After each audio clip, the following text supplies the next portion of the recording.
Hey everyone, welcome back to Paranormal M. Thanks for being here tonight. Before we get started, don't forget to subscribe to the channel, and if you enjoy the video, give it a like. The first story tonight is from someone who says that even as a little kid, they knew something strange was going on in that old house. Some memories fade with time, but this one never really did. Alright, get comfortable, settle in, and let's get into tonight's first story. Hope you can relax, enjoy the listen, and sleep well tonight.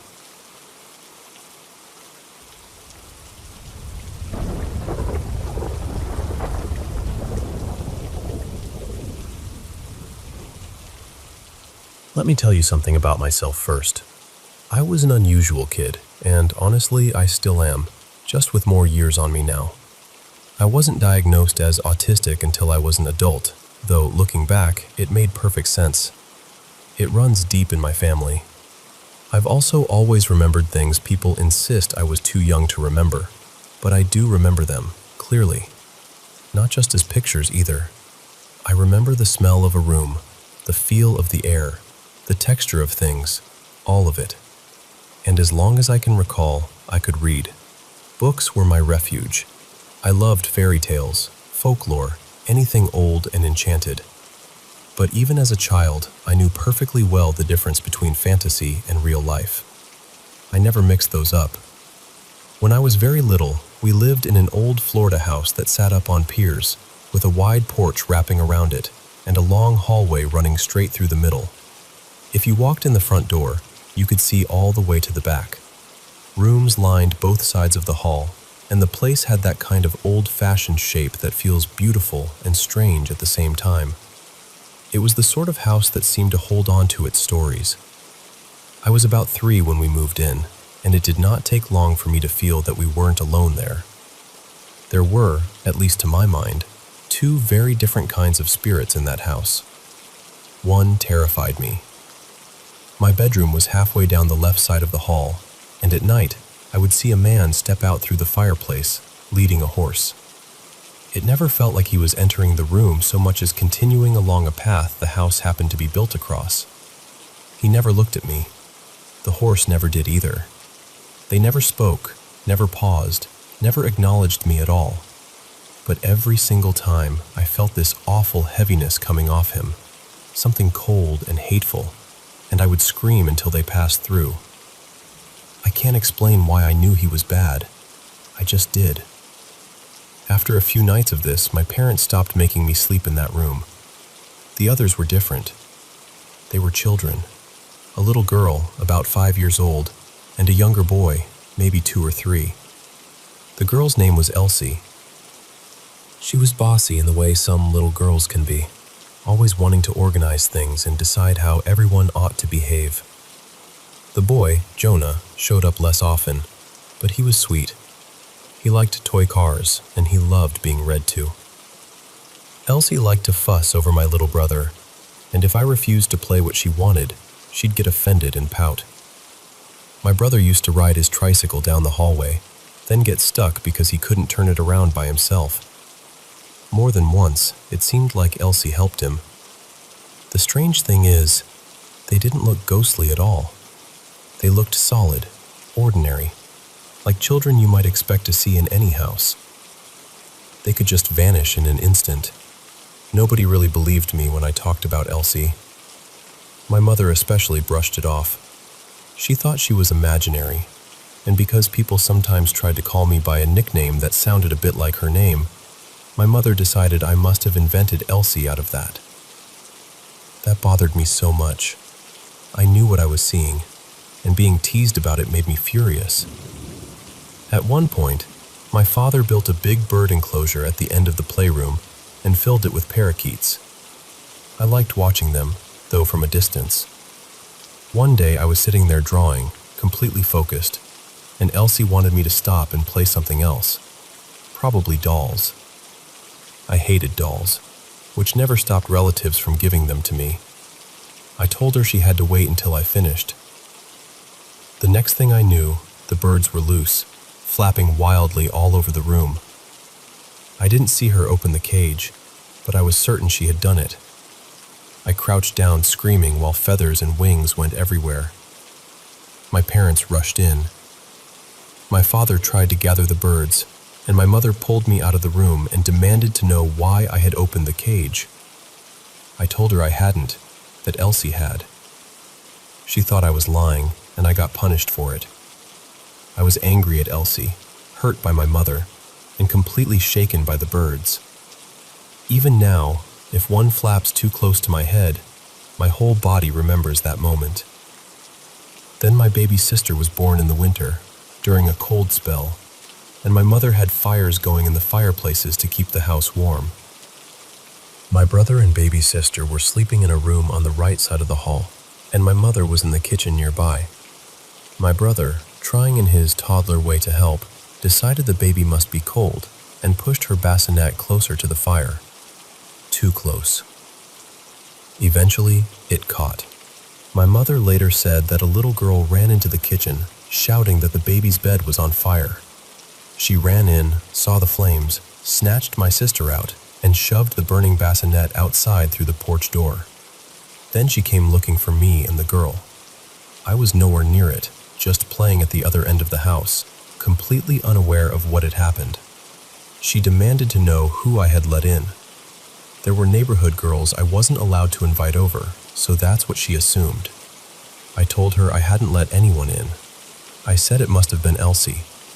My mother searched the house and found no one, which only made her angrier.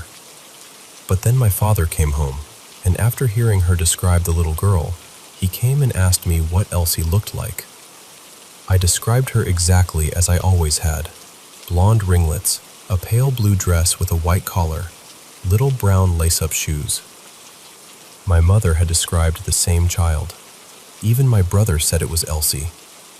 Not long after that, we left the house because my parents were separating. I was heartbroken to go. For years afterward, my mother refused to hear anything about what had happened there. She became very religious, and the idea of ghosts didn't fit into the way she wanted the world to work. If anyone mentioned that house, she got angry. She said we were lying. She especially hated that I never backed down. When I was older, I went to live with my father. One day we were driving past that old house, and it had been lifted up, ready to be moved somewhere else. I looked at him and said I wanted to ask him something about the place. He just smiled and said, "About the ghosts?" He told me he'd heard footsteps running down the hallway when no one was there. He told me he had seen the man with the horse too. He even said that one time, when my brother had gotten his tricycle stuck in the hall again, he started to get up and help, but the tricycle turned around by itself. My brother wasn't touching the handlebars and wasn't pedaling. My father said he laughed and thanked whatever had done it. Then he told me the part that has stayed with me ever since. On the day he was moving out for good, he was loading the last of his things into the car when he looked up and saw a little blonde girl standing on the back porch. He looked twice because he couldn't quite believe it, but she was still there. Elsie, exactly as I had always described her. And she said to him, very simply, "Please don't go." My father told her he didn't really have a choice, but he was sad about it too. Then he shut the car door, looked back, and she was gone. I can't tell you what it meant to hear that from him. After years of being told I was making it up, being mocked, being punished, having one person believe me felt like someone opening a window in a locked room. My father even told me my mother had threatened him before, saying she'd keep me from seeing him if she thought he was encouraging those beliefs. So when I hear other people talk about the strange things they experienced as children, and how the adults around them laughed or dismissed them, it still hits a nerve in me. Because whether a child is sensing something supernatural, something psychological, or simply something they don't yet have words for, their fear is still real. Their unease is real. What they need in that moment is not ridicule. They need comfort. They need to be listened to. They need love. That's the part I still carry with me most of all.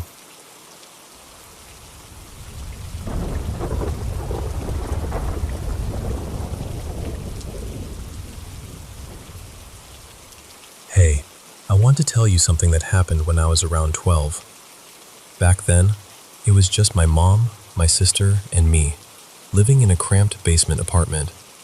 We didn't have much. I was getting picked on a lot at school, and honestly, real life felt heavy all the time. So I escaped into cartoons, stories, and creepy internet legends. That was around the time the nights started changing. I'd be lying in bed, and out of nowhere, this fear would wash over me. Not the normal kind either. It felt specific, like I wasn't alone, like there were people in my room. I never saw them come in, and I never actually saw their faces, but I could feel exactly where they were standing. There were 3 of them, and somehow I just knew they were adult men. One stayed near the bedroom door, one lingered by the end of my bed, and one stood by the closet. They never rushed me, never spoke to me directly. They just stood there, watching. And the strangest part was, I had this deep, awful feeling that they knew I was awake. I used to keep my face turned toward the wall because I was terrified that if I actually looked at them, something terrible would happen. As long as I didn't turn and face them, I felt like I might be safe. Sometimes I'd hear little noises too, like boots shifting on the floor, a throat being cleared, a sniffle, a quiet cough, just enough to make my skin go cold. I kept telling myself it had to be my imagination. I was a kid. Kids get scared. Kids make things up. So I started sleeping with a nightlight, and that helped because if the room stayed lit, I could fall asleep before that feeling showed up. But my mom would sometimes check on me after I drifted off and switch the light off to save the bulb.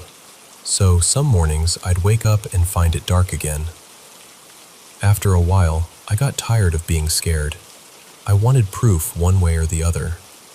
So I started recording audio on my phone at night and leaving it beside my bed. I think part of me wanted to prove I was imagining everything. But I wasn't. I caught the sounds, heavy footsteps, shuffling, sniffling, somebody clearing his throat. Once or twice, a cough that absolutely did not sound like it came from a child. And I need you to understand what that felt like. I was a little girl, already afraid, and then suddenly I had evidence. Real evidence. It wasn't every night, but it happened often enough that I knew it wasn't just one weird coincidence. I played the recordings for a couple of friends, and they heard it too.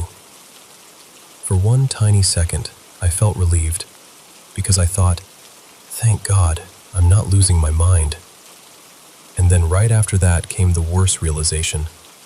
If I'm not imagining it, then what is in that room with me? Nothing about it made sense. We lived in a basement unit with multiple locked doors between the outside and my bedroom. Even if somebody somehow got in, how were they silent enough on the way in that the recording never picked it up, but loud enough in my room for the phone to catch their boots on the floor? And why would anyone do that? Why sneak in just to stand over a sleeping preteen and then leave without touching anything? At that age, with way too much internet access and not nearly enough common sense, I came up with the most 12-year-old explanation possible. I convinced myself some creepy supernatural thing had chosen me and sent people to watch me. I know how ridiculous that sounds now, but when you're that young, scared, isolated, and already filling your head with horror stories, your mind builds its own logic. And I told no one. Not because I thought it was normal, but because I was scared that if I said it out loud, whatever was in that room would get angry. In my head, staying quiet felt safer. I know what some people would say. Maybe I was making noises in my sleep. Maybe I was dreaming. But I wasn't pacing around in boots at 2 a.m, and I definitely wasn't producing the sound of a grown man coughing. I was a kid. There's one part I still can't stop thinking about. One night my mom came in to turn off the nightlight, and I actually woke up while she was there. We talked for a minute or two. I even asked her about it the next morning, and she confirmed it had happened, so I know I didn't dream that conversation. That whole night was being recorded, same as always. The recording started with me setting the phone down before bed, and in the morning it ended with my mom waking me up. But when I checked it later, the file was only about 4 hours long, even though I'd slept closer to 9. The beginning was there. The ending was there. But a huge chunk from the middle was just gone. The conversation with my mom? Missing. That whole section of the night had vanished. It only happened once, but it rattled me badly.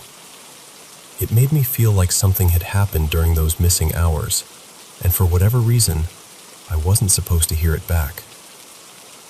I got older, a little braver, and I quit using the nightlight.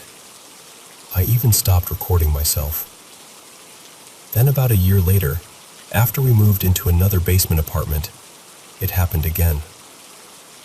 By then my sister had moved out, and it was just my mom and me. The new place was even smaller, and my bedroom was tiny, barely big enough for a twin bed and one dresser. One night, I was lying there, half asleep, facing the wall, when I got that same awful feeling. That same certainty that someone was standing in my room, watching me breathe. This time, it felt like maybe there was only one. So I started recording again. A few more nights, a few more strange sounds, and then, just like before, it stopped. Completely. I've never had a solid explanation for any of it. I've gone over every rational possibility I can think of. Childhood fear, sleep confusion, sounds from pipes or walls, someone outside, somebody breaking in. None of it fits cleanly, especially not with the recordings and the missing time. So no, I can't tell you what it was. I can only tell you what it felt like. It felt real. It felt close. And even now, after all these years, part of me still wants someone to hand me an ordinary explanation and make the whole thing boring. I'd gladly take boring. I'd love boring. But I've never found it.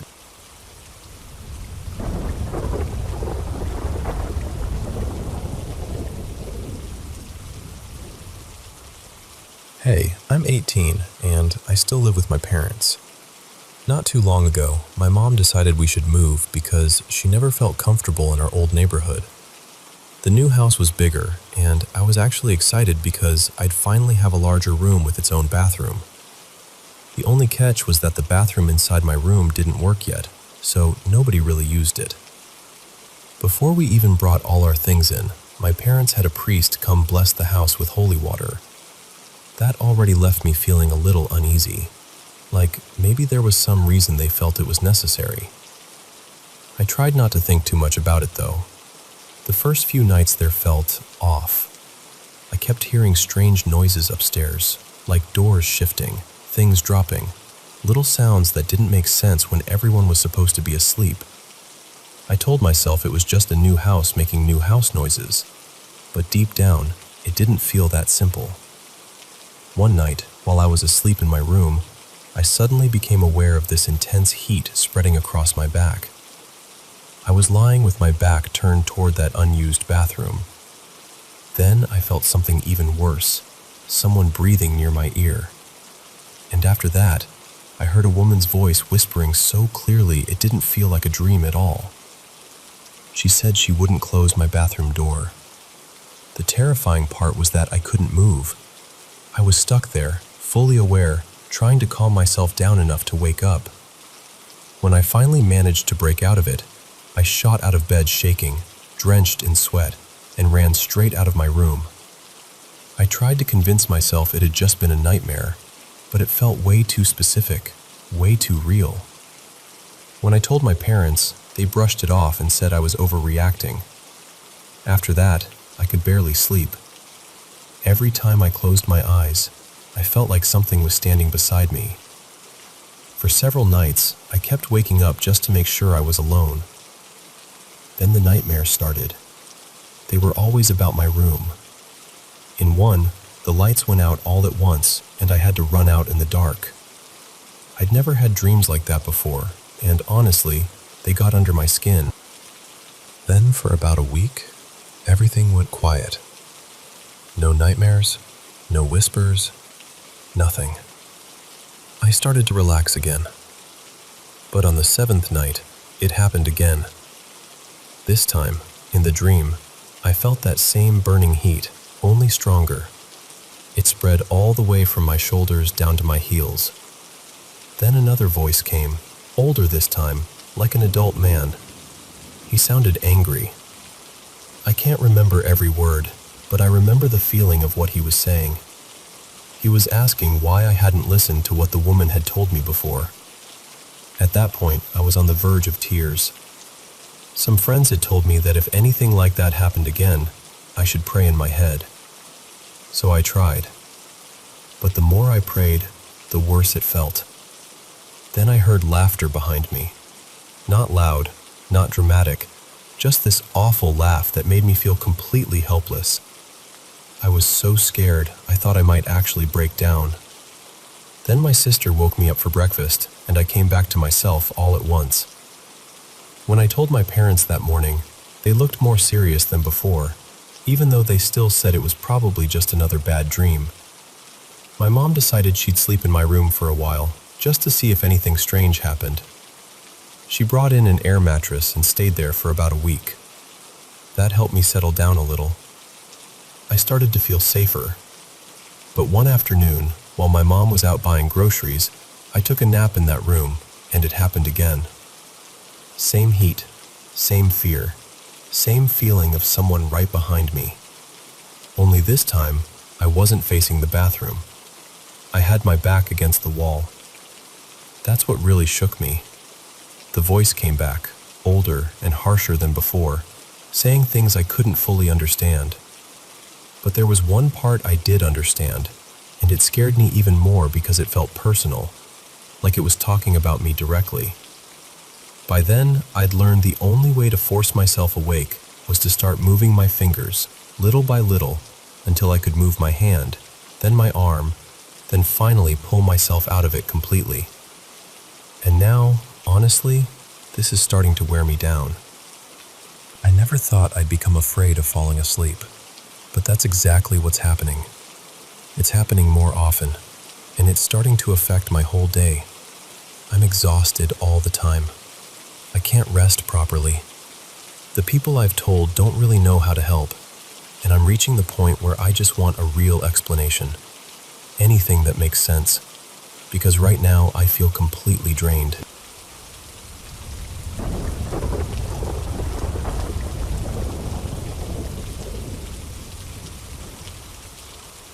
I want to tell you about something that happened to me, and even now, I still do not fully know what to make of it. About a year before this happened, my father passed away very suddenly from a heart attack. He was not just my dad, he was my closest friend. Losing him changed something deep in me, and there is not a day that goes by that I do not miss him. As the months passed, I learned how to keep going. Not because the grief got smaller, but because I had no choice except to live around it. You start adjusting to the absence, even when your heart still reaches for the person who is gone. After he died, I dreamed about him a few times. In one of those dreams, I remember looking at him and asking, "What are you doing here? You are gone." But he did not say a word. He just stood there, smiling at me so softly, with this calm, loving look in his eyes. When I woke up, I tried not to hold on to it too tightly. I told myself it was probably just grief, or my mind trying to make sense of everything. I wanted to keep moving forward, even though I still missed him terribly. Then, in December of 2022, something happened that I still carry with me. I had gone to my best friend's birthday party. She lives about 40 minutes away from me, and since I knew I would be driving home that night, I did not drink.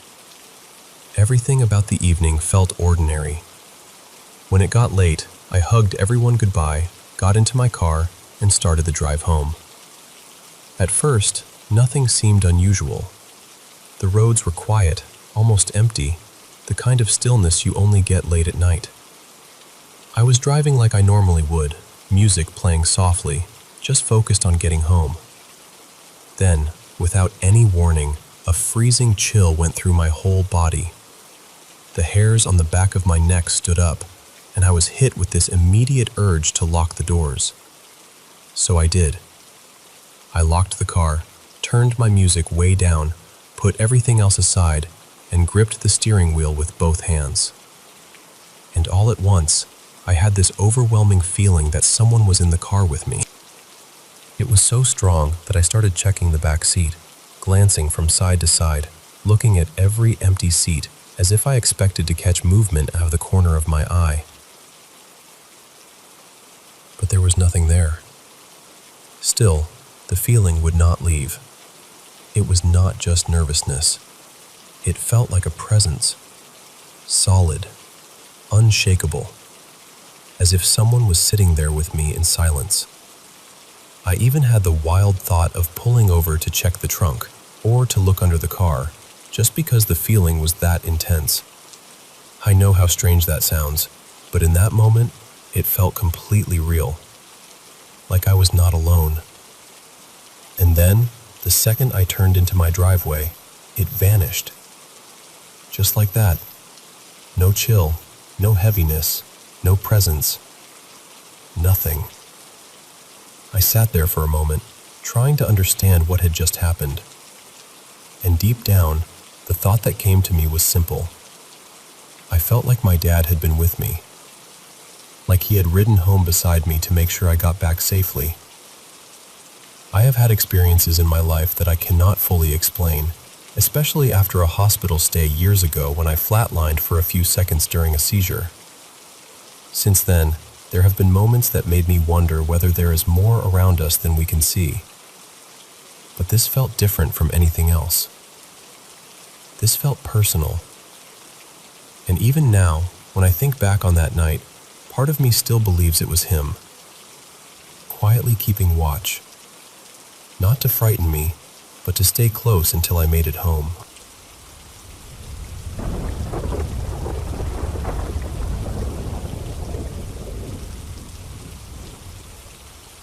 Before I tell you what happened in that old house, you should probably know a little about me.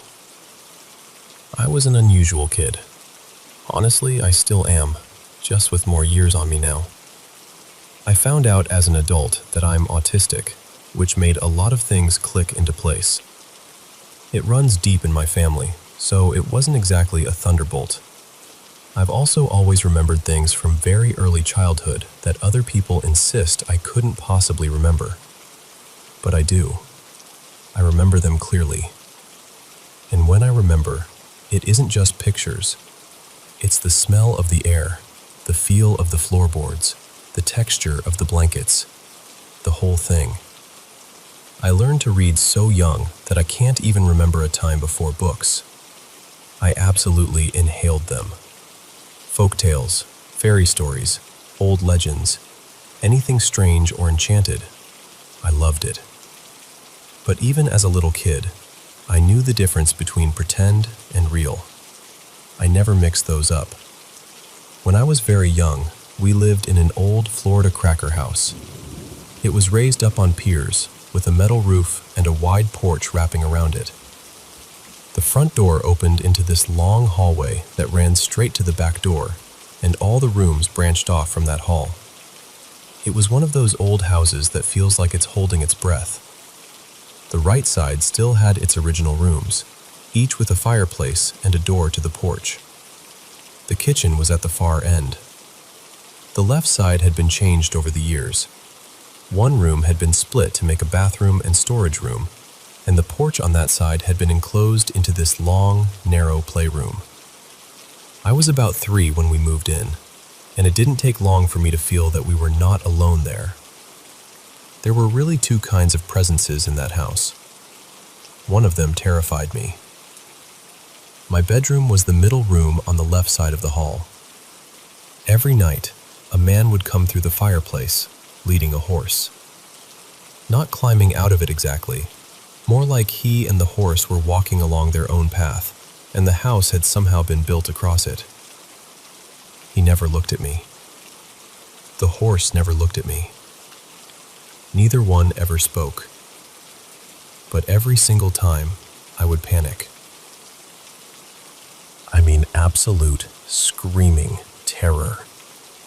There was something about that man that felt wrong in a way I can still barely describe. Pure meanness. Malice. I was convinced with every fiber of my little body that he was a bad man.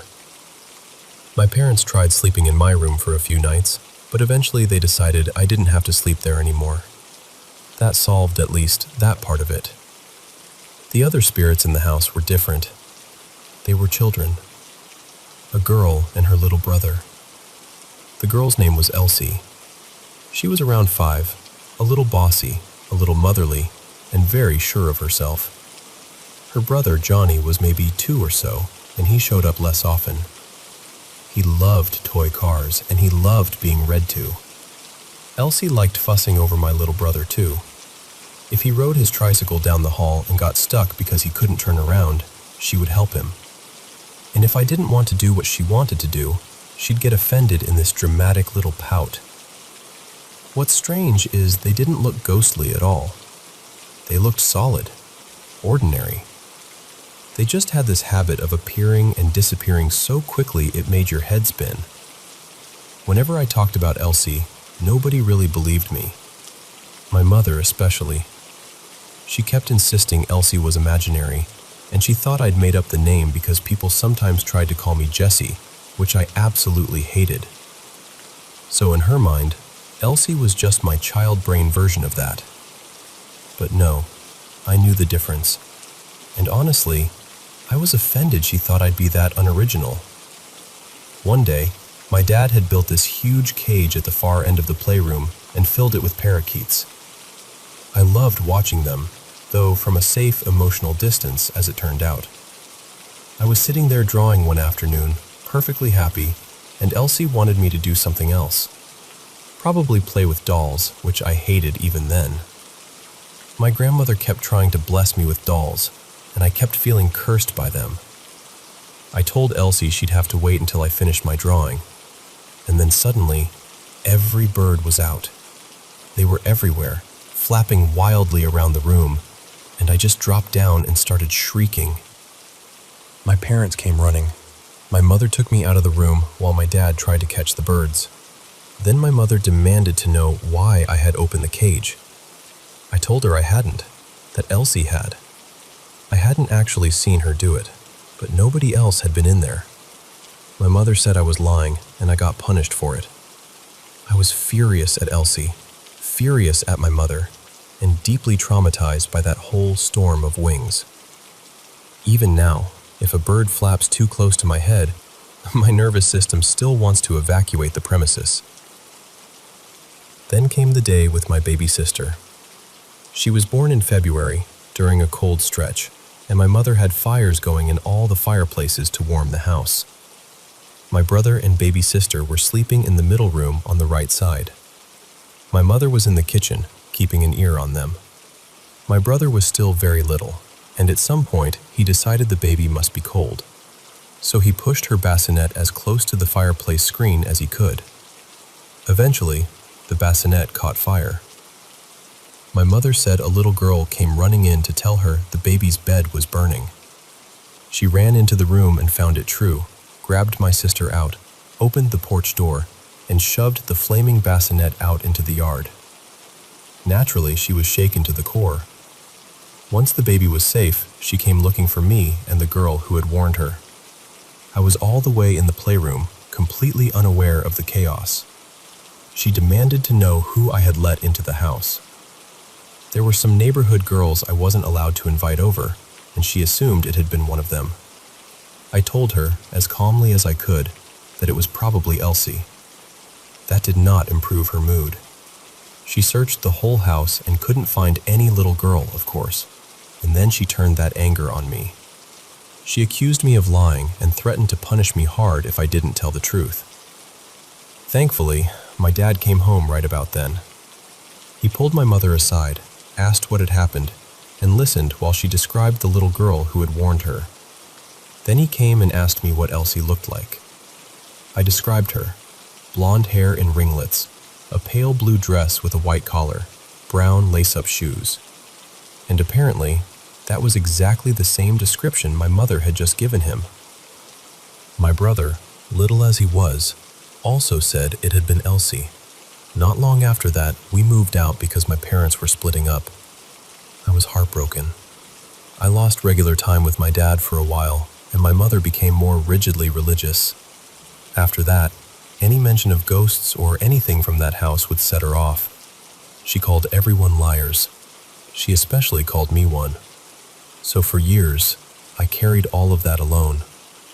When I was a teenager, I went to live with my dad. One day we were driving past that old house while it was being lifted and prepared to be moved, and I finally asked him about it. I said, "Can I ask you something about that house?" And he just laughed softly and said, "About the ghosts?" He told me he'd heard footsteps running down the hallway when no one was there. He told me he had seen the man with the horse too. He even told me that one time, when my brother had ridden his tricycle down the hall and gotten stuck as usual, Dad had started to get up to turn him around, and before he could, the tricycle turned by itself. My brother wasn't touching the handlebars and he wasn't pedaling. Dad said he just laughed and said, "Well, thank you." And then he told me something I've never forgotten. On the day he was moving out, he was carrying the last of his things to the car when he looked up and saw a little blonde girl standing on the back porch. He looked again because, of course he did, but she was still there. Elsie. Just as I had always described her. She looked at him and said, "Please don't go." He told her he didn't really have a choice, but that he was sad too. Then he closed the car door, looked back, and she was gone. That conversation meant more to me than I can explain. For years, I'd been told I was crazy, dramatic, dishonest. And then my dad, in a few quiet minutes, gave me something I had needed for so long: validation. He believed me because he had seen it too.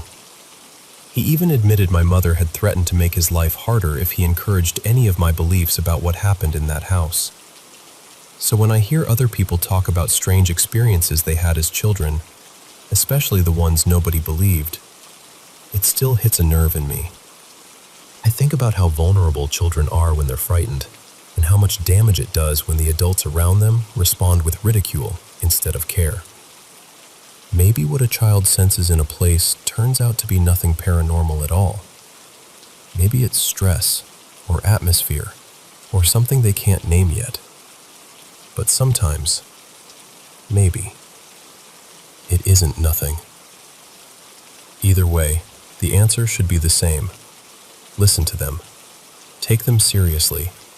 Comfort them. Let them know they're not alone. That matters more than people realize.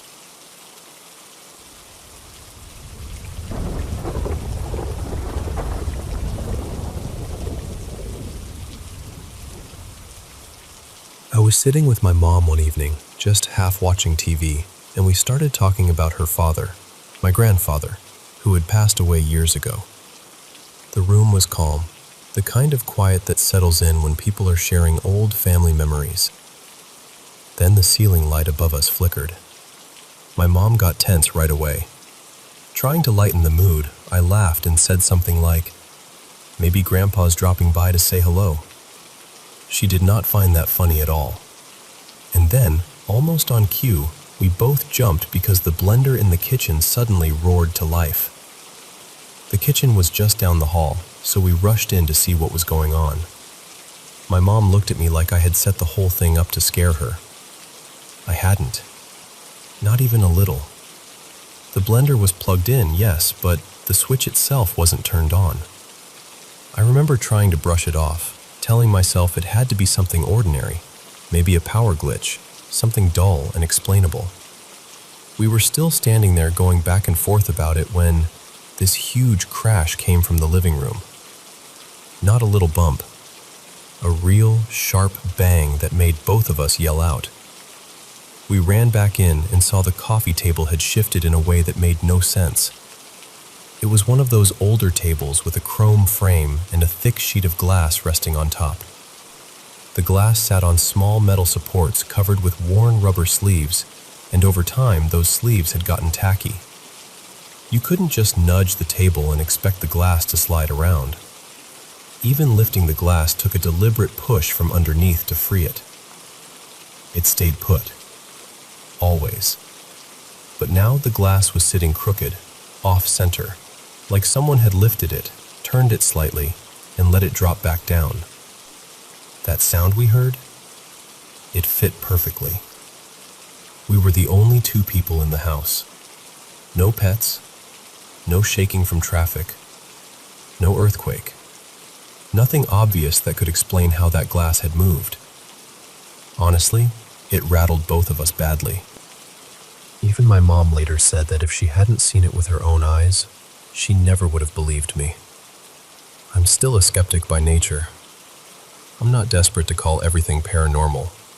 If someone offered me a solid, logical explanation, I'd take that before jumping to the idea that my late grandfather had decided to make a dramatic entrance and terrify his daughter and granddaughter.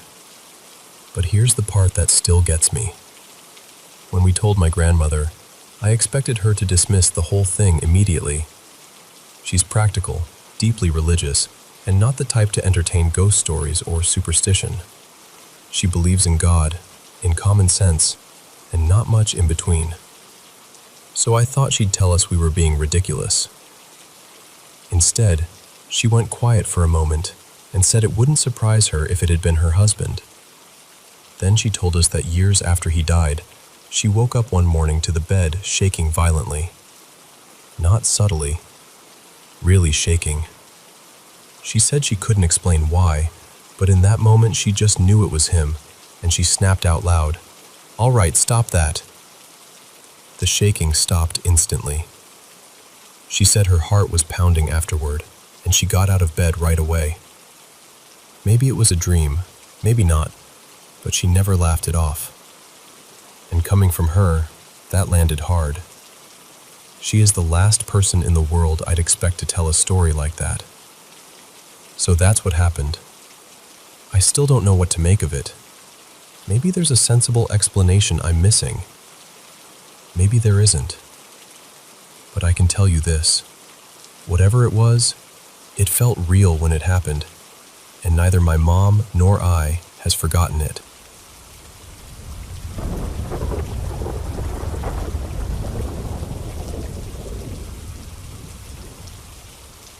This happened a few years back, and I still can't explain it in any way that makes it feel smaller. My boyfriend and I had gotten into a bad argument, and he told me to leave for the night.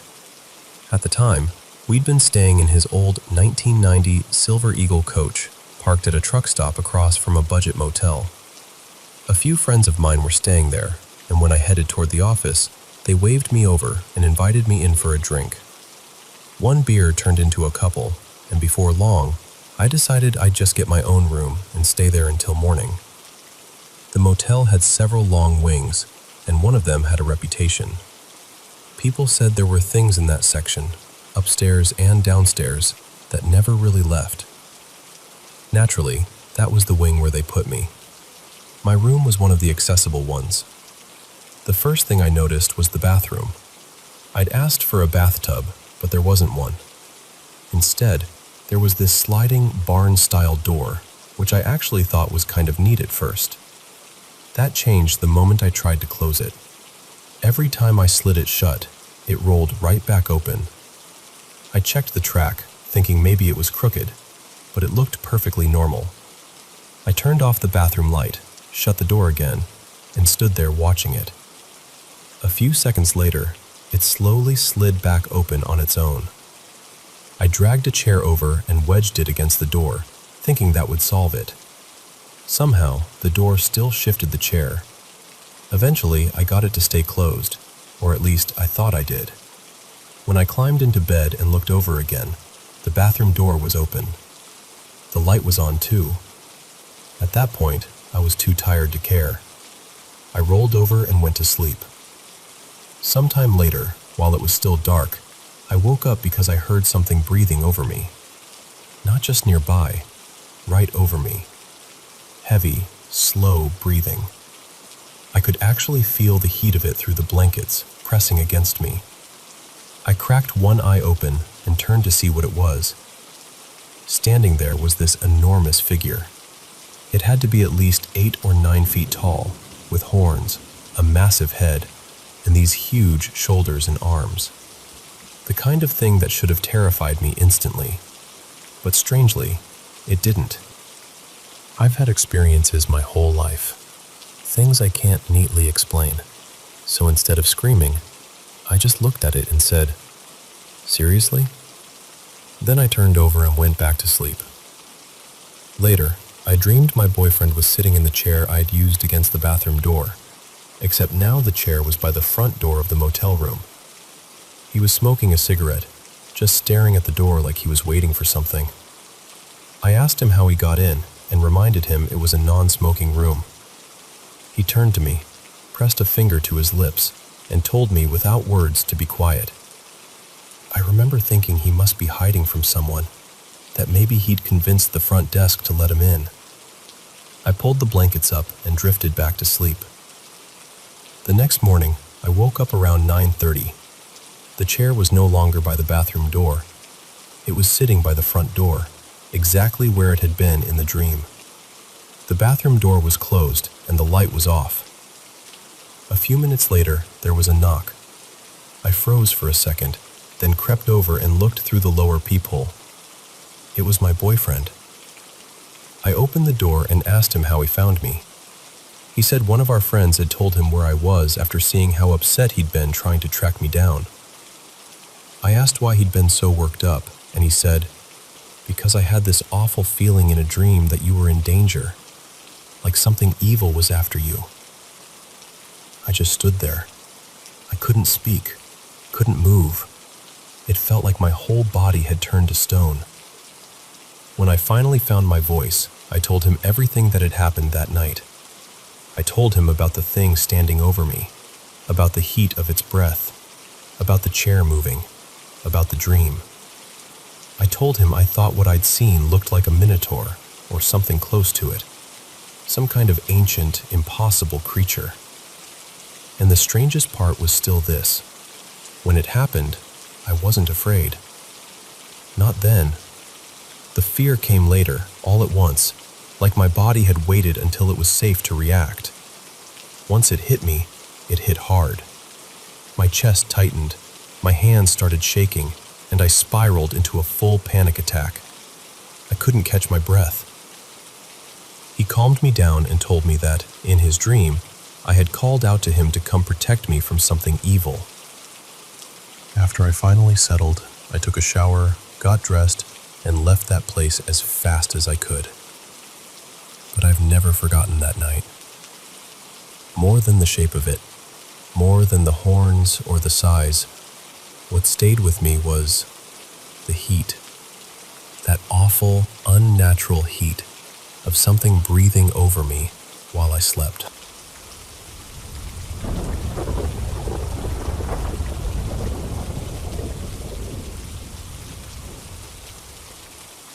I was about 11 years old when I went up to Northern Oregon with my mother's half-sister. She was heading there with a group of migrant workers to earn money picking strawberries and cherries, and I came along to help watch her 2 little boys, who were still babies then. We'd been there maybe a couple of weeks, staying cramped in a trailer near the fields, when my aunt decided she wanted to rent a proper house since we were supposed to be there for most of the summer. So one afternoon, all of us piled into the truck and went looking. Then we found that house.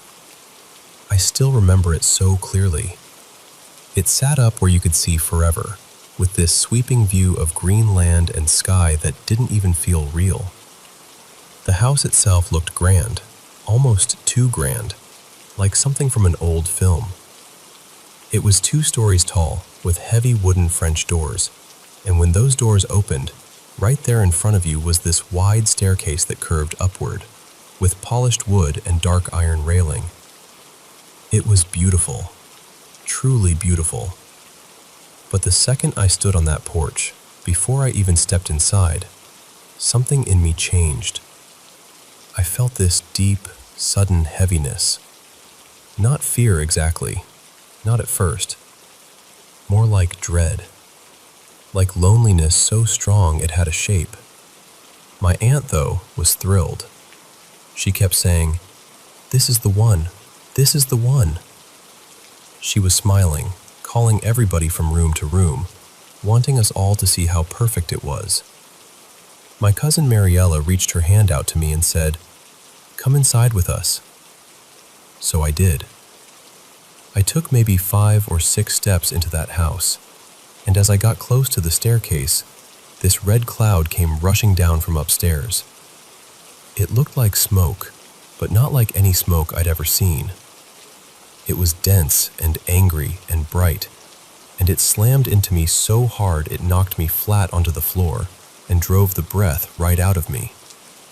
I was lying there stunned, trying to breathe, and I watched that red cloud tear through the house.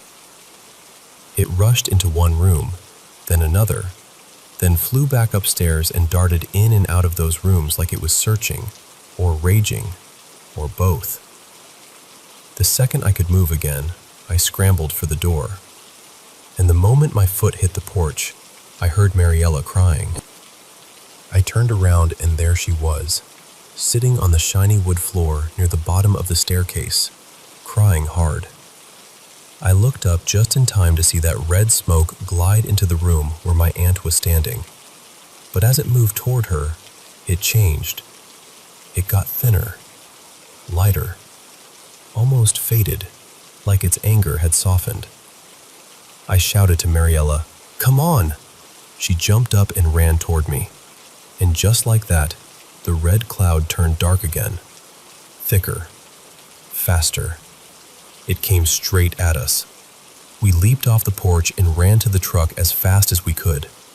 We climbed in, slammed the doors, and locked them. From where we were parked, we could still see inside because the house had those huge glass windows. We sat there, watching that red mass race through the rooms upstairs and downstairs like it owned the place. Then I glanced off to the side of the house, and I remember seeing this beautiful meadow. Just this wide stretch of green, lined with trees, peaceful as anything. It was such a strange contrast. One of the prettiest places I'd ever seen, sitting right beside something that felt deeply wrong. A few minutes later, everyone came back out to the truck.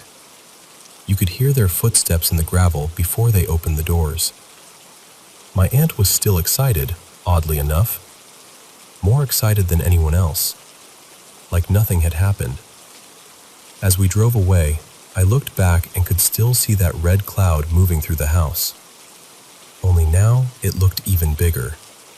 Darker. Nobody said much for a long while. Then finally Mariella asked, real quiet, "Are we going to tell my mom something pushed us down?" That opened the whole thing up.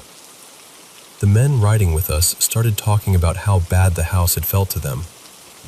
One of them turned and asked if we'd seen something inside that scared us. We said yes. Then another man said he had seen the devil in that house. Said it was red. Said it was evil. I told them, it pushed me first. Then it pushed Mariella. And one of the men looked at me and said something I never forgot. He said, "That's because you were the strongest one there. It was afraid of you." I asked him why it had gone pale and calm around my aunt.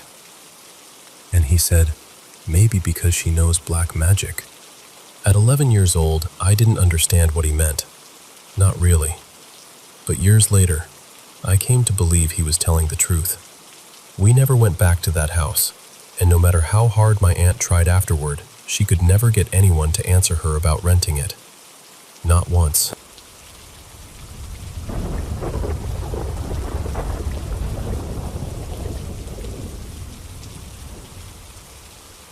So, I need to tell you about something that happened this weekend, because it has really stayed with me and I still cannot shake the feeling of it. My father-in-law, Nikos, passed away last year, in early July. My son and Nikos were never especially close. We saw my in-laws maybe once a month, and things were always cordial, just never deeply affectionate. Not bad, not warm, just somewhere in the middle. We live in Athens, and a few days ago, on Thursday, we left to go to my husband's village for a short summer stay, like we usually do. His parents had bought a stationary caravan there years ago, and every summer we spend about a week in it. I mention this because both the caravan and the car we're using now originally belonged to my late father-in-law, so his presence is already tied to both in a way.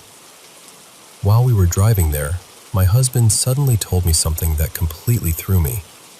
He said he had seen his father's face reflected in the car window while driving. Not once, but twice. The first time had been earlier in the week when he was driving his work van, and the second time was just minutes before he told me.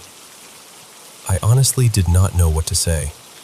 My husband is the last person to believe in anything spiritual.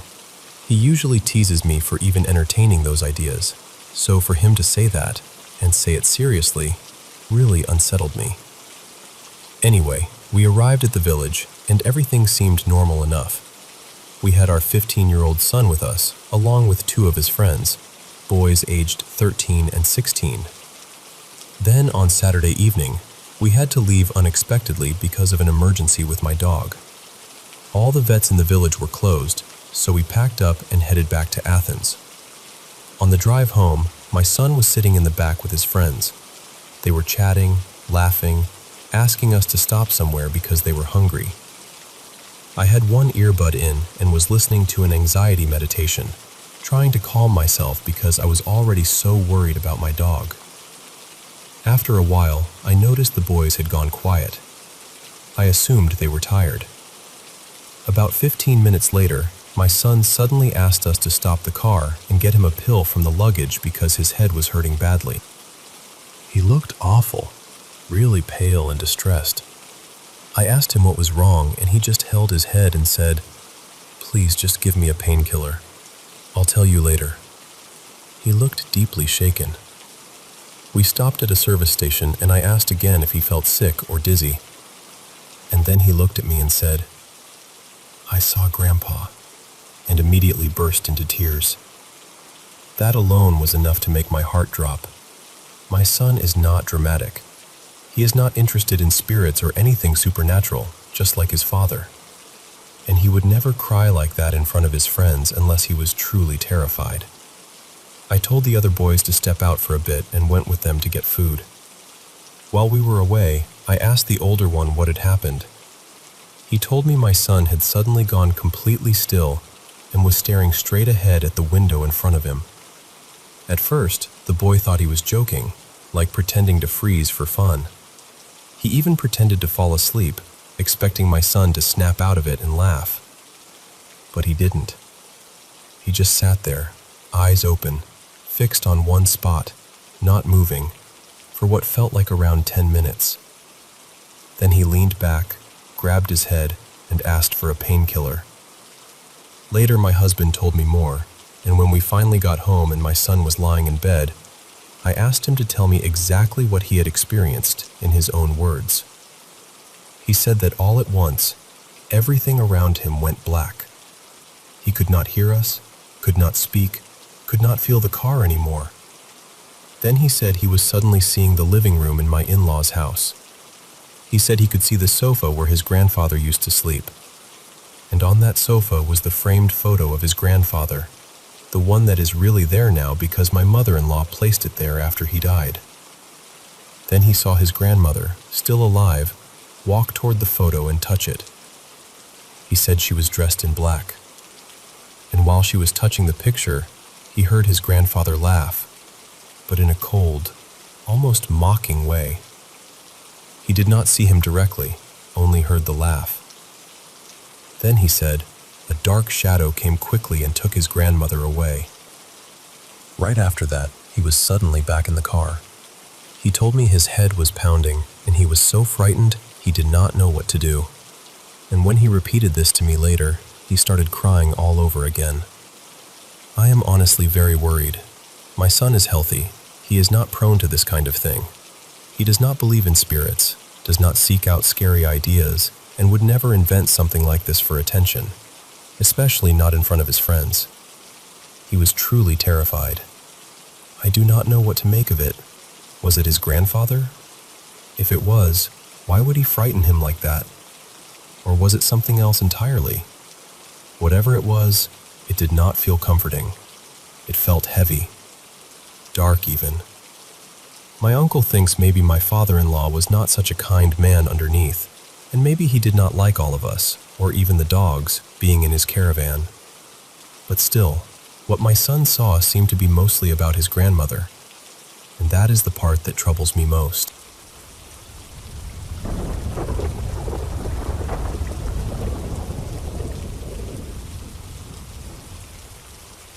I want to tell you about two experiences I had when I was very young, probably around 4 or 5. Even now, when I think back on them, they still feel vivid in a way that's hard to explain.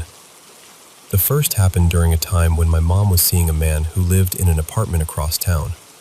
Whenever she went to visit him, I usually went with her because I was so little. I remember their place together always felt full of music. They would put records on, laugh, and dance around the living room, while I kept myself busy nearby with little toys or whatever I could find to play with. One night, the three of us were all trying to sleep in his bedroom. I remember lying there wide awake, unable to settle down. My eyes kept drifting around the room until I found myself staring at one corner near the ceiling, right where the walls met. For some reason, I couldn't stop looking at it. It felt like I'd been staring there for a very long time. Then, I noticed something forming in that corner. It looked like a dark, smoky cloud, almost like a black mist gathering itself together. I froze. I didn't scream or say anything at first. I just kept watching as it grew larger. After a moment, I reached over and started shaking my mom's shoulder to wake her up. I still couldn't take my eyes off that corner. When she opened her eyes, I quietly told her, "Look up." She did, and right away she gasped. Then she woke her boyfriend, and when he saw it too, he got up immediately. We all rushed out of the room, down the stairs and outside the apartment. I remember standing there in the cool night air while the two of them talked in low, uneasy voices, trying to figure out what we had just seen. Eventually, he went back inside by himself, turning on every light as he moved through the apartment. When we followed him back to the bedroom, the corner was empty. There was nothing there at all. No dark cloud, no stain, nothing. We stood there for a while, unsettled, and in the end, they decided we should all stay in the living room for the rest of the night. So that's what we did. The second experience happened at my grandmother's house. She always kept little things there for me to play with. Toy cars, wooden blocks, plastic soldiers, things like that. Her house was small and cozy, a one-story place where the television was almost always on, and she was usually nearby doing something with her hands. One afternoon, I was in the hallway playing with a handful of army men on the floor. My grandmother was just around the corner in the living room, sitting in her chair, watching old shows and working on a blanket. While I was playing, this heavy feeling suddenly came over me. It was the kind of feeling that makes your stomach drop before you even know why. I looked up, and there in the hallway was something I still struggle to describe. It was dark, almost completely black, and it stretched across much of the hallway. Its outline looked rough and uneven, and it hovered above the floor instead of touching it. Scattered across it were small, glowing red dots that reminded me, in a strange way, of little eyes in a cartoon. It started drifting toward me.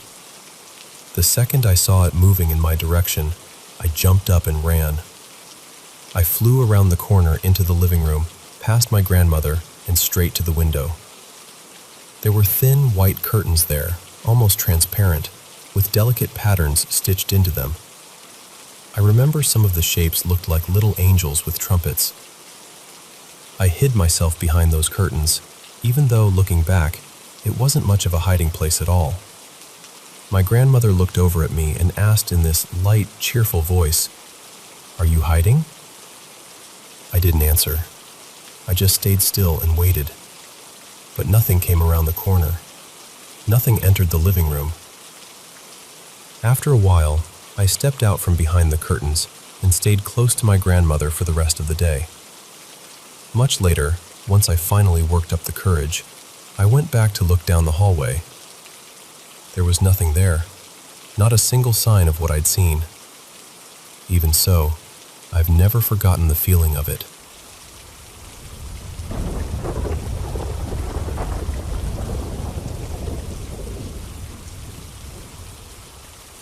I want to tell you about something that happened years ago, and even now, it still sits heavy with me.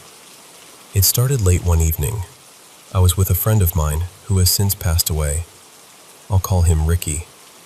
He was one of those people who carried a lot of pain quietly, and underneath everything, he really did have a soft heart. Back then, though, neither of us was in a good place. I was deep into cocaine at the time, and Ricky was fighting his own demons too. That night, after doing line after line like it was nothing new to us, we cracked open a couple of beers, lit some cigarettes, and headed out for a walk through the neighborhood. It was one of those dim, hushed nights where the streets feel half asleep.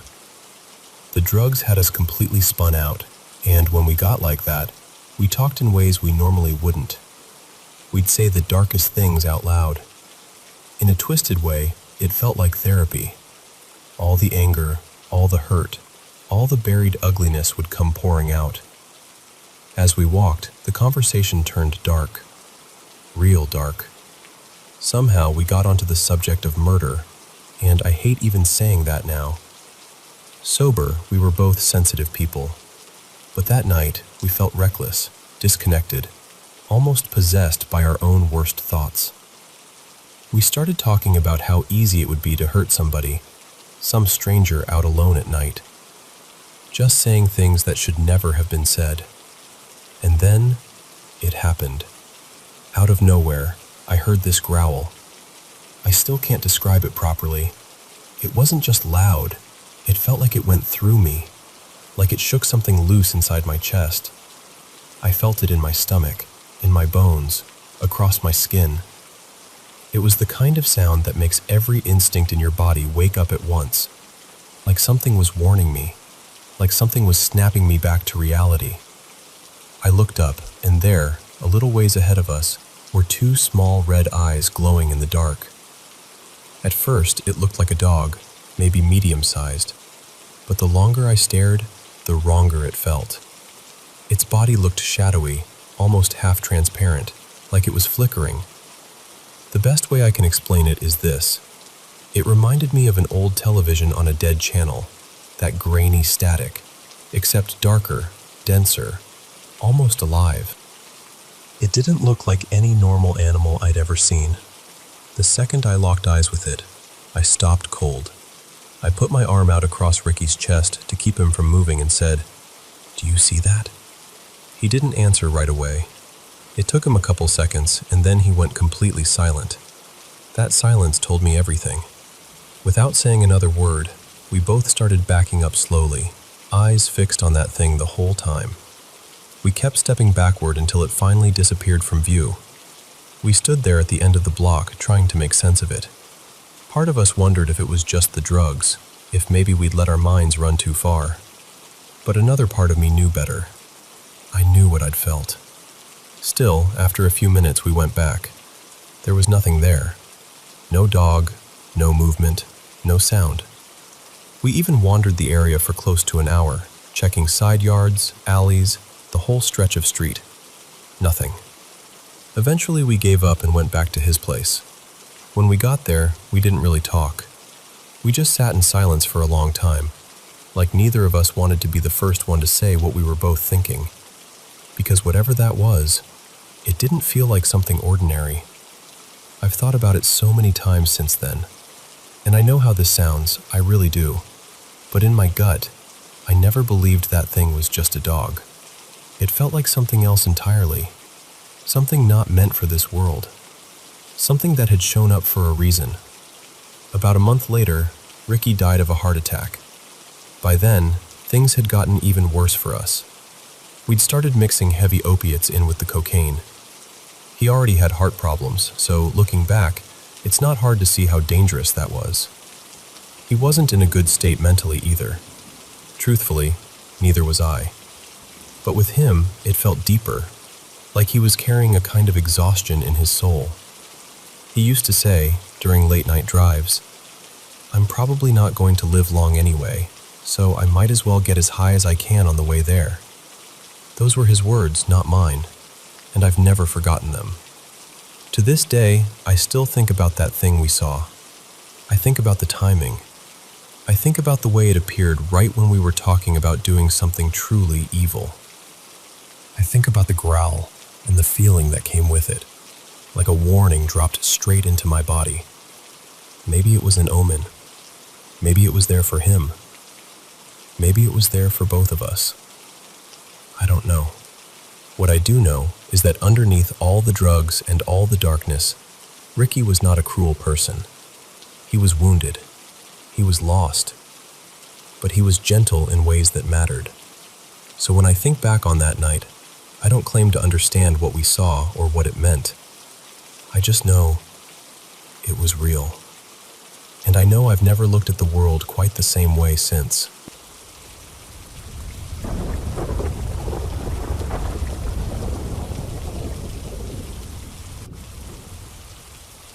I want to tell you about something that's stayed with me for most of my life.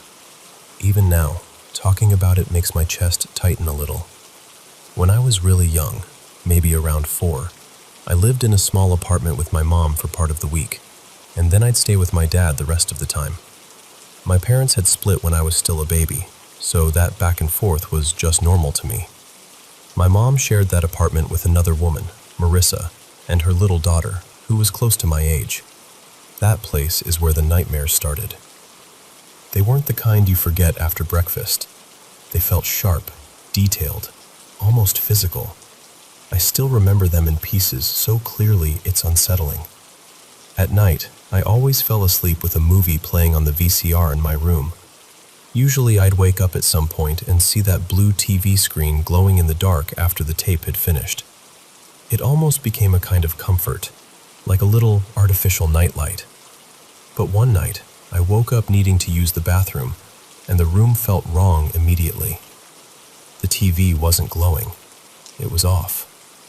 The room was darker than usual, and I had this awful feeling that something was there with me, hiding, just waiting for me to move. So, in my little kid mind, I made a plan. Get out of bed fast, run to the door, make it to the bathroom. I jumped up, rushed to my bedroom door, grabbed the handle, and it was locked. That terrified me instantly, because that door didn't even have a lock. And right after that thought hit me, I heard the closet door open. I looked over, but all I could see was darkness. Then suddenly, I was on my back inside the closet. I was kicking, screaming, crying, trying to get away from something I couldn't fully see.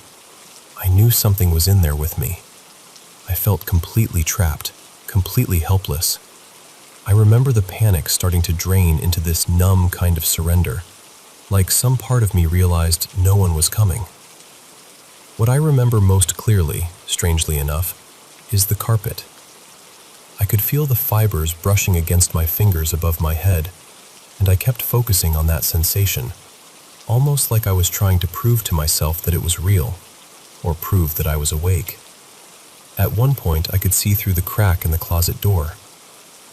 My room was lit again, and I saw my mom sitting there on the floor, so calm, painting her toenails like nothing was wrong. I cried out to her one last time. She didn't react.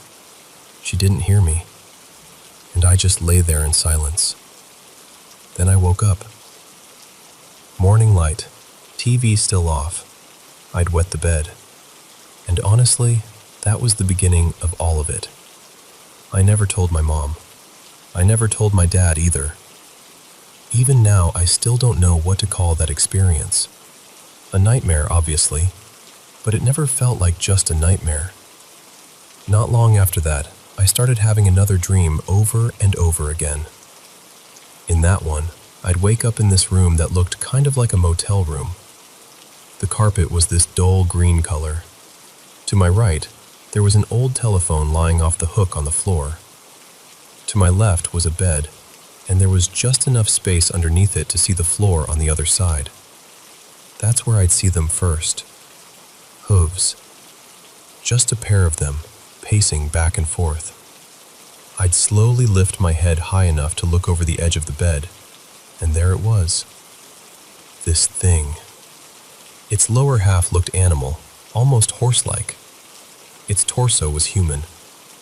It had on this faded red pullover, which somehow made it feel even more wrong, more specific. And its head. Its head was like some kind of deer or elk skull with massive antlers. It never seemed frantic exactly, but it was searching, looking for something. Maybe me. Then I'd wake up. I had that same dream more times than I can count when I was a kid. And the strangest part is, they mostly faded after my mom and I moved out of that apartment. Years later, when I was in high school, things got strange again.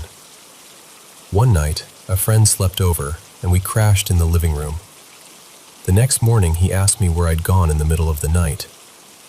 I told him I hadn't gone anywhere, that I'd been asleep right there the whole time. But he insisted he'd woken up, heard movement, looked over, and I was gone. A different friend had an even weirder story. The next morning, he asked me if my house was haunted. I kind of laughed it off and asked why. He told me he woke up during the night and saw this tall shadow bent over me while I slept. He said it scared him so badly that he just shut down and tried to convince himself he was dreaming. That stuck with me. Then, fast forward to adulthood. I've been living with my girlfriend for years now, and not long after we started sharing a place, she said something that gave me that same old feeling all over again. One night, she told me she woke up and saw something floating above me while I slept. She said it looked like a tangled knot of black thread just hanging there in the air. I told her she was probably exhausted, that her eyes were playing tricks on her. I wanted that explanation to be true. But then another night, she had a dream. In the dream, we were lying in bed together, talking, laughing, everything completely normal. Then she noticed something near my head. She said there was a man there, something deeply wrong about him, like pure malice, and he was somehow woven into my hair above me. She said in the dream she felt like she had to pretend she didn't see him. That part really got to me, because when I was little, whenever I felt that presence around me, I used to tell myself the exact same thing. Don't let it know you're scared. Don't react. Don't acknowledge it. Because if it knows you see it, it gets closer. I know how this all sounds, and I know memory, dreams, fear, and coincidence can do strange things to a person. Maybe that's all this is. Maybe it started with childhood night terrors, and my mind's built a mythology around them. I've considered that plenty of times. But even with all that said, some part of me still feels like there's been something following me through different chapters of my life. Not always visible, not always active, just there. And there's more, honestly. More moments, more things people have said, more nights I still can't explain. But even this much feels heavy to say out loud. So I guess I'm telling you because I've carried it alone for a long time, and part of me still wonders whether anyone else has lived with something like this too.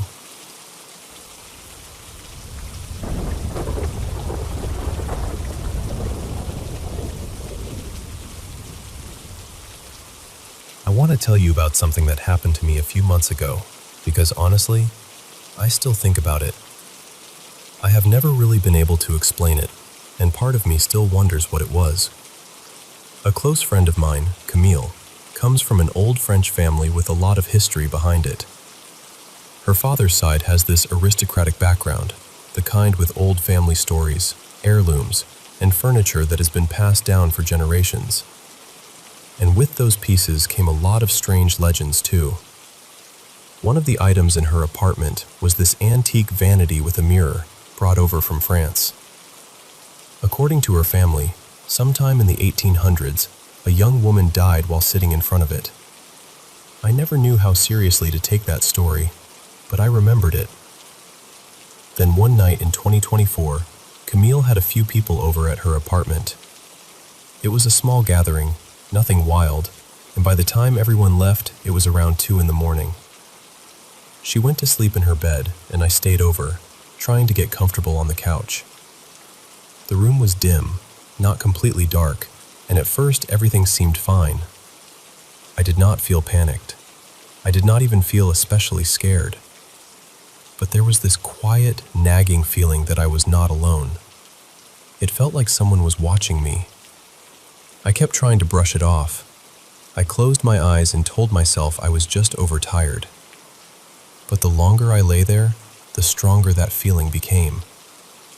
Then it shifted into something worse.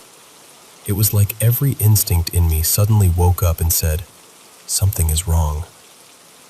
I became aware of what felt like a presence standing right beside the couch near my feet. I cannot explain how I knew. I just did. I squeezed my eyes shut tighter, hoping that if I ignored it, the feeling would pass. And then, I felt something touch my foot. Not a draft, not the blanket settling, not one of those half-dream sensations your brain invents when you are drifting off. I felt pressure right near my foot, on the couch itself, and the blanket moved against me in a way that felt deliberate. It was so specific, so solid, that my immediate thought was that someone had reached toward me and stopped at the last second. My eyes flew open. For just a moment, I could still feel that pressure, which is part of why this has stayed with me. It did not feel like a dream, and I had not even fallen asleep yet. I was fully awake, just lying there with my eyes closed. At first, I thought maybe Camille had gotten up and passed by without me hearing her. Maybe she brushed the couch by accident. That would have made sense. So I turned my head toward my feet. And there was a figure standing there. It looked human in shape, just this dark silhouette looming beside the couch. The room was dim enough that I could make out the furniture and the outline of the room, but this thing was darker than everything else. It stood out in a way that made no sense. The second I saw it, this wave of cold went through me, and every part of me was saying, "Get out, now." I blinked and looked away for half a second. When I looked back, it was gone. I turned immediately to check on Camille. She was still in bed, completely asleep, not moving. I grabbed my phone and used the screen light to look around. There was nothing near my feet, nothing on the couch, nothing in the room that could have created a shape like that, nothing that explained what I had felt or what I had seen. I cannot tell you what it was. I just know my whole body was telling me not to stay there another second. So I picked up my bag, put on my shoes, and left. And as strange as this sounds, walking alone outside in New York at 2:30 in the morning felt safer than staying one more minute in that apartment.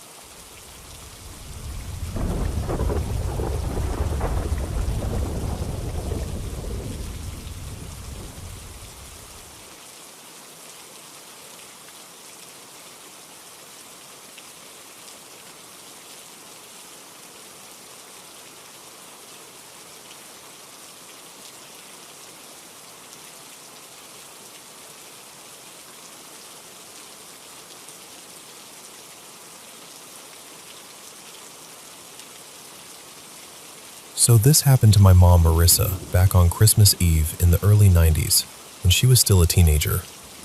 At the time, she shared a small room and even the bed with her younger sister, who was about 13. The room was always really dark at night, except for this old alarm clock in the corner.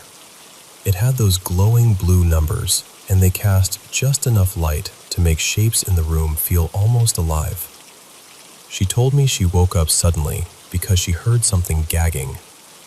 At first, she thought it was the dog, but then she realized the dog wasn't even sleeping in their room that night. So she just lay there, listening. Whatever it was, it sounded wrong. Loud, wet, harsh. Not like anything that should have been in that room. As her eyes adjusted to the dim light, she slowly lifted her head and looked toward the foot of the bed. And that's when she saw it. She said there was this huge black shape standing there. Not just a shadow, not her imagination, but a solid mass of darkness. It was so tall it seemed to reach all the way to the ceiling. Then it started moving. And when it moved, she said it sounded like someone dragging a metal garden rake across the carpet. That alone would have been horrifying, but she said the worst part was the sound coming from it. She never really found the right words for it. The closest she could get was that it sounded like a record playing backward, except it was layered with voices, men and women together, all twisted into something unnatural. By then, she was completely frozen. One of her feet had slipped out from under the blanket near the edge of the bed, and as this thing moved closer, she could feel this bitter cold coming off it. She was terrified it would notice she was awake, so as carefully and slowly as she could, she pulled her foot back under the covers. She said she managed to do it just before the thing passed. Then it kept moving across the room and, somehow, straight into the wall. The voices stopped. The scraping stopped. Everything went silent. For a second, she didn't know if she'd really seen it, or if she was the only one. Then her little sister whispered into the dark, "Are you awake?" My mom said, "Yeah." And her sister whispered back, "What the hell was that?" That was the moment she knew it had been real. Both of them wanted the light on immediately, but the switch was near the bedroom door.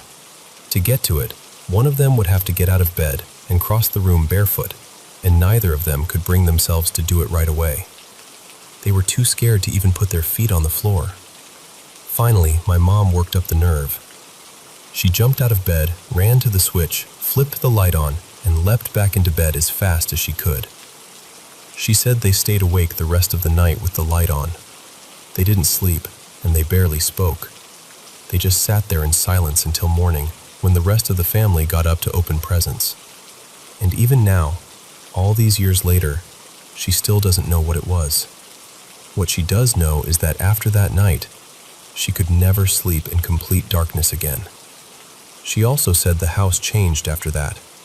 Things would go missing for no reason. The television would suddenly blast to life with loud static in the middle of the night. Her father once said he felt two hands grab his shoulders while he was driving to work, so hard it nearly made him lose control of the car. He was alone. Eventually the family moved, hoping they'd leave whatever it was behind. But according to my mom, they didn't.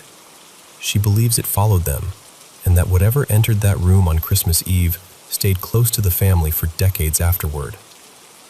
I still think about that story sometimes. I honestly don't know what to make of it, but I can understand why she never forgot it.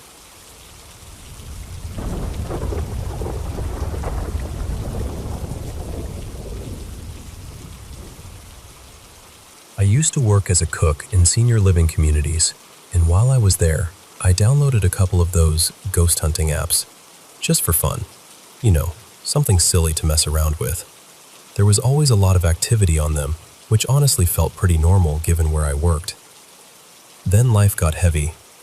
I lost my job, had court stuff hanging over me, and I completely forgot those apps were even still on my phone. One night last May, maybe 2 or 3 weeks after Mother's Day, my daughter and the kids had given me flowers and a balloon. The flowers were fading by then, but that balloon was still in the left corner of my apartment, just staying there. For nearly 2 weeks it hadn't shifted, hadn't turned, hadn't done anything. That night, my son Mason had my phone. He walked into the kitchen talking to it, and I figured he was joking around with his aunt, or maybe one of his cousins. I was cooking, not really paying close attention. Then I heard him tell the phone, plain as day, Make the balloon turn 3 times. And that balloon slowly turned to the right. 1 turn. 2. 3. Mason was thrilled. Absolutely thrilled. I was the exact opposite. I grabbed the phone from him, and he took off running through the kitchen into the living room to tell his brother like he was delivering breaking news to the whole house. While he was doing that, the EVP feature on my phone suddenly spoke. It said, "Son." Now, if you've never used one of those apps, there are all these little features built in. The EVP part runs while the camera is up, so you can record or snap pictures while it's going. I was walking from the kitchen toward the living room when I heard the word. I looked down at my phone to check what it had said, and when I lifted my eyes, that balloon was drifting right behind my head. Right behind me. I did not enjoy that moment, not even a little.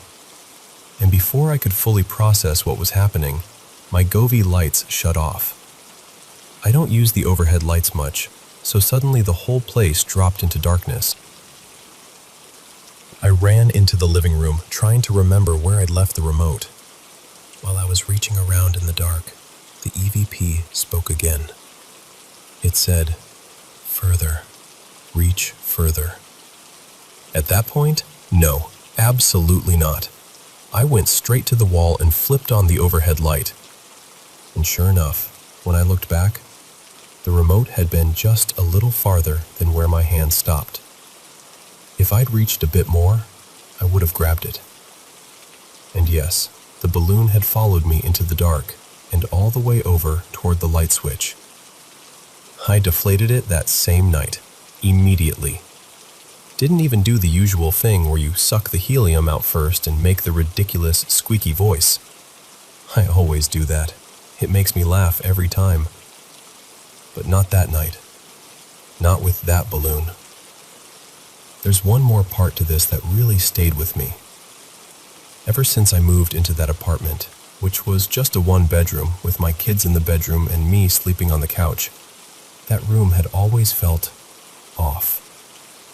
Especially one spot near the window.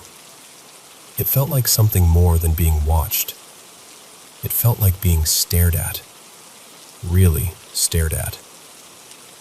I kept that feeling to myself at first because I didn't want to scare my kids or sound dramatic. But then they started refusing to sleep in their room. And these are kids who had always been pretty independent sleepers. They told me they were terrified of that same exact spot by the window. About a week later, I told my neighbors what had happened with the balloon and the app. That's when they told me the previous tenant had died in that bedroom. He had been disabled and had trouble moving around, and the place where he was found was that spot by the window. Honestly, that part broke my heart more than anything else. My neighbors said he had been a kind man, and from everything that happened, as unnerving as it was for me, I get the feeling he probably still is.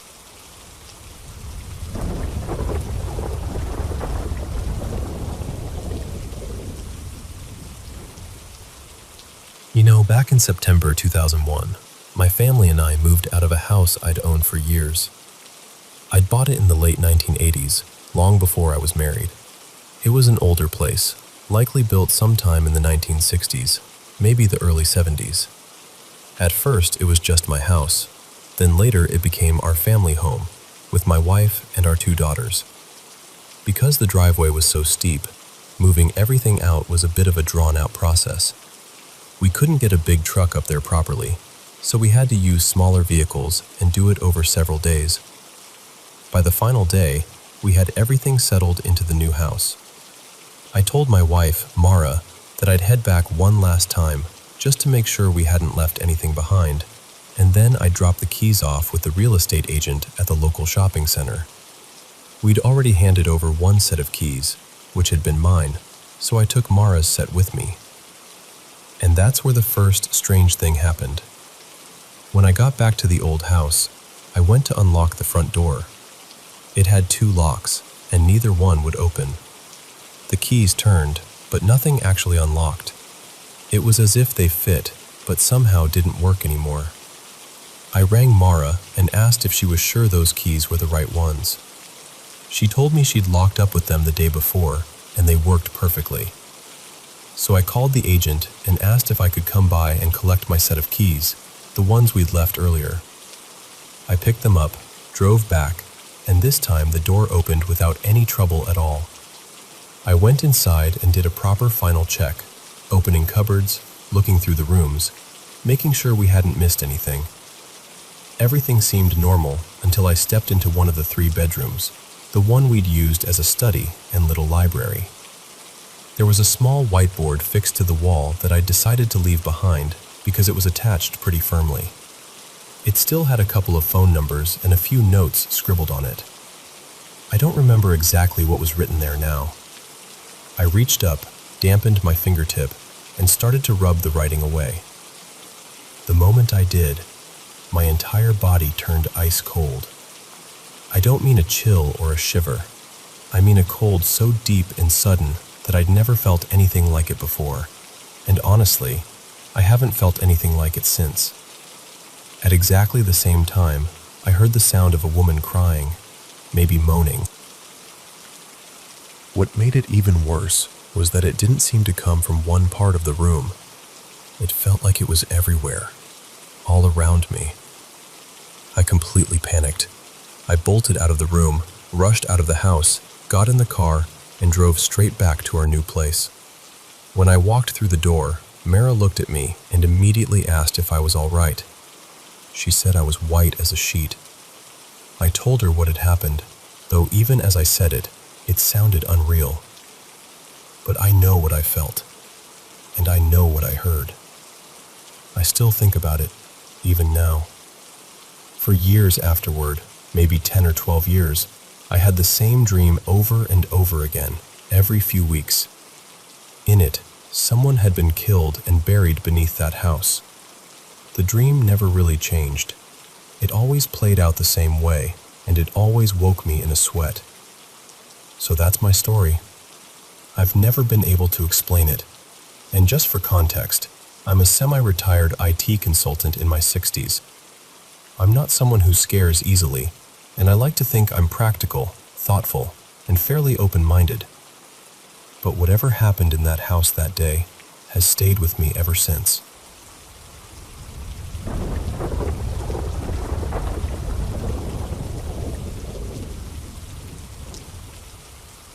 I should probably start by telling you that this house was never just some random place to me.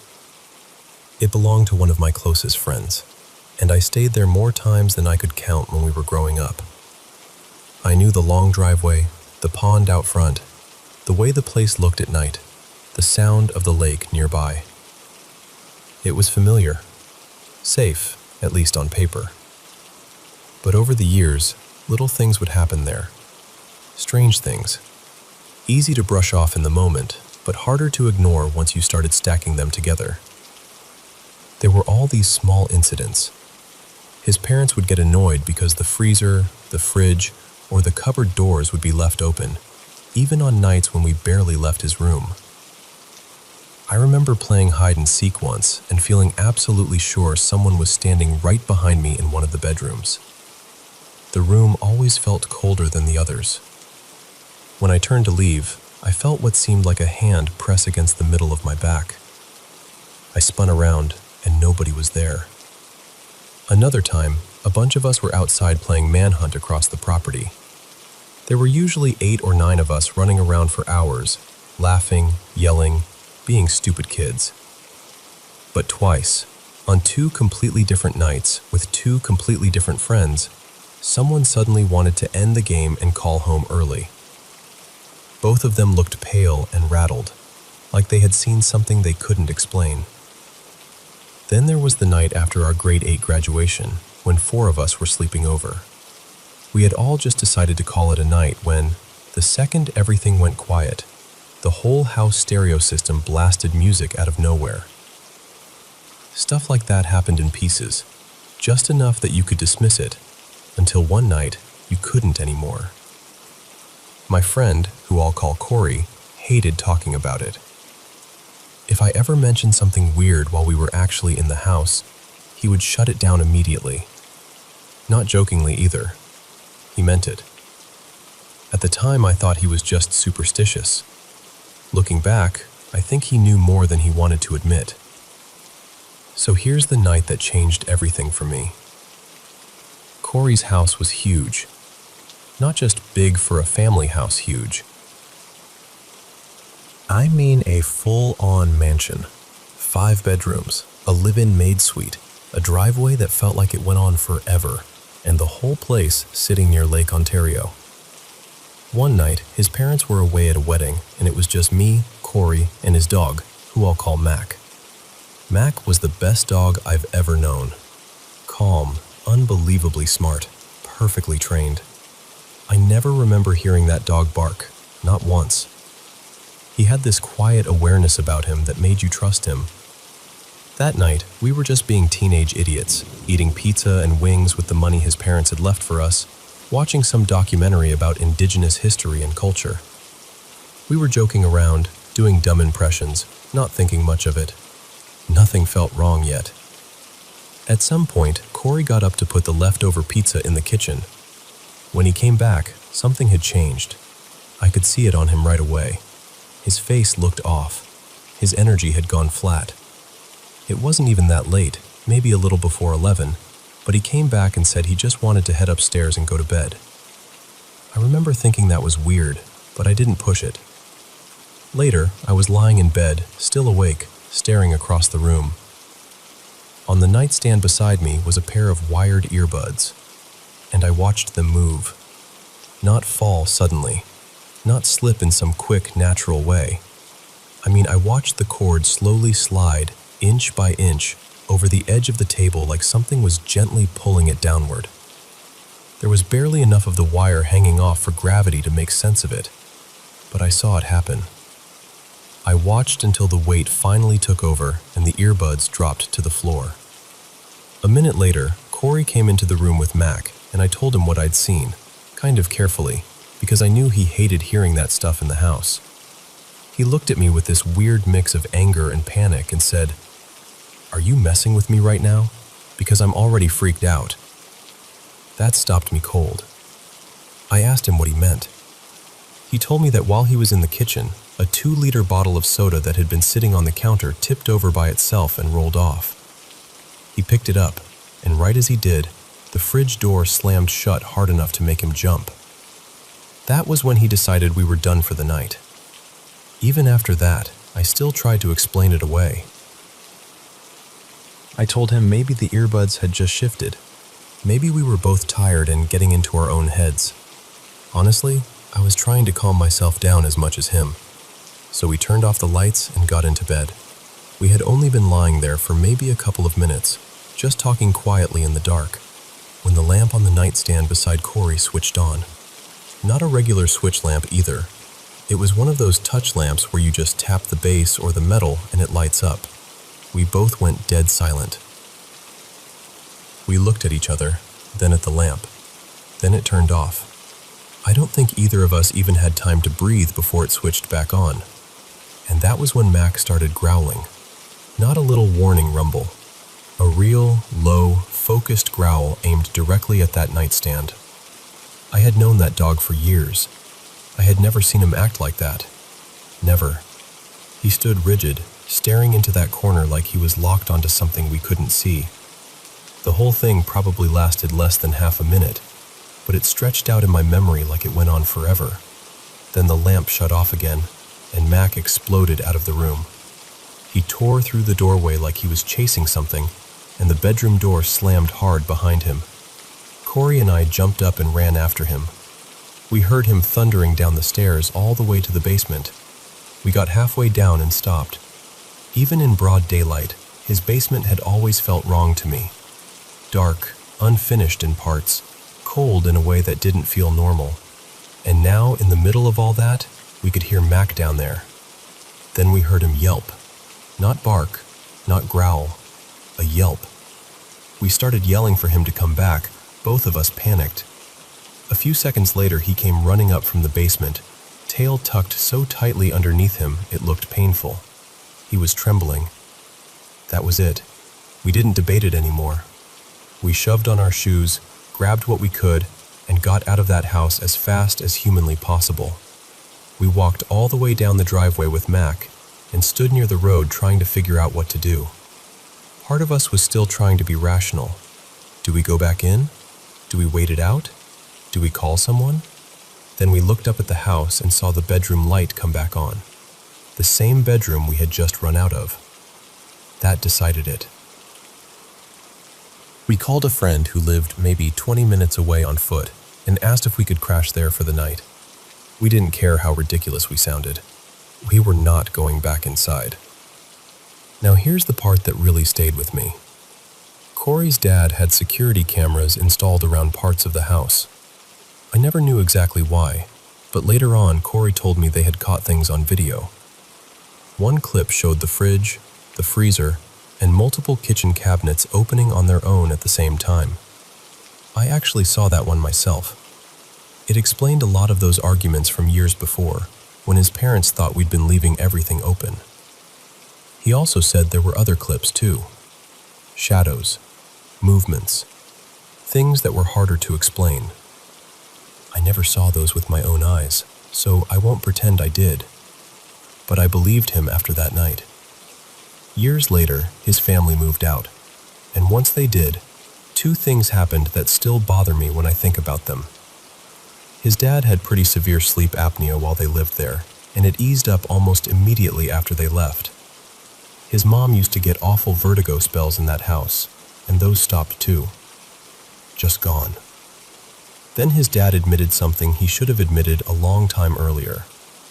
When the house was first being built, workers had uncovered what looked like multiple old burial sites, human remains in the ground. Instead of reporting it, he kept it quiet because he didn't want construction delayed for months while the property was investigated. I've never forgotten that.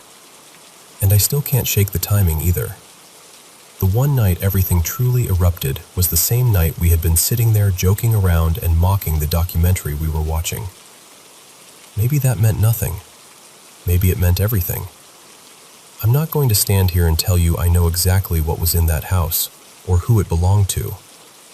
I just know something was there. Before that night, I had no interest in the supernatural. I didn't want stories, theories, or ghost hunts. I would rather have laughed it off and moved on. But after living through that, after seeing that dog react the way he did, after seeing that light turn on and off while we sat frozen in bed, I couldn't dismiss it anymore. So that's the story. I'm telling it exactly because it stayed with me. Because even now, years later, I can still picture that house from the road, that upstairs light glowing again after we ran, like it was watching us leave.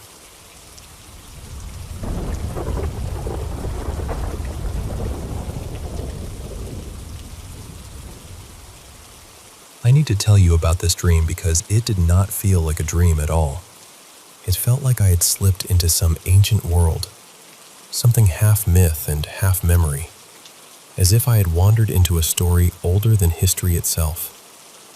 I was not exactly me there.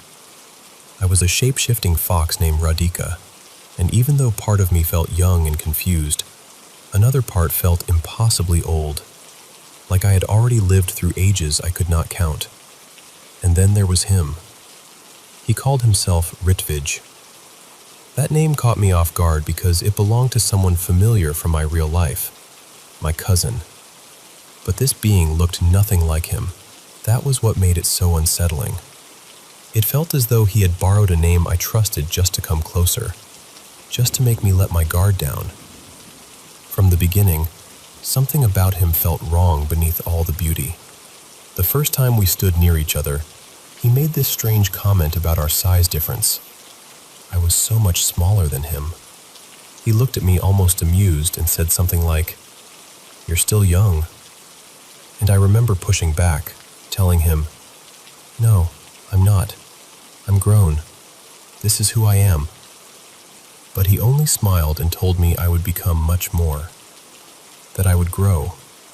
It was such an odd thing to hear, and somehow it made me feel small in a way that had nothing to do with height.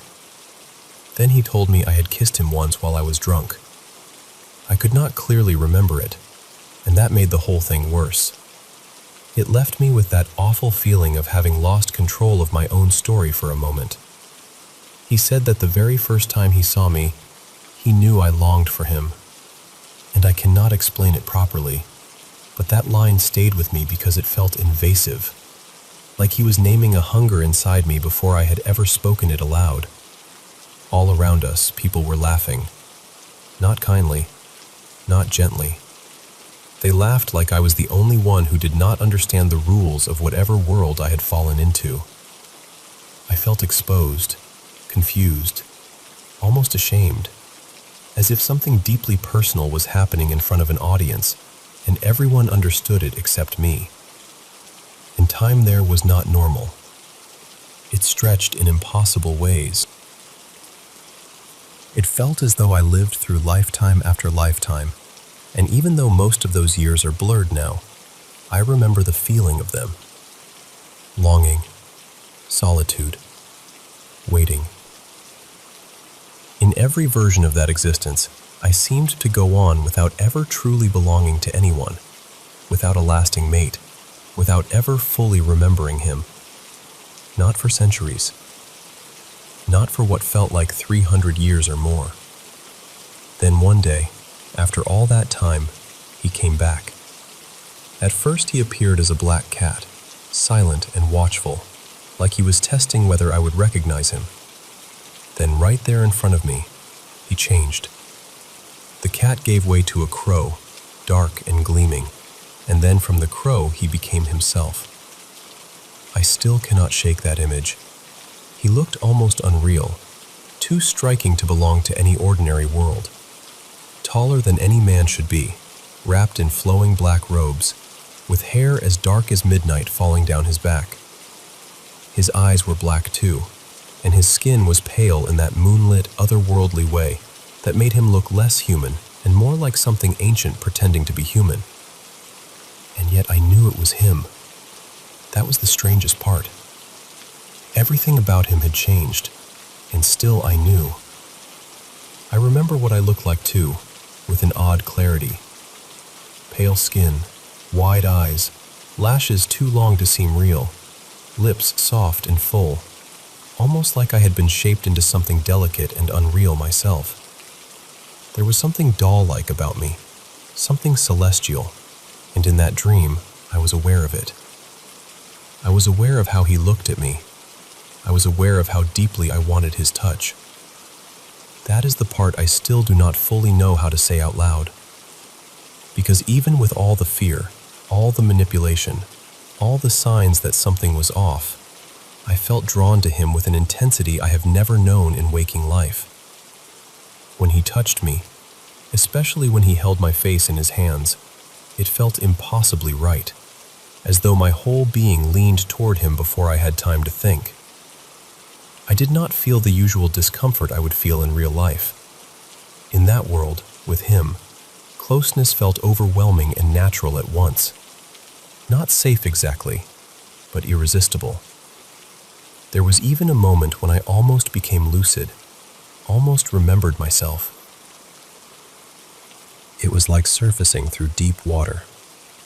I had this flicker of awareness, this sudden thought that, in real life, I do not even like kissing, that something here did not add up.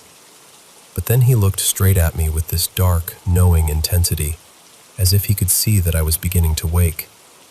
And in that moment, it felt like he would not let me go, like he was silently telling me, "Stay."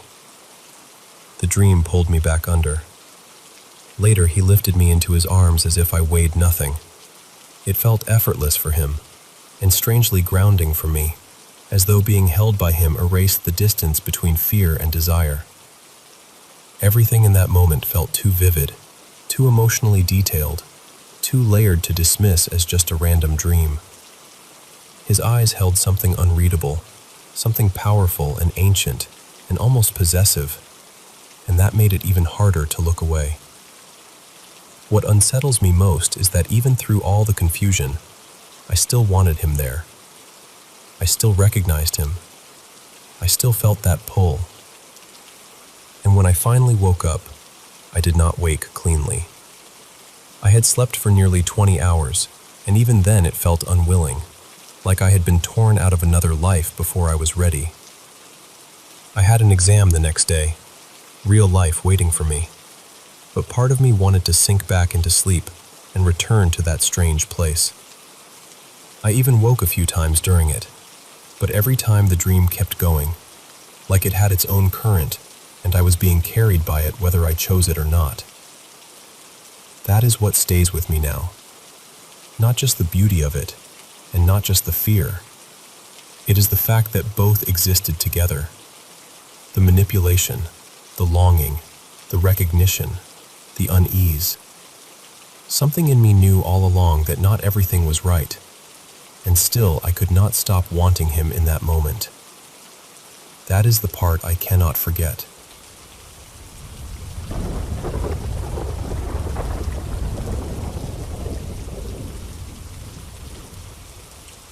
So, I want to tell you something that still lingers in the back of my mind.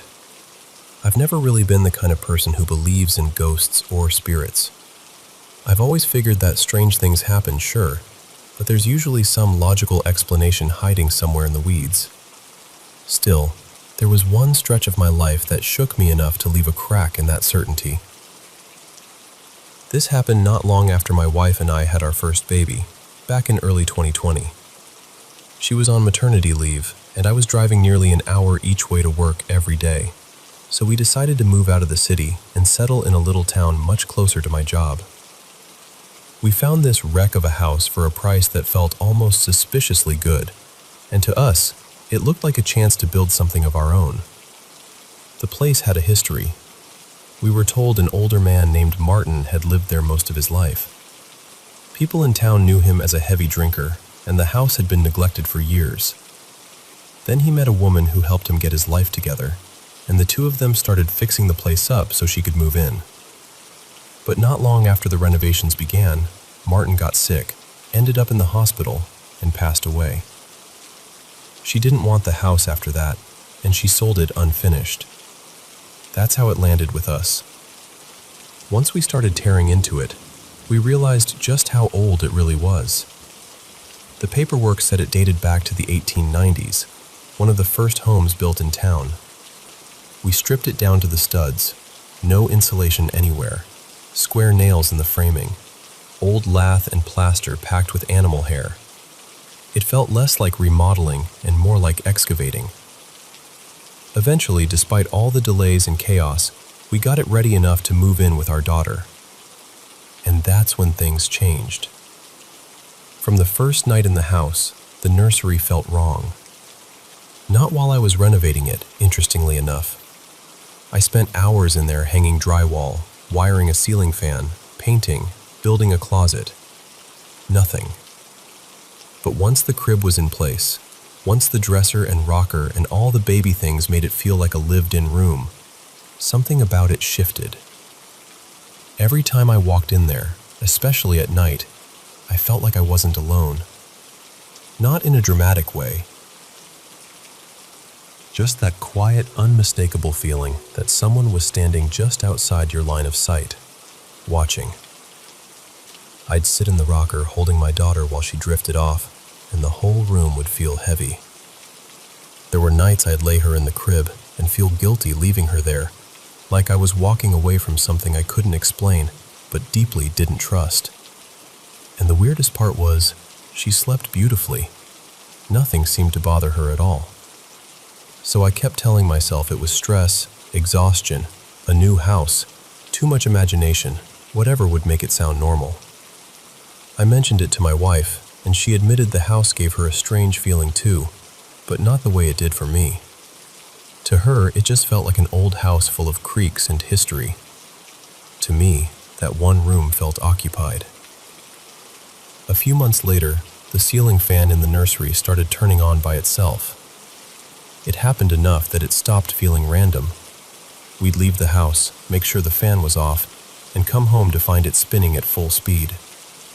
The ceilings were high, so I'd installed one controlled by a remote. At one point, thinking maybe the remote was malfunctioning, I took the batteries out and put it away in a drawer. Didn't matter. We'd still come home and the fan would be going. That got my wife's attention. Suddenly, it wasn't just me having a bad feeling in the dark. Now there was something physical happening too, and it was always in that room. So that went on for a while. The bad feeling, the fan, the constant effort to act like we were being rational adults in a perfectly normal home. Then came the final stage of the renovation. We were having insulation sprayed underneath the house. It was a bungalow, no basement, just a shallow crawl space. The insulation crew came out, took one look under there, and told me they couldn't start until the garbage was cleared away. They offered to do it for extra money, but I decided I'd save the cash and handle it myself. I spent the whole day crawling around under that house, dragging out decades of junk, old siding, bits of pipe, tangled wire. Then farther in, older things, broken dishes, tiny medicine bottles, rusted utensils. The deeper I went, the older it all seemed. And then I found something that stopped me cold. Tucked in one corner beneath the front part of the house was a pile of broken children's furniture. I hauled it out into the driveway piece by piece and laid it all out. It looked like a little rocking chair and an old wooden cradle, the kind that rocks side to side. Both were child-sized, both very old, and both looked like they'd been deliberately smashed. Not worn out, not collapsed from age, broken. By then the sun was starting to go down, and I was standing there in the driveway staring at them when that same feeling came over me, that awful watched feeling I'd had in the nursery night after night. That's when it clicked. The spot where I'd found that furniture was directly under the nursery, right beneath it, almost dead center. I'm telling you, every hair on my body stood up. I didn't know what I believed, but in that moment I believed I wanted those things gone. This next part is a little embarrassing, but it's the truth. I didn't know anything about hauntings or rituals or any of that. The only reference point I had was some old supernatural TV show I used to watch, where they'd burn an object and salt it if they thought a spirit was attached to it. Ridiculous? Maybe. But when you're standing in your driveway at dusk, looking at broken antique nursery furniture you just pulled from under your baby's room, your standards for what counts as a good plan get real flexible. So I built a big fire. I threw the rocking chair and cradle into it. Then I grabbed a full container of salt from the kitchen and poured the whole thing over the flames. I stayed out there for hours, stirring the fire until every last bit of that wood was reduced to ash and coals. And after that, everything stopped. Just stopped. The room felt normal. The fan never turned on by itself again. That constant sense of being watched vanished like a switch had been flipped. The house became just a house. I still don't know what to make of it. Maybe I let myself get creeped out and built a whole story around coincidences. Maybe finding those broken pieces under the nursery gave my mind a way to close the loop and finally relax. That's the explanation I usually offer myself. But I can't fully dismiss how real it felt while it was happening, or how sudden the silence was afterward. It didn't make me a true believer, but it did leave me with a hesitation I never had before. We only stayed in that house for about another year. We found out we were expecting our second child, and around the same time I got a much better job several hours away, so we moved again. We've never had another experience like that in any home since. Still, every now and then, I think about that room, about what was buried beneath it, and about how, for one stretch of time, I lived in a house that felt like it was holding its breath.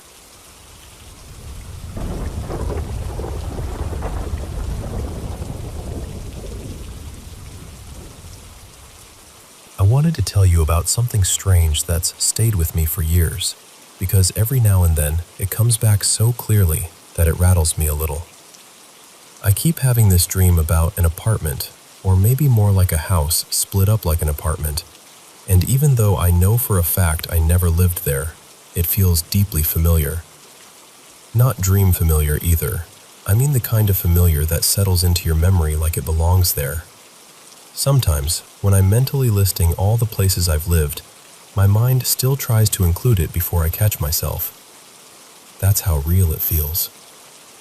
In the dream, I'm in my early 20s, maybe 23 or 24, and I live there with one steady roommate and a couple of others who drift in and out over time. The steady roommate feels important somehow. I can still picture his face, even now, but I couldn't tell you his name or how I knew him. One of the temporary roommates leaves after some falling out with him, and there's another one I never trust from the start. Nothing dramatic at first, just that quiet feeling that says, don't turn your back on this person. My room is always the front bedroom. It's big, bigger than you'd expect, and for some reason, no one else wants it. I always do. I feel attached to it right away, almost protective of it. I remember having people over sometimes, friends stopping by, but nobody ever seems comfortable there. They never stay long. The atmosphere makes them restless. I even remember arguing once with a friend, trying to convince him to move in, and he absolutely refused. At the time, I took it personally. Looking back, even in the dream, I think he was reacting to something I didn't want to admit. From the outside, the place looks completely ordinary. That's part of what makes it unsettling. It's a modest, red brick house with a dark shingled roof and this very noticeable white downspout along one side. No porch. Just a front door and a side door. There's a driveway, a detached garage we're never allowed to use, neatly trimmed shrubs, a flower bed, a tidy lawn. It sits in a neighborhood in a city where I really did live for a few years, which only makes everything blur together even more. When I wake up, I can remember touring the place, signing paperwork, carrying boxes in, carrying boxes out. I remember it the way I remember actual events. Except none of it happened. Inside, the layout never changes. There's this long central hallway connecting everything, bare and undecorated, almost echoing with emptiness. The whole place has that hollow, in-between feeling, like it exists slightly outside ordinary life. And the rooms are huge. That's one of the strangest parts. From the street, the house looks small, but inside it stretches impossibly far, like it goes back 2 or 3 lots and sideways farther than it should. Nobody in the dream finds that unusual. We talk about the neighbors as though we're attached to another unit, maybe a duplex, but it clearly isn't one. And we never see those neighbors. Never hear them either. The house itself is worn down in a way that becomes normal. The paint is chipped. The sinks are cracked. The linoleum is stained. The carpet looks tired and yellowed with age. The fridge smells sour no matter how often we scrub it. The hallway always has this damp, stale odor to it. The stovetop is crusted over with old, burnt food. There's even a fine layer of dust on the walls, if that makes sense. And somehow none of us ever think to hang anything up. No posters, no photos, nothing to make the place feel like home. And the odd part is, none of us seem especially bothered. We keep saying the rent is cheap enough that it's worth it, especially once it's split 3 or 4 ways. Every so often someone says, we should really call the landlord about this. But no one ever does. I don't even remember seeing the landlord. I don't remember paying rent either, or knowing how much it was supposed to be. It's like all the practical parts of living there are missing. The part that stays with me most is the back bedroom, the one my steady roommate lives in.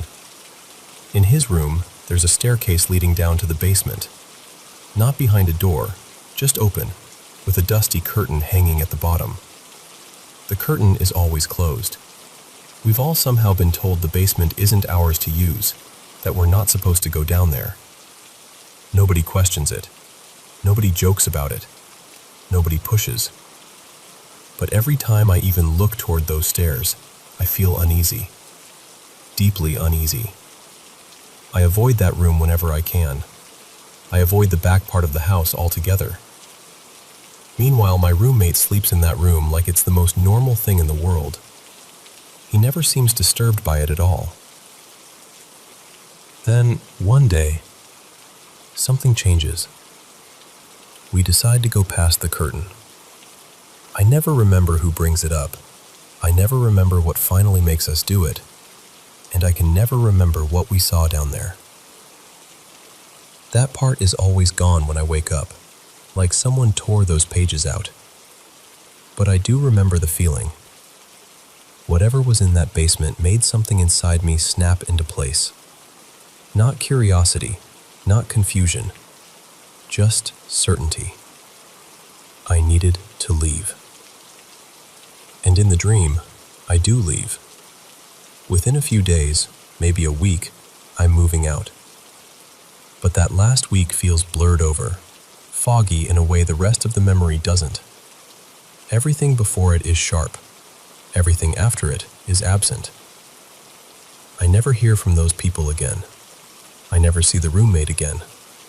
They just vanish from my life completely. Which would make sense if none of them ever existed. But somehow that doesn't make the memory feel less real. That's the part I can't shake. It has been over a decade now, and this place still lives in me like an actual chapter of my life. I know it wasn't real, but my mind keeps filing it away as if it was. I had the dream again recently, and it left me sitting with that same old feeling, trying to figure out why this imagined place feels more fixed in my memory than some real apartments I actually lived in. I don't really know what to make of it. I just know it feels less like a dream, and more like I keep brushing against a life that almost belonged to me.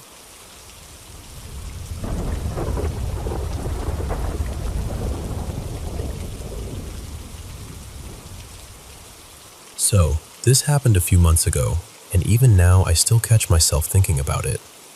My husband and I finally moved out of this house that, honestly, felt deeply wrong. We're safe now, and I'm not scared the way I was back then, but I still can't fully explain what was happening there, and that's what sticks with me. The house was in this old mining town where a lot of the downtown area was built over abandoned mine tunnels. People around here still talk about construction crews finding hidden caverns underground that were never on any map. So even before anything strange started happening, the place already had this unsettling history. It was over 100 years old, right in the middle of town, and it carried that kind of heavy, worn-out feeling some old houses have. We rented the basement suite in early 2019. I knew the landlord through work, and at first everything seemed mostly fine. Nothing dramatic, just a weird atmosphere I couldn't quite put into words. Then, in 2020, things started to shift. There was a shared laundry area in this unfinished section of the basement. At first, we didn't have access to it, but once the pandemic started, the landlord told us to use the washer and dryer there instead of going to a laundromat. On paper, it was a nice gesture. In reality, that room made my skin crawl. The second I started doing laundry down there, I felt watched. That's the only way I know how to describe it. The floor was bare concrete, and near the middle there was this raised, square section, maybe 2 feet by 2 feet, with a circular patch in the center made from a different shade of concrete. And sitting on top of it was this bundle of sticks tied together into a pentagram. Now, my landlord was a very spiritual person, so I knew it probably had some protective meaning for her. I tried to respect that. I really did. I told myself it was basically spiritual home security and left it at that. But after I noticed it, I couldn't ignore how oppressive that room felt. Not long after that, little things started happening. A cupboard door would swing open by itself. A trash can would tip over for no reason. We had this framed picture that kept falling, over and over, even though it was nailed into the wall properly. One night we had a friend over. I'll call him Noah. We were all sitting on the floor playing cards when he suddenly went pale. Right after that, the picture crashed down again. I barely reacted because by then it had become weirdly normal. But Noah swore he had seen it lift upward before it fell. I laughed it off in the moment, but it definitely got under my skin. For a while, it stayed at that level. Creepy, but manageable. Then, in 2021, the basement flooded. Not our actual suite, thankfully, just the laundry area.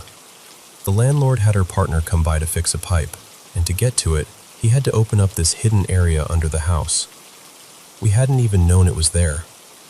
There was a boarded-up door in the unfinished part of the basement, and behind it was a staircase that went way down and way back under the house.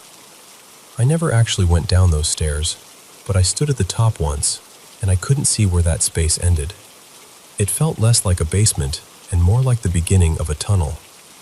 After that door got opened, everything escalated. The noises got louder. Things started moving more often. The whole house felt tense, like we were intruding on something that did not want us there.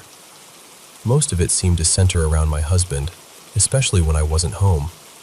He started having night terrors again, which he hadn't dealt with in years.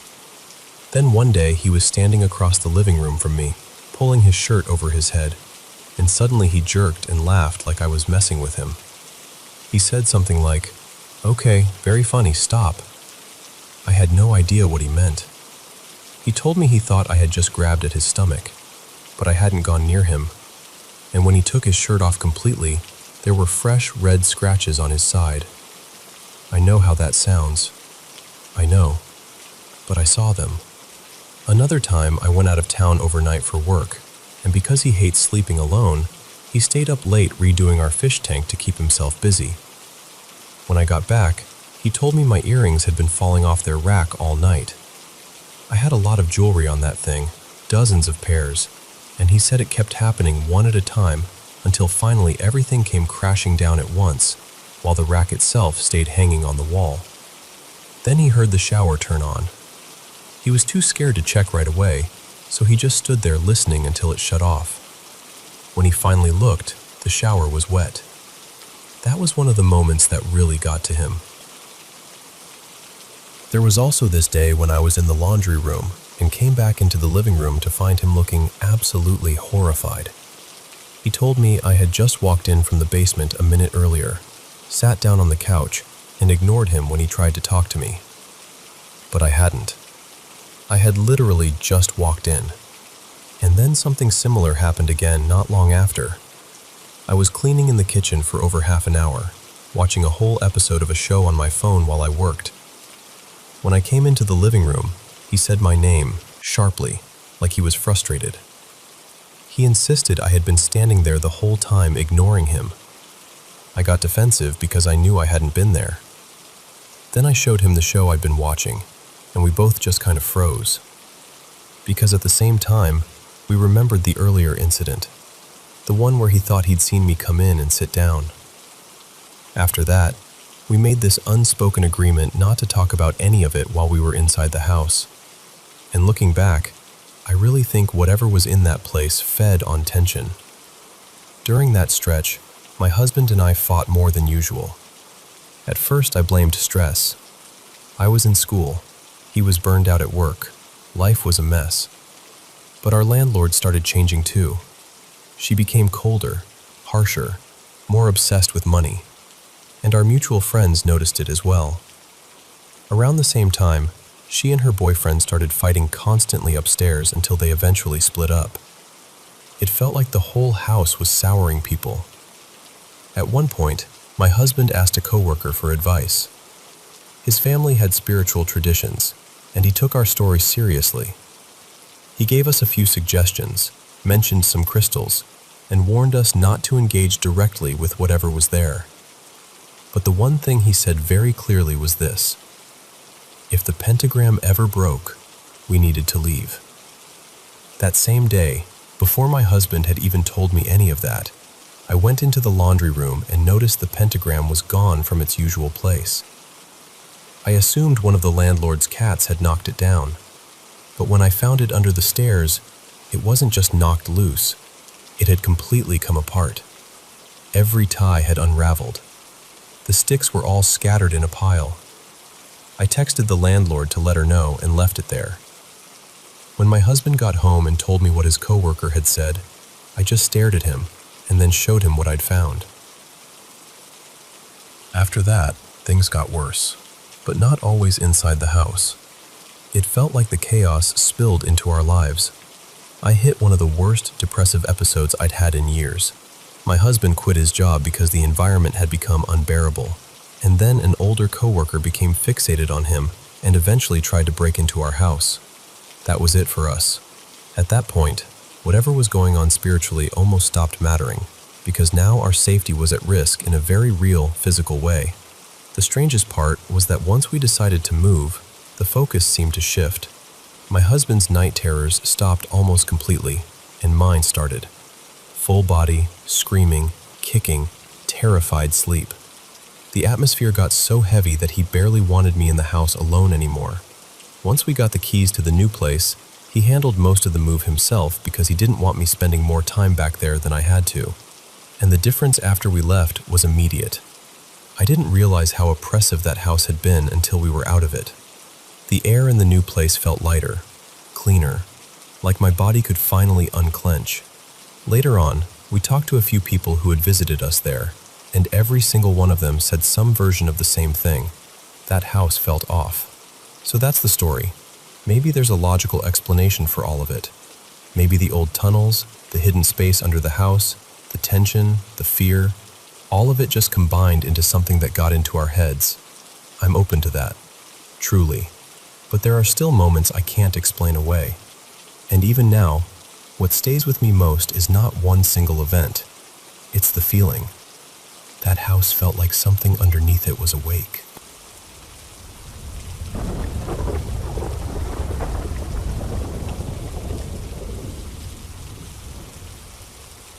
I want to tell you about something that still sits strangely with me, even now. I can't honestly say, yes, without question, that was paranormal, but I also can't explain it away, and that's what makes it linger. A few years back, I was heading home with 4 friends, and we decided to cut through a small cemetery. It was around 11 at night, maybe a little after, but not especially late. The place itself wasn't creepy in the way people imagine cemeteries to be. It was tiny, wrapped around an old church on a hill overlooking the town.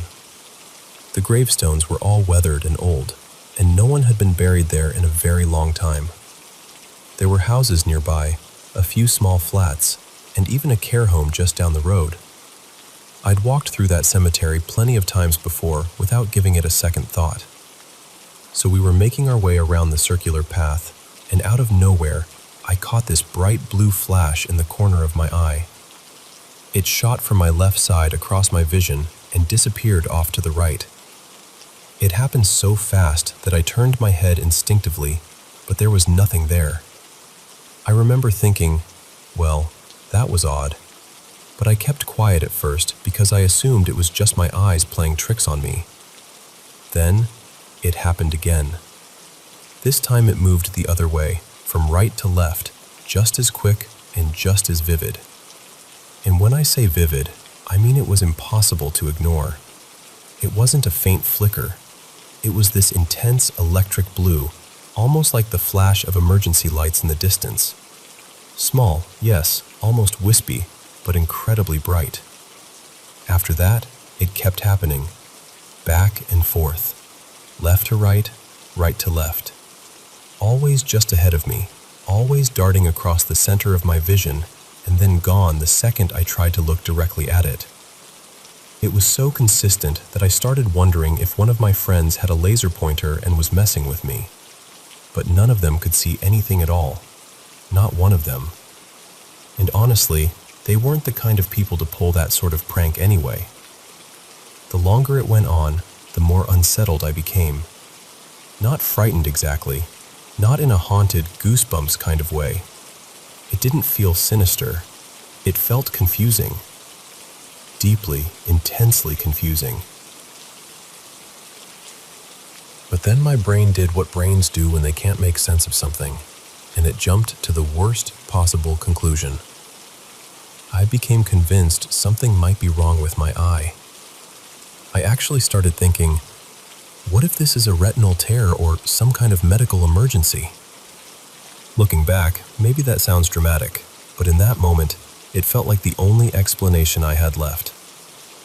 Eventually, I worked myself into a panic attack. My friends could see I was spiraling, and they got worried too, so we agreed we should leave and go get checked out. And here's the part I still can't explain. The second I stepped off the final stone steps and out of the cemetery, it stopped. Completely. No more blue flashes, no lingering streaks, no odd spots in my vision. Nothing. It was just over, as suddenly as it had started. What makes it even stranger is that it seemed to follow the path perfectly, almost as if it were staying just ahead of me the whole time. The path circles the church in a neat loop, with 2 entrances on opposite sides. We had come up one set of steps and were heading around toward the other side, and that blue light stayed with me the entire way, flickering from side to side like it was leading me forward.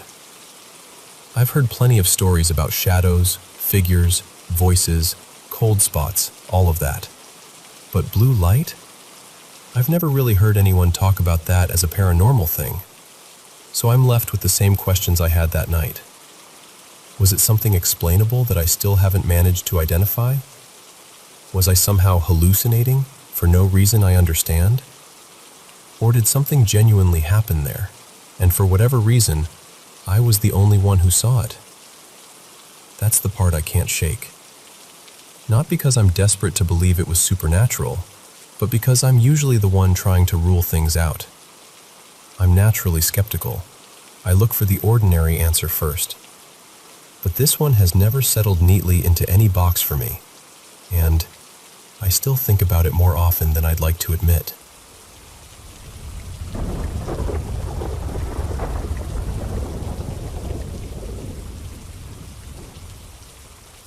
I want to tell you about something that happened to me years ago, back when I was living in a little mountain town in Colorado called Cripple Creek. At the time, I was working as a card dealer at one of the casinos up there.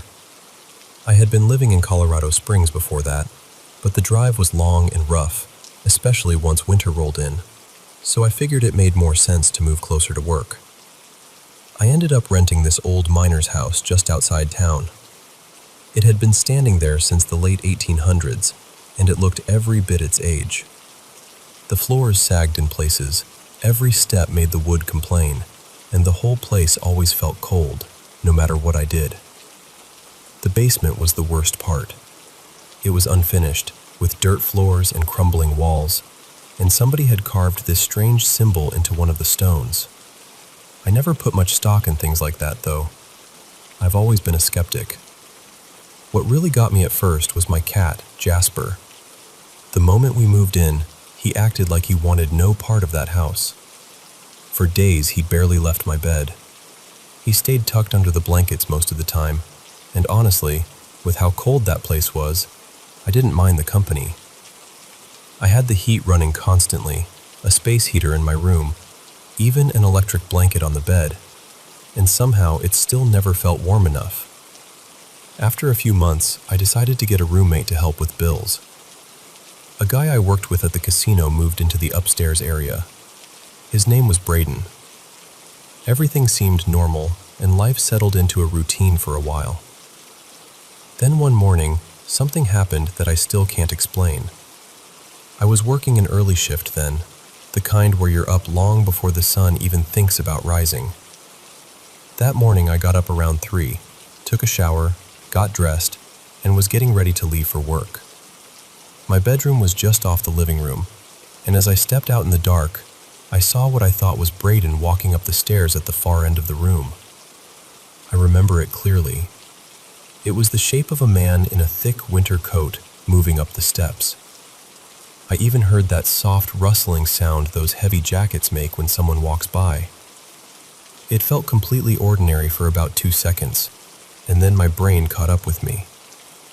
Braden had started work at 3 that morning. There was no reason he should have been home. the air in the room seemed to change. I stood there for a second trying to make sense of it, then grabbed my pistol and went upstairs. I checked every room, closets, corners, everything.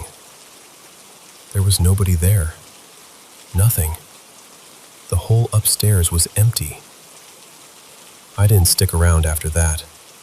I put the gun back down, got out of the house as fast as I could, and headed straight to the casino. And there he was, Braden, exactly where he was supposed to be, working. I've gone over that moment in my head more times than I can count, and I still don't have an explanation for it. I don't believe in ghosts. I still don't. But I know what I saw that morning, and I know what I heard.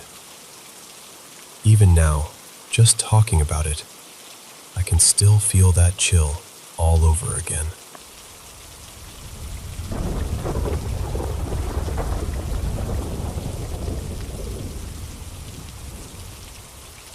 I need to tell you about a night that completely changed the way I see things. At the time, I did not believe in ghosts or spirits at all. Not even a little. I was the kind of person who would laugh about paranormal stories, make jokes, and brush everything off like it was just nerves or imagination. That was me, right up until I stayed at this house with my friend. We were house sitting at her uncle's place, this beautiful home tucked into a heavily wooded area, quiet and a little isolated even though there were other homes nearby. My friend, I'll call her Finn, had told me before that her cousin always felt strange things in that house. She used to talk about weird energy, unexplained noises, and the feeling that someone was there when nobody was. I never took it seriously. I just assumed her cousin was overly anxious. Then came that night. When it was time to sleep, Finn and her boyfriend, who I'll call Silas, went to the bedroom, and I decided to sleep on the couch in the big open-plan lounge. I actually preferred it. It felt relaxed, and I was still wide awake. A little later, our friend Amelia called us on FaceTime, and we all chatted for a while. I was alone in the lounge on the call, while Finn and Silas stayed connected from the bedroom. At some point, we started joking around, and said Amelia would probably come haunt us, since her own house supposedly had strange things happen there. I laughed. I remember being completely unfazed.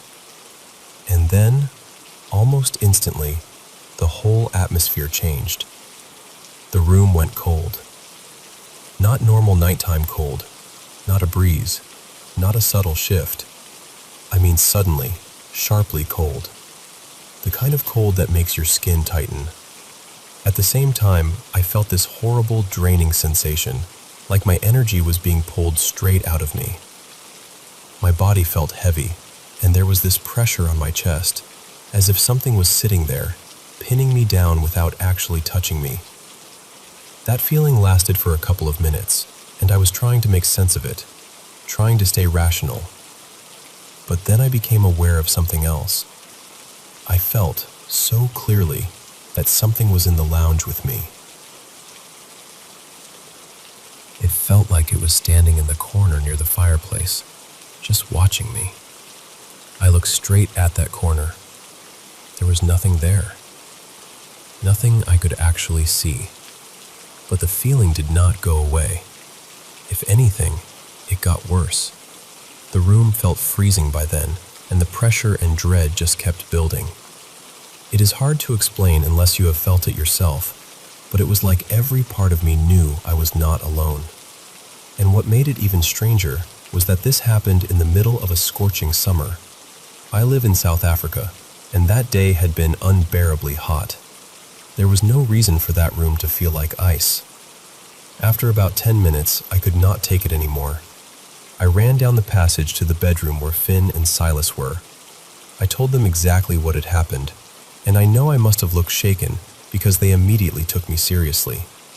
Silas and I even went outside afterward to check the garden and around the property, just in case someone had somehow gotten in or been lurking nearby.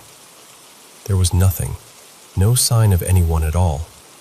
Then, about a year later, we stayed at the same house again. this time with another friend who was much more sensitive to paranormal stuff than I was.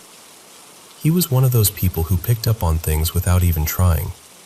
Early that morning, around 5, he woke me up and asked me something that honestly sent a chill through me all over again. He asked, "Did you clap next to my head and say my name to wake me up?" I was half asleep and completely confused. I told him no, of course not. And the thing is, I am an incredibly deep sleeper. I do not just wake up, move around, clap in someone's ear, and then fall back asleep without knowing it. That is not possible for me.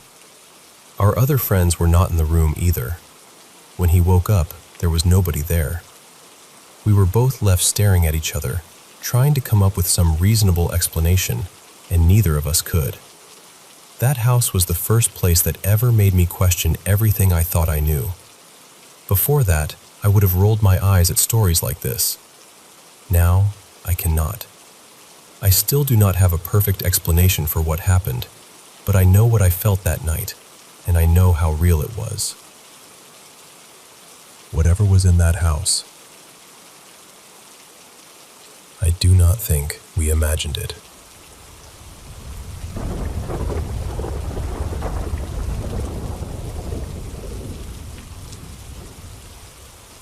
So, this happened around 5 years ago, and I still can't explain it in a way that makes complete sense. My girlfriend and I were out at this river trail near where we lived, just getting some exercise and enjoying the weather. She wanted to jog, and I decided I'd take my bike.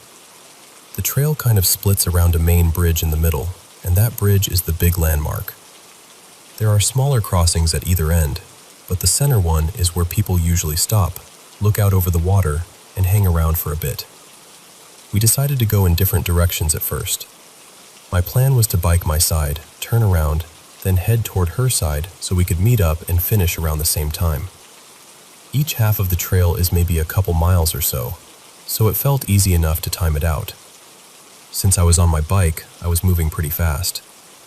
I got close to the far end of my side and thought about continuing toward the lake, but instead, I turned back.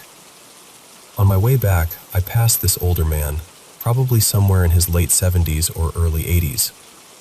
He had this really kind face, soft smile, and gave me a little wave. We did that quick trail greeting, just a simple, "Hey," as we passed. What stood out to me was that he seemed almost expectant, like he was already looking at me before I got there, waiting for that little hello. Nothing creepy, nothing strange exactly, just memorable. Anyway, I made it back to the middle bridge and rode across it so I could stop for a second and look over the river. And this is the part that matters. When I had passed that man earlier, he was walking away from the main bridge, farther down the trail. He wasn't moving quickly either, more like someone out for a peaceful stroll, taking in the scenery. After stopping at the bridge, I headed over to the other side of the trail, the side where I was eventually going to meet my girlfriend. When I got there, I decided to take a break. I got off my bike, sat there for a bit, and started scrolling on my phone. Probably about 10 minutes went by. Then I got this weird feeling and looked up. And there he was. That same older man was walking across the bridge toward me. I just remember staring because it made no sense. The man I had seen earlier had been a good distance down the opposite side, heading away from the bridge. Even if he had turned around right after passing me, there is no way he could have covered that distance, crossed back, and made it over to my side that fast. Not at the pace he was walking. And it wasn't just, maybe it looked like him. It felt exact. Same gray knit cap, same faded green puffer jacket, same jeans, same build, same slow, easy stride. He kept coming in my direction, and I started feeling awkward because we had already said hello once. I get socially anxious sometimes, so instead of looking at him again, I dropped my eyes back to my phone. When I last saw him, he was maybe 20 yards away. I only looked down for about a minute, maybe a little more. Then I looked back up. He was gone, just completely gone.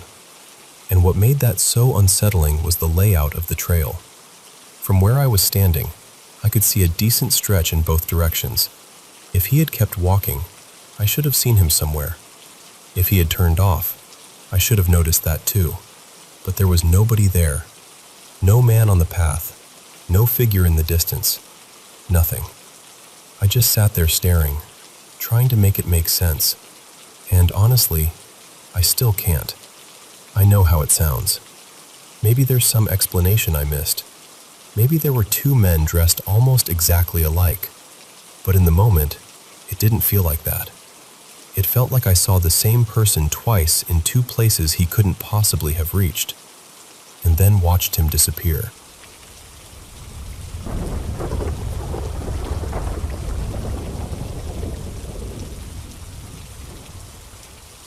I want to tell you about a place I lived in when I was younger, because even now, at 24, I still have a hard time putting it into words without feeling like it sounds unreal. These days, I barely experience anything paranormal at all. Maybe the occasional strange feeling, but nothing like what it used to be. When I was a kid, though, it felt like the supernatural had its claws in my family. Honestly, it wasn't just me. Everyone in my immediate family seemed to go through things. It was almost like we carried something with us, like whatever darkness was already in a place would somehow grow stronger around us. Looking back, maybe that made a strange kind of sense. My childhood had a lot of pain in it, and sometimes it felt like that pain opened the door to things we couldn't explain.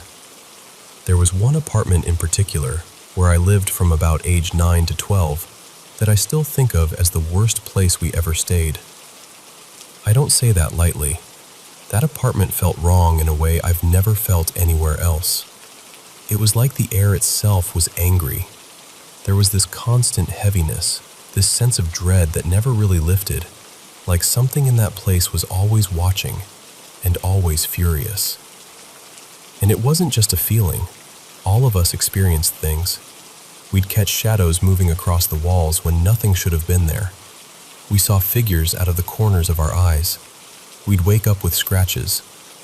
The bunk bed my brother Eli and I shared would shake so hard it felt like someone was grabbing it and trying to rip it apart. Nighttime in that apartment was its own kind of nightmare. For me, the worst part was trying to sleep. I used to dread bedtime. My older siblings handled it better than I did, at least on the surface, but even they admitted the nights were terrible. I'd lie there scared out of my mind, waiting for exhaustion to finally pull me under. And when it did, that's when it would happen. I'd slip into this state that felt like sleep paralysis, except it was more than that. I'd realize I was trapped, and the second I became aware of it, panic would hit me. I'd try to move, even just a finger, anything at all, and it felt like I was dragging myself through wet cement. Sometimes breathing felt almost impossible, like something heavy was pressing the air out of me. Then the loop would start, and it wasn't like I'd see some obvious horror movie figure standing over me. It was worse in a way, because it was this presence, this pure, hateful force. I could feel it. It felt like it despised everything in that room. It hated me. It hated all of us. There was no mistaking that. I would fight with everything I had to get out of bed. Sometimes I'd manage to throw myself over the side, just flop straight onto the floor. It didn't matter whether I was sleeping on the bottom bunk or the top one. Somehow, in that strange half-dream state, the same thing would happen anyway, like logic didn't apply anymore. I'd hit the floor, and for a second I'd think I'd finally broken free. Then suddenly, I'd be back in bed again, frozen. I can't really explain how terrifying that was. It took so much effort just to fall out of bed once. To have to do it over and over again felt endless. I'd land on the floor, barely able to move, every muscle locked up, and all I could do was stretch one arm toward the bedroom door beside the bed. I'd feel the carpet under my hand. I'd think, just get to the door, just get to the door. And then everything would snap back again, and I'd be right where I started. Sometimes that cycle felt like it lasted for hours. Every now and then, I'd make a little more progress. I'd drag myself across the floor inch by inch until I reached the doorknob. I remember grabbing it with one hand and trying to pull myself up while my legs just hung there useless, like they didn't belong to me. I'd try to call for help, try to mouth the word, but nothing would come out. Not even a whisper. It was like my voice had been taken too. And then morning would come. After what felt like an entire night of fighting just to move, I'd still have to get up and go to school like everything was normal. That was the part that made it feel even stranger. Life just kept going. Sometimes I'd wake up and realize I really had ended up on the floor. Sometimes I'd find faint scratches on my arms. Other times, there'd be nothing visible at all, just this bone-deep exhaustion that made it feel like I hadn't slept for a second. I still feel ridiculous talking about it. I really do. There's always that voice in the back of my mind saying, "That sounds impossible. That sounds insane." But I know what I lived through. I know what that apartment felt like. And I know I wasn't the only one who experienced it. So when I tell this story, I'm not asking anyone to explain it away for me. I'm just telling you that it happened. It was real to me. And for a long time, it was just my life.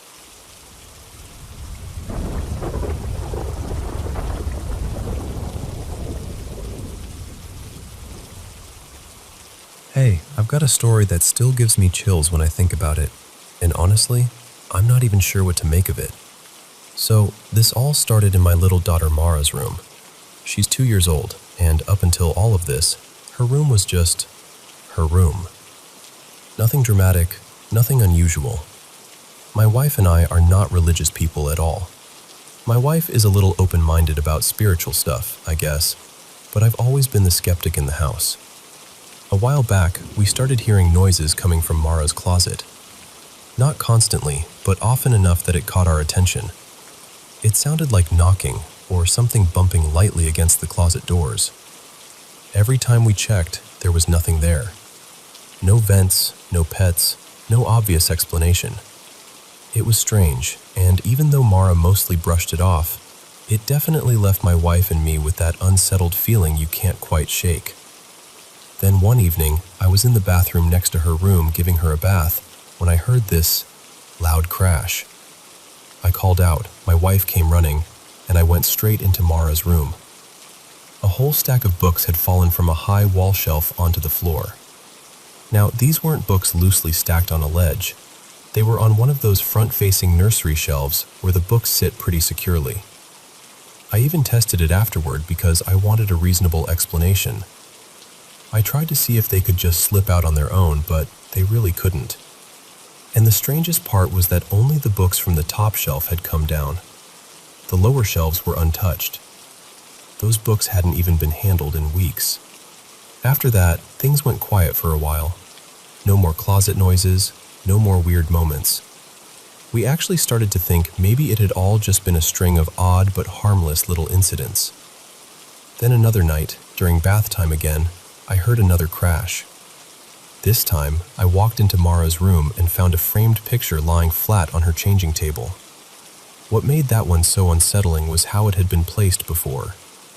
The frame had been sitting on a shelf above the table, leaning against the wall, and there were several little items in front of it, including a baby monitor camera. But somehow, the picture ended up down on the changing table, while everything else stayed almost exactly where it was. Nothing had been knocked over. Nothing had fallen with it. The camera had shifted just slightly, barely at all. I checked the footage because the camera is motion activated. About 10 minutes earlier, it had recorded me going into the room to put something away. The frame was definitely still on the shelf then. The recording showed me leaving, then it stopped. It didn't catch the picture falling. It only started recording again when I walked back in and found it already down. That really got under my skin. Then came the night that honestly rattled both of us the most. Clara woke up right around 3 a.m. My wife went to get her, and when she brought her into our room, our daughter was completely beside herself. I don't mean normal toddler crying. I mean she was writhing, screaming, sobbing, totally inconsolable. It looked like she was terrified or in pain, and we had never seen her like that before. It felt so intense and so out of character that it genuinely scared us. And then, after all that, she just suddenly wore herself out and fell asleep. The next day she was completely fine, totally normal, laughing, playing, acting like nothing had happened. And there's one more thing. Her room is always colder than the rest of the house. Not a little colder, noticeably colder. The bathroom next door feels normal. The guest room on the other side feels normal. But her room stays several degrees cooler for no clear reason. We even checked with sensors because I started thinking maybe I was imagining it. But no, it really is colder in there. On top of that, she'd also started waking up in the middle of the night for weeks, which was unusual for her because she had always been a great sleeper. And I know this next part sounds dramatic, but when I realized so much of this seemed to center around 3 a.m., I did what everyone does when they're freaked out and sleep deprived. I started searching online. I found all kinds of folklore and religious interpretations tied to that hour, and suddenly, I was connecting dots I probably shouldn't have been connecting. But when you're already unsettled, your mind goes wandering. We live in Santa Fe, New Mexico, and people around here love to talk about the spiritual history of the place. Hauntings, old energy, all of that. Our house isn't even especially old, so I keep trying to tell myself there has to be some practical explanation. But I'll be honest with you. When you hear sounds with no source, see things move that really shouldn't move, watch your child react in a way you've never seen before, and feel that chill in the room over and over again, it starts to wear on you. So that's where I am. Part of me wants to explain every bit of it away. Another part of me can't deny how unsettling it has all felt while we were living through it. And I still don't know what to think.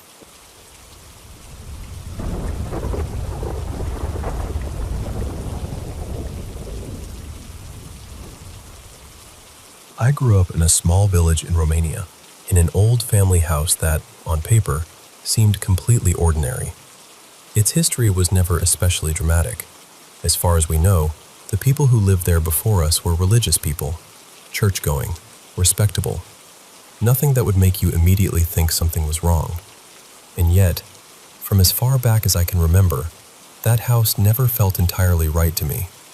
Most of whatever was in there seemed strongest in the kitchen, though strange things happened in other rooms too. I'm actually staying in the house again now, and I may try recording overnight just to see if anything turns up. Honestly, I'm not expecting much beyond odd sounds.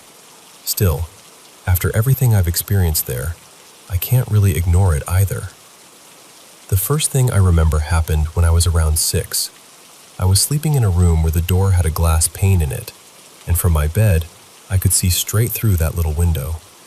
I was still scared of sleeping in the dark back then, so my mother would always leave the hallway light on for me. One night, sometime very late, I woke up and looked toward the door. Standing there, visible through the glass, was a hooded figure watching me. I was half asleep and thought maybe it was my grandmother, because she used to wear a headscarf tied in that old-fashioned way. So I called out to her. The moment I did, the figure turned its head to the side, and then another hooded figure appeared beside it. It looked like the two of them were talking to each other, though I couldn't hear a thing. Then, after a few seconds, both of them turned sharply and moved out of view. And just as they did, a third figure slipped past after them. I remember lying there frozen, staring at the door, too afraid to even pull the blanket over my head. Another time, in a different bedroom, I was home alone, just lying there messing around on my phone. Out of nowhere, I saw what looked like fire appear in the upper corner of the wall near the door. It spread incredibly fast, racing across the wall toward the frame. For a second, it looked like flames were pushing around the edges of the door itself, like something was about to burst through. And then, it was gone. The whole thing lasted maybe 2 seconds. I ran to look, expecting smoke or scorch marks, or at least some sign that I hadn't imagined it. But there was nothing. The wall was untouched. The old wooden door, which had been in the house since before my father bought it, looked exactly the same as always. That same door was involved in something else that I still can't explain. Again, I was alone in the house, sitting on the bed with my phone, when the door suddenly started shaking hard. Not a gentle rattle either. I mean, violent, aggressive shaking, like someone on the other side was trying to force their way in. I jumped up immediately and grabbed the handle, expecting resistance, expecting someone to be there. But the second I touched it, everything stopped. I yanked the door open right away and checked the hallway, then the other rooms. No one was there. Nothing had fallen, no windows were open, no explanation made sense. That one shook me badly, because it felt physical and real in a way that's hard to brush off. A few years later, maybe when I was around 12 or 13, I had another encounter in the kitchen. It was around 9 at night. I'd gone in to heat up some leftovers while my mother and my younger brother were each in their rooms. The microwave was near the back of the kitchen, close to the door that leads outside. When it beeped, I walked over to get my food. I was only a couple of steps away when, right in front of me, a black figure appeared for a split second. It was tall, thin, almost unnaturally narrow, and it stood maybe a meter away from me. It vanished so quickly that part of me wanted to call it a trick of the eyes. But I know what I saw, and I remember exactly how cold my whole body felt in that moment. What unsettles me even more is that it wasn't just me. My little brother, who's a bit younger, eventually admitted that he'd had his own experiences too. He told me he'd heard whispering in the kitchen when nobody else was there. He also said that once, while he was in the bathroom, he looked toward the little window in the door and saw a dark figure standing outside, staring in. The strangest thing he described was seeing, from the corner of his eye, what looked like a long, dark shape sitting upright on one of the beds, so tall it nearly reached the ceiling. He said it leaned slightly, as if it were watching. And then there's everything else. The smaller things. The things that sound less dramatic when you say them out loud, but add up over time until the whole house feels wrong. There were nights when I'd catch what looked like faces or human shapes hovering above me just before sleep. I used to try recording sounds in the house, hoping for something clear enough to prove I wasn't imagining it all. Most of the time, the only things I caught were strange voices, breathing, or noises that didn't belong there. I know how this sounds. I really do. And I'm not asking anyone to believe every word automatically. I'm just telling you what happened in that house, as honestly as I can. Maybe there's an explanation for all of it. Maybe there isn't. But when you grow up in a place where the silence never feels empty, you start to trust that feeling. And in that house, especially in that kitchen, I never once felt alone.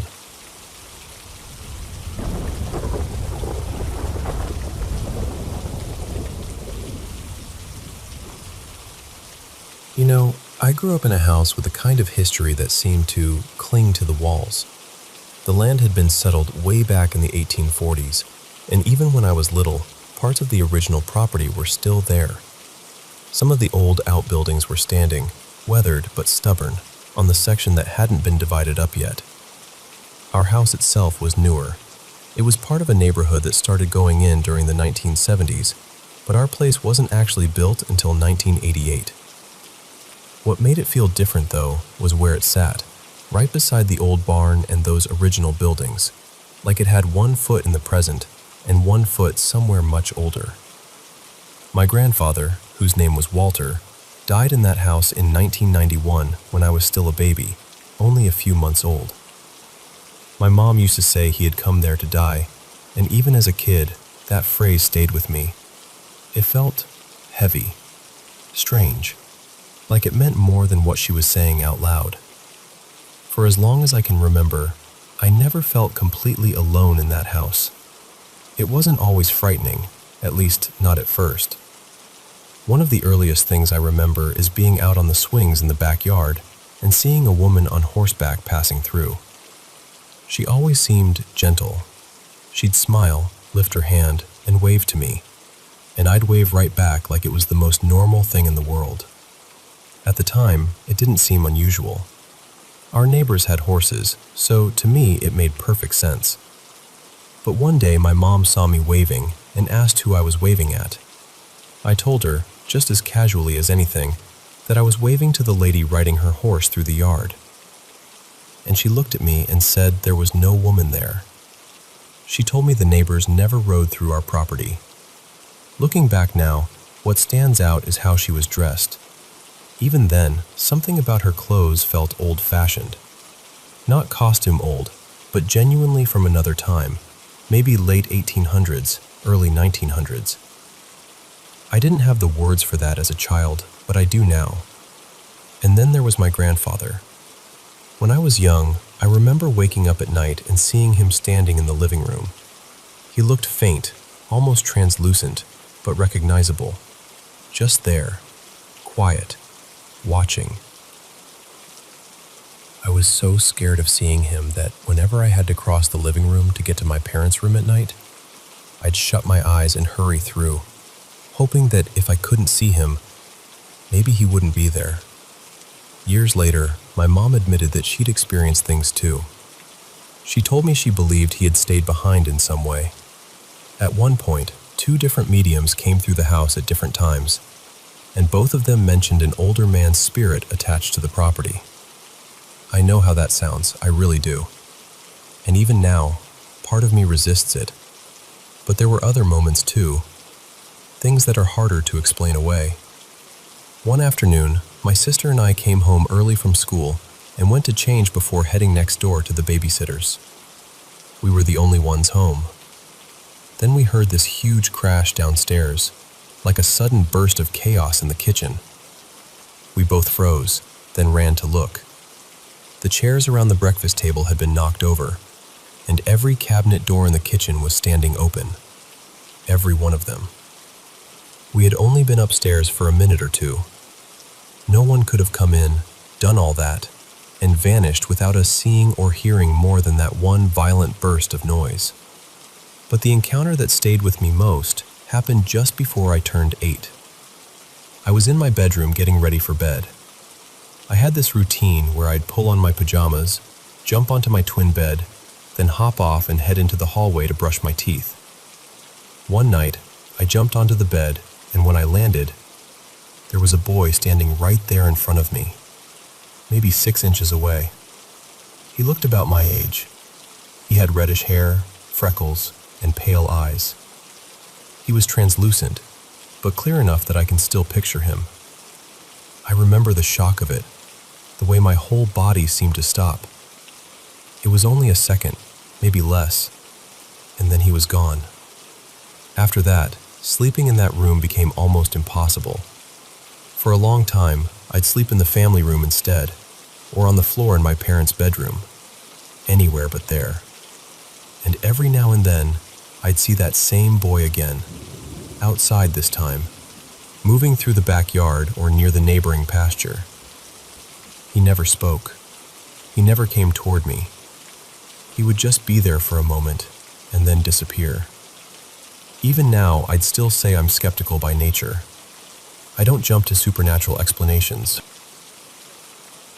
I still question my own memories sometimes, but these moments have stayed with me for years, and they're only a few of the things that happened in that house. Whatever it was, whether it was memory, imagination, something spiritual, or something I'll never have words for, that place never felt empty. Not once. You know, I still think about this one sometimes, because even now, I cannot neatly file it away under anything sensible. Back then, my former wife and I both worked in the office of a company. Part of her job involved helping coordinate arrangements when someone passed away. It was just one of those responsibilities that landed on her desk, and over time she got used to calling the same funeral home whenever she needed to handle those details. There was always one woman there who helped her, and for this story, I'll call her Marion. My memory is not flawless, so a few details are a little softened by time, but the heart of it is exactly how it happened. One day my wife called, like she always did, to make arrangements for a viewing. This time, though, a different woman answered and helped her. I'll call her Nina. My wife didn't think much of it. She just figured Marion was busy, and Nina seemed kind and confident, like she knew exactly what she was doing. As they were going over everything, Nina asked whether my wife wanted the flowers delivered the evening before the viewing or the morning of. That caught my wife off guard because Marion had never asked her that before. She wasn't sure which was better. Nina told her, very matter-of-factly, that since the viewing was going to be fairly early, it might be safer to have the flowers brought in the night before so there wouldn't be any delays. That sounded reasonable, so my wife agreed. A little later that same day, Marion called her, and right away, Marion sounded puzzled, maybe even a little irritated. She asked why the flowers were being delivered the night before. My wife explained that Nina had suggested it. Marion told her no, that was a mistake, that flowers should not sit overnight because by morning they could start to droop and look tired. She said it would be much better to have them delivered the day of the viewing. So my wife said, all right, let's change it. Marion told her she'd take care of it, and that was that. Then, the next day, Nina called to go over a few final details. In the middle of the conversation, she mentioned that the flowers had already been delivered and that they looked beautiful. My wife stopped her and said, no, that couldn't be right. She explained that she had spoken to Marion, and Marion had changed the delivery to the morning of the viewing. There was this pause. Then Nina said, very quietly, that my wife must be mistaken. My wife said, no, I'm not mistaken. Marion is the woman who always helps me. I know who I spoke to. And that's when Nina told her that Marion had passed away about a year earlier. My wife came straight to my office after that and told me the whole story. I worked in records at the time, and I remember listening to her thinking, that is eerie, sure, but there has to be some ordinary explanation. A crossed line, a misunderstanding, a wrong name, something. After she left, I started digging. She was the kind of person who wrote everything down, every call, every time, every detail. So I pulled the file for the deceased person whose arrangements she'd been handling, and there they were, written out in her notes. One note said she had spoken to Nina in the afternoon and that Nina recommended delivery the evening before. Another note, written later, said she spoke to Marion, who said to switch the flowers to the morning of because they might wilt overnight. It was all there. Clean, clear, documented. I remember staring at those notes, feeling that strange little chill creep up my back. So I went further. I pulled older files, ones from before Marion had died, just to make sure my wife really had always dealt with the same person. And sure enough, there were note after note after note mentioning Marion by name. She was real. She had been the regular contact all along. At that point, I thought maybe someone at the funeral home was playing some bizarre prank, but that didn't make sense either. It was a small place. The owner was older. His son worked there too, and after Marion died, Nina had taken over her role. It didn't feel like the kind of place where anyone would do something cruel or theatrical like that. So I looked online and found Marion's obituary. She had, in fact, worked at that funeral home, and she had, in fact, died the year before. What really unsettled me, though, was what came next. As I kept reading, I noticed the date and time listed for her own visitation, and the timing lined up almost perfectly with when my wife said Marion had called her back. That was the moment that got me. Not just because of the date, and not just because of the hour, but because suddenly this strange story had a shape to it that I could not explain away. It felt less like a mistake and more like something reaching across a thin place in the world. I got goosebumps right there at my desk. Now, to be fair, I've changed the names here, and I've smoothed over some of the exact dates because I don't trust my memory enough to swear to every number. But the pattern was real. The notes were real. The obituary was real. And the timing was close enough to stop me cold. I still do not have a tidy explanation for it. Maybe it was an incredible coincidence. Maybe there was some perfectly logical detail I never uncovered. Or maybe Marion was still there in some quiet way, still doing what she had always done, still trying to help one more family put things in order. I can't prove that, of course. I just know that when I read those records and saw how everything lined up, it didn't feel like a joke, and it didn't feel like confusion. It felt like a call from someone who, somehow, had not entirely left.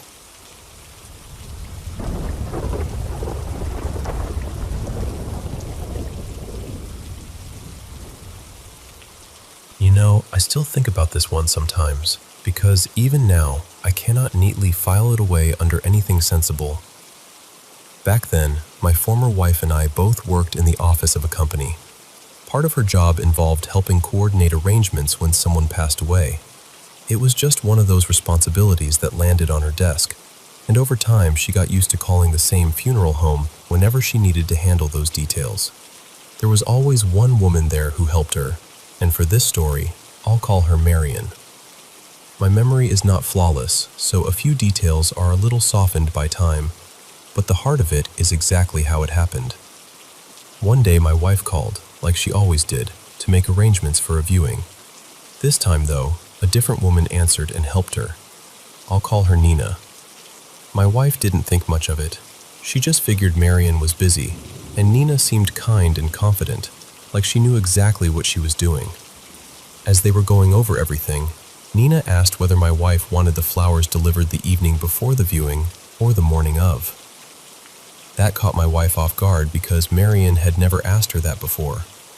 She wasn't sure which was better.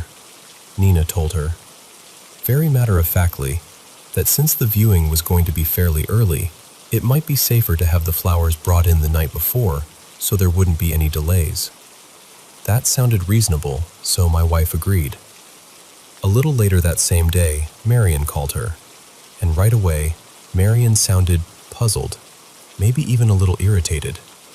She asked why the flowers were being delivered the night before. My wife explained that Nina had suggested it. Marion told her no, that was a mistake, that flowers should not sit overnight because by morning they could start to droop and look tired. She said it would be much better to have them delivered the day of the viewing. So my wife said, all right, let's change it. Marion told her she'd take care of it, and that was that. Then the next day, Nina called to go over a few final details. In the middle of the conversation, she mentioned that the flowers had already been delivered and that they looked beautiful. My wife stopped her and said, no, that couldn't be right. She explained that she had spoken to Marion, and Marion had changed the delivery to the morning of the viewing. There was this pause. Then Nina said, very quietly, that my wife must be mistaken. My wife said, no, I'm not mistaken. Marion is the woman who always helps me. I know who I spoke to. And that's when Nina told her that Marion had passed away about a year earlier. My wife came straight to my office after that and told me the whole story. I worked in records at the time, and I remember listening to her thinking, that is eerie, sure, but there has to be some ordinary explanation. A crossed line, a misunderstanding, a wrong name, something. After she left, I started digging. She was the kind of person who wrote everything down. Every call, every time, every detail. So I pulled the file for the deceased person whose arrangements she'd been handling, and there they were, written out in her notes. One note said she had spoken to Nina in the afternoon, and that Nina recommended delivery the evening before. Another note, written later, said she spoke to Marion, who said to switch the flowers to the morning of because they might wilt overnight. It was all there. Clean, clear, documented. I remember staring at those notes, feeling that strange little chill creep up my back. So I went further. I pulled older files, ones from before Marion had died, just to make sure my wife really had always dealt with the same person. And sure enough, there were note after note after note mentioning Marion by name. She was real. She had been the regular contact all along. At that point, I thought maybe someone at the funeral home was playing some bizarre prank, but that didn't make sense either. It was a small place. The owner was older, his son worked there too, and after Marion died, Nina had taken over her role. It didn't feel like the kind of place where anyone would do something cruel or theatrical like that. So I looked online and found Marion's obituary. She had, in fact, worked at that funeral home, and she had, in fact, died the year before. What really unsettled me, though, was what came next. As I kept reading, I noticed the date and time listed for her own visitation, and the timing lined up almost perfectly with when my wife said Marion had called her back. That was the moment that got me. Not just because of the date, and not just because of the hour, but because suddenly this strange story had a shape to it that I could not explain away. It felt less like a mistake, and more like something reaching across a thin place in the world. I got goosebumps right there at my desk. Now, to be fair, I've changed the names here, and I've smoothed over some of the exact dates because I don't trust my memory enough to swear to every number. But the pattern was real. The notes were real. The obituary was real. And the timing was close enough to stop me cold. I still do not have a tidy explanation for it. Maybe it was an incredible coincidence. Maybe there was some perfectly logical detail I never uncovered. Or maybe Marion was still there in some quiet way, still doing what she had always done, still trying to help one more family put things in order. I can't prove that, of course. I just know that when I read those records and saw how everything lined up, it didn't feel like a joke, and it didn't feel like confusion. It felt like a call from someone who, somehow, had not entirely left.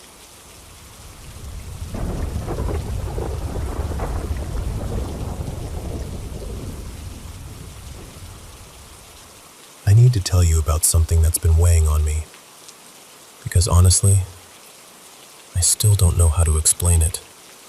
A while back, I went through some frightening experiences in a place that already felt off somehow. Like the strange things happening there almost belonged to that environment. Since then, my relationship ended, and now something unsettling seems to be happening in our home. And it's involving my kids. For the past few months, my 5-year-old daughter Ellie has been coming into whatever room I'm in and asking what I needed. Every time, I'd tell her I hadn't called for her. At first, I tried to brush it off. I figured maybe she was hearing the TV from another room, or one of her siblings, or maybe she just thought she heard me. But the most recent time really shook me.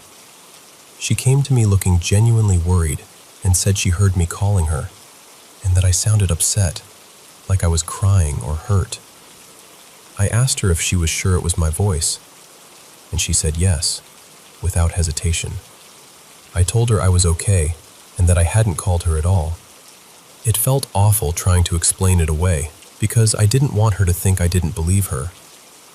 I do believe she heard something. I just don't know what. Then this morning, something happened with my older son that rattled me even more. I got home from work a little after 5 in the morning.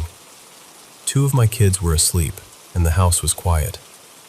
I went straight to my bedroom, shut the door, and started winding down the way I usually do, just scrolling on my phone and reading random things before going to sleep.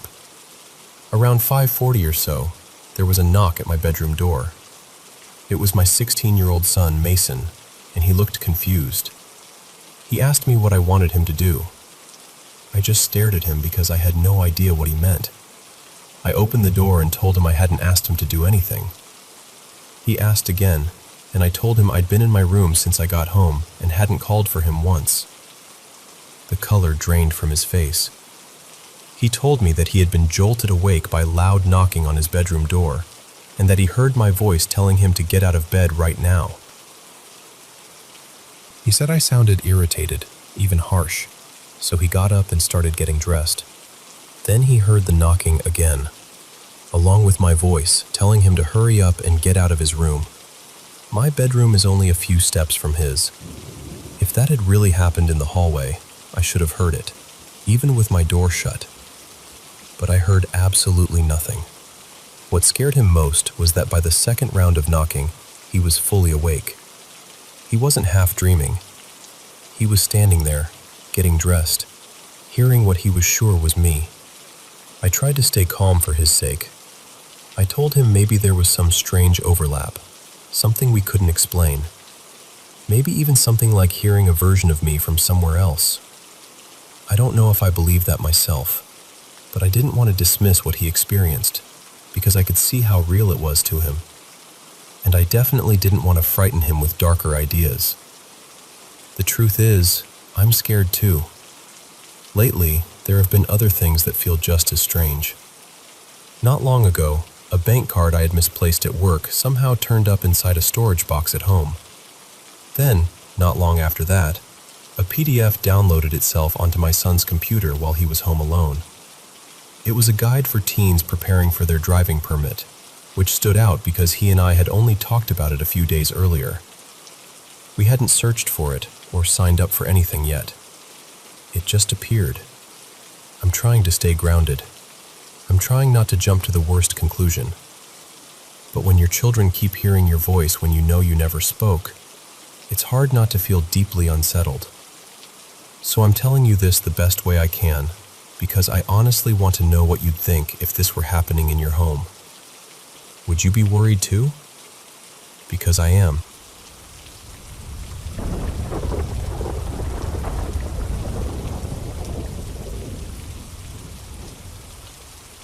So, before I tell you what happened that night, I should give you a sense of the place, because honestly, the building itself feels like part of the story. It's an old building, older than anyone I know can fully trace, definitely standing well before 1915.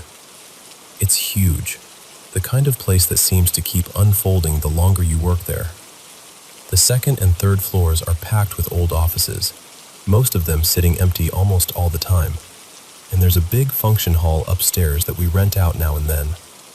On the main floor, there's this large bar, and that's where I spend most of my shifts. Down below, there's a basement with a couple of old classroom-style rooms, another smaller event space, and a handful of storage rooms that always feel a little forgotten. There's also this separate lower level near the bar that isn't even connected to the rest of the basement. That area has always unsettled me. It's dim, cramped, and there are these strange blocked-off doorways, sealed over with concrete. Some of the doors are heavy solid metal, leading into these tiny dark rooms. I was told years ago they may have been used as shelters. There's also a story that's been passed around by some of the longtime regulars, people who've been coming in since long before I ever worked there. They all tell it almost the exact same way. Supposedly, sometime in the late 80s, a man tried to force his way inside after hours, and an off-duty police officer who happened to be in the building shot him. No one I know has ever been able to fully prove it, but what's strange is how consistent the story is every time it's told. The part that gets to me most is that people say it happened in the area that's now the women's restroom. And I'll just say this, that corner of the bar has always felt off. Anyway, the thing I really wanted to tell you about happened just a few hours before I finally sat down to talk about it. I was closing up for the night, and there was one regular still hanging around after we'd officially shut down. His name's Darren. He's one of those kind, familiar faces, the kind of customer who doesn't just take up space, but actually helps when you're trying to get through the end of a long shift. He asked if I could call him a cab, and while he was waiting, he offered to wipe down a few tables for me. So we were both cleaning, maybe 15 minutes, maybe a little more, when we heard a knock at the front door. Now, that wasn't unusual by itself. Cab drivers who pick people up after closing sometimes knock because the doors are locked and they know we're inside. Darren and I were both close to the entrance, so we got there almost immediately and stepped outside within seconds. The cab was already sitting out front, maybe 50 or 60 feet from the door, and the driver was back in his seat. I remember looking at him and saying something like, "Wow, you moved fast." And he gave me this confused look and said, "What are you talking about?" I told him I figured he must have knocked and then hurried back to the car. But he just shook his head and said, "No, I didn't knock. I was actually about to call and let you know I was here." I asked him if he was serious. Then I asked him again. I even asked if someone else had been standing nearby and knocked instead. He said no. He told me he'd been sitting there alone for at least a minute and hadn't seen anyone near the entrance. I knew the driver pretty well, and he was not the kind of person who'd play around with something like that. Darren and I just stood there staring at each other because we had both heard it. Clear as day. Not a creak, not some vague sound. A knock. Firm and unmistakable. And we were right by the door. We would have seen someone if anyone had actually been there. After Darren left, I had to go back inside and finish closing on my own, and I'm not going to pretend I was calm about it. I was rattled. My nerves were already shot because that wasn't even the first strange thing I'd experienced working there. I tried to push through and finish as fast as I could. I went into the kitchen to make sure everything was off and cleaned down. I'd only been in there maybe 20 seconds when I heard the sound of bar stools scraping across the floor. It's such a specific sound. If you've worked in a bar long enough, you know it instantly. There was no confusing it with anything else. I just froze. Every hair on the back of my neck stood up. And for a second, I honestly hoped maybe someone had passed out in a corner somewhere and stumbled out after I thought the place was empty, because that would have been easier to explain. But when I finally forced myself to step out of the kitchen a few seconds later, there was no one there.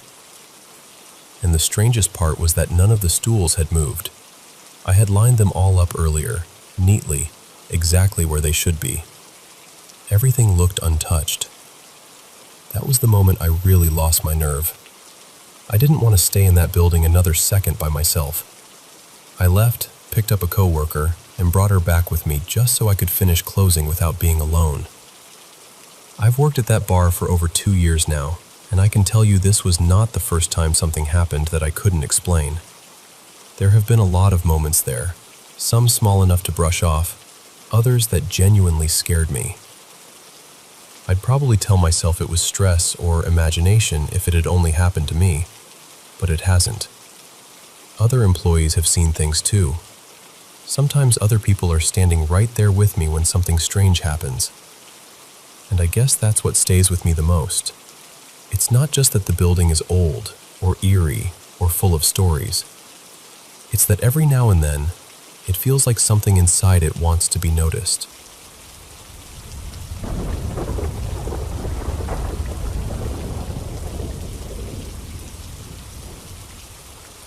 So this happened around 8 or 9 years ago, when I was living with my dad in a small 2-bedroom apartment.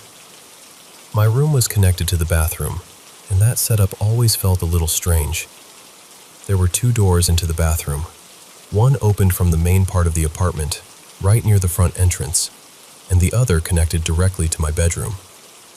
The only good thing about that second door was that the lock was on my side. Past the living room, there was a short hallway that led back to my dad's bedroom. We'd already been living there for well over a year, and nothing unusual had ever happened. I already believed in the supernatural back then, mostly because just about everyone in my family had their own stories. They had all seen or heard things in another apartment they lived in before I was born. I believed them, but until this night, I had never experienced anything myself. It was late, definitely after midnight. I was sitting in a chair in my room, playing video games, facing the TV. I was maybe 5 feet from my open bedroom doorway. My dad had gone to sleep hours earlier, and every light in the apartment was off. It was just the two of us there. The only light in my room came from the TV and this standing fan I had, which had a few little blue indicator lights glowing on it. The bathroom door that opened into the main apartment was cracked open, but the bathroom door connected to my room was shut. I remember being very grateful for that. Everything was completely quiet because I was trying not to wake my dad. Then, all at once, I felt movement off to my right, just outside my bedroom door. I didn't hear footsteps or anything at all, but I felt it strongly enough that I turned to look. And right as I turned, I saw it. I saw the forearm and hand of someone, like they were mid-step, walking past my doorway and into the bathroom. I couldn't make out a face or a full body, just that arm and hand moving naturally like a person in motion. Their skin looked dark, and the blue light from my fan caught on it just enough for me to see it clearly. But there was no sound, no footsteps, no rustle, nothing. And when whatever it was went into the bathroom, there was still nothing. No light came on, no door moved, no noise at all. I remember calling out, really uncertain, "Dad?" No answer. The bathroom door stayed open. Everything stayed silent. I just sat there, staring at the doorway, frozen. It felt like 5 full minutes, though it probably couldn't have been more than a few seconds. Every hair on my body stood straight up. Even now, thinking about it gives me chills. Then survival instinct kicked in. I jumped up, slammed my bedroom door shut, locked it, and ran straight to the other door, the one connecting my room to the bathroom, and locked that one too. I did not sleep at all that night, not even for a minute.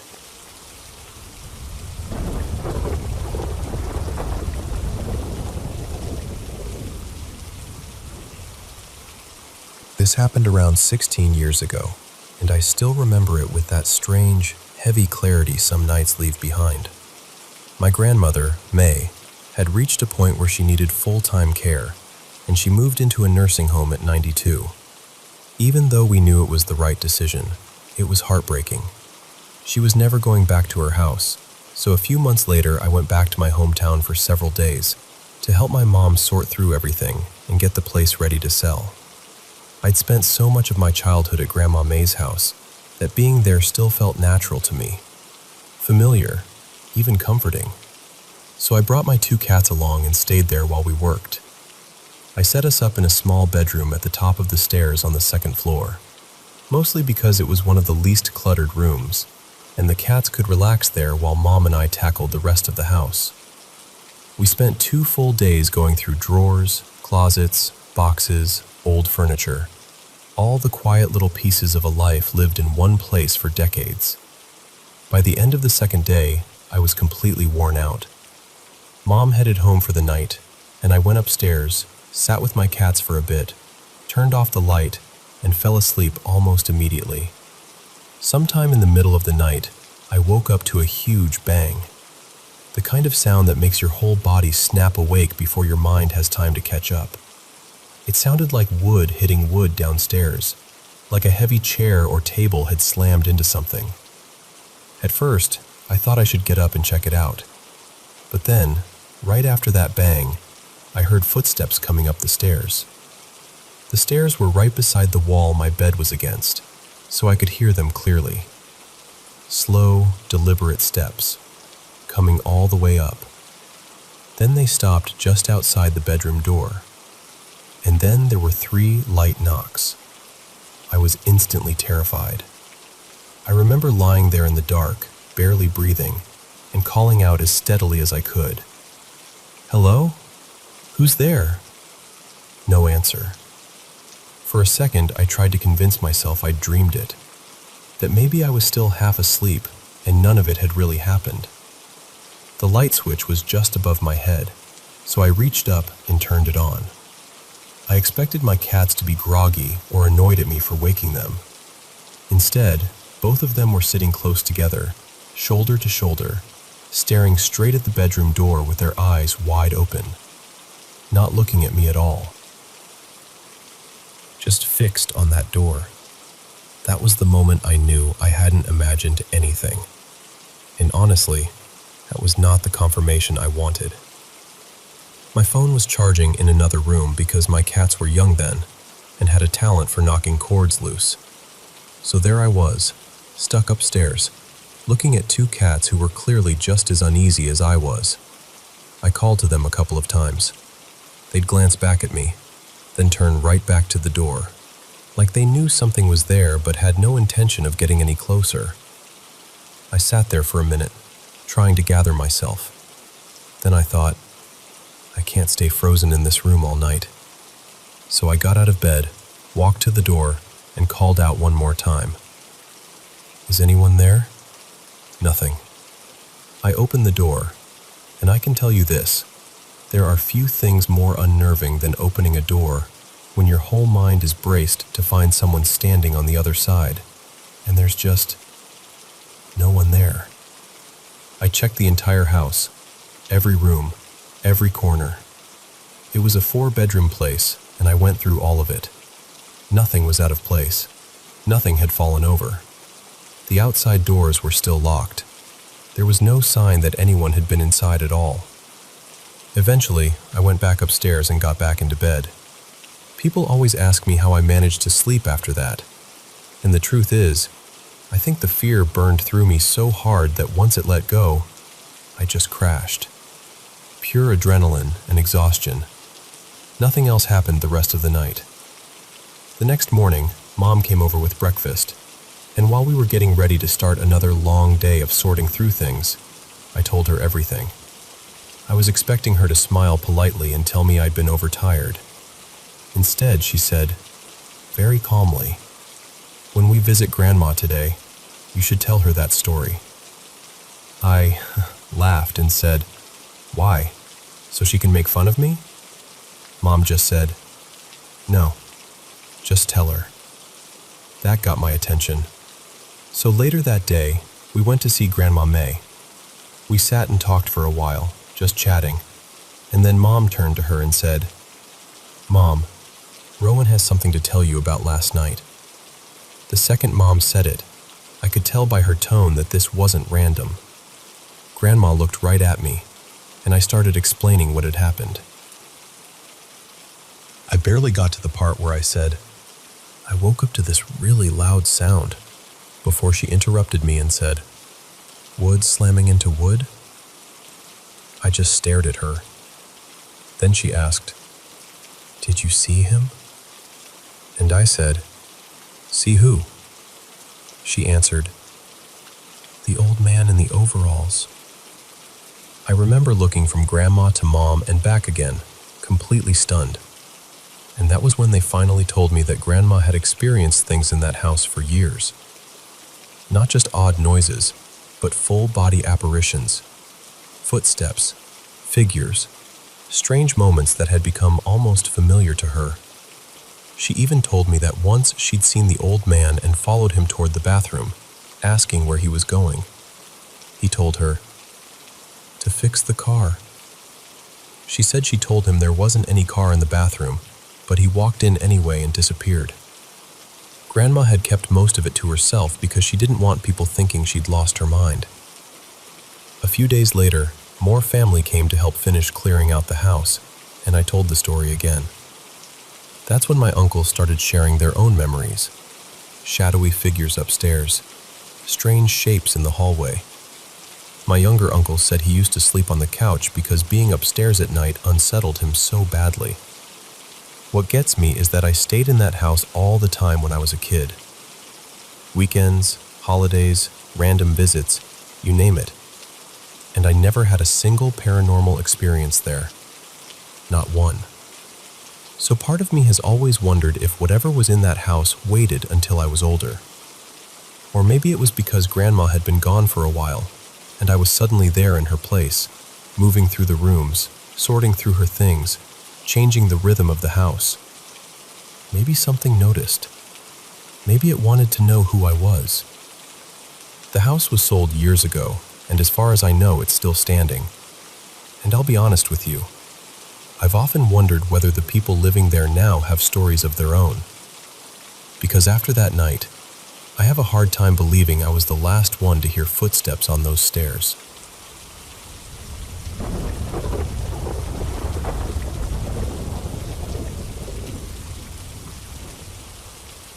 So let me tell you something that still sits in the back of my mind like a splinter I can never quite pull out. This happened about 9 years ago, just before I moved away for college. Back then, my boyfriend, 2 close friends, and I used to drive from Chicago up to Milwaukee pretty often for EDM shows on the weekends. It felt normal then, you know? We were young, broke, always a little reckless, and absolutely convinced that being tired was the same thing as being invincible. On this particular Friday, I drove us up after class. We got there sometime around early evening, maybe a little after 6, and we left the venue before midnight. Usually, on trips like that, we'd figure out a place to stay. Nothing fancy, just enough to sleep for a few hours before heading back. But that night, for whatever reason, we decided not to get a hotel. I think part of it was money, part of it was us being dumb and overconfident, and part of it was just assuming we'd figure it out. Our brilliant plan was to nap in my car for a bit and then drive home. The problem was, there really was not a safe or comfortable place to do that.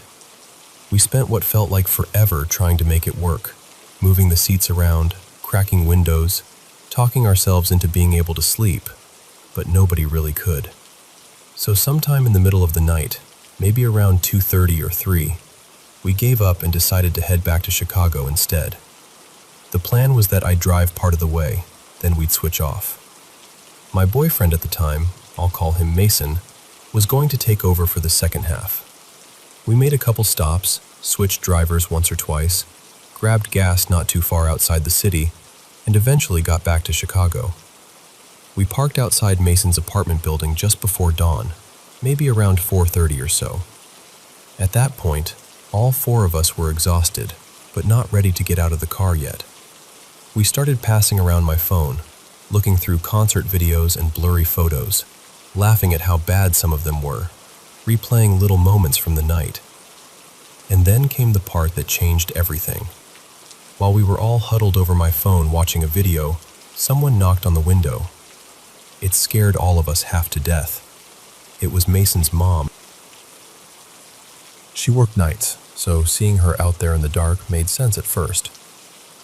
She looked at us, kind of puzzled but calm, and asked how the concert was, how the drive back went, whether we were hungry or tired. We told her, yeah, we were wiped out. Then she asked, almost casually, why we'd stayed in the car so long. Mason shrugged and said we were just looking through pictures and videos from the concert. And I still remember what she said next. She looked at us and said, "Did it really take you 2 days to look at pictures and videos?" At first, none of us even understood what she meant. We asked her what she was talking about, and she said, completely seriously, "You guys have been out here since Friday night. It's Sunday evening." I cannot properly describe the feeling that hit that car. It was instant panic. Not dramatic, not theatrical, just pure confusion. All 4 of us started talking over each other, asking her the same questions in different ways, hoping one of them would somehow crack the whole thing open and make it make sense. Why hadn't she said something earlier? She told us she'd noticed my car when she left for work Saturday night, but she assumed we'd parked it there and gone inside somewhere, maybe to his apartment or maybe somewhere else. It wasn't until she saw the car was still there the next day that she came over to check. But then there were all these other details, and none of them made sense either. My car still had gas. Not empty, not even close. I'd filled up less than an hour outside Chicago, and somehow the tank was still around 3/4 full. That alone still bothers me. If the engine had been running all that time, especially with the air going, How was there any gas left? None of us remembered falling asleep. And even if we had, how do 4 people all stay asleep that long in a car without waking up hungry, thirsty, sore, confused, needing a bathroom, anything? Not one of us got out. Not one of us ate or drank. Our 2 friends had their own cars parked nearby, so if they'd wanted to leave, they could have. But nobody did. I also didn't have frantic missed calls from my parents. They weren't strict, and they gave me space, but still, 2 full days? You'd think there would have been something.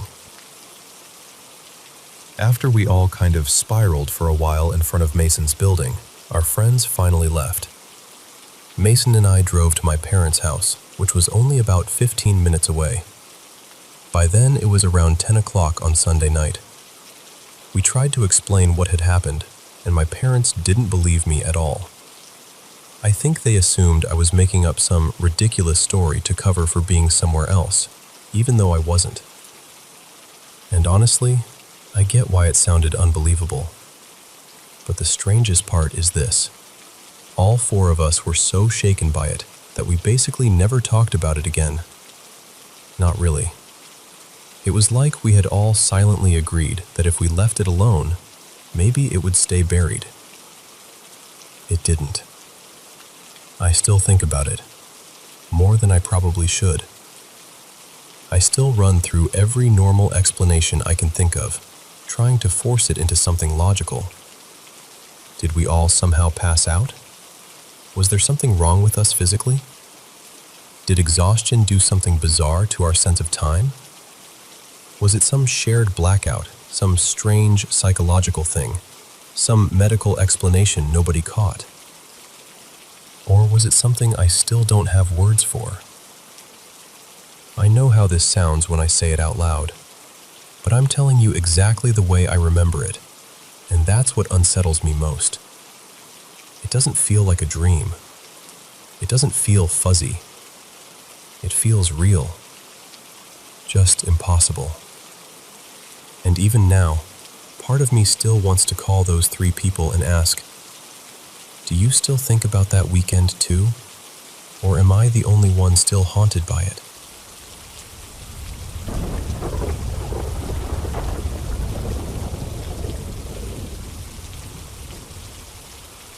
It was last July, close to 11 at night, and Mara and I had just left his place after finishing a long game of Monopoly.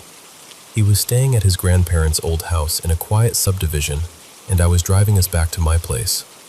I remember pulling up to the exit, getting ready to turn onto the main road, doing the usual thing, checking left, then right. But when I snapped my head back to the left, I froze. There was this glowing white figure standing right in the middle of the road. It was maybe 50 feet ahead of us.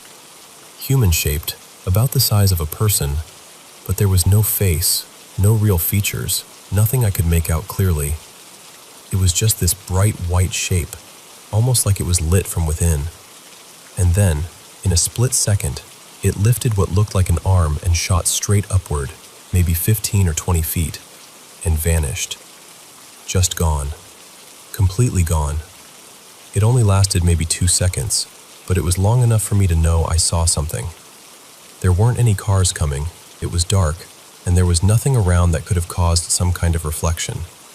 I just sat there for a second and asked Mara, "Did you just see what I think I saw?" And he got quiet and said, "Yeah, I did. I just didn't want to be the first one to say it." That part still gets me, because if it had only been me, I probably would have spent years trying to explain it away. And honestly, what we saw that night felt even stranger because of everything that had already been happening in that house. Even though the house itself wasn't very old, it always felt wrong in there. Heavy, like the air had weight to it, like somebody was watching you constantly, especially after dark. You know that feeling when it seems like someone is standing just behind you, close enough that you should be able to hear them breathe? That's what it felt like almost every night. We used to hear whispering too. Really low, constant chatter, like people talking in the next room, except whenever we stopped and listened, we could never make out a single word. Mara said he would hear growling sometimes, just out of nowhere. One night, both of us heard this long, loud moan in the hallway outside the bedroom. It sounded like a woman, and it was close enough that neither of us slept after that. We each had a child, and one morning around 6, we woke up to 3 clear knocks on the bedroom door. I thought one of the kids had gotten up early, so I opened the door and checked the living room. Both of them were still asleep on the couch. Nobody else was there. Another time, from the bedroom, we heard what sounded like papers being thrown around the kitchen, drawers opening and slamming. It was so loud and sudden that I actually jumped up and unlocked the sliding glass door in the bedroom because I thought someone had broken into the house and we'd need a way out fast. But when we checked, nobody was there, just drawers standing open. Mara also told me that one night he walked out of the bedroom and saw a tall black figure near the kitchen. He said it sort of stepped out from the darkness and then disappeared right in front of him. It all got so intense that we started making a habit of leaving before it got dark and staying at my place instead. And that was exactly why we were leaving that night after Monopoly. We'd looked at the time, realized how late it was, and basically rushed out of there because neither of us wanted to spend another night in that house. What makes it even stranger is that his grandmother, before she moved out, used to insist that people were living in the attic or the basement. She called the police more than once, convinced there were squatters in the house, but nobody ever found anything. Later on, when we were trying to make sense of everything, Mara remembered that during the last couple of years she lived there, she had gotten deeply into tarot readings on TV and was watching them constantly, all day and half the night, almost like she was letting them dictate her life.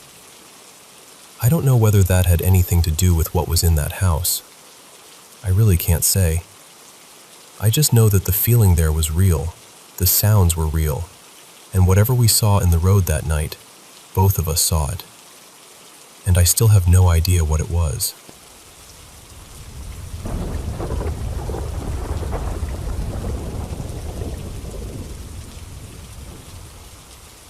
This happened in 2000, and I still swear every word of it is true. At the time, my first wife and I had separated, and we were in the middle of a divorce. I was living by myself in the house we'd shared, and to be honest, it was a lonely, heavy sort of season. One night, I went out for drinks with a couple of friends and made it home sometime around 2 in the morning. I'd had more than enough, and when I got back, the house was completely quiet. I turned on the television, dropped into my old armchair, and lit a cigarette. I must have drifted off without realizing it.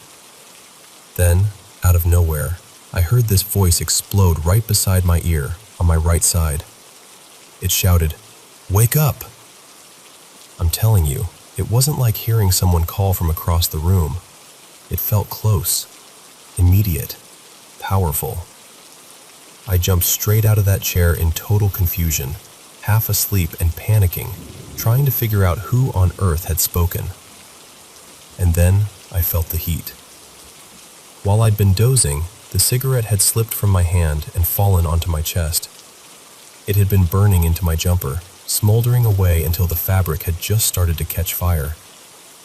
I slapped at the flames, yanked the jumper off, and then rushed through the entire house, room by room, convinced someone had to be there. But there was nobody. I was completely alone. Eventually, I came back to the living room, still shaken, my heart pounding. The smell of smoke was hanging in the air, and there on the floor was the cigarette, beside my scorched, ruined jumper. Everything about it was real, plain as day. But the voice, that was the part I couldn't explain. Even now, I can still hear it in my mind, and it still gives me chills. The way I describe it never quite captures it properly.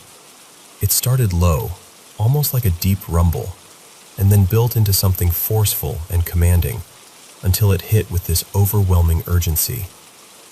I don't like to think too much about what could have happened if it hadn't woken me. Up until then, I'd always thought of myself as a practical, level-headed skeptic. But after that night, I became much more open to the idea that there may be things in this world we simply can't explain. There's one more detail I always feel is worth mentioning. My father had died of cancer only a few months before this happened. I can't say it was him. I honestly don't know, but I can't help noting it. My dad, Raymond, had spent many years as an army sergeant. He never once raised his voice at me, not in all the years I knew him. But I knew from others that he was deeply respected, and when he spoke, people listened. So no, I'm not saying it was him, but I've never forgotten that voice.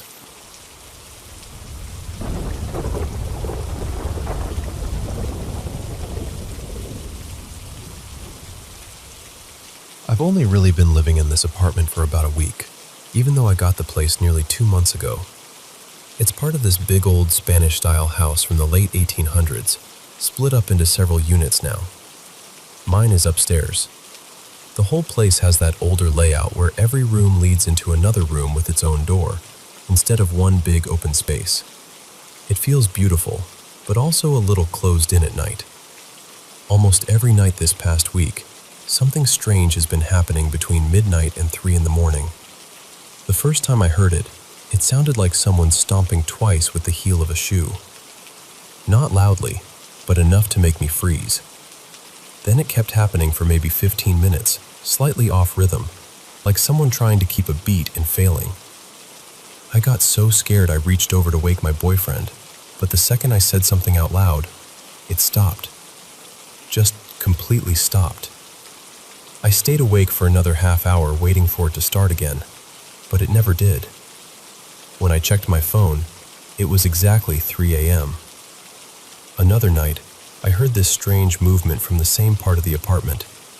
The best way I can describe it is that it sounded like some medium-sized animal shifting around, but when I got up to look, there was nothing there.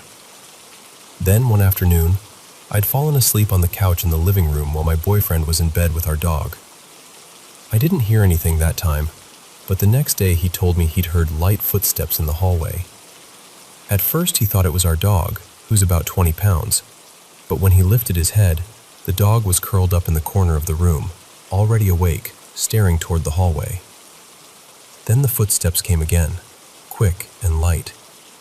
Our dog got stiff, started growling toward the hall, and then everything went silent. The next day, when he told me all this, I honestly felt sick. Ghosts have always terrified me. I've had experiences before that I still don't like thinking about, so this is pretty much one of my worst fears.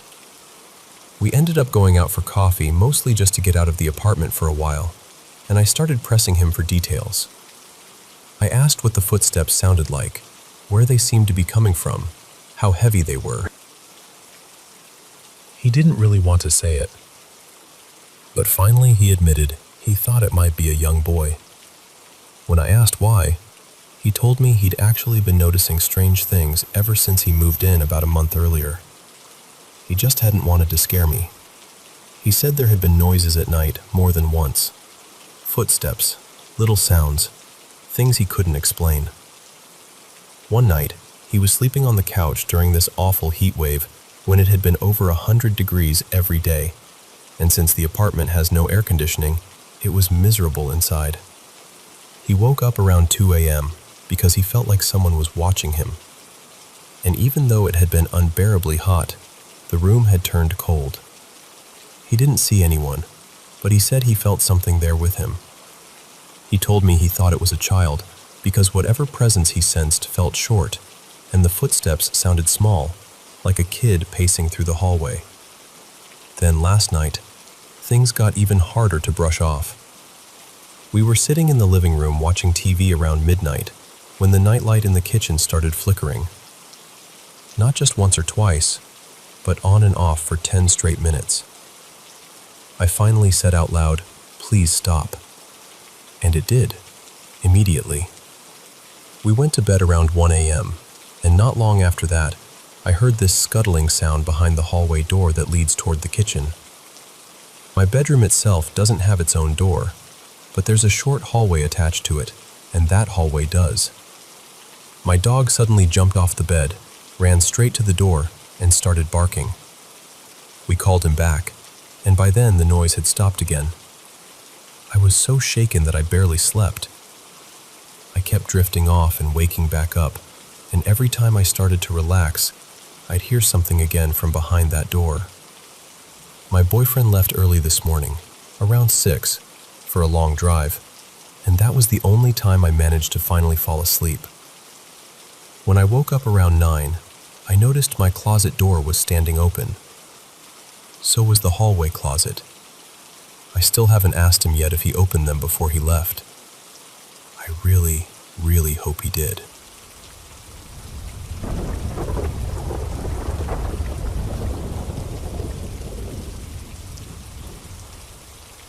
Before I get into the strange part, I should say this first.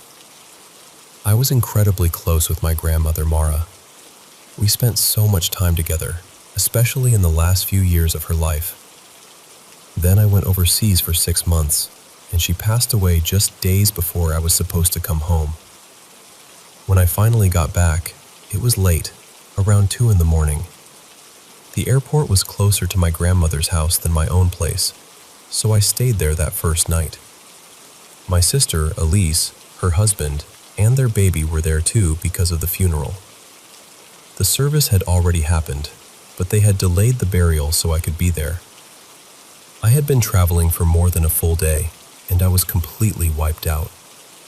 I went straight upstairs, dropped my bags, and fell asleep almost immediately. I didn't wake up until well into the afternoon. Upstairs, the house had this long hallway layout. There were 2 bedrooms on either side of the stairs, and then one more room at the very end of the hall. Elise and her family were staying in the room on the left, and I was in the room at the end. When I finally came downstairs, my brother-in-law looked at me and said, "You're up early." I remember staring at him, confused, and saying, "What are you talking about? I haven't been out of that room since I got here." He said that earlier that morning, he'd heard someone downstairs in the kitchen, moving around, opening things, just making the kind of sounds a person makes when they're awake before everyone else. Since Elise was still in bed next to him, he assumed it had to be me. I didn't think much of it at first. The house was old, full of creaks and settling noises, and I was too tired to read into it. But then Elise spoke up. She told me she'd been awake very early to feed the baby, and while she was up, she heard movement in the hallway. She thought it was me too, so she stepped out, expecting to see me there. Instead, she said she saw something she still couldn't really explain. She called it a shadowy glow, which honestly sounded odd to me too, but that was the phrase she used. She said it moved quietly down the hallway and toward the room where I was sleeping. My door had been closed, so she said it just seemed to fade when it reached it. I got emotional right away. And then Elise looked at me and said, very gently, "I think that was Grandma saying goodbye to you." The reason that hit me so hard is because my last real moment with my grandmother hadn't been peaceful. I'd seen her in the hospital during a visit home, and it was painful, messy, heartbreaking. It wasn't the memory I wanted to carry forever. So maybe my sister was half awake and imagined it. Maybe my brother-in-law heard an old house shifting in the night.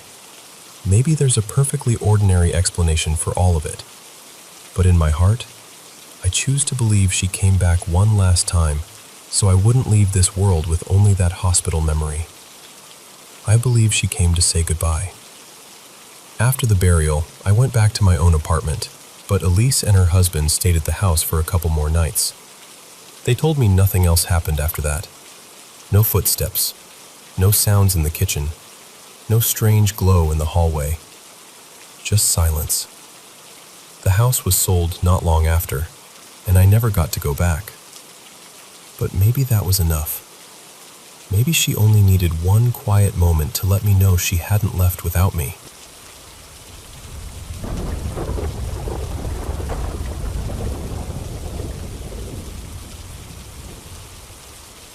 I work in a dental practice that's spread across 3 floors, and lately, a few things have happened that none of us can quite explain. On the ground floor, we've got reception, a couple of waiting areas, and 2 treatment rooms.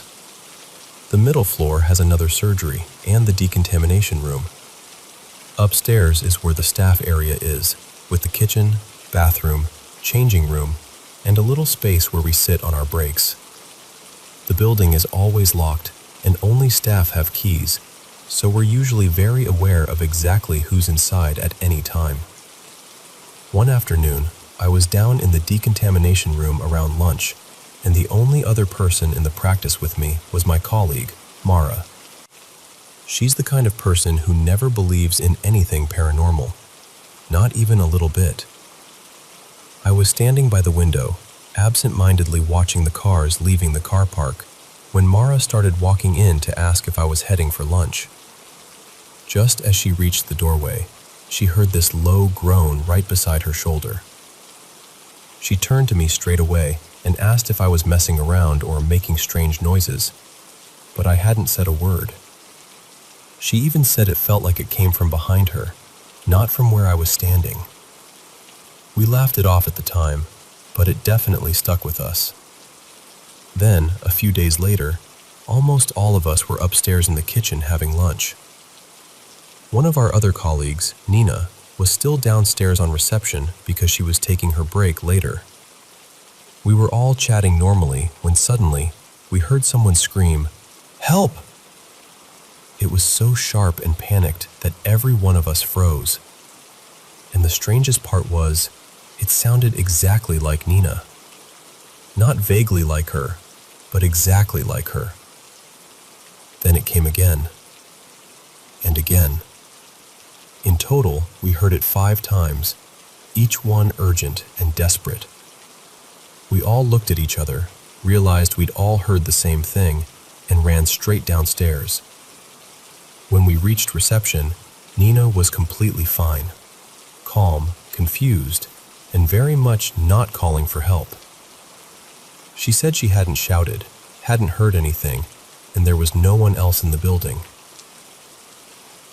What makes it even stranger is that if the voice had come from outside, she should have heard it more clearly than any of us, but she heard absolutely nothing. We tried to brush that off too, even though it shook all of us a bit. Later, I mentioned it to another colleague who'd been off that day. She told me something she'd seen earlier that same week. She'd arrived very early one morning, just as it was getting light. It was that gray winter kind of morning, where you can still tell the darkness hasn't fully lifted. We sometimes arrive while the cleaners are still there, so she looked up at the windows before getting out of her car to see if anyone was inside. The lights were off, the front gates were padlocked, and there were no cars parked outside, so she assumed the cleaners had already gone. But then, she saw someone standing at the middle floor window, looking out. She said what unsettled her most was that the figure didn't look like a person in shadow. The daylight was strong enough that she should have been able to make out a face or some kind of detail. Instead, it was just a solid dark shape, like a black outline filled in completely. No features, no movement.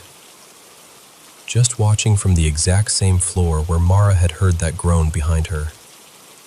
Then later that same day, one of our last patients had put his things on a countertop while I was nearby typing up notes.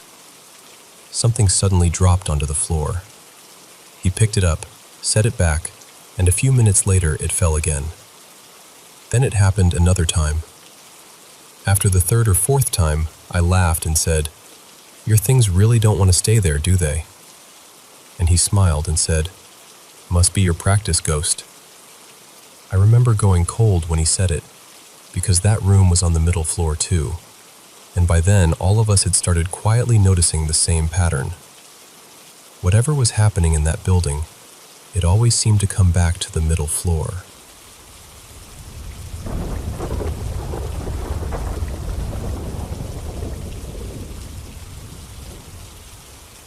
You know, when I was younger, my family moved into this incredible old California house that felt like it had been built for parties and long summer nights. It had these huge, perfectly kept gardens, little fountains tucked here and there, an open atrium, and this enormous pool with a patio that seemed to go on forever. Out on the property, a little way from the main house, there was also a manufactured guest house. It was maybe 8 or 12 years old at the time, around 500 square feet, and the previous owners had apparently used it for an older relative. When we first bought the place, my dad checked it over, locked it up, and more or less forgot about it. Inside, it had a small kitchenette, a full bathroom, and a washer and dryer that still looked fairly new. No furniture, no decorations, nothing. Just empty rooms. We lived way up on a hill back then, and there really was not anyone nearby. No close neighbors, no foot traffic, nothing. There was one other house farther down the road, but it was empty and had been sitting on the market for a while. Then, one summer night, our washer in the main house quit working. And with a family that big, laundry does not politely wait for a repair appointment. So my dad decided to carry a load down to that little guest house and use the washing machine there. It was an older, top-loading Whirlpool, the kind with the heavy lid. He started the load, stood there for a minute to make sure it was running properly, and then headed back up to the house. But when he came back later, the lid was standing open and the clothes were everywhere. Not just spilled out near the machine, but scattered across the floor like somebody had grabbed them and flung them around. At first he thought maybe the washer had somehow malfunctioned, but that did not really explain how the clothes had ended up so far from it. That was the moment he got uneasy.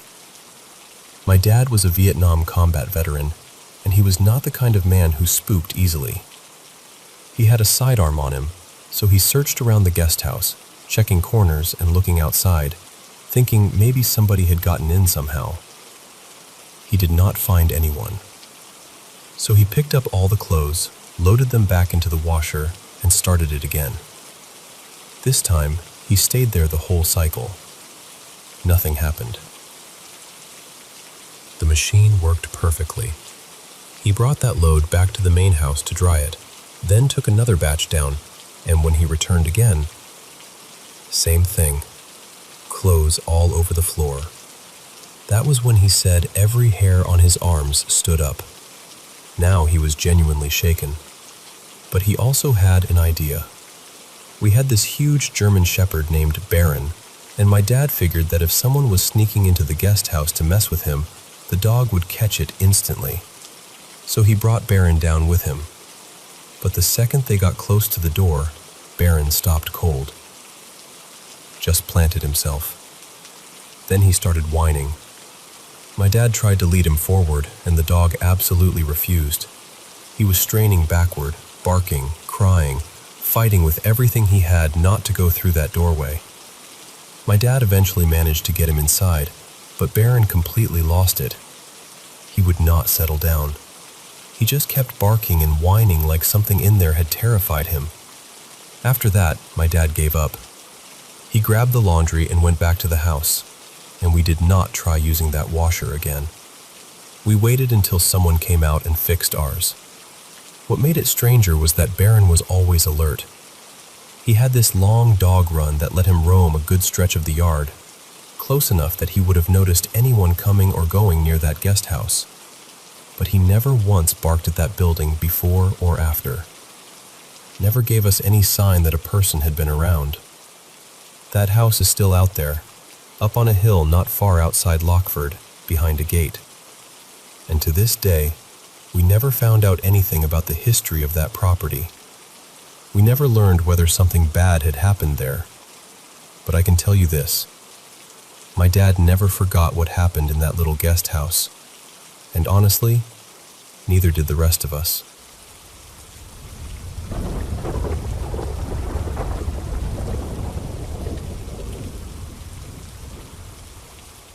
I've never really been the kind of person who gets into ghost stories. Honestly, I avoid horror movies altogether because even a cheap jump scare is enough to ruin my night. But lately, the things happening in my house have started to make me wonder if there's something here I can't explain. For more than a decade now, Weird little things have been happening with the electronics around my house.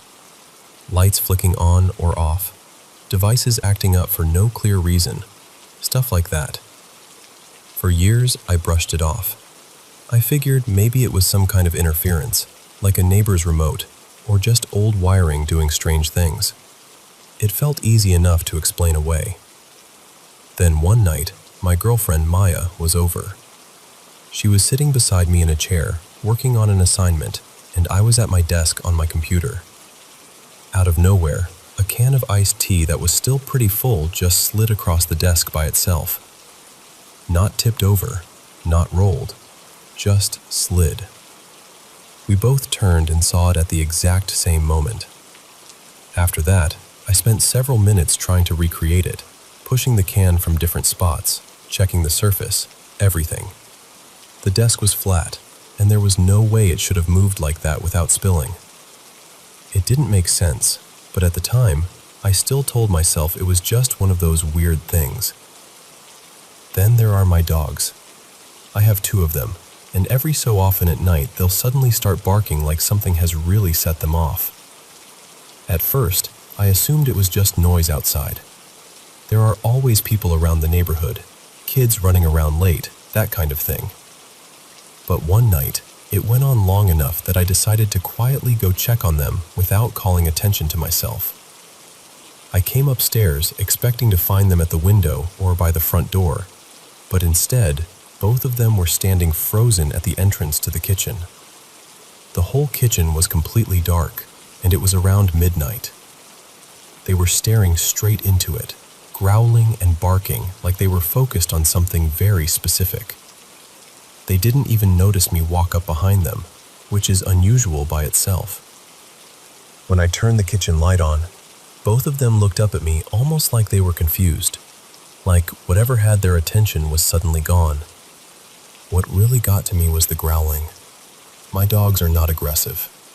I had never heard that sound from them before. One of them had the fur raised along the back of her neck. I didn't see anything in that room, and I didn't hear anything either, but they were reacting to something. The part that's really been getting under my skin, though, is something I started seeing more recently. Every now and then, I'll catch sight of this strange, greenish shape, kind of like a misty glow, about the size of a small ball. It's transparent, almost smoky. And the weirdest part is that it never seems to come toward me. It always seems to move away. What I mean is, if I'm heading downstairs, I'll catch a glimpse of it going up the other staircase. If I'm going upstairs, I'll see it drifting down the opposite side. It feels less like it's following me, and more like it's deliberately avoiding me. That somehow makes it even stranger. At this point, I've started leaving lights on around the house all the time. I even bought lower wattage bulbs so I wouldn't feel as bad doing it. When I'm home alone now, I catch myself not wanting to turn around too quickly, like I'm nervous about what I might see behind me. And then there are the smells. That's another thing I can't explain. Every so often, I'll suddenly notice a scent in the house that absolutely should not be there. Sometimes it smells like tobacco or cigars, even though no one here smokes. Other times it's something unfamiliar that I can't even identify. And my bedroom, for some reason, will randomly smell intensely like oranges. Not faintly either. I mean overwhelmingly, like someone tore open a huge pile of fresh orange peels and left them all over the room. I don't use citrus candles, sprays, cleaners, nothing. There's no reason for that smell to be there, but when it happens, it's strong. So that's where I'm at now. I've spent a long time trying to explain all of this away as coincidences, bad timing, weird house stuff, anything practical. But when you pile all of it together, it starts to feel like something is off. I still don't know what to call it. I don't know if that green mist is supposed to be some kind of spirit, or if there's another explanation entirely. I just know that whatever's happening in this house doesn't feel random anymore.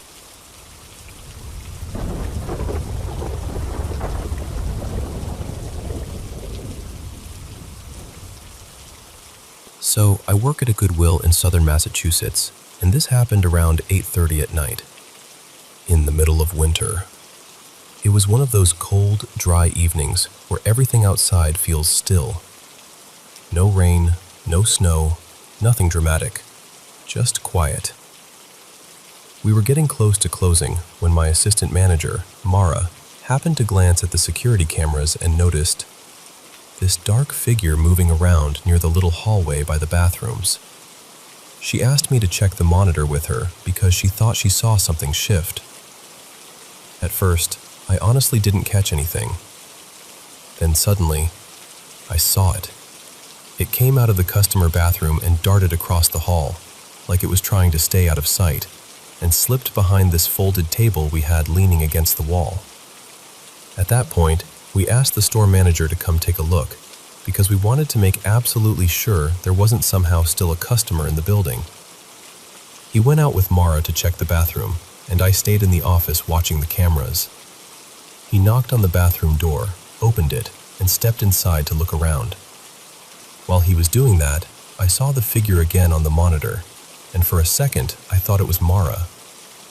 But then I noticed she was still standing a few feet away near the back room door. That was the moment my stomach just dropped. After they checked the bathroom, I watched my manager suddenly run toward the back wall of the building, into the linen section, peering between and underneath the racks like he had seen someone duck in there. From where I was watching, though, I couldn't make sense of it. I didn't see anyone at all. I figured maybe he was just being thorough and checking every possible hiding spot. Then both of them moved to the front of the store, turned on more lights, and checked behind the registers and all the other places someone could crouch down and hide. My manager went back again to look through the linen racks, and then he stopped near the front door. A little later, the lights were turned back off, and they both came back to the office to ask if I'd seen anyone on the cameras. I didn't tell them right away about the figure, because I wasn't sure whether my store manager believed in anything paranormal, and I didn't want to sound ridiculous.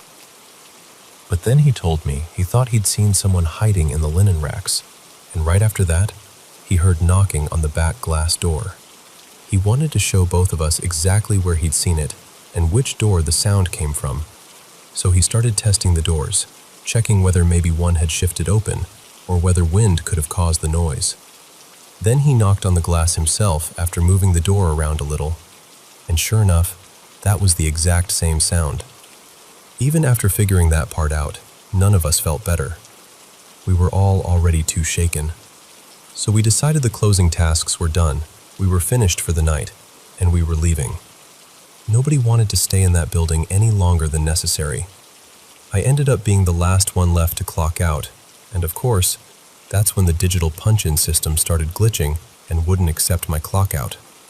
Standing there alone while that thing kept messing up was just about enough to send me over the edge. Later, I found out my store manager actually does believe in the paranormal and has had a lot of experiences before. He's the kind of person who usually doesn't scare easily at all, so seeing him genuinely rattled made everything feel even worse. Mara has had experiences too, and we've talked before about some strange things we've both had happen. What really gets to me is that most days I'm opening or closing the store with just one other person, and that person is usually in the back room sorting donations. So I'm the one walking through the dark store, turning on lights, starting the music, and cleaning up whatever got left behind the night before. After what happened, I was seriously debating whether I could even make myself go in for my opening shift the next morning. And because of store rules, I can't do anything like burn sage or incense or put salt by the doors, even if I wanted to. So I've just been sitting with this feeling, wondering how to make myself and the rest of the staff feel safe at work again. Whatever that was, it terrified me. And more than anything, I just wanted it to stop bothering us and go back to whatever normal had been before.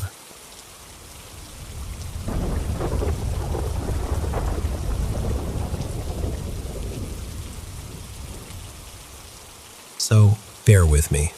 I'm not the best storyteller in the world, but this is something that happened to me years ago, and it still unsettles me when I think about it. I was 18 at the time, living with my grandparents. They were deeply religious, and I was getting ready to be baptized, so faith was a huge part of my life back then. The dream started with me sitting on an old porch swing beside this big cardboard box. My father had told me to give it to a man when he arrived. After a while, this man walked up wearing a long dark coat and a black hat. He asked for the box, and as I handed it over, the bottom gave out and everything spilled across the porch. It was hundreds of photographs. I dropped down, scrambling to gather them, and that's when I realized they weren't just random pictures. They were moments from my childhood. Some looked like actual photos I'd seen before, and others felt more like captured memories, little pieces of my life laid out in front of me. Then I looked up at my dad, and he was crying. He just said, "I'm sorry." And somehow I understood. He was giving away my memories, handing over pieces of my childhood to this stranger. While I was picking them up, I slipped one photo into my pocket, hoping he wouldn't notice. Once everything had been gathered and handed back, the man started walking away. But when he reached the end of the path, he stopped and turned around like he knew. Like he knew I had kept one. The next second he was on me. He moved so fast it didn't feel human. And then I was in my bed. I was awake, or at least I thought I was. But my eyes were squeezed shut and I couldn't move. I felt this horrible presence hovering right above me, so close it was like the air itself had turned heavy.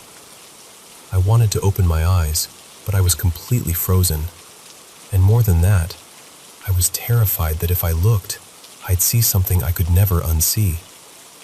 It felt like pure darkness was hanging over me, like if I met its gaze, something in me would be lost forever. That sounds dramatic, I know, but in that moment, that was the fear. It was absolute. My chest felt tight, my whole body felt trapped, and there was this awful tension between wanting to know what was there and being too afraid to find out. Then, through all of that, I heard my grandmother's voice from the other side of my bedroom door. She was encouraging me, almost like she knew I was fighting through something. She kept saying, "You're okay, keep going. You're doing so well. I'm proud of you." After what felt like forever, the presence disappeared. I could move again. I opened my eyes, sat straight up, and realized I was drenched in fear, heart racing, struggling to catch my breath. I ran out of my room and found my grandparents sitting at the dining table, both of them still awake, which was unusual that late at night. It was probably around 11. I looked at my grandmother and asked, "Were you just standing outside my door?" She looked confused and said, "No." So I told them everything. The dream, the presence, her voice, all of it. When I finished, neither of them really had much to say. My grandmother just pulled me into a long hug and told me to try to get some rest. That was almost 10 years ago, and honestly, it still stays with me.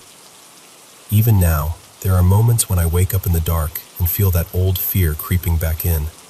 That fear of opening my eyes and seeing something terrible staring down at me.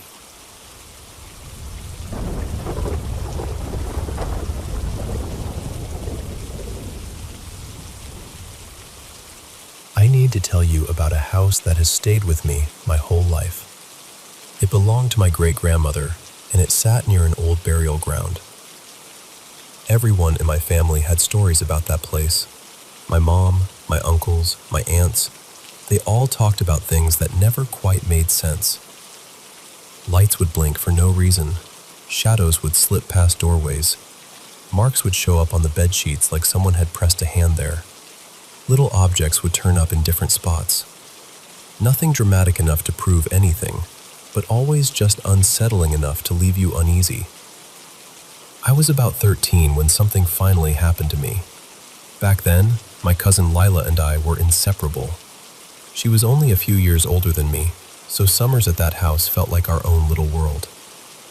We spent whole days outside, riding bikes, swimming until our hair smelled like chlorine, making up games, setting out silly afternoon tea spreads, staying busy from morning to night.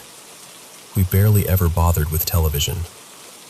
But one night, after our grandparents had gone to bed, we decided to do something different and turn the TV on. The living room was small and comfortable. There was a couch against the wall, a fireplace across from it, and a mirror hanging above the mantel. The TV sat off to the side. From where you stood, you could see straight into the kitchen and part of the dining room through the open layout. At one point, I got up to grab a few snacks. As I walked through the narrow space between the hallway and the dining room, I glanced at the mirror over the fireplace. And in the reflection, I saw her. There was a girl standing in the kitchen doorway. She had long, dark hair hanging over her face, and she was wearing a white gown that looked old-fashioned, almost like a nightdress. She wasn't moving at all. She just stood there, completely still. I cannot explain the feeling that hit me when I saw her. It was like all the warmth left my body at once. I just stared, locked in place, too scared to even breathe properly. Then I finally snapped out of it, ran back to the couch, and told Lila exactly what I'd seen. What scared me even more was that she didn't laugh it off. She looked shaken, but not shocked. She told me she'd had strange experiences in that house too. She'd seen odd impressions on the bed at night, strange marks that looked like handprints, things she could never explain. So that night, neither of us slept very well. The next morning we woke up and realized the house was empty. That had never happened before. Our grandparents had never left us there alone. We found a note on the kitchen counter saying they had gone into town for a quick errand and would be back soon. So we did what kids do when they're trying to distract themselves. We turned the TV on again. The problem was, neither of us really knew how to use the remote properly. After pressing a bunch of buttons and arguing over which one did what, I finally got a cartoon channel to come on, and we sat down to watch.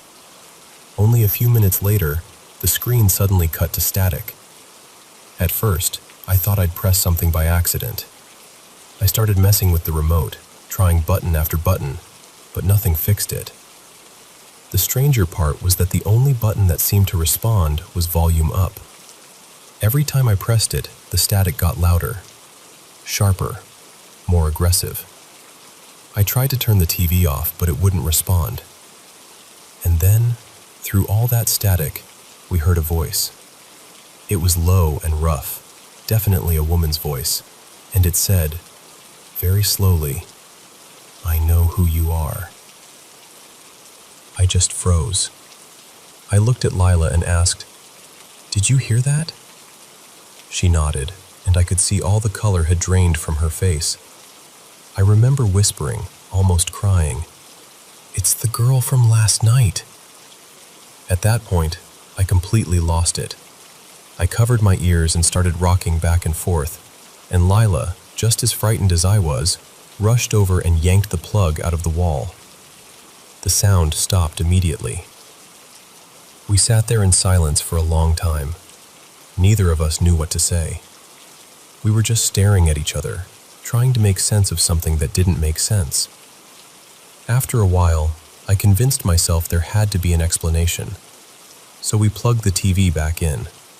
And just like that, it came on normally. The cartoon was back. The static was gone. The remote worked perfectly, including the volume down button that suddenly had no problem at all. I even checked the channel guide, trying to find some clue, some strange program, some horror preview, anything that might explain that voice.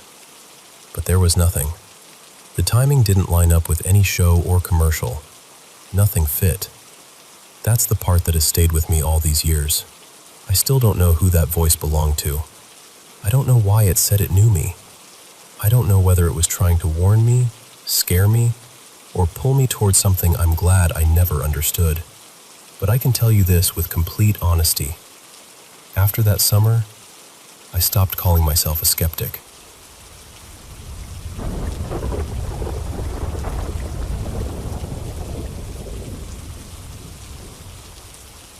So I've always believed in ghosts and the paranormal, and my friend Ryan does too. It's kind of become our thing.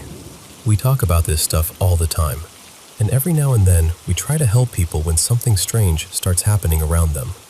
This all really began when another friend of mine, I'll call him Jeremy, told me he'd been seeing this tall, pale, faceless man following him around. At first, I honestly thought he was joking, because it sounded a little too close to some creepy internet story. But then he mentioned the long, thin fingers, and that caught me off guard, because I'd actually heard descriptions like that before from other people. So I started asking Jeremy questions, trying to figure out exactly what he was seeing, and I could not pin it down. Whatever it was, it seemed to be following him all the way home. I texted Ryan, who lives about an hour away from me, and that detail mattered because he was nowhere near us. But he started helping right away. He was researching while I was telling Jeremy not to look directly at it and to act like it wasn't there. Then Ryan texted me and said, "My lamp just got knocked over when I tried to look this thing up." That was enough for one night. We both stopped and went to bed. The next day I checked in with Jeremy, and he said he hadn't seen or heard anything since. Later on, I was lying in bed, and out of nowhere this image flashed into my mind so clearly it made my stomach drop. I saw a faceless man crouched outside my room, peeking under my door, with those long, spidery fingers reaching underneath. What's strange is, that figure turned out not to be the main problem. Later, we came to believe he was actually trying to warn us, but at the time, I had no way of knowing that. That was just the beginning. Nothing much happened for a while after that. A couple of months passed. Then Ryan came over because we were going to a convention together that weekend. And at some point that night, we decided to do tarot readings for each other, mostly out of curiosity. The readings were actually surprisingly helpful. After that, I turned on a spirit box. I'm usually skeptical about spirit boxes, or at least I try to be. But that night, I couldn't explain away what was happening. It said my name multiple times. It said Ryan's name too, and then I felt this overwhelming presence behind me. So strong it made me freeze. In my mind, I saw that same tall white figure again. At the time, I thought it was threatening us. Later, I started to believe it had been trying to warn us. Back then, though, we thought something else was at the center of it. We started referring to it as the snake. A few weeks later, Ryan and I were on video call. While we were talking, I suddenly felt drawn to my bedroom door. I set my camera near it so Ryan could see the crack under the door, but not the things I was placing on the floor. Ryan started describing in eerie detail exactly what I was seeing in my head. That was when I decided to try communicating. I wrote yes and no on a piece of paper and placed it near the door. I said that if something was there, it could tap one side for yes and the other for no. We did that for a while. Then Ryan said it seemed to be pointing toward my tarot deck. So I pulled out 3 cards that represented me, Ryan, and another friend, who I'll call Jonah. I laid them in front of the door. Ryan couldn't see the cards themselves, only the space near the door. And somehow, every single time, it indicated Ryan's card. I shuffled the order and repeated it several times, and it still chose the same one. That unsettled me. Then I asked if Jonah was important somehow, and the answer came back yes, even though Jonah barely knew anything about what had been happening. Later, I remembered how often the Page of Cups had been showing up in readings. I placed that card down and asked if it represented whatever was there. The answer was yes. So I repeated the same test, mixing that card in face down with the others, and again, it picked the correct one.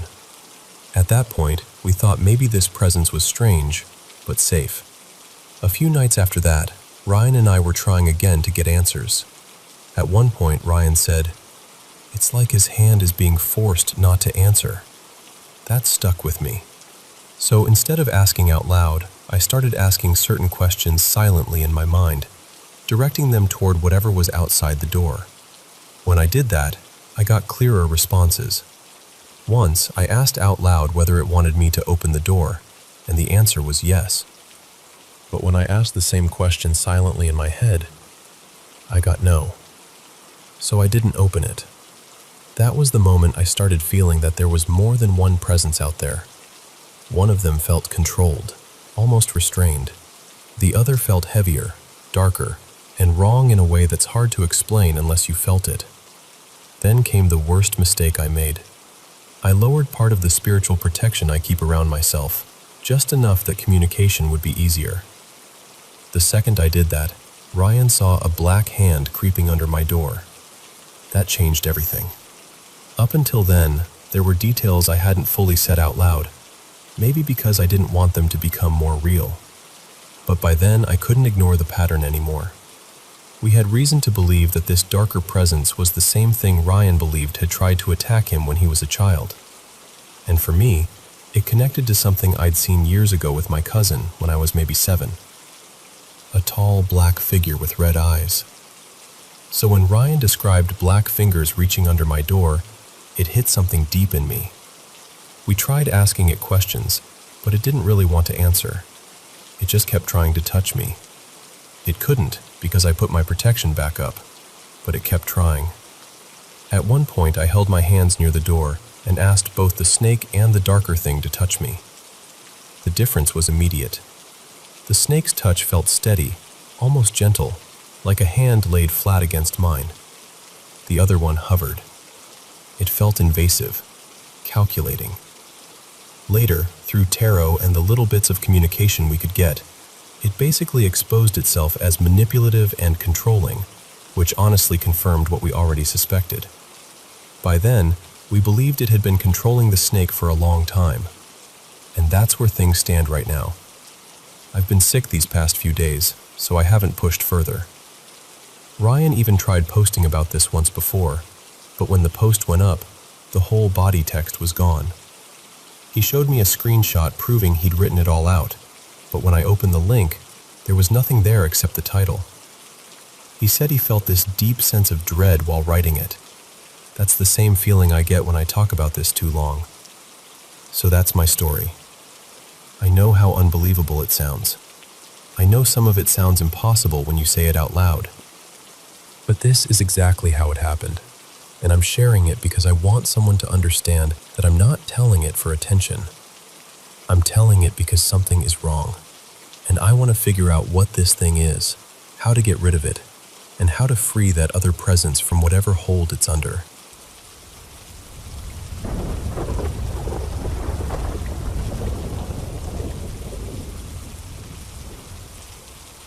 So this all started when I found 2 framed paintings at a neighborhood sale, and I was instantly pulled toward them. The frames were stunning, the artwork was beautiful, and even though I could tell they were more modern than antique, I didn't care. They looked exactly like something my mom, Marissa, would love, and they would have fit her style so perfectly that I felt like I had to bring them home. The best part was that I got both of them for $15, which felt like such a win. The woman selling them was really kind, and while we were talking, she told me she had originally bought them for her own mother. Not long after she hung them up in her mom's house, her mother passed away. At the time, I just felt sorry for her and told her how sorry I was for her loss. I didn't think much more about it after that. When I got home, I measured the paintings and realized they were way too large for my place, so I left them in the trunk of my SUV, figuring I'd deal with them later. But even then, I noticed something strange. I got attached to them almost immediately. I didn't want to donate them, didn't want to sell them, didn't even really want to talk about giving them away. It felt oddly personal, even though they were just 2 pictures I'd picked up on a random afternoon. I bought them around September of 2024, and by early April 2025, they were still sitting in my car. And ever since they've been there, things have happened that I still can't really explain. The first time was sometime in October. I was driving to work, talking on the phone with my partner, and he suggested we could just drop the paintings off at a thrift store so someone else could enjoy them. I didn't get furious or anything, but I felt this sudden irritation rise up in me, way stronger than it should have been. I told him the paintings were staying with me until I found the right place for them. The second he kept pushing the idea, the call cut out. Every electronic system in my car shut down, and this awful buzzing sound blasted through the speakers. It scared me so badly I nearly swerved off the road. I had to pull over, shut the whole car off, and restart it to make it stop. What made it even stranger was that the vehicle was practically brand new. I'd only had it a short time. Then later that month, after work one night, I got into my car and was getting ready to back out when I glanced in the rearview mirror. I swear I saw the top of someone's head behind the back seats. It was just enough to make out curly, dark gray hair and part of a forehead before it ducked down. I jumped out immediately and checked everywhere. The trunk, the back rows, all of it. No one was there. I even looked around the parking lot to see if someone had walked past the car, but the only people nearby didn't look anything like what I'd seen. And where I work, on that shift especially, it would have been unusual to see an older woman around at all. The third thing happened in November during a break at work. I was in my car trying to nap, or at least rest with my eyes closed. While I was lying there, I heard movement in the back and this soft tapping sound, like fingernails or glass being lightly touched. At first I thought maybe someone was tapping on the window to get my attention, but when I looked, no one was there. I tried to ignore it and settle back down, but the sounds kept going. Then I felt something tug my hair. I got out of there so fast and went right back inside to work. That alone should tell you how shaken I was, because I never cut my break short unless something is really wrong. And honestly, those are only a few of the things that have happened. There have been more, but even saying these out loud makes me feel ridiculous and unsettled at the same time. Now I'm stuck in this place where I don't know what to do. Every time the subject of getting rid of the paintings comes up, something weird seems to happen. So lately, I've just been telling people they're staying with me, that they can stay in my car as long as they need to. But that's not really possible anymore. I'm pregnant, and before long I'm going to need that trunk space for a stroller and baby stuff. And the thought of something going wrong while I'm driving, especially while pregnant or later with my son in the car, scares me more than I can explain. I think what I really need is for someone to tell me I'm overthinking this. That maybe I absorbed that woman's story more deeply than I realized, and now my mind is connecting every strange thing to those paintings. That maybe there isn't anything attached to them at all, and I can let them go without something terrible happening. Because I want to believe that. I really do. I just haven't been able to shake this feeling long enough to do anything about it.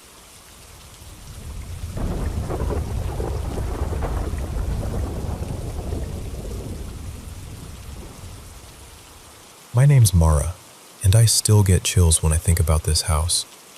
We moved in about 6 years ago, and not long after that, little things started happening that I just could not explain. One of the first times was down in the basement. I'd gone down there in the afternoon to grab a small tackle box because I needed a few fishing hooks. Our basement is only partly underground, so during the day it gets enough natural light that I usually do not bother turning the overhead light on. I found what I needed, set the hooks on a table, and as I was putting the box back, I accidentally clipped the edge of the little container. It hit the floor and hooks scattered everywhere. I bent down to pick them up, and right then, the basement light switched on. At first, I honestly was not scared. My husband was due home around that time, so I figured he must have come in, seen me on the floor gathering hooks, and flipped the switch to help me out. I even said, "Thanks," but there was no answer. I called for him again. Still nothing. So I went upstairs to check. He was not home. The dog was the only other living thing in that house with me.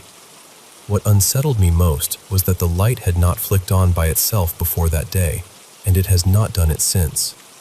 The switch was physically flipped up. Something had moved it. The doors were locked. The house was quiet, and I still do not know what turned that light on for me. After that, more things started happening. Another time I was cleaning upstairs with one of those canister vacuums, the kind with a main power button and a separate switch on the head for the rollers. I had just finished the stairs and shut it off, but left it plugged in because I was about to do the living room next. I walked down the hall to change the laundry, and suddenly, the vacuum roared to life behind me. Even my dog reacted. We both turned at the same time and stared down the hall. There was nobody near it. Nothing touched it. But it was running. Then there was the day I thought I saw my husband in the basement. We had just come home with groceries. He was carrying things in, and I went downstairs to scoop food for the dog from the storage bin under the stairs. Out of the corner of my eye, I saw what looked exactly like him coming down the steps. He paused just behind me for a second, then moved toward the back part of the basement where we keep extra drinks and canned stuff. So I asked, "Do you have more to bring down?" No answer. I asked again. Still nothing. I stepped around the corner, expecting to see him there, but the space was empty. Completely empty. I went back upstairs with the dog food and found my husband at the far end of the house. He told me he had not even been downstairs yet. That one really got to me. And the reason it got to me even more is because my husband used to brush all of this off. He did not believe in ghosts, spirits, any of it. Every time I told him something strange had happened, he would look at me like I was imagining things. Then, one evening, he had his own experience. I was driving home from work, talking to him on the phone. He was in the middle of a sentence when he suddenly stopped, just dead silent. My heart dropped because I thought something had happened. Then he said, very quietly, "Hang on, someone's here." That already felt wrong, because the dog had not barked. A moment later he came back and said, "I need to call you right back. I just saw somebody outside the door and I do not know where they went." We live way out in the country. The nearest neighbors are far enough away that you would notice a car, a person, anything. He went outside, checked around the house, looked near the garage and the sheds, and found nobody. Nothing. He told me he was sure he had seen someone in a flannel shirt walk past the door, but whoever it was had simply vanished. And still, the dog never reacted. Even now, every once in a while, I catch the smell of cigarette smoke in one corner of the basement. Just that one spot. Nowhere else in the house. We do not smoke, so it stands out immediately. There is never any visible smoke, just that smell drifting in for no reason. There have been other odd moments too. Strange little things I have tried to explain away because I wanted there to be a normal reason. For a while, I even wondered if I was just overtired or letting my imagination get the better of me. But once my husband saw something too, I stopped feeling like I had to defend myself. The house itself is not especially old.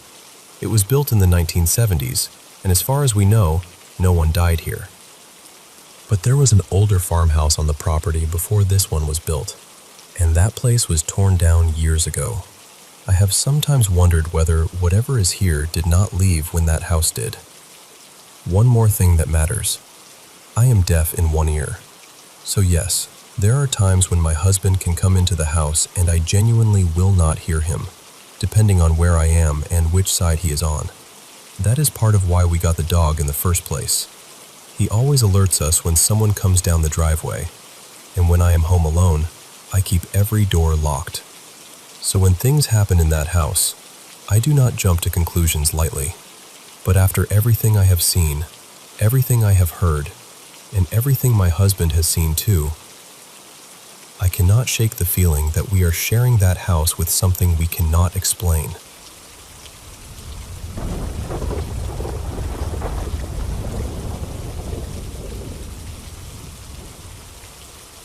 I was 19 when this started. It was my first year in college, and I stayed behind in the dorms over fall break because home was not a place I felt safe going back to. Almost everyone else had cleared out, so the building felt hollow, like it was holding its breath. The first strange thing happened that very first weekend. I stepped out to do laundry late at night, and as I passed the window at the end of the hall, I caught the reflection of a girl with dark hair standing behind me.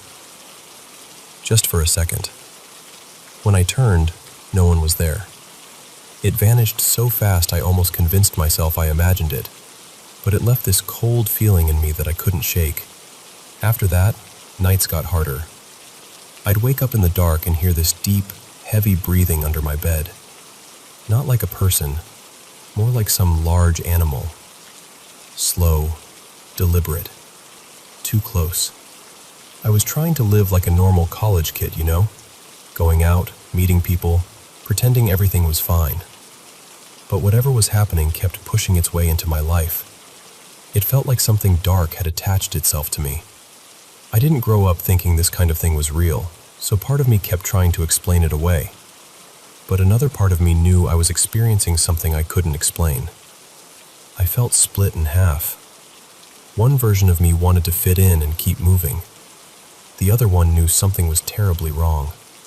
As the weeks passed, it escalated. My bed would shake hard enough to wake me. Once, I was sitting in the bathroom and the toilet started vibrating underneath me. Another time I was studying alone, and the book in my hand snapped shut on its own. By then, I wasn't even shocked anymore. I was irritated. It had become constant enough to interfere with everyday life. One afternoon, I was alone in my room, lying on my bed, when I felt the sheets lift and tug away from me. A friend of mine, a deeply religious guy, had already given me advice because I'd finally told him some of what had been happening. He told me to turn on the lights, speak directly to whatever it was, and tell it plainly that it had no authority over me.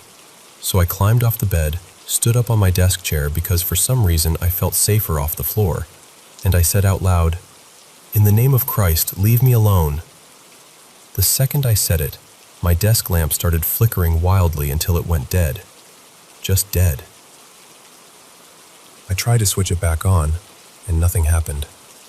I ran out of that room so fast. A few nights later, I had one of the most vivid dreams of my life. In the dream, I was lying in bed when the mattress opened beneath me, like a black pit had formed in the center of it, and I started falling. There was something inside that darkness laughing at me, mocking me. And then, somehow, I spoke back to it in words I didn't consciously know. I still can't explain that. I don't remember exactly what I said, only that it meant something like, "You cannot have her." Then I rose above that opening, and my chest filled with this overwhelming love, so strong it felt almost unbearable. I woke up before it peaked, but I never forgot that feeling. Eventually, I told another friend everything. He took me to a Catholic church to speak with a priest. While we were there, sitting in that quiet office, both of us felt this awful heaviness in the room, like something was standing just outside our sight, listening. The priest gave advice, though honestly, I barely remember it now, and it didn't seem to change much. Later, back at the dorm, my friend and I were talking when I suddenly felt that same dark force move into me. I know how unbelievable that sounds, but I felt it, unmistakably. I didn't say anything out loud. In my mind, I told it to leave. I said it with everything I had. And the moment it lifted from me, I watched my friend's face drain completely white. He looked terrified and said, "I think something's trying to get into me." After that, the activity around me weakened. It didn't disappear right away, but it lost some of its grip. At the same time, my friend started saying he was having experiences of his own. My dreams changed too. I kept seeing him in them, but not as himself. The dreams would begin normally, and then something would shift. The people around me would peel off their faces, almost like masks, and reveal something monstrous underneath.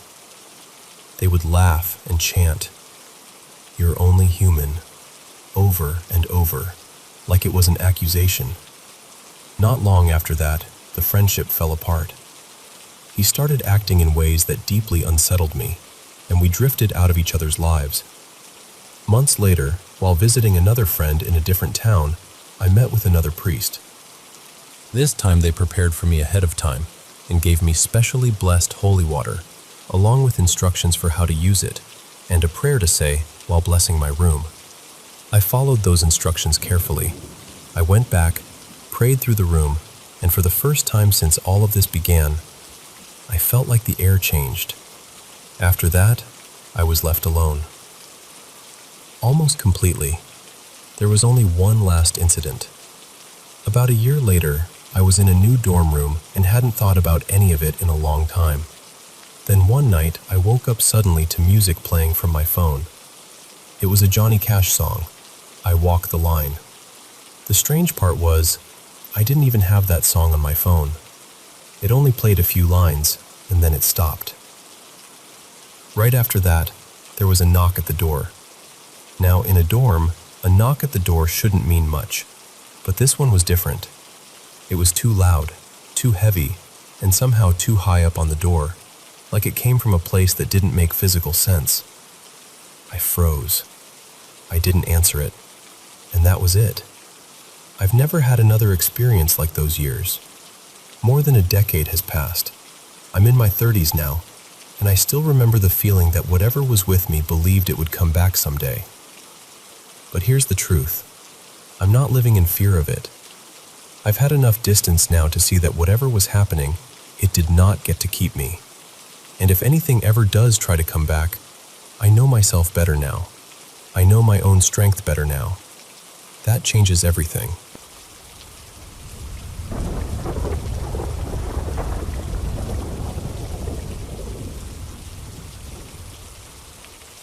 I'm not even totally sure how to explain this, but it all really started when I moved into this house in the South a few years ago. Right before the move, I had a serious health scare and spent some time recovering, so I was already feeling worn down and a little off. But after I got settled in, things started happening that I just couldn't shake. At first, it was the dreams. They were strange, vivid, and heavy in a way that's hard to describe. I'd wake up in the middle of the night feeling like someone was in the room with me, like I was being watched. Nothing obvious at first, just that feeling. You know when your body wakes up before your mind catches up and everything feels wrong? It was like that almost every night. Then I started noticing my bedroom door. I'd fall asleep with it barely cracked open, and then I'd wake up and it would be standing wide open. I had a young dog at the time, still just a puppy, so I kept telling myself it had to be him nudging it or moving around. I wanted a normal explanation. But then I started seeing something near the doorway. At first, it was just a shadow, the kind of thing you catch out of the corner of your eye and immediately try to explain away. But it kept happening. Night after night, I'd wake up and see this dark figure shift or move just as I looked toward the door. My dog never barked, never reacted the way I thought he should, so I kept convincing myself maybe I was stuck between dreaming and waking. But it got worse. Eventually, I had one of those moments where I couldn't move at all. Full sleep paralysis. And what I saw that night is still burned into my mind. There was this figure standing over me and my dog.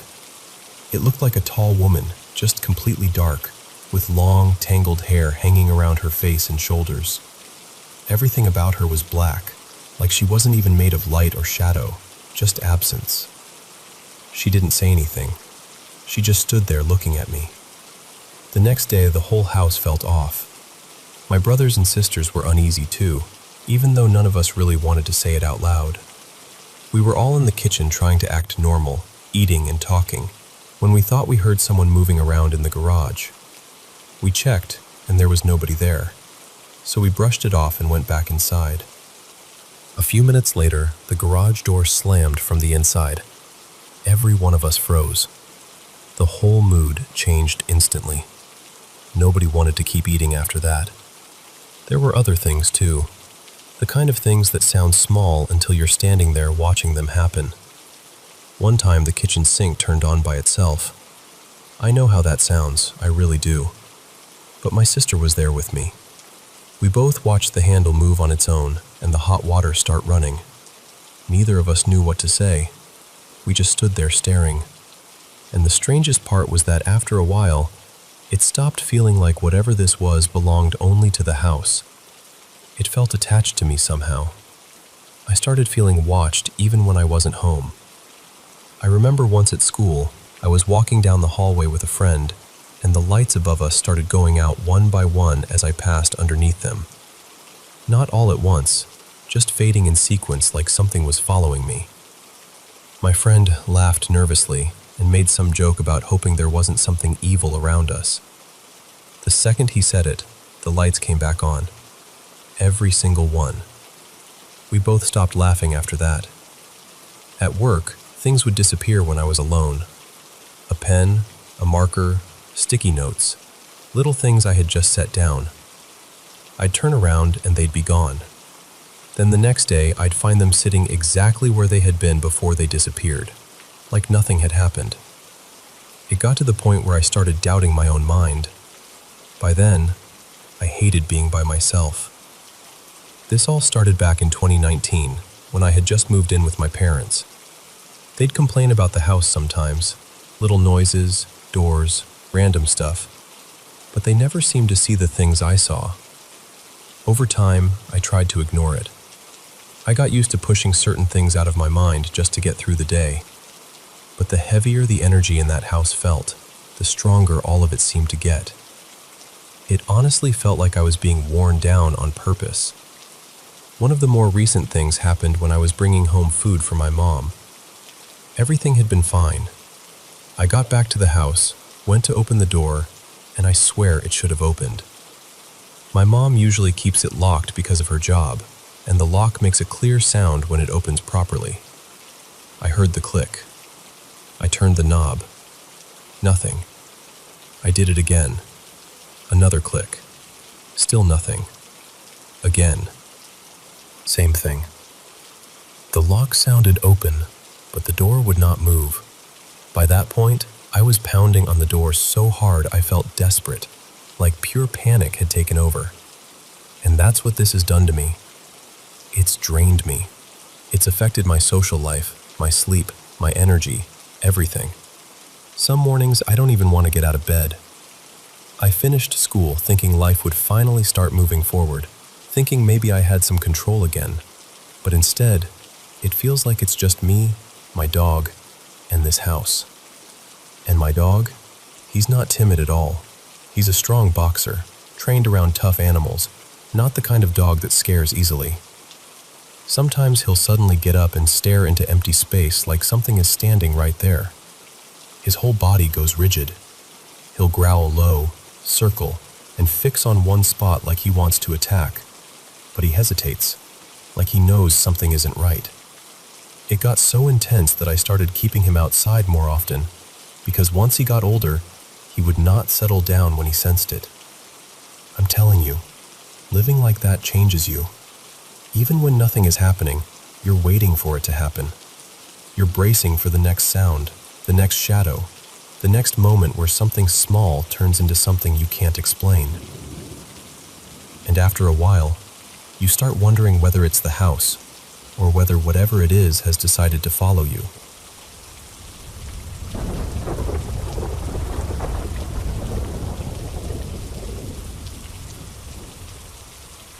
I need to tell you about something that happened when I was in high school. I'm pushing 40 now, so this goes way back, but I still remember it so clearly. At the time, I was living with my family in a condo. It was me, my mom, my dad, and my younger brother. My dad usually worked late managing a restaurant, so he was often out in the evenings. My mom worked daytime hours, so she'd usually be home at night, moving around the kitchen or tidying something up. My brother was almost always planted in front of the TV. This was in the late 90s, maybe right around the early 2000s, so we had this old computer set up in my parents' room. I loved being on it. I was probably doing the most era-appropriate thing possible, downloading songs, chatting online, wasting time. Beside the desk was this little entry space leading past the closets, and from where I sat, I could see part of it out of the corner of my eye. One night, while I was focused on the screen, I clearly saw what looked like a pair of legs walking away from me toward the bedroom door. I barely reacted at first because I assumed it was my brother. But then I turned to look, and there was no one there. The door was only partly open, and there's no way he could have slipped through that fast without me noticing. Right after that, this cold, uneasy feeling hit me in the stomach. I froze. I remember just sitting there, staring, trying to make sense of it. Eventually, I went back to what I was doing, but I kept the whole thing to myself. About a week later, I was in the living room talking to my mom. We were standing across from each other, and behind her was a wall with 3 large mirrors. While she was speaking, I saw this blurred shadow move quickly across one of the mirrors. It happened so fast, but I know I saw it. I stopped her right in the middle of her sentence and said, "Mom, please don't panic, but I just saw something in the mirror." That did not go over well. She immediately got upset and thought I was joking. I told her I was being completely serious, but that only made her more unsettled. And the thing is, nothing had been influencing me. I hadn't watched anything creepy, hadn't read anything spooky, hadn't even told anyone yet about what I'd seen in the bedroom. Then maybe another week passed, and one day my dad came home with news. He'd become friendly with the building manager, a guy named Randy, and as soon as he walked in, he said, "You won't believe this. Randy told me they found one of the tenants dead." Apparently, someone who lived alone on another floor had passed away quietly in their unit, and no one realized for at least a couple of weeks. The second I heard that, everything in me dropped. My dad had no idea about the things I'd seen, but I knew, deep down, that whatever I had witnessed was connected. I never felt like it was something evil.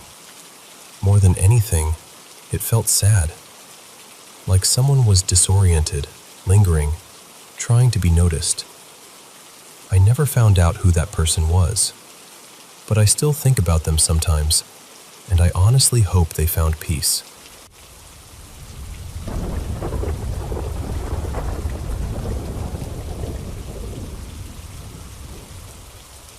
So, let me tell you what happened. At the time, my ex and I were living in this small one-bedroom apartment, the same one I'm still in now. The building was owned by an older man named Danny, and it had a few little one-bedroom units in it. He got sick with lung cancer, and not long after that, he was gone. It all happened so fast. The place had been in his family for years, passed down from his grandmother, and I'm honestly not sure who owned it before that. A little while after Danny passed, my ex and one of the neighbors, Sherry, who was actually his niece, decided to make a Ouija board and try to contact him. They were hoping for answers, I guess, but neither of them really knew how to use one safely. When I found out, I wasn't thrilled. I'd had bad experiences with Ouija boards before, and I never liked the whole idea of inviting something in and giving it permission to move through you. That never sat right with me. I was always interested in the paranormal, sure, but I preferred other methods. Spirit boxes, things like that. Safer, at least in my mind. Anyway, a couple of days passed and I kind of forgot about the whole thing. Then one night, I got home from work late. I was on an evening shift back then, so it was well after midnight. My ex was still out, and the apartment was completely dark when I walked in. The first thing I noticed was this strange shimmer across the living room floor, like tiny sparks catching the light from outside. I flipped on the lamp, and my stomach just dropped.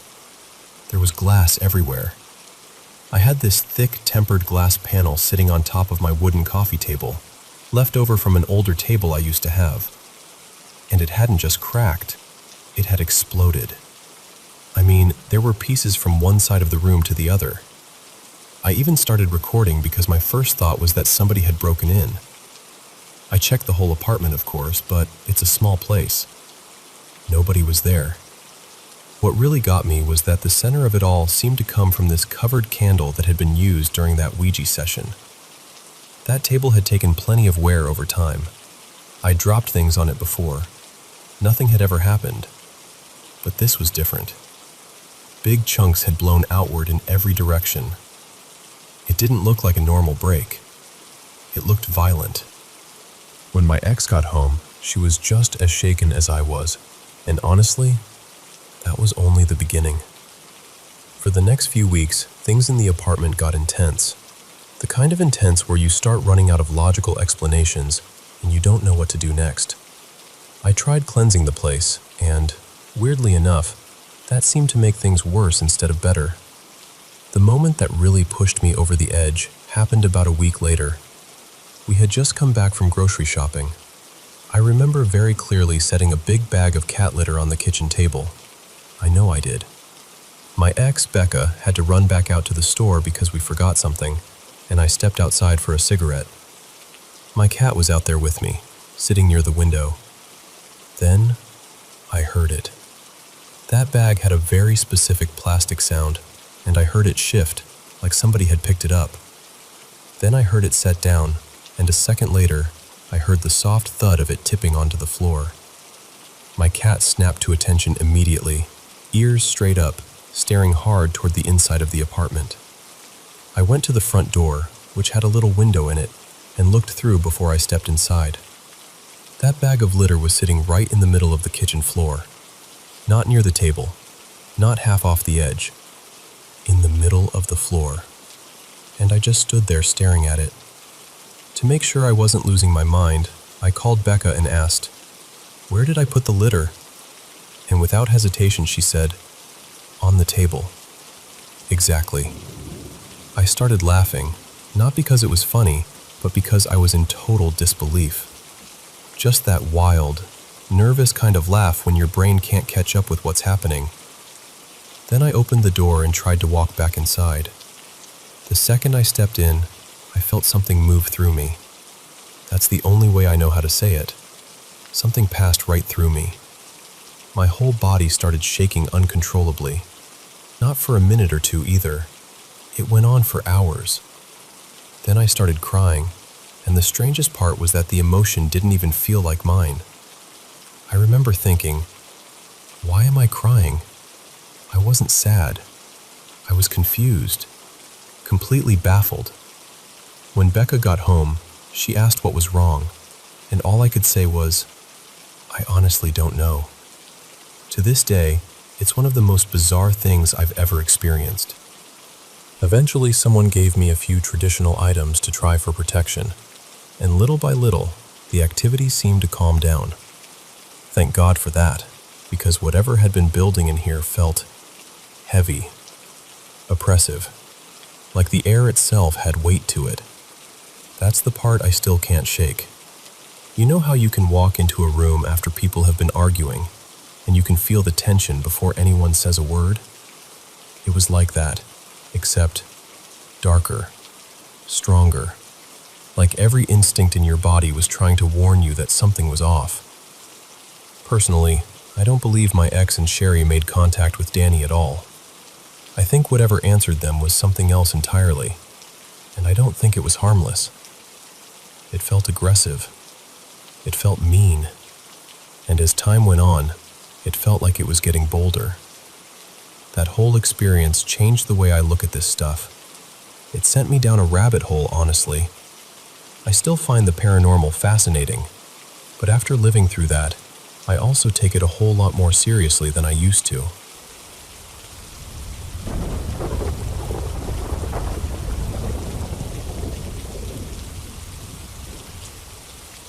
So I want to tell you about something that's been weighing on me, because I'm genuinely worried about my dad and his family. Up until recently, neither of us really believed in anything paranormal. Not me, not him. It just wasn't something we took seriously. We had never gone through anything that made us think the supernatural was real, so it always felt like the kind of thing that only happened in movies or stories other people told. My dad, Daniel, lives in another state for work, and not long ago he moved out of one house and into another one just a little way down the road. The new place came with a lot more land, which is why the company wanted him there.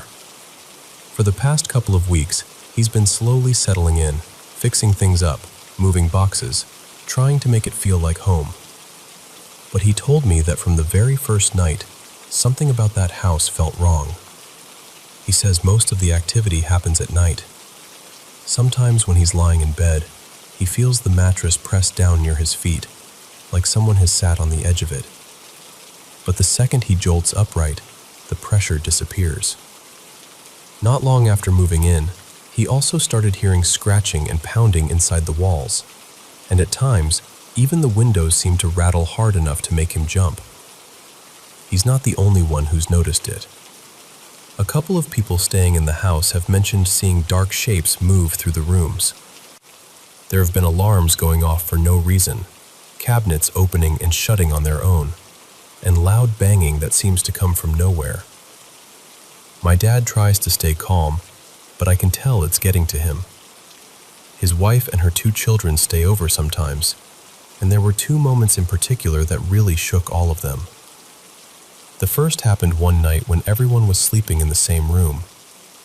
My dad and his wife were in the bed, and the kids, a boy around 10 and a girl around 8, were sleeping on an air mattress nearby.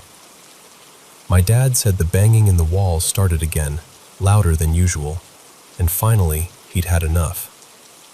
Wanting to protect his family, he shouted into the room, telling whatever was there to leave, that it was not welcome, and he commanded it to go in the name of Jesus Christ. Right after that, things got quiet. The kids went into the living room and sat on the couch, while my dad and his wife stayed behind in the bedroom for a minute or 2, just trying to process what had happened. But when they walked into the living room to check on the children, they found both of them huddled under blankets, completely covered up and terrified. My dad asked what was wrong, and his stepdaughter said she had heard pounding on the front door, like someone was trying to force it open. She also said there was banging at the window, and then she saw a strange light outside, almost like a flashlight shining through. That part really stuck with my dad, because he remembered his grandfather once telling him that spirits can appear with a glow, like a beam of light. We're Hispanic, so maybe that belief comes from stories passed down in the family, but either way, it scared him. The second moment happened when his stepdaughter was taking a shower. When she came out, she asked her mom, "What did you want? Were you calling me?" But her mom looked confused and said she hadn't called her at all. Then she asked her son if he had been knocking on the bathroom door, and he said no, because he knew his sister was in the shower and didn't want to bother her. That's when the little girl explained that while she was bathing, she clearly heard knocking and the sound of someone trying to open the bathroom door. She truly thought someone outside wanted her attention. Around that same time, she also said she saw a woman wearing a long white dress in the house. That image alone gave me chills.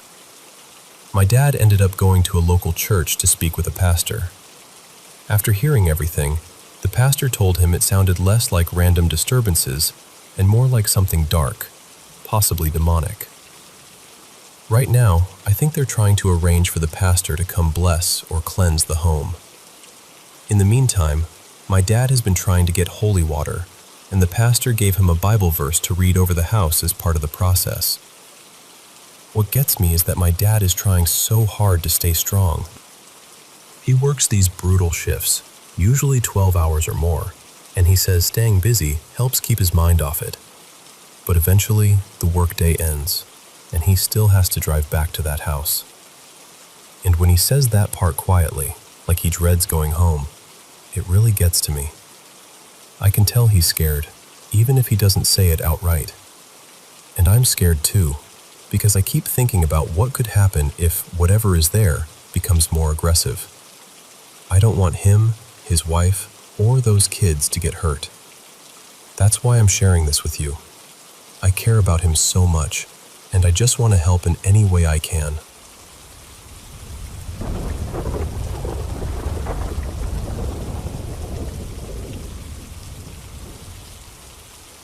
You know, I've always been a pretty skeptical person.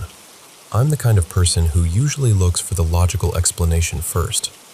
But there's been something in this house for as long as I can remember, and even now, I still do not fully know what to make of it. One of my earliest memories of it goes back to when I was maybe 7 years old.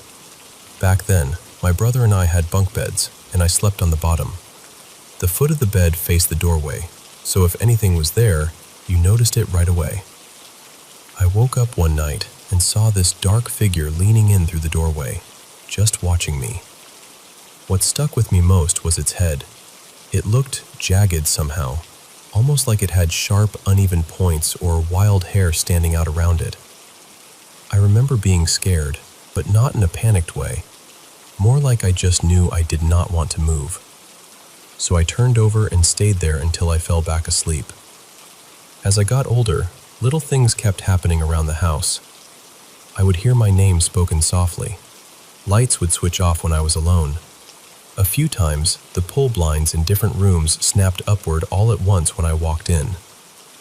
None of it happened often enough to make daily life impossible, but it happened enough that I stopped being shocked by it. I sort of learned to live with it. Then, about a decade ago, when I was around 21, my cousin and I were sitting in the kitchen late one night, just talking. He was facing the doorway that led out to the mudroom, and it was dark out there. In the middle of our conversation, he suddenly got this strange look on his face, like he was trying to decide whether he should say something. I asked him what was wrong. At first he hesitated, which honestly made it worse. Then he finally told me he had just seen a large figure lean around the doorway and look into the kitchen. And the detail he could not shake was the head. He said it looked oddly pointed, almost spiked. The second he said that, I got chills. I had never forgotten what I saw as a kid, and hearing him describe nearly the same thing without me prompting him was hard to brush off. A few years ago, my wife and I bought the house from my father and moved in. Not long after that, my wife started having her own experiences. She heard her name spoken to her one day in a woman's voice, not shouted from another room, but said quietly, like someone was right there beside her. One of those same blinds I used to see move on their own suddenly shot upward near her too. She has also told me she has seen movement out of the corner of her eye more than once.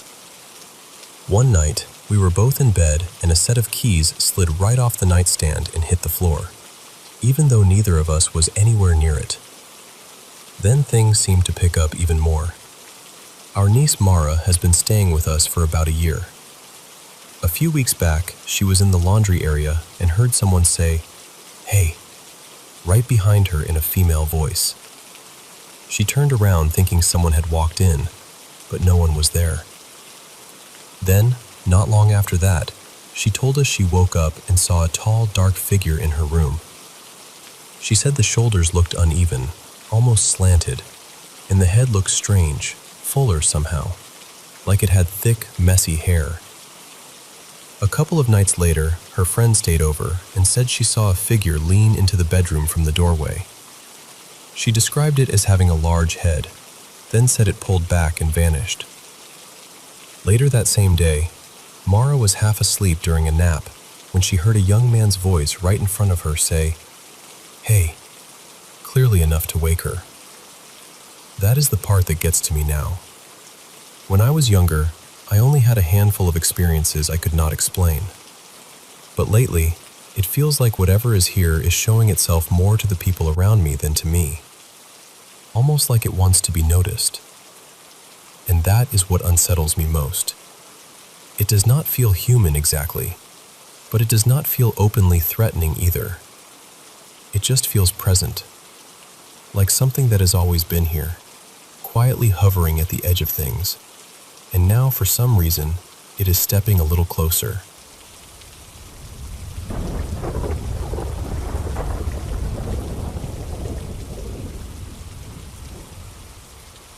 I've had this strange thing happen to me, on and off for most of my life. And even now, at 35, I still do not really know what to make of it. The first time it happened, I was 16. I was helping my friend Mara paint her mom's rental house. We were working all day, and at one point I needed something, so I called out her name. When I turned around, I saw what looked exactly like Mara heading into one of the bedrooms, slipping behind those hanging plastic sheets people use while painting. I followed her, talking as I went, and just before I pushed through the plastic, I caught sight of her moving toward the bathroom in the far corner. But when I stepped into the room and looked around, no one was there. I called her name again, louder this time. She answered me from outside the house. That was the first time something like that happened, and it stayed with me. Not long after, there were 2 more incidents close together. One day I walked into the living room and my much older brother was staring at me in this odd, unsettled way. He told me he had just seen me walk past him through the kitchen, across the living room, and into a bedroom. He said he had been talking to me the whole time, but I never answered. The strange part was that I had not gone that way at all. I had just come out from the other side of the house. Then, not long after that, I was having people over. I had run to the store and came back home, but instead of going inside, I stayed out front talking and smoking. A little while later, 2 of my friends came out and asked me if I had gone back into the house since I got home. I told them no. They looked completely serious and said they had both seen me walk right past them, straight through the house, not saying a word, heading toward my room. They followed me, thinking I was ignoring them, but when they got there, the room was empty, because I had never gone inside at all. After that, everything went quiet for years. Nothing happened from about 18 until I was around 30. By then, I had 2 kids, and they were little, around 5 and 8, and they had a neighborhood friend over all the time. One afternoon, I was out in the garage with that friend's mom, exercising and chatting while the kids played inside. My kids were always calling Mom for one reason or another, so at first, I did not think much of it when I heard them shouting for me. I remember pausing and wondering whether I should go in, but since no one came to get me, I figured they were just wrapped up in their game. A few minutes later, the door swung open and my older daughter came outside looking amazed. She said, "Mom, how did you do that?" I asked her what she meant, and she told me all 3 of them had seen me walking across the living room. They followed me into a bedroom because they wanted drinks, but when they got there, no one was inside. Then she looked at me, standing there in the garage, and could not understand how I had gotten outside so fast. I told her I had been there the whole time. She looked so confused and said, "But Mom, it had your hair." That one really got to me. Then things went quiet again for a while, until this year.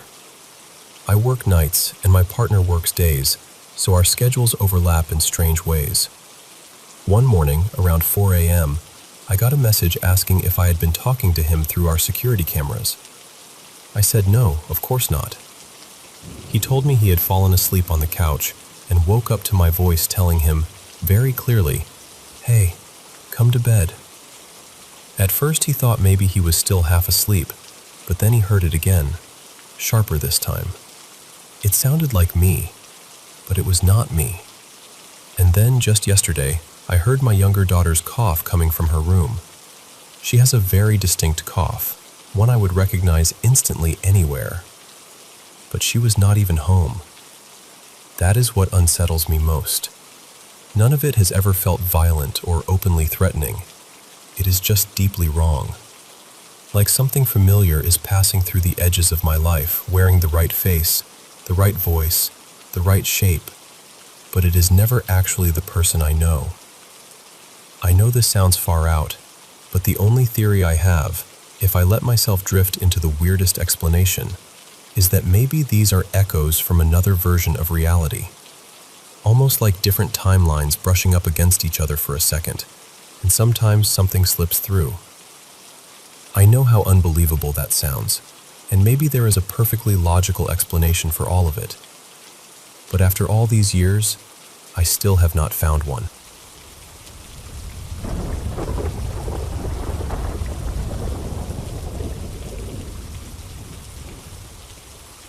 I want to tell you something personal. In my family, strange things have a way of showing up, almost like they've been passed down beside eye color and old recipes.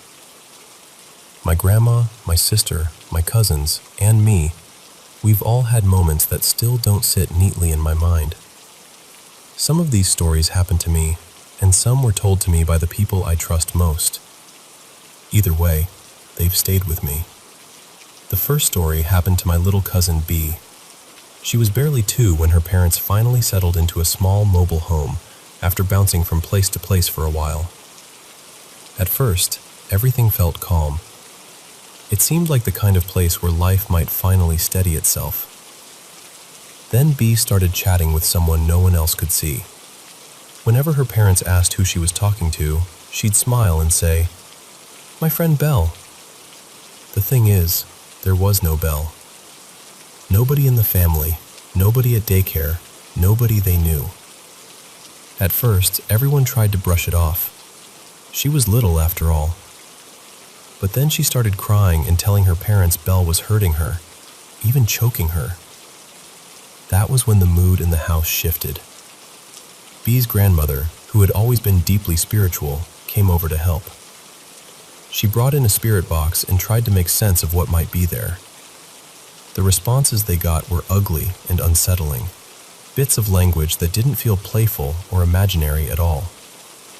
Around the same time, Bee's dad started finding long scratches on his skin with no explanation, and Bee, who was usually pure sunshine, would suddenly fold into herself and sit in the middle of the floor like she was trying to disappear. Before long, they packed up and left. And once they did, Bee was herself again. The second story is mine. I was around 4 after my parents divorced, and I spent a lot of nights at my grandma's house where my dad was staying. I wasn't a kid with a huge imagination. I didn't watch scary movies. I didn't go looking for spooky things. But night after night, I had these vivid, awful dreams about a tall man, maybe 6'2" or 6'3", who would stand over me and whisper horrible things. He told me he had killed people I loved. He told me he was going to kill me too. He talked about my pets, my family, everyone I cared about, like he wanted to hollow me out with fear. Eventually, I got so scared of sleeping that I started sleeping in my grandma's room. Even then, I didn't feel safe. Some nights, I would wake up and see a woman in a long navy dress, with dark hair hanging around her face, rushing out of the bathroom, sobbing like her heart had split open. I would scream. My grandma would wake up, and I'd be left shaking so hard I could barely breathe. After I moved away, I never saw either of them again. The third story happened at a family reunion. Every year we gathered at this huge old church school, 3 stories tall, with narrow windows that let you look down into the lower levels. It already had that old building feeling, like every wall had heard too much.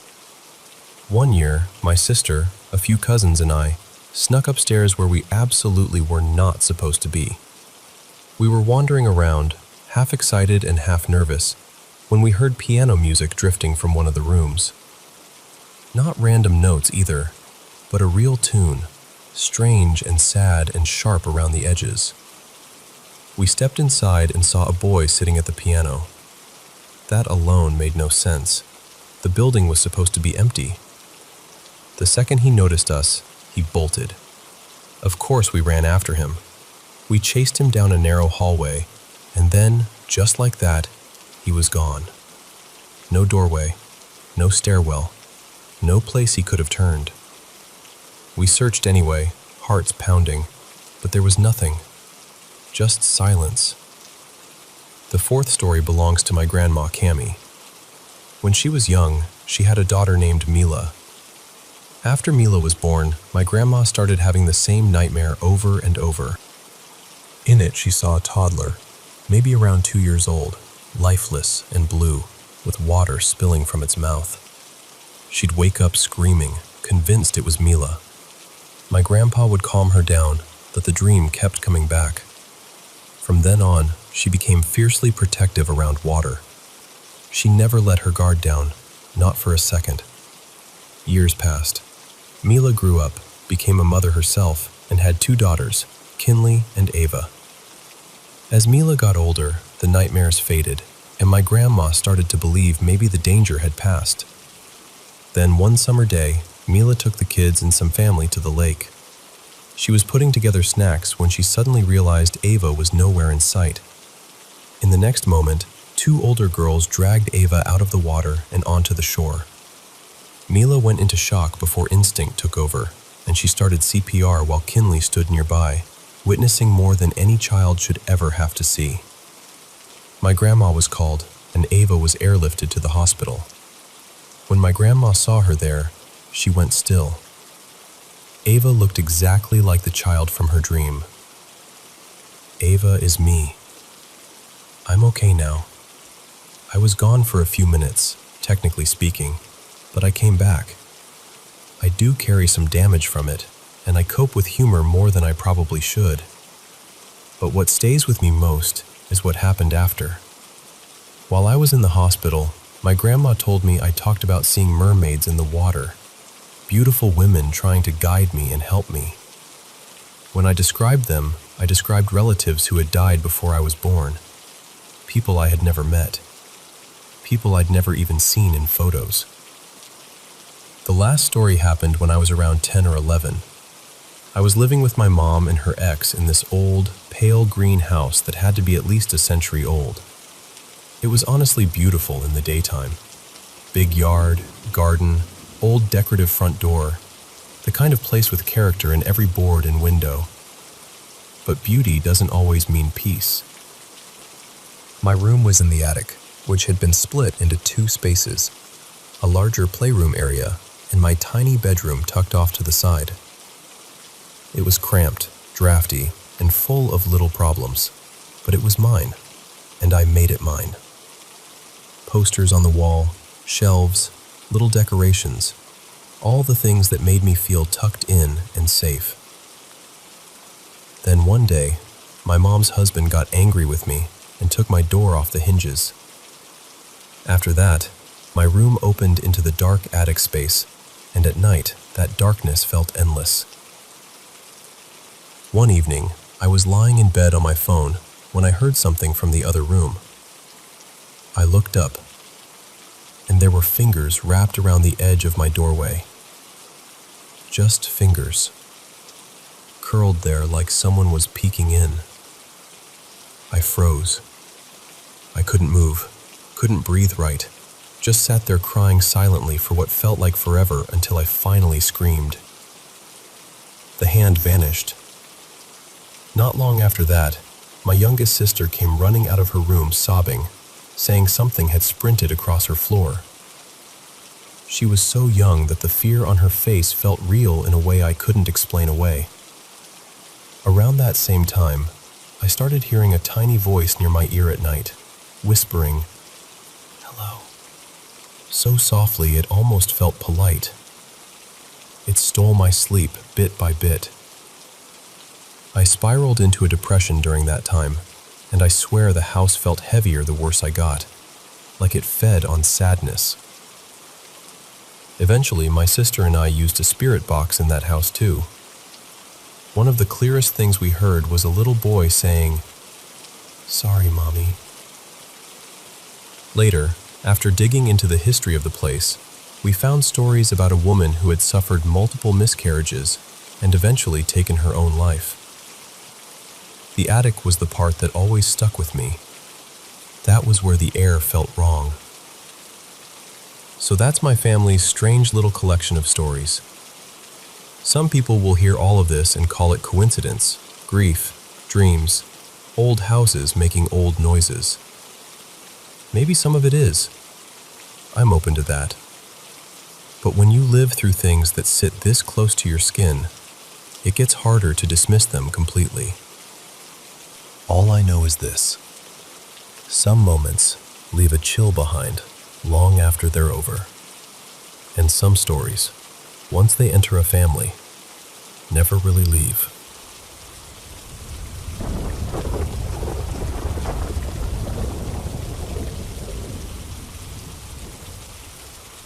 I want to tell you about something that happened a while back, and honestly, it still unsettles me when I think about it.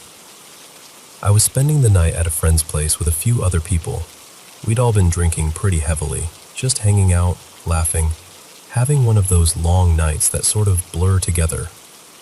At some point near the end of the night, one of my friends, Mason, pulled out this ghost box he had. He was messing with it in private, trying to communicate with something, I guess. I didn't know exactly what happened then, but I could tell afterward that it really got to him. He looked shaken in a way I hadn't seen before.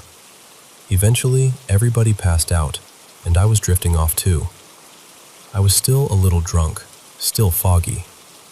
Then, all at once, I heard the back door slam. Not creak, not shift, slam. And the thing is, that door was in the laundry room, and I knew it had been locked earlier. So the second I heard it, I snapped fully awake. It felt like every bit of alcohol left my system in an instant. My whole body went cold. You know that feeling when the air changes and your instincts start screaming before your mind catches up? That's exactly what it was like. I could feel that something else was in that house with me. So I got up and started walking toward the laundry room. As I got closer, I heard voices on the other side of the door. At first, I honestly thought maybe more people had shown up, or someone had woken up and gone in there. I grabbed this heavy wooden baton my friend kept near the wall, just in case, and I reached toward the handle. But right before I touched it, the floor creaked under me. The second that happened, everything on the other side went dead silent. And then I heard a woman's voice. Not just any voice either. It sounded like someone I recognized, a girl I'd gone to school with years earlier. Clear as day, she was trying to coax me into opening the door. Calm, familiar, almost gentle. And that's what scared me most, because every part of me felt that whatever was behind that door wanted me to open it. I can't explain it any better than that. It was this deep, primal warning, like every survival instinct in my body had locked in at once. I knew, with absolute certainty, that opening that door would have been a terrible mistake. So I started backing away slowly, and the moment I did, something slammed against the door from the inside. At the same time, my friend's dog, Rusty, came running over. He'd been asleep before that, but now he was right beside me, growling at the door and whining at me, almost like he was trying to warn me off. Then he actually started nudging me backward, physically pushing me away from that room. I still get emotional thinking about that part, because in that moment I felt completely trapped. I thought about going out the front door, but it somehow felt like whatever was in that laundry room was also outside, like there was nowhere safe to run. And Rusty would not go near the front. He was determined to keep me inside. So I sat down on the couch, and that dog climbed right into my lap and refused to leave. Every time I tried to move, he'd press his weight against me like he was telling me, "Stay here, don't go anywhere." And while I was sitting there, I could still hear that woman's voice coming from the laundry room. On top of that, both bathroom doors in the hallway kept opening and closing by themselves, over and over. Not dramatically, just enough to make it worse somehow. At one point, I tried to calm myself down by meditating. I thought maybe if I slowed my breathing, I could get control of my fear. But that ended up making everything worse.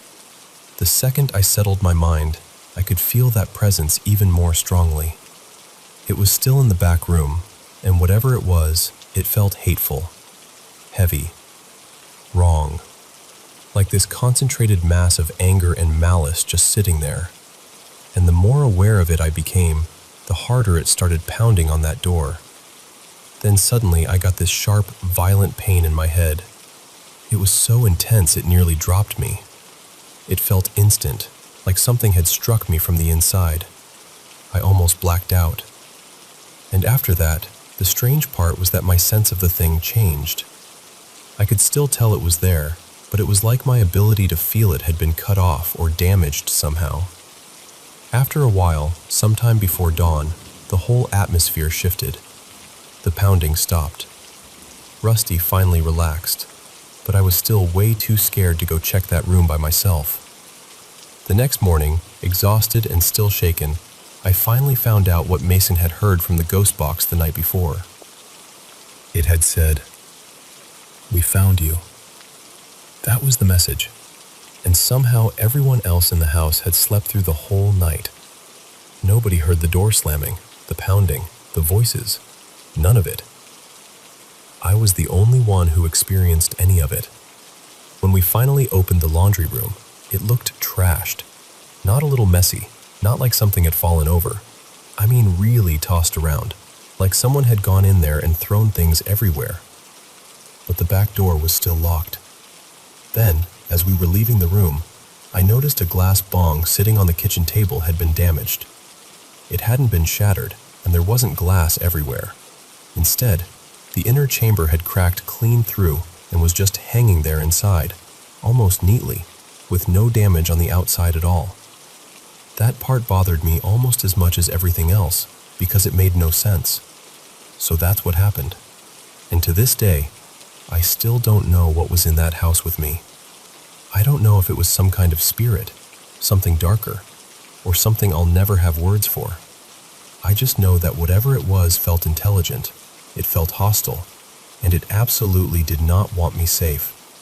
And ever since that night, the sensitivity I used to have, that ability to feel energy around people and places, has never really come back the same way. It feels dulled now, like something got switched off in me. That's the part I still carry with me most. Not just the fear, but the feeling that whatever happened that night left something behind.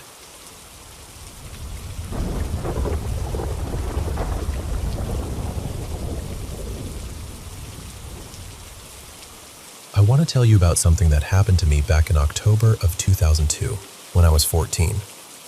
Even now, after all these years, I can still see it so clearly. My relatives had just bought this huge old property, something like 500 acres, with a big house sitting in the middle of it. It also had indoor and outdoor horse arenas, which made the place feel even stranger somehow, like it had once been full of life and purpose. The house itself was massive, 4 levels if you counted the basement, and it badly needed work.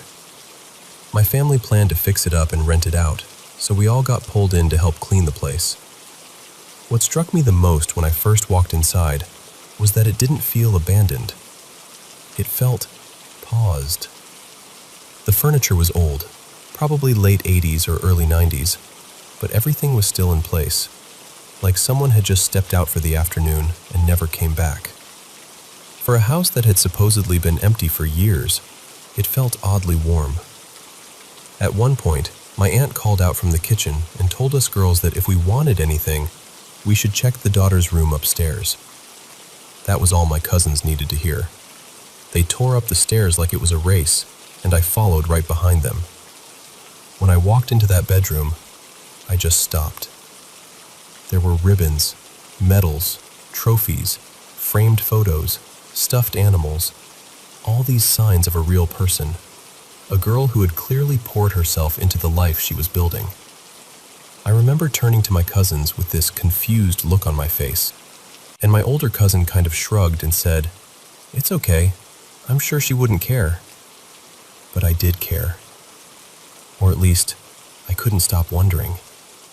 I asked what had happened, why everything had been left behind like that.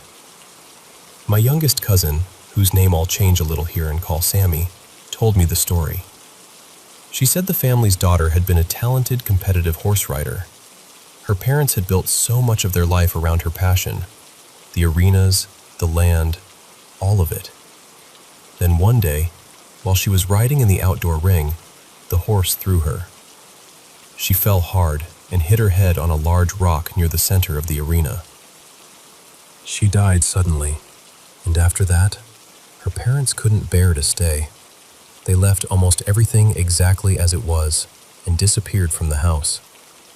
That stayed with me. About a year later, the place had been completely redone. The old wallpaper was gone, the rooms were painted, everything was fresh and updated.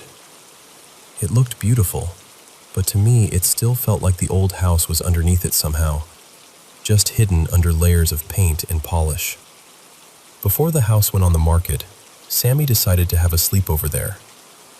Her parents lived a little way down the road, maybe 10 minutes or so, which meant we'd mostly have the place to ourselves. It was just a few girls, nothing wild. My mom drove me up that long gravel drive just after sunset. I still remember the air that night, cold and sharp with that late October smell. Leaves, damp earth, wood smoke somewhere in the distance. The woods around the house were dark and thick, and for the first time I really felt how isolated the place was. After my mom pulled away, I stood there for a second with my bag in my hand, just looking at the house. I hadn't seen it since the cleanup days. It looked brighter now, cleaner, almost elegant. And then I noticed something. At the very top of the house, in the room that had once belonged to the daughter, there was a single lit window. Standing there in front of it was a girl. She looked about our age. She was completely still, just facing out. I remember thinking she must be one of Sammy's friends, someone I hadn't met yet. So I gave her a little wave. She didn't wave back. She just stood there staring, and even from that distance, I could make out this heavy sadness in her face. It was the kind of expression that makes you feel strange right away, even if you can't explain why. I remember thinking, with that kind of sarcastic teenage attitude, well, she seems friendly. So I headed inside. The second I walked in, Sammy was bouncing around in the living room with music playing, and two other girls were laughing with her. The house felt loud and normal and full of life. Sammy ran over to hug me, and pretty soon we were all joking around, picking out snacks, arguing over which movie to watch. But after a little while, I realized something that made my stomach drop. The girl from the window wasn't there. So I asked Sammy. I said, "Where's your other friend? Is she okay?" She looked at me like I was speaking another language. What other friend? I told her I'd seen a girl upstairs, in the top window, watching me when I got there. And the second I said it, they all laughed. They thought I was trying to scare them. They were completely sure I had made it up. But I hadn't. I knew exactly what I saw. And standing there, in that newly renovated house, with all of them brushing it off, I suddenly didn't feel welcome there anymore. I felt like I had seen someone I wasn't supposed to see.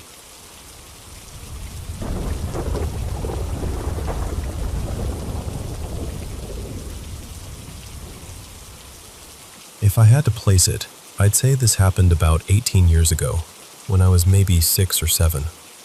It's honestly the moment that kicked open the door for me, the one that got me fascinated with everything strange after that.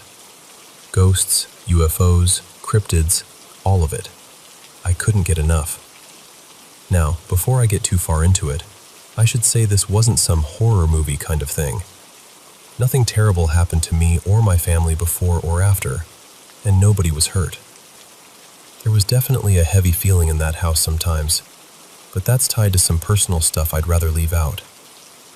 What happened that night was just deeply weird. When I was a kid, I was terrible at falling asleep. I'd lie there forever, tossing around, wide awake while the whole house was quiet. A lot of nights I'd eventually give up, head downstairs, and crash on the couch instead. Looking back now, I think I was just one of those kids who was always switched on, always buzzing with energy. Between that and an early bedtime, sleep just didn't come easy. So this one night, I was especially restless. I'd been sitting in bed for what felt like hours in the dark, just staring around my room. I remember it being warm in there, so I'm guessing it was summertime. At some point, I got up, cracked the window open a little to let some air in, then climbed back onto my bed and sat there for a while. After maybe 10 minutes, I finally lay back down. I remember exactly how I was positioned, too. I was on my back, looking toward the foot of the bed, toward the doorway. Then I heard a noise. It was enough to make me lift up a little and pay attention. And then, out of nowhere, I felt something grab my ankle. I can still picture it so clearly. It was a hand, fully wrapped around my ankle, and the only way I've ever been able to describe it is that it looked like a hand covered in a white rubber glove. Not translucent, not shadowy. Solid. Real. I felt it tighten around my leg, and right after that I heard a man's voice, clear as anything, say, "Go to sleep." The tone wasn't loud, but it was irritated, like whoever said it was fed up with me being awake. And then, just like that, it was gone. I watched the hand disappear right in front of me. It didn't run off or pull away. It just vanished. I froze. I lay back down and didn't move for the rest of the night. And no, I definitely didn't sleep. The next morning, I went downstairs and asked my dad if he'd come into my room during the night and told me to go to sleep. He said no. The reason I asked him first was because he worked with his hands and always had those white mechanic gloves around, so my brain was trying hard to make it make sense. After that, I asked my mom, my sister, and my brother. Every one of them said no. When they asked why I wanted to know, I told them what happened. I still remember the way they looked at me, just stunned. They asked if I'd seen a face or a whole person standing there. I told them no. There was no body, no face, nobody in the room at all. Just the hand. I even told my brother it looked kind of like that giant hand character from Super Smash Bros., which was the closest thing my kid brain could compare it to. My brother checked my ankle, and there was a little bruise there. I can't honestly say whether that came from what grabbed me, or if it was already there and I just hadn't noticed. But I can say this. That was the only time anything like that ever happened to me. And even now, after all these years, I can still hear that voice perfectly.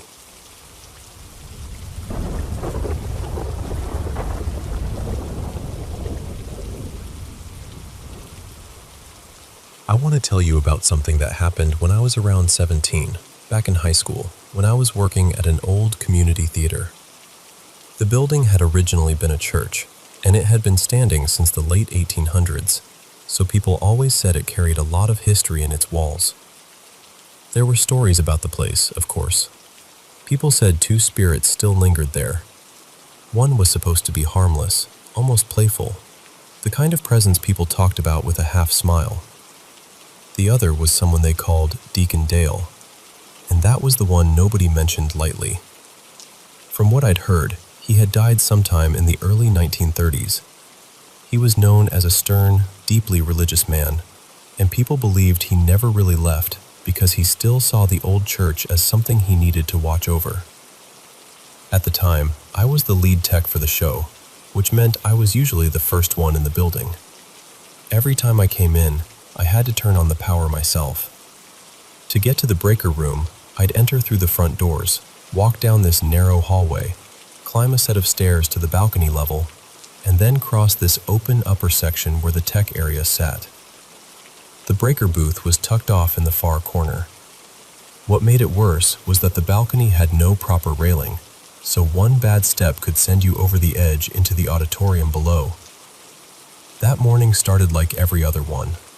I had my flashlight, and I was making my way through the dark, just focused on getting the building up and running. Everything seemed normal. But when I got within a few feet of the breaker room, the door suddenly flew open. And then I saw it.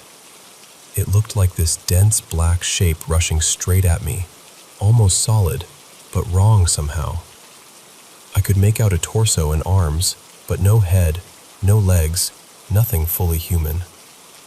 It lunged at me so fast I didn't even have time to react. The next thing I remember is waking up to one of the other techs calling my name. She had come in after me, and she sounded scared. At first I didn't understand why, until I realized half my body was hanging off the balcony. Most of my left side was dangling over open air above the auditorium floor. Somehow I'd ended up maybe 15 feet away from the breaker room, and I have never known how I got there. I was shaky, dizzy, and completely disoriented. Later, I found out nearly 2 hours had passed. 2 hours, just gone. I had this pounding headache, and my chest and shoulders were sore in a way that felt strangely specific, like someone had shoved me hard. I even had faint reddish marks across the sore spots. When I told a few people what had happened, they didn't hesitate. They were convinced Deacon Dale had attacked me. Some of them even acted uneasy around me afterward, like whatever had happened might have left something behind. Me, I mostly just tried to move on. I finished the day, kept working, and honestly never had another experience like that in the theater again. But that wasn't quite the end of it. A few weeks later, I was with a friend of mine who was really into reading people's energy. I wasn't sure what I believed, but I was curious, so I agreed to let her read mine. The second she put her hands over mine, her expression changed. Her whole face tightened, like she'd touched something that made her instantly uncomfortable. And because I was still a teenager and not nearly as wise as I should have been, I decided to joke around. Without moving at all, just in my mind, I imagined reaching out and touching her wrist. The moment I did, she screamed and jumped back from me. I mean, real fear. The kind that drains all the color out of someone's face. I had never seen her look at anyone like that. For the longest time, she wouldn't tell me what she felt. She just avoided the conversation completely. But eventually, she admitted that when she looked at me, she saw this dark aura around my body, almost like black fire. And when I touched her in my head, she said it felt like being burned with a red-hot iron. After that, she did some kind of protective Wiccan ritual because she didn't want it happening again. For months, she kept her distance from me and watched me with this nervous, guarded look, like she wasn't sure what might happen if I got too close. And that's the strange part. Since then, nothing else paranormal has happened to me. No voices, no shadows, no sudden chills, nothing. Just that one terrifying morning in the theater, and that one strange moment afterward that made me wonder whether something had followed me out, or whether, for just a little while, something had marked me.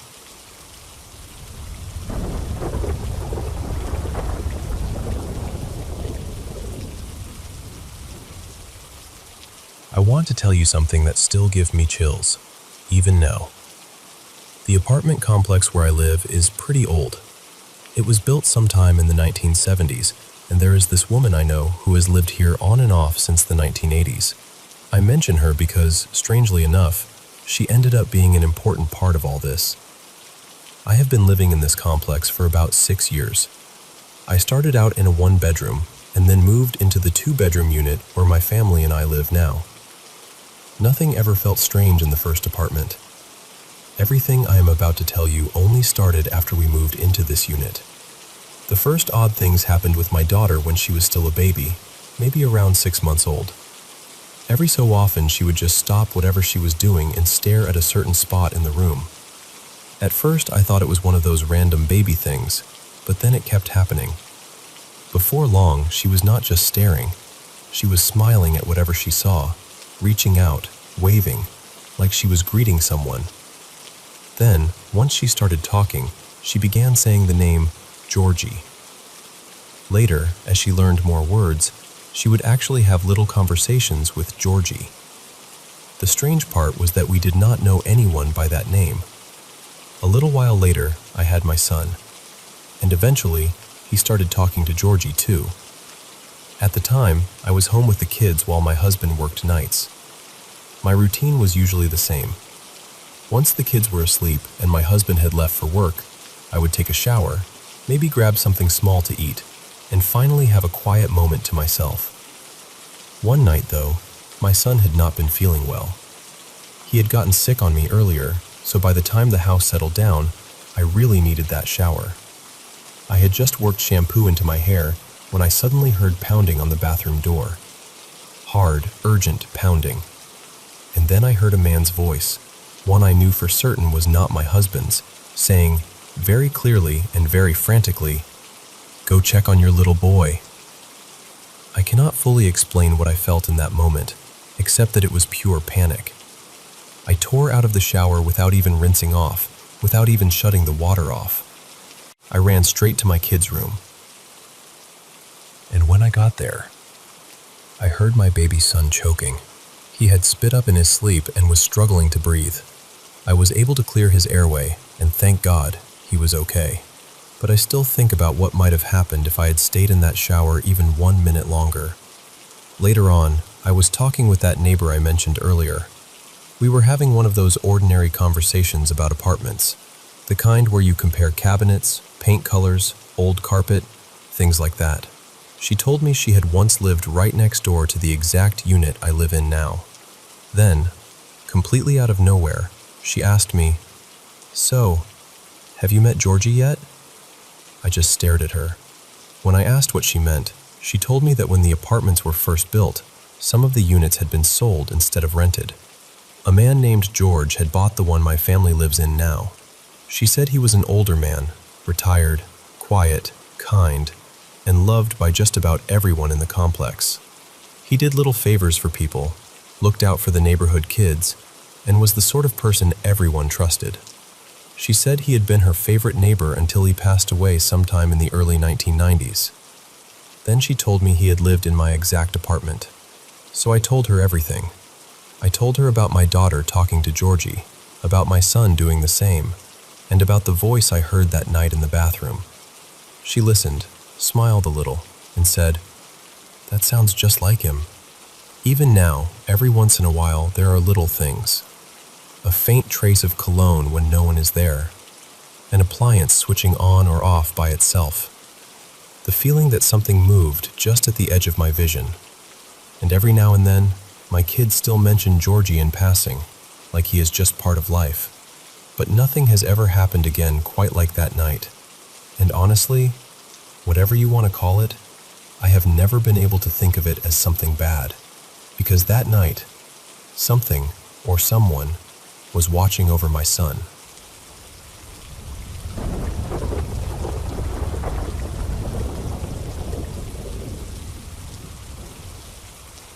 So, I need to tell you about something that happened to me tonight, because honestly, I am still trying to make sense of it.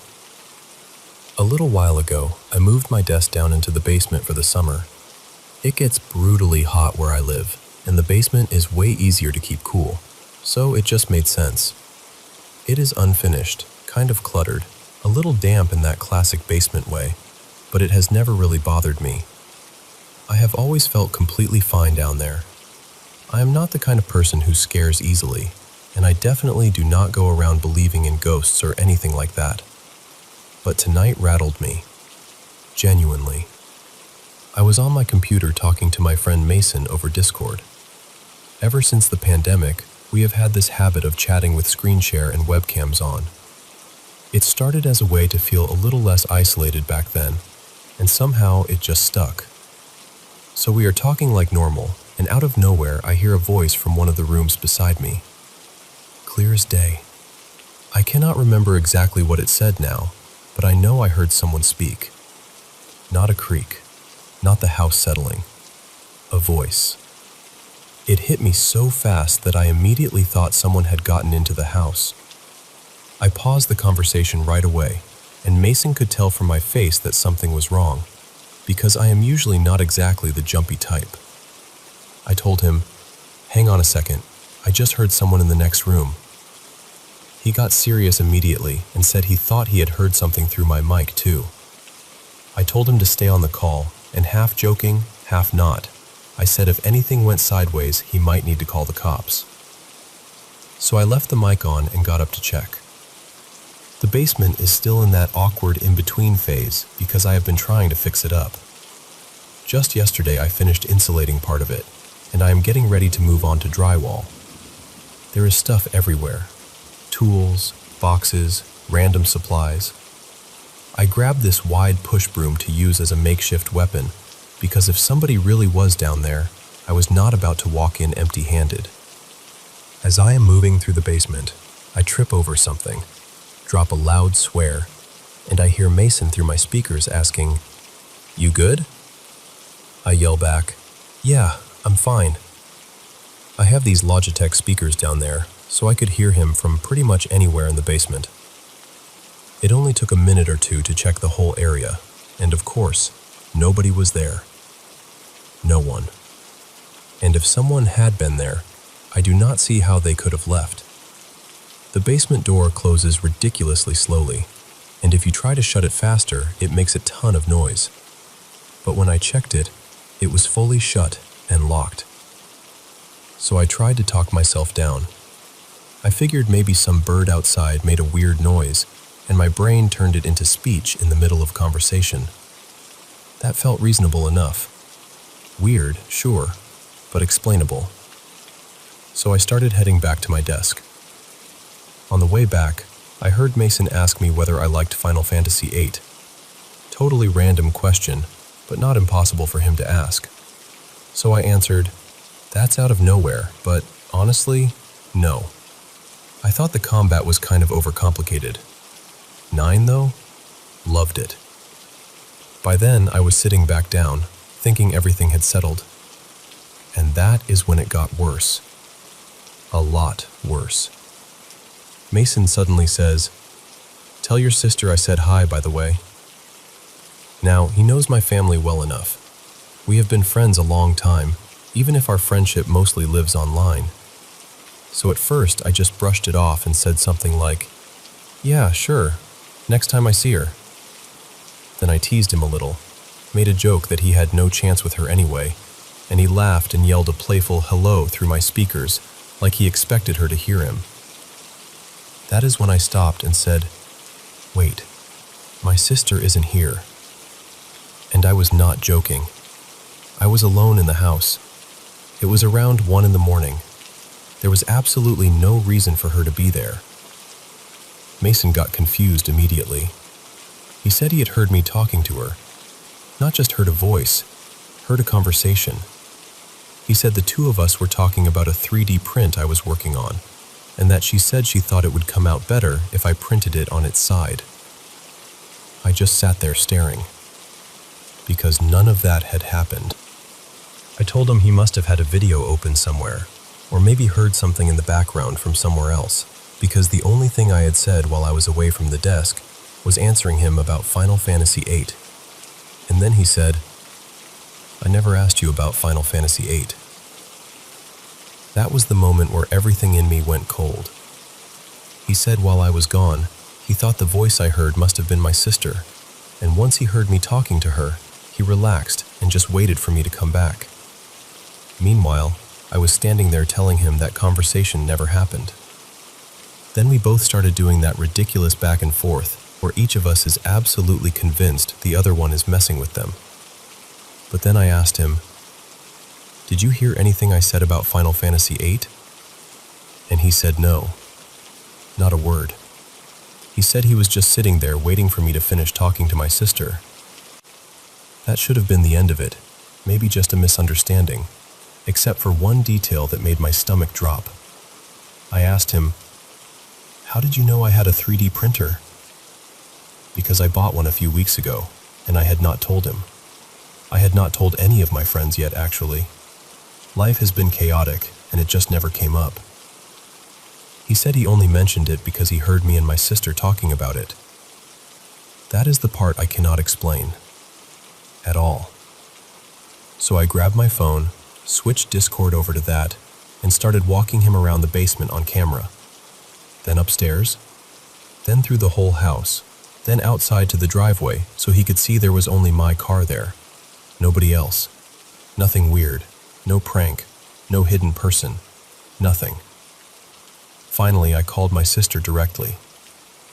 She answered, groggy and confused, lying in bed next to her girlfriend, hair a mess, asking me why on earth I was calling so late. She said hi to Mason, and the second he heard her voice, he got even more freaked out, because now he knew for sure she had not been in my house. I told her not to worry about it, that I just needed to make sure she was okay, and I would explain later. Then we hung up. After that, Mason and I just kind of sat there in silence for a minute, both trying to process it. Eventually, I told him I thought that was probably our sign to call it a night. We said goodnight, and that was that.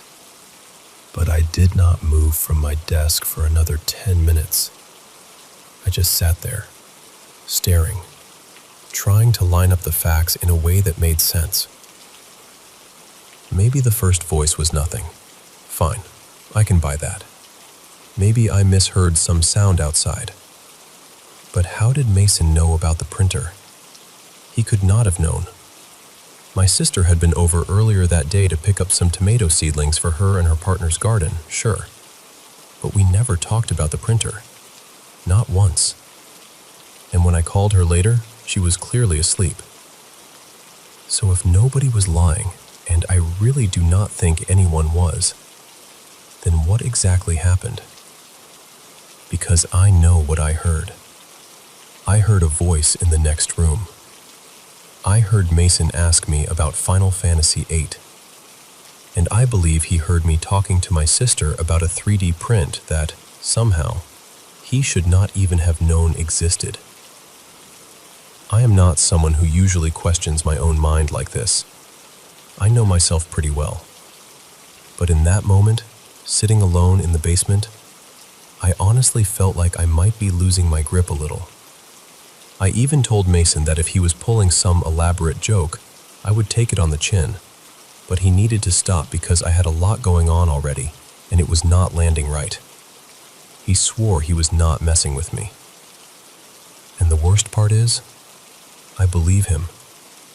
That is what has me so unsettled. Not just the strange pieces on their own, but the fact that none of it feels like a prank. None of it fits the people involved. We are adults, busy, tired, stressed. We barely get enough time to catch up as it is. Why would anyone spend that time building some elaborate scare just to throw me off balance? It does not add up. And that is why I am telling you this now, because I do not even know what I want out of saying it, except maybe to hear someone tell me I am not losing it. Everything about it felt real. And at the same time, impossible.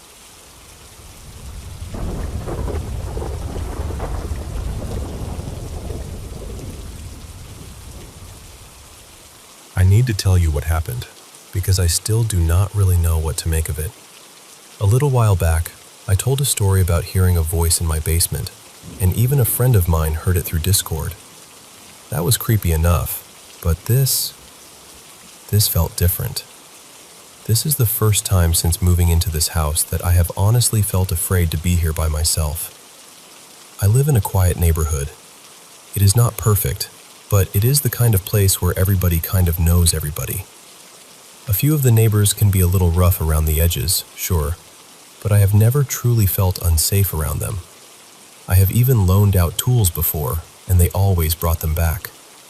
So after that earlier weird experience, I told myself not to spiral. I let a couple of neighbors know that if they noticed anything strange around my place, to give me a heads up. Nothing dramatic, just a casual, hey, keep an eye out. Then one night, sometime around midnight, the older woman next door texted me. She said, "I just saw a really tall man go into your basement, so I wanted to let you know." At first, I brushed it off. I was literally in the basement at that moment, sitting at my desk, playing a game, completely alone. Nobody had opened the door. Nobody called out. Nothing. So I figured maybe she had seen a shadow, or maybe the darkness was playing tricks on her. About 30 minutes later, she texted me again. This time she said the man had come back out, walked toward the area near my camper, and then just disappeared. She said she tried to keep an eye on him, but he never came out the other side and never circled back. That was the moment my stomach dropped a little. I paused the game and looked around the basement. Nothing was out of place. I had been doing some drywall work, so there was dust all over the floor, little patches of putty, sanding mess, all of that. I could see my own footprints from my Crocs, but there was nothing else. No extra marks, no sign that anyone had walked through there, no stolen tools, nothing. Unless somebody had floated across the room without touching the floor, I was alone. I decided I had had enough, and figured I would just go next door for a bit, talk to her in person, calm myself down, maybe get a clearer idea of what she thought she saw. But when I tried to leave, the basement door would not open. Now, to explain that, the basement entrance is outside the house, and the door has always been a little annoying. It closes slowly, and from the outside, you have to pull it shut properly, then slide the bolt, and if I'm leaving for a while, I use a padlock. But all of that is done from the outside. The lock itself was sitting beside me in the basement, which meant it should have opened easily from where I was. It would not budge. That had never happened before. I have lived in this house since I was a teenager. My parents sold it to me when they retired, and I know how lucky I am for that. In all those years, that door had never jammed like that. So I climbed out through one of the small basement windows instead, went around to check the door from the outside, and it opened completely fine. That was strange enough, but I was still trying to be rational. I went over to talk to my neighbor. She was sitting out like usual, enjoying the night air. She told me she had seen a tall guy dressed in dark clothes walk up to the basement door, pause there for a moment, duck slightly to go in, and then vanish from view. She could not make out his face, just his height and the way he moved. By then, it was probably around 1 in the morning. I stayed a little while, then told her good night and went back inside. I checked the locks, made sure everything upstairs was secured, did all the normal bedtime stuff. I was jittery by then, pacing around the house, picking up little things, half cleaning, half trying not to think too hard. Then I heard this huge bang from downstairs. It was not glass. It was not a creak or a thump from the house settling. It sounded like something heavy had fallen over, or snapped, or broken. So I went back down to the basement, expecting to find a shelf collapsed, or a tool knocked over or something. Nothing. Absolutely nothing had changed. And then I tried to leave again. The door was jammed. Not just stuck. Jammed. I pulled on it hard enough to break a sweat. I grabbed a long tool and tried to use it for leverage, almost like a pry bar. I put real force into it. Nothing. It was like the door had sealed itself shut. Finally, frustrated and feeling ridiculous, I just said out loud, "All right, I get it. Let me out." And right after that, I reached for my phone to call my neighbor. My phone was dead. Not low. Dead. That made no sense. I keep it on a wireless charger at my desk almost constantly. I had only been away from it for a couple of hours. It should have had plenty of battery left. But when I pressed the button, nothing. I put it on the charger, and it showed completely drained. So now I am standing in this basement, with a door that will not open, after hearing something slam downstairs that left no trace, and my fully charged phone is suddenly dead in my hand. I let the phone charge for a while until it had enough power, went back to the door, tried it again, and this time it opened like nothing had ever been wrong. No struggle, no resistance, just opened. I have not wanted to go back down there since. I am serious. I have been jumpy ever since. The air conditioner kicks on and my whole body reacts.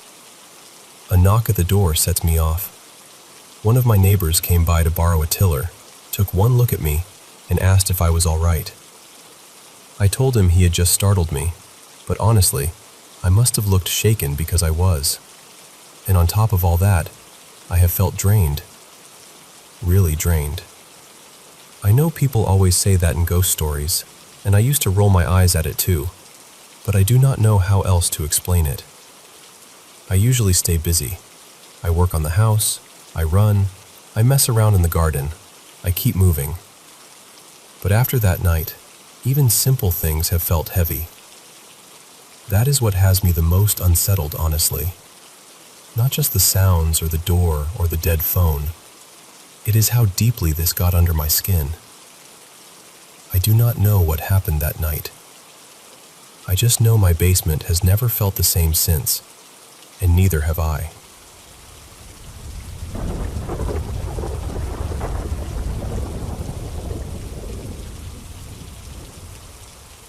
So, for a bit of context, my grandma lives in a downstairs suite. There are 2 rooms down there, and right outside the room where I usually slept was the little living area. When I was really young, maybe around 5, my parents said I used to talk to a little boy I kept seeing in my room. He would be curled up right in the middle of the carpet, almost like he was sleeping. I barely remember it now because I was so little, but apparently it happened often enough that my parents never forgot it. After that age, I stopped seeing him completely, or at least I thought I did. A few years later, when I was around 9 or 10, I was staying at my grandma's house. I walked into the spare room where I slept, holding my mini iPad, and I remember glancing up so I could climb onto the bed without wiping out. But the second I looked up, I froze. Right there at the foot of the bed was the same little boy, curled up in the exact same way, in the fetal position. What made it even stranger was that my dad has always believed in paranormal stuff. Years earlier, I had told him all about the boy I saw in my room and described exactly what he looked like.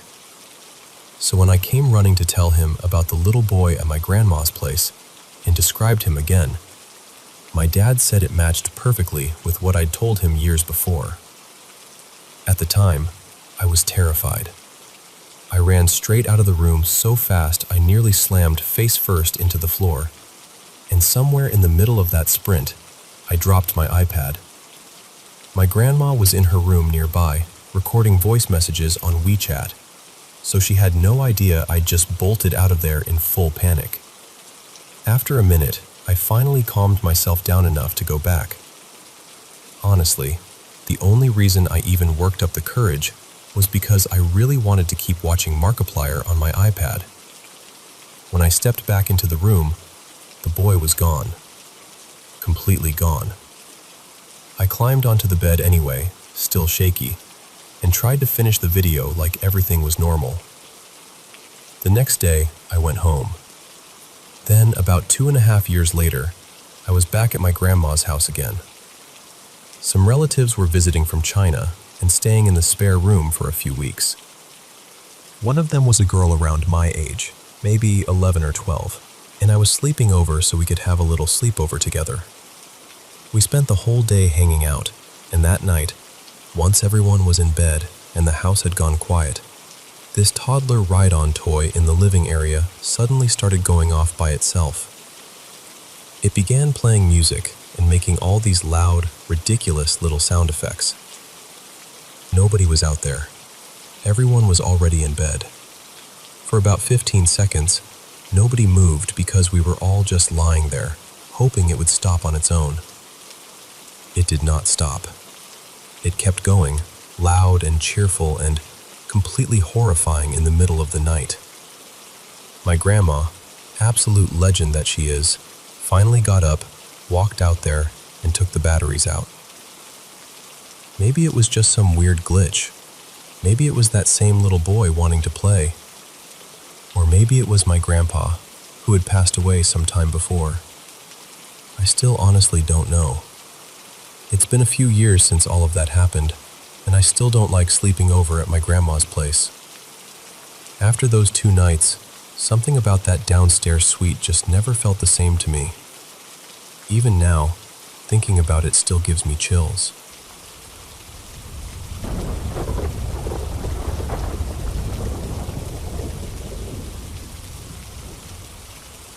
So, let me tell you about this house we bought. It was built in the 1920s, and from the outside, it has this really charming, almost storybook look to it.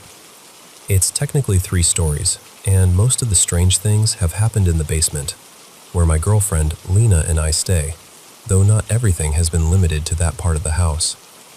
The basement is basically its own little apartment. There's a bedroom with 2 walk-in closets, a laundry room, a kitchen, a bathroom, a wine cellar, a maintenance room, and a living area. When we first moved in with her mom, Lena and I had that whole downstairs space to ourselves. And yes, before anyone says it, we do own part of the house too, so nobody needs to crack the basement jokes. Anyway, the very first night after moving in, both of us had night terrors. We each saw what looked like an elderly woman in white walking in front of the bed. It really got under our skin, but we tried to brush it off and tell ourselves it was probably just stress from the move. A few nights later, we were unpacking more stuff in one of the walk-in closets. While we were standing there organizing, both of us heard whispering right by our ears. Lena didn't say anything at first, but I remember asking, "Did you just hear that?" and then trying to repeat the sound out loud. The second I did, she looked at me completely shaken, because it matched exactly what she had heard too. Maybe a month or so later, we started hearing shuffling upstairs. It sounded like someone slowly walking around in slippers. Her mom wasn't home, so my first thought was that someone had gotten in. The place is old, and honestly, I figured it wouldn't be hard for someone to break in if they wanted to. But the alarms hadn't gone off, and neither had the glass break sensors. So I grabbed my handgun and went upstairs to check. When I got near the stairs leading to the third floor, I could hear the shuffling right beside me. It sounded like it was going up the stairs, step by step, and then it just stopped at the top. The same thing happened again the next day. By then, I was pretty convinced something was off in that house. Lena felt it too. We tried looking into the history of the place and the people who had lived there before us, but we never found much. Maybe we weren't searching the right way. I don't know. Another night, Lena and I were in the living room doing dry fire training. It was late, probably around 1 in the morning, and her mom was out of town for the weekend. I'm very serious about firearm safety, so I always check everything multiple times. Make sure the gun is unloaded, the magazines are empty, and all live ammo is in another room before we start. We were just practicing drills, and Lena was timing me, when suddenly, she heard someone whisper right next to her ear, "Be careful." I didn't hear it myself, but when she told me, my heart dropped. My first thought was that someone had broken into the house and was whispering to somebody else nearby. I grabbed her and moved us into another room because that's where my mind went immediately. But once she explained that it sounded like it was right beside her, not coming from outside or down the hall, I calmed down a little. Still, it left both of us rattled. One of the creepiest things that happened to me personally was when I was alone, getting ready to wash dishes. I had my earbuds in, but they were in ambient mode, so I could still hear everything around me. I wasn't even listening to music. Out of nowhere, I heard a deep breath right in my ear. It made me jump so hard I spun around, honestly expecting to see Lena messing with me. But nobody was there. The last big thing happened upstairs while Lena and I were hanging out with her mom and her mom's boyfriend. We were listening to music, relaxing, having a couple drinks. I had set a glass of water on a small table beside me. Then, right in front of all of us, the glass tipped over by itself. What made it so strange was the way it happened. It didn't slide off the table or wobble around first. It just tipped over cleanly onto the table like something had pushed it. Afterward, I got up and tried everything I could think of to recreate it. I stomped near the table, bumped it, nudged the glass, even hit the table lightly with my knee and elbow. Nothing made it fall the same way. Everybody saw it, and nobody thought I had touched it. As far as I know, that's everything that's happened so far. We kept trying to tell Lena's mom about all the weird stuff before that, but she always brushed it off. The night the glass tipped over was the first time she really stopped dismissing it. It's possible she's had her own experiences and just hasn't told us. Or maybe there's some explanation for all of it that we just haven't figured out yet. I honestly don't know what to make of it. Maybe it's nothing. Maybe it's something. But living there, feeling it for yourself, it's really hard to believe it's all just in your head.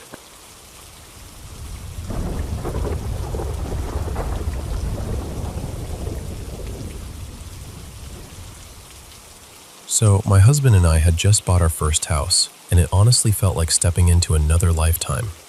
We were living in this tiny historic town in southern Michigan, in an old Victorian built in 1901. The kind of house that creaks and settles and makes you feel like it's seen 100 different lives before yours. A few months after we moved in, a brutal ice storm rolled through the Midwest, and the whole town lost power. Everything was completely black. No porch lights, no street lights, nothing. Just this eerie, heavy darkness. My husband's cousin, I'll call her Mara, lives across the street and a few houses down from us. Our house sits up on a hill, so from the second-floor bedroom you can see straight down her long, sloping street. That night, Mara was home alone because her kids were with their dad, and she texted me saying she felt really unsettled sitting there in the dark by herself. So my husband said he'd go get her and bring her back to our place. Now, one of his hobbies is collecting these high-end remote control cars, and a few of them have these surprisingly bright headlights. Since the whole neighborhood was pitch black, he took one with him and walked it along beside him like this tiny glowing escort. The kids and I were upstairs watching from the bedroom window, laughing because the little car was lighting up the street in the weirdest, most ridiculous way. And then, I saw something that made the whole mood change instantly. As he got across the street, I noticed the shadow of a tall, slender man walking near him. He was a few steps behind my husband, but clearly there. Not vague, not maybe, not sort of. I saw him. I remember saying to my kids, "Who's that walking with Dad?" My husband passed behind this huge tree for a second, and my daughter looked at me and said, "What guy?" So I told her, just wait till he comes out from behind the tree. You'll see him." A second later, my husband came back into view, and then right after him, there he was again. The same man. Tall, lean, unmistakable. I looked at my daughter and said, "See, there he is." And she said, "Oh, yeah, who is that?" That's the part that has stayed with me, because for that brief moment, it wasn't just me. She saw him too. We stood there, watching the two of them move down the street together, trying to figure out who this could possibly be. We had only recently moved there from over an hour away, and we didn't know anyone yet besides Mara and her kids. I remember trying to make it make sense. Maybe it was a neighbor. Maybe somebody had come outside because of the outage. Maybe they were curious about the RC car. My husband came back with Mara. We all talked for a while, and eventually the night settled down. Nothing dramatic, nothing strange, at least not on the surface. But when we were getting ready for bed, I remembered the man and casually asked, "By the way, who was walking with you?" He looked at me completely confused and said, Mara?" And I said, "No, before that, on your way to her house, the tall guy behind you." He just stared at me. Then he said, very slowly, "Nobody was walking with me." I kept trying to describe him. I even compared him to one of my husband's friends who has a similar build. But my husband was adamant. The street was silent, the power was out, and if someone had been that close behind him, he said he absolutely would have heard or sensed it. But I know what I saw. I still know what I saw. And then the next morning, maybe 6 hours later, I woke up early and was just lying there, looking out the same bedroom window. Everything was still, frozen, gray. Then out of nowhere, the tree my husband had passed under the night before started making this awful cracking sound. It split. A massive limb came crashing down exactly where he had walked just hours earlier. The ice had gotten too heavy, and the branch finally gave way. It was enormous. Not the kind of thing you shrug off. The kind of thing that could have killed someone instantly if they'd been underneath it. And I just sat there staring, with this cold feeling washing over me, because I couldn't stop thinking about that figure. Maybe it was nothing. Maybe it was some trick of light and shadow, my mind filling in shapes in the dark. But it didn't feel like nothing. and the fact that my daughter saw him too has never left me. I can't prove what I saw that night. I know how it sounds, but a part of me still believes that something or someone was walking with my husband. Not following him, not haunting him, walking with him. And maybe, just maybe, making sure he got past that tree before it was too late.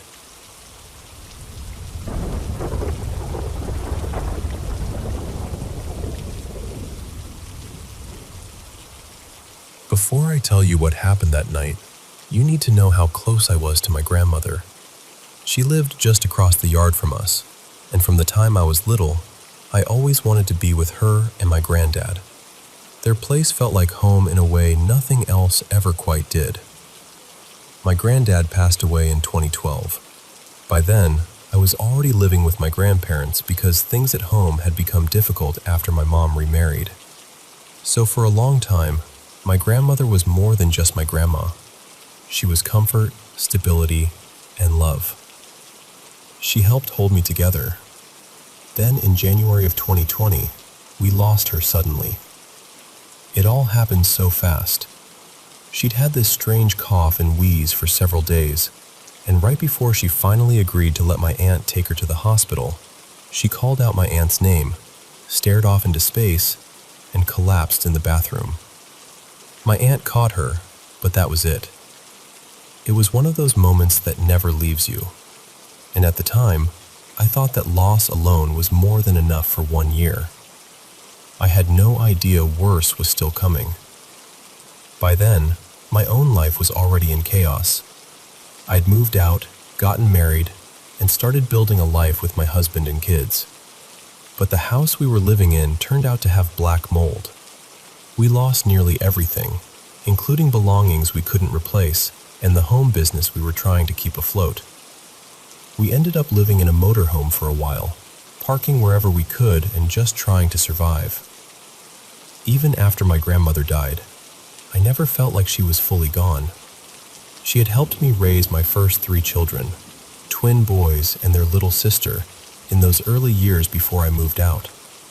She knew me as a mother before I even really knew myself. After she passed, I still felt her around me all the time. Sometimes I'd hear her in this way I can't fully explain. Not exactly in my ears, not exactly in my thoughts either. It was more like something between my mind and my heart. I'd be handling the kids or going through something ordinary, and I'd suddenly know exactly what she would have said. Then came October of that same year. I dreamed about her often after she died, but the dreams were always gentle. It always felt like she was just stopping by to see me. That night started out the same way.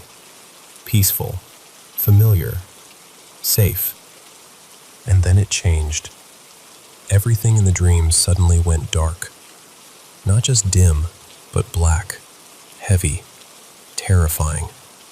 Then her face came right up to mine, and she was screaming at the top of her lungs. It shocked me so badly that I got stuck in sleep paralysis for a moment. I've dealt with sleep paralysis for years, so I knew how to fight my way out of it, and I managed to wake up.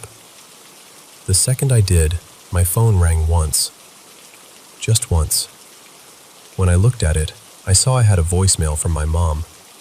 It was around 4 in the morning. I listened, and all I could hear was my brother screaming, "I'm so sorry," over and over. My mom was trying to comfort him, and he kept saying, "Mom, please don't touch me right now."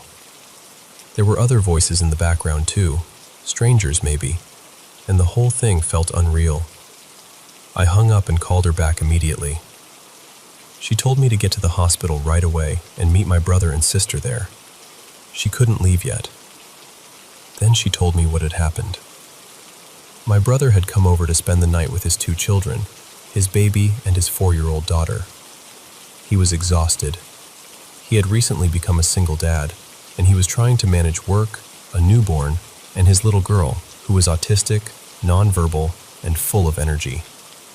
She was the kind of child who could get into anything in just seconds. That night, he had fallen asleep with the kids in the living room. My mom woke up sometime after 3 a.m. to the sound of him outside, screaming for his daughter. The house was in chaos. And without even thinking, my mom ran straight to my grandmother's pool. That's where she found her. She was in the water, close to the steps, in a place where it seemed like she should have been able to stand. We never understood exactly how it happened. The gate lock was gone and was never found. We assumed it must have fallen into the pool. No one has even drained it since. My mom can't bear it. She was the one who opened that gate and pulled her granddaughter out. My family had experience with emergencies. My mom had worked in childcare for years, and my grandmother had run an assisted living home for decades. We all knew CPR. We all knew what to do in a crisis. My mom tried everything she knew. Everything. But she couldn't bring her back. That loss shattered all of us. Since then, we moved closer to my mom, near my grandmother's old house. The pool is still there, untouched. My mom can't bring herself to clean it up or change anything. The trauma of that night is still wrapped around everything. I did talk to a psychiatrist about all of this eventually. He told me that what I believe is probably a coping mechanism, something the mind does when you've had a deep bond with someone you've lost. He said it makes sense that I would feel my grandmother's presence because of how close we were. But I know what I experienced. I know what I felt. And I believe with everything in me that my grandmother, my Nana, woke me up that night. I believe she was trying to prepare me before the call came. People can explain it however they want. They can call it grief, trauma, memory, whatever makes sense to them. But to me, it was her. Our bond didn't end when she died. And that night, I truly believe she reached through whatever separates this world from the next, just to wake me up.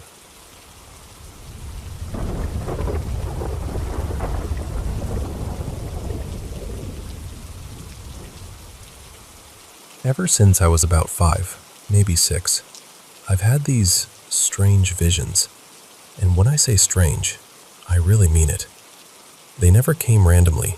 They always showed up at very specific moments, triggered by very specific things, and each one was incredibly vivid. What made it even more unsettling was that I could never tell what I was seeing. Were these glimpses of the past? The present? The future? I honestly still don't know. I can't remember the exact day the first vision happened, but I remember the image itself so clearly. I was just a little kid, probably doing whatever 7-year-olds do without thinking twice, when suddenly this place flashed into my mind. It looked like a rectangular underground room. The walls were covered in reddish-brown stone tiles, arranged almost like a checkerboard. The floor was pale, smooth, dusty, and made of stone too. Near the top of one wall, there were these narrow rectangular windows where sunlight streamed in, and through them I could see patches of grass, which made it feel like the room was partly buried beneath the ground. Under those windows stood a row of tall black metal units, dusty and silent, with wires and little pins across the front. Looking back now, they remind me a lot of servers. Dust floated everywhere in the air, glowing in the light. At that age, I didn't think much of it. I just moved on. But after that, the image kept returning, and eventually, it wasn't the only one. Another vision showed me a wide, grassy clearing surrounded by thick forest. A dirt path ran through it, nearly swallowed up by weeds and overgrowth. Just off to the left of the trail were 2 strange glass spheres, each enclosed in a rounded metal framework. Each one had a metal door with a valve on it, facing the path. They were raised on square platforms, made of something I still can't identify, and each platform had a tiny staircase, only a few steps, leading down to the grass. The trail climbed a small hill toward a white rectangular structure with a sign on top that I could never read. And farther behind that, on another hill, there was something like a house, though I never knew for sure what it was. In those earlier visions, The sky was bright blue with soft white clouds. The other recurring image was simpler, but somehow heavier. It was just an abandoned building in the middle of the woods, seen at sunset as the sky was starting to darken.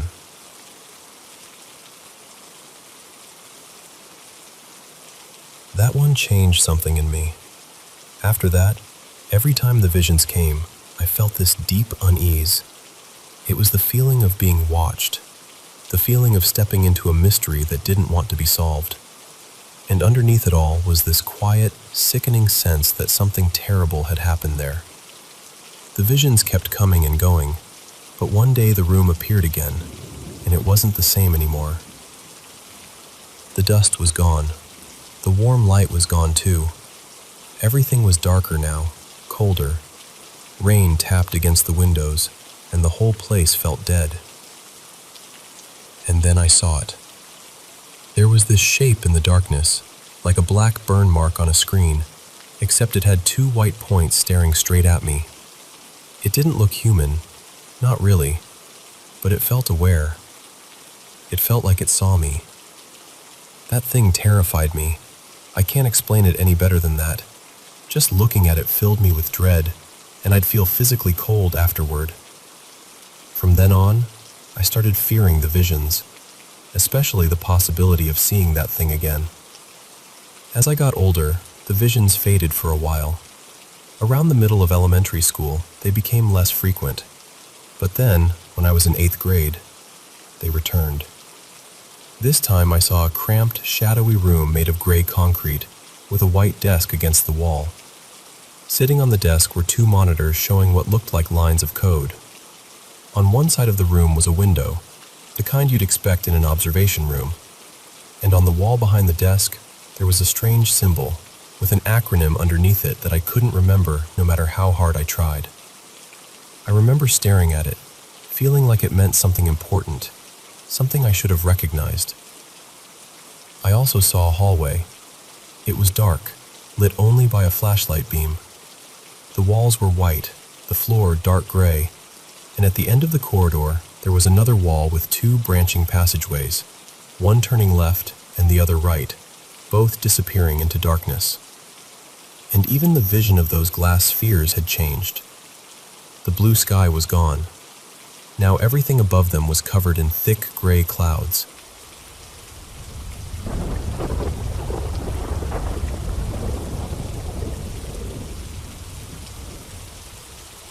I still remember this one morning from when I was in elementary school. I cannot tell you my exact age, but I was young enough that getting ready for school still felt automatic, like I was just moving through the motions. My mom had already left for work before I woke up, which was normal back then since she was raising me on her own. I got dressed, made my breakfast, and sat down at the table to eat. We were living in a small trailer at the time, the kind with a narrow hallway running straight through it, with the bedrooms branching off.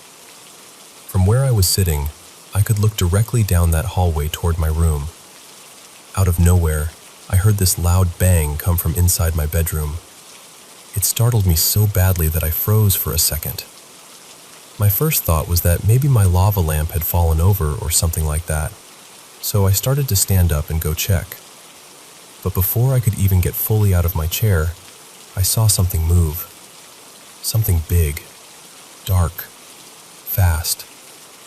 It shot out of my room, slammed into the wall across from the doorway, and for a split second, it almost seemed to flash or burst into this round glow before it disappeared back into the wall. I just stood there staring down the hallway, trying to make sense of what I had seen, trying to tell myself there had to be some normal explanation. Then my phone rang and snapped me out of it. It was my cousin calling about something completely unrelated, just a regular conversation, but the timing of it jolted me back to reality. Afterward, I went into my room to check, and nothing was out of place. Nothing had fallen.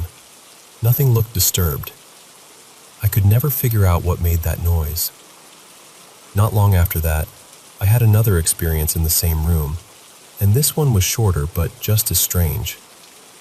I was in there with my cat Milo, and I opened my closet door. The second I did, this shadowy shape almost like the outline of a cat, lunged at me from the hanging clothes. It vanished before it could reach me. My cat immediately turned and started staring into the closet like he was trying to figure something out, but I honestly do not know if he saw anything or if he was just reacting to me. The one that stayed with me the most happened a few years later in a different room. I had what I still call a dream, even now, because I cannot prove it was anything else. But in it, I woke up and saw the silhouette of a woman standing at the foot of my bed. The only reason I could make out her shape at all was because of the moonlight coming through the window. She had her hands around my ankles, pinning them down, and she was staring at me. I could not make out her face, just the outline of her body and the feeling of her being there. I do not remember being able to move much. I just remember feeling terrified, and then at some point, I must have fallen back asleep. I never felt physical pressure exactly, which is part of why I have always wondered if it was sleep paralysis. What made all of this harder to brush off was the stuff my family had heard over the years. My mom once told me that the first night she moved into that area with my dad, the two of them heard what she described as slow drumming outside, like ceremonial drums, getting closer and louder in the dark. One of her friend's kids also used to say he saw a native man standing at the tree line, just watching.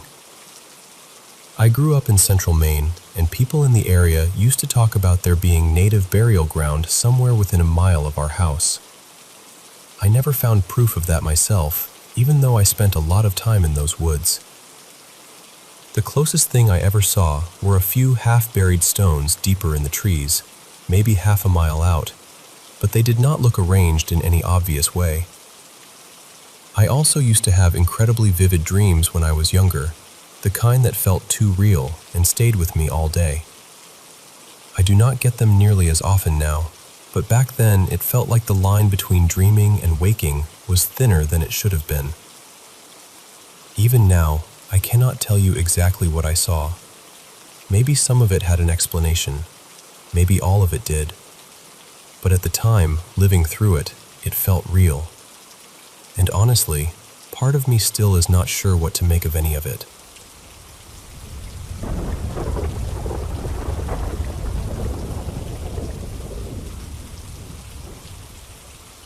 I want to tell you about something that happened when I went through the Army's Sapper Leader course, because I still think about it.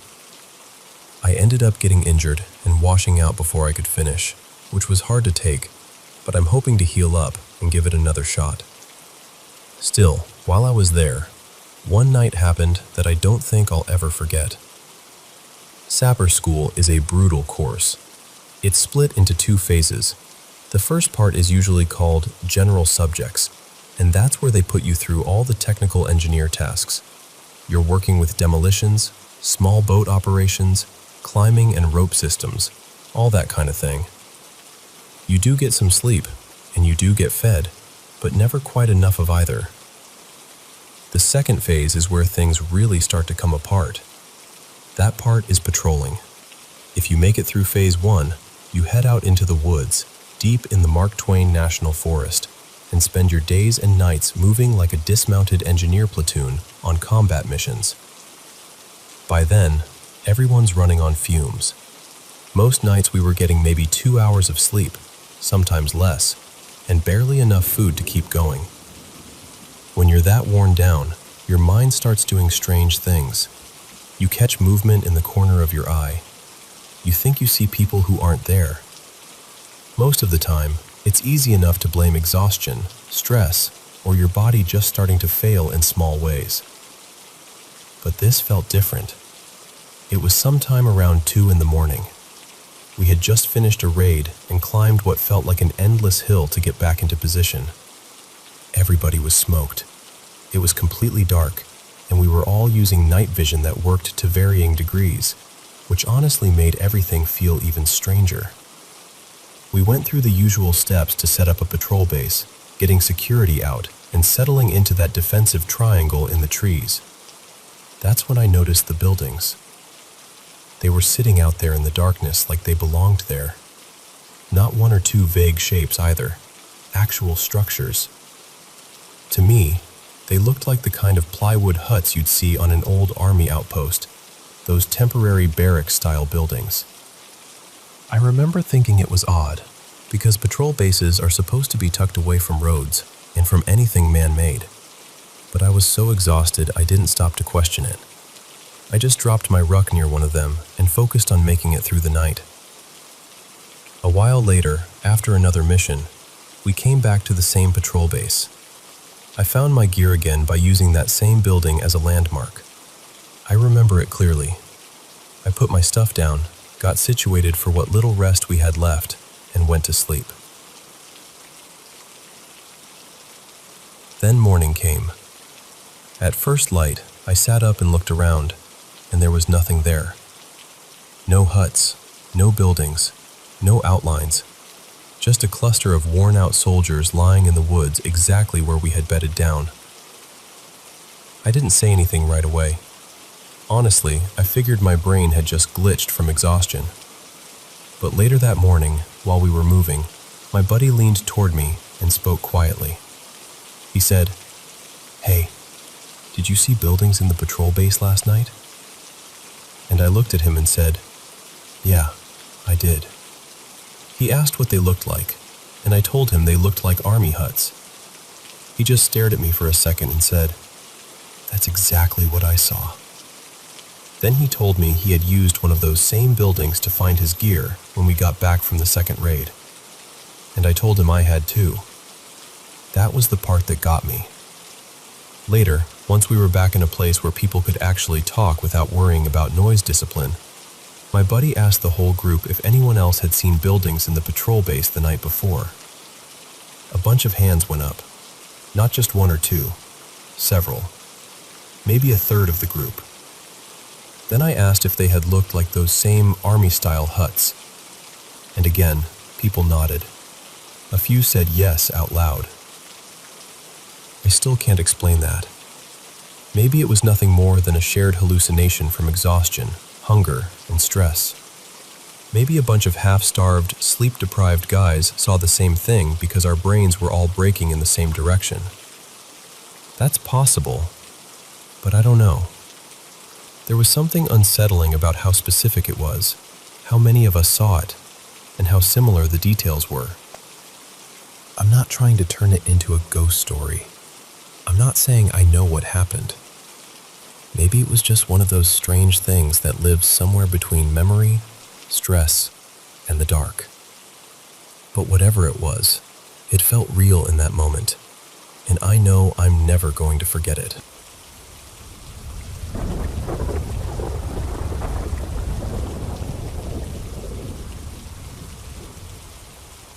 I want to tell you about something that happened to me in the summer of 2020. My partner Eli and I were driving from Colorado up to Boise, Idaho, to visit his family and join them for a camping trip. It's a long haul, about 15 hours, and after spending most of the day in the car, we were itching to get out and move around.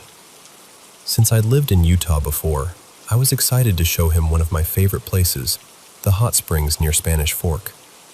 They're tucked deep in Diamond Fork Canyon, and getting there means a good hike from the parking area, close to 45 minutes or so. But after 7 hours on the road, that actually sounded perfect to us. When we got to the first parking lot, though, the gate was locked shut. There was a sign posted on it saying the springs were closed, no access allowed, with a pretty steep fine if anyone ignored it. We were so disappointed. At that point, so many places had shut down because of COVID, but we really thought an outdoor spot like that might still be open. Later, after checking online, we found something unsettling. There had apparently been reports that a body was found near the springs, which may have been why the whole area was closed off. So instead of soaking in the springs, we drove back down the canyon looking for somewhere to camp for the night. A lot of the official campsites were either closed or already full, which honestly didn't bother us too much. We've always liked dispersed camping better anyway. We ended up turning onto this random side road, Road 338, just to see where it led. Most of it was a decent dirt road. We passed a few nice spots by a creek, and there were maybe a couple other campers already settled in for the night. But we kept going because sometimes you just get this feeling that the right campsite is still a little farther ahead. Eventually, the road ended, and off to the right there was a fire road branching off. Right there at the turn was this strange boulder, partly enclosed by a little wooden fence with an inscription carved into it. Of course I had to go look. It said, "Diamond Battle, June 20th, 1866. The second I read it, everything shifted. I remember feeling this wave of uneasiness, but also respect. Just standing there, realizing that something violent and important had happened on that land, it stayed with me. We drove a little farther up the fire road, but nothing really stood out, so we doubled back and chose one of the creekside spots we'd passed earlier. It was getting dark fast by then, but we got the tent up quickly and started a fire. The creek was loud enough to fill the silence, but in a peaceful way. Still, ever since I'd seen that memorial, I couldn't shake this strange feeling. I'm not usually a nervous person, but I felt alert in a way I couldn't explain. It was like something was watching us from the trees across the water. Not threatening exactly, just present. And as it got darker, that feeling only got stronger. After a while, I told myself I was just tired and a little spooked, but I decided I didn't want to sit out in the open anymore. So I went into the tent to try to sleep, while Eli stayed by the fire a little longer.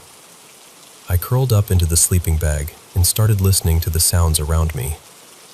The creek seemed quieter from inside the tent, softer somehow. I was just on the edge of sleep when I heard it. Soft chanting. Then drums. My eyes flew open. I lay there completely still, trying to listen harder over the sound of the water. I couldn't make out every detail, but I know I heard it. And then I realized the ground felt like it was trembling too, like horses were moving down the road, not far from where we were camped. I remember thinking I should get out and tell Eli, but I also had this overwhelming feeling that if I said it out loud, it would become too real. Like I'd be acknowledging something ancient that had already made itself known. Before I could decide what to do, I fell asleep. And somehow, it was one of the most peaceful nights of sleep I've ever had. The next morning, we packed up, cleaned everything carefully, and left no trace behind. Once we got back into cell service, I looked up the memorial and started reading about Diamond Fork. That's when I learned there really had been a battle there, between the Ute people and Mormon militia, and lives were lost on that mountainside. When I finished reading, I finally told Eli what I'd heard the night before. The chanting, the drums, even what sounded like horses. He just stared at me and said he'd heard the same thing. He told me that not long after I went into the tent, he got uneasy standing there alone by the fire. Then he started hearing the distant drumming and chanting too, and it scared him enough that he came inside. And just like me, once he was in the tent, he slept deeply and peacefully. I still think about that night.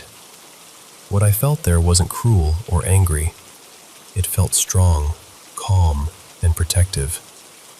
Almost as if the spirits of those who lost their lives on that land were still there, watching, remembering, and maybe even watching over the people who passed through with respect. So if you ever find yourself on Diamond Fork Road, I hope you stop and visit that memorial. I hope you stand there quietly for a moment and pay your respects. And maybe, if the land chooses to let you feel it, you'll understand exactly what I mean.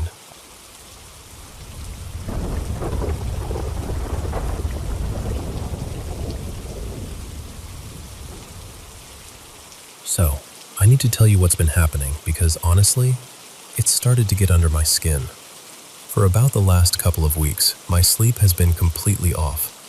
No matter whether I'm going to bed for the night or just taking a short nap, I keep having these really vivid dreams where I feel trapped. It's like I know I'm dreaming and I'm trying so hard to wake myself up, but I just can't. When I finally do come to, I feel awful, heavy, groggy, almost like I'm coming out of anesthesia.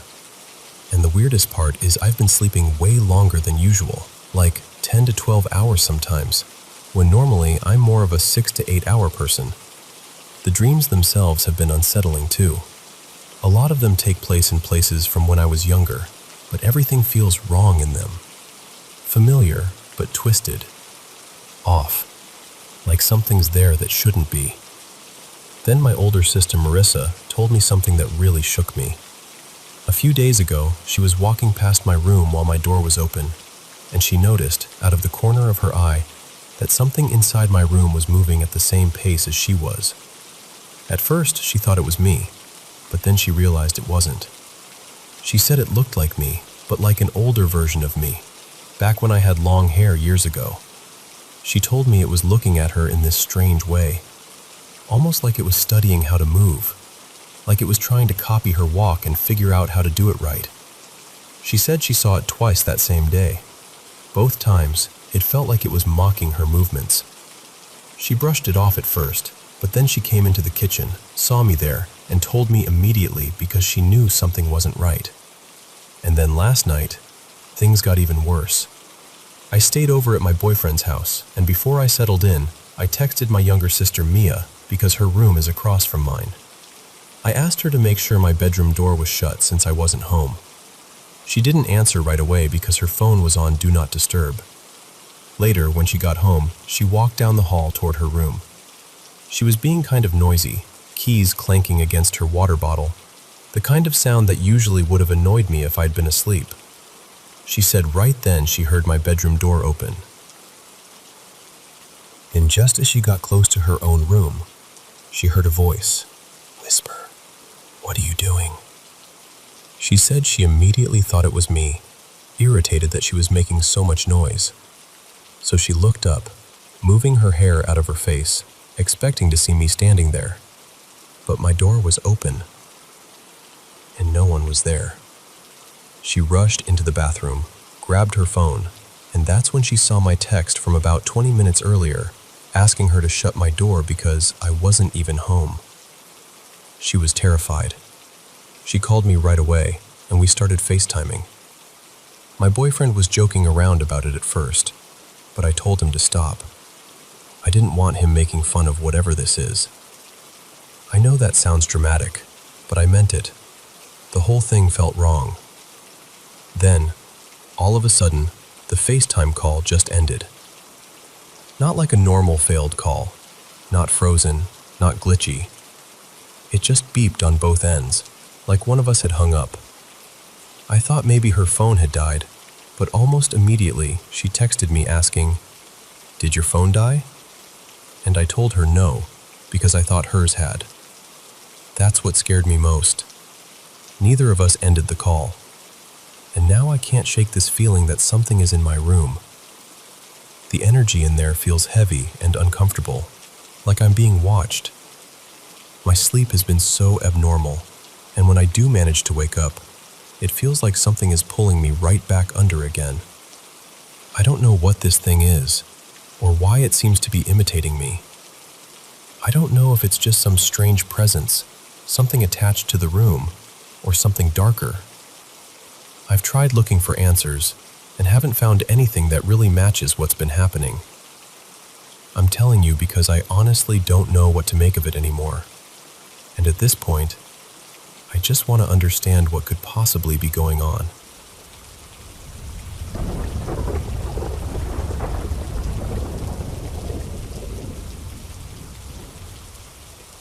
You know how some places feel tucked outside the regular world? My family has a vacation house in a tiny town in Maine, the kind of place where maybe 100 people live there year-round, and everybody knows everybody else's business before breakfast. We've had that house forever, and growing up, we were there constantly. Every holiday, most summer weekends, all of it. So it never felt unfamiliar to us. That is probably why what happened felt so wrong. This started a few days before Thanksgiving in 2022. We were driving up to the house, and I was riding with my mom and dad. My sister and her husband were in the car behind us. We were maybe 25 minutes away, and I was half asleep, just staring out the window, when I noticed what I first thought was a scarecrow standing off the side of the road. But then we got closer, and it was not a scarecrow. It was a man, young, probably late 20s, maybe early 30s. He was painfully thin, with pale skin that looked almost gray in the cold light. He had long, dark hair hanging in greasy strings around his face, and he was wearing loose jeans and a dirty t-shirt, no coat, even though it was freezing out. But the worst part was the way he was standing. His arms were held out awkwardly, limp at the elbows, his head tilted to one side, and he had this expression that I still do not know how to describe without sounding dramatic. It was like he was trying to look human and almost getting it right. I said, "Oh my God," and my mom looked up from her book and asked what was wrong. I told her there was a creepy guy on the side of the road. My dad laughed and said I had probably seen a scarecrow, and for a second, I thought maybe he was right. Then my sister called me from the car behind us and said, "Did you see that guy back there?" I said, "So it was a real person?" And she said, "Yes." Chris slowed down to look at him, and he winked at us. That was the moment the mood changed. My sister is not someone who exaggerates. She is practical, grounded, annoyingly rational most of the time. So when I heard the tension in her voice, I felt it too. We got to the house without seeing him again, and later that evening my sister and I drove to a general store in the next town over to grab beer. On the way there, we saw him again, just walking along the side of the road. And here is why that terrified us. There was no possible way he should have been there. It had been less than an hour since we first saw him, and this second spot was roughly 30 miles away. He had no car. There had been nothing around him the first time. No driveway, no house, no gas station, no parked vehicle. Just woods and road. My sister kept saying, "How did he get here?" And I kept trying to talk myself into some normal explanation, but none of them sounded convincing out loud. We hurried into the store, hoping he would keep going. Instead, he came in after us. The store owner knew us well, and the second this guy stepped inside, the whole place went strangely quiet. The owner looked right at him and said, "Can I help you, son?" In that tone people use when they already know something is off. The guy just stood in the doorway, staring blankly ahead. The owner asked again, louder this time, and finally the man turned and said, "No," in this low, flat voice, then walked right back out. The owner asked if we knew him, and my sister told him about seeing him by the road earlier. He could tell we were rattled, so when we left, he walked us to the car himself. The guy was gone by then. We did not see him again for 2 days. Then, on the third day, my sister, her husband, and I were driving to a grocery store almost an hour away to do last-minute Thanksgiving shopping. As we passed the general store, there he was, sitting on a wooden planter box near the sign out front like he had been waiting. The second our car went by, he stood up. I turned to watch him through the back window. He started running after us. Not jogging, not shambling, running. Fast. Not impossibly fast, but wrong fast. Fast enough that all of us noticed immediately. My sister was looking in the side mirror and freaking out, so Chris hit the gas and we lost him. But the whole rest of the drive she kept talking about it, trying to make it make sense. Then we got to the grocery store. We shopped for about an hour, and right as we were checking out, my sister realized she had left the reusable bags in the car. I told her I would go get them. I walked out into the parking lot, headed toward our car, and saw him standing near a telephone pole at the edge of the lot, just watching me. I ran straight back inside. I found my sister and Chris in line and said, "He's out there." My sister thought I was joking at first. Then she saw my face. Chris got angry in that protective way people do when they are scared but do not want to admit it, and he stormed outside to confront him. By the time we finished checking out and came back out, Chris was already in the car, pale and visibly shaken. He told us to get in. When we were driving home, he finally explained what had happened. He said that as soon as he started toward the man, the guy bolted across the street and into a wooded area behind some houses.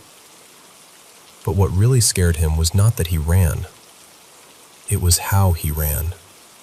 Chris said he moved in this uneven, loping, almost animal way, using his hands and feet together for a few strides, like his body did not care about the normal rules for how people are supposed to move. And Chris is in great shape. He runs all the time. He said there was no way he could have caught him. On the way back, we stopped again at the general store.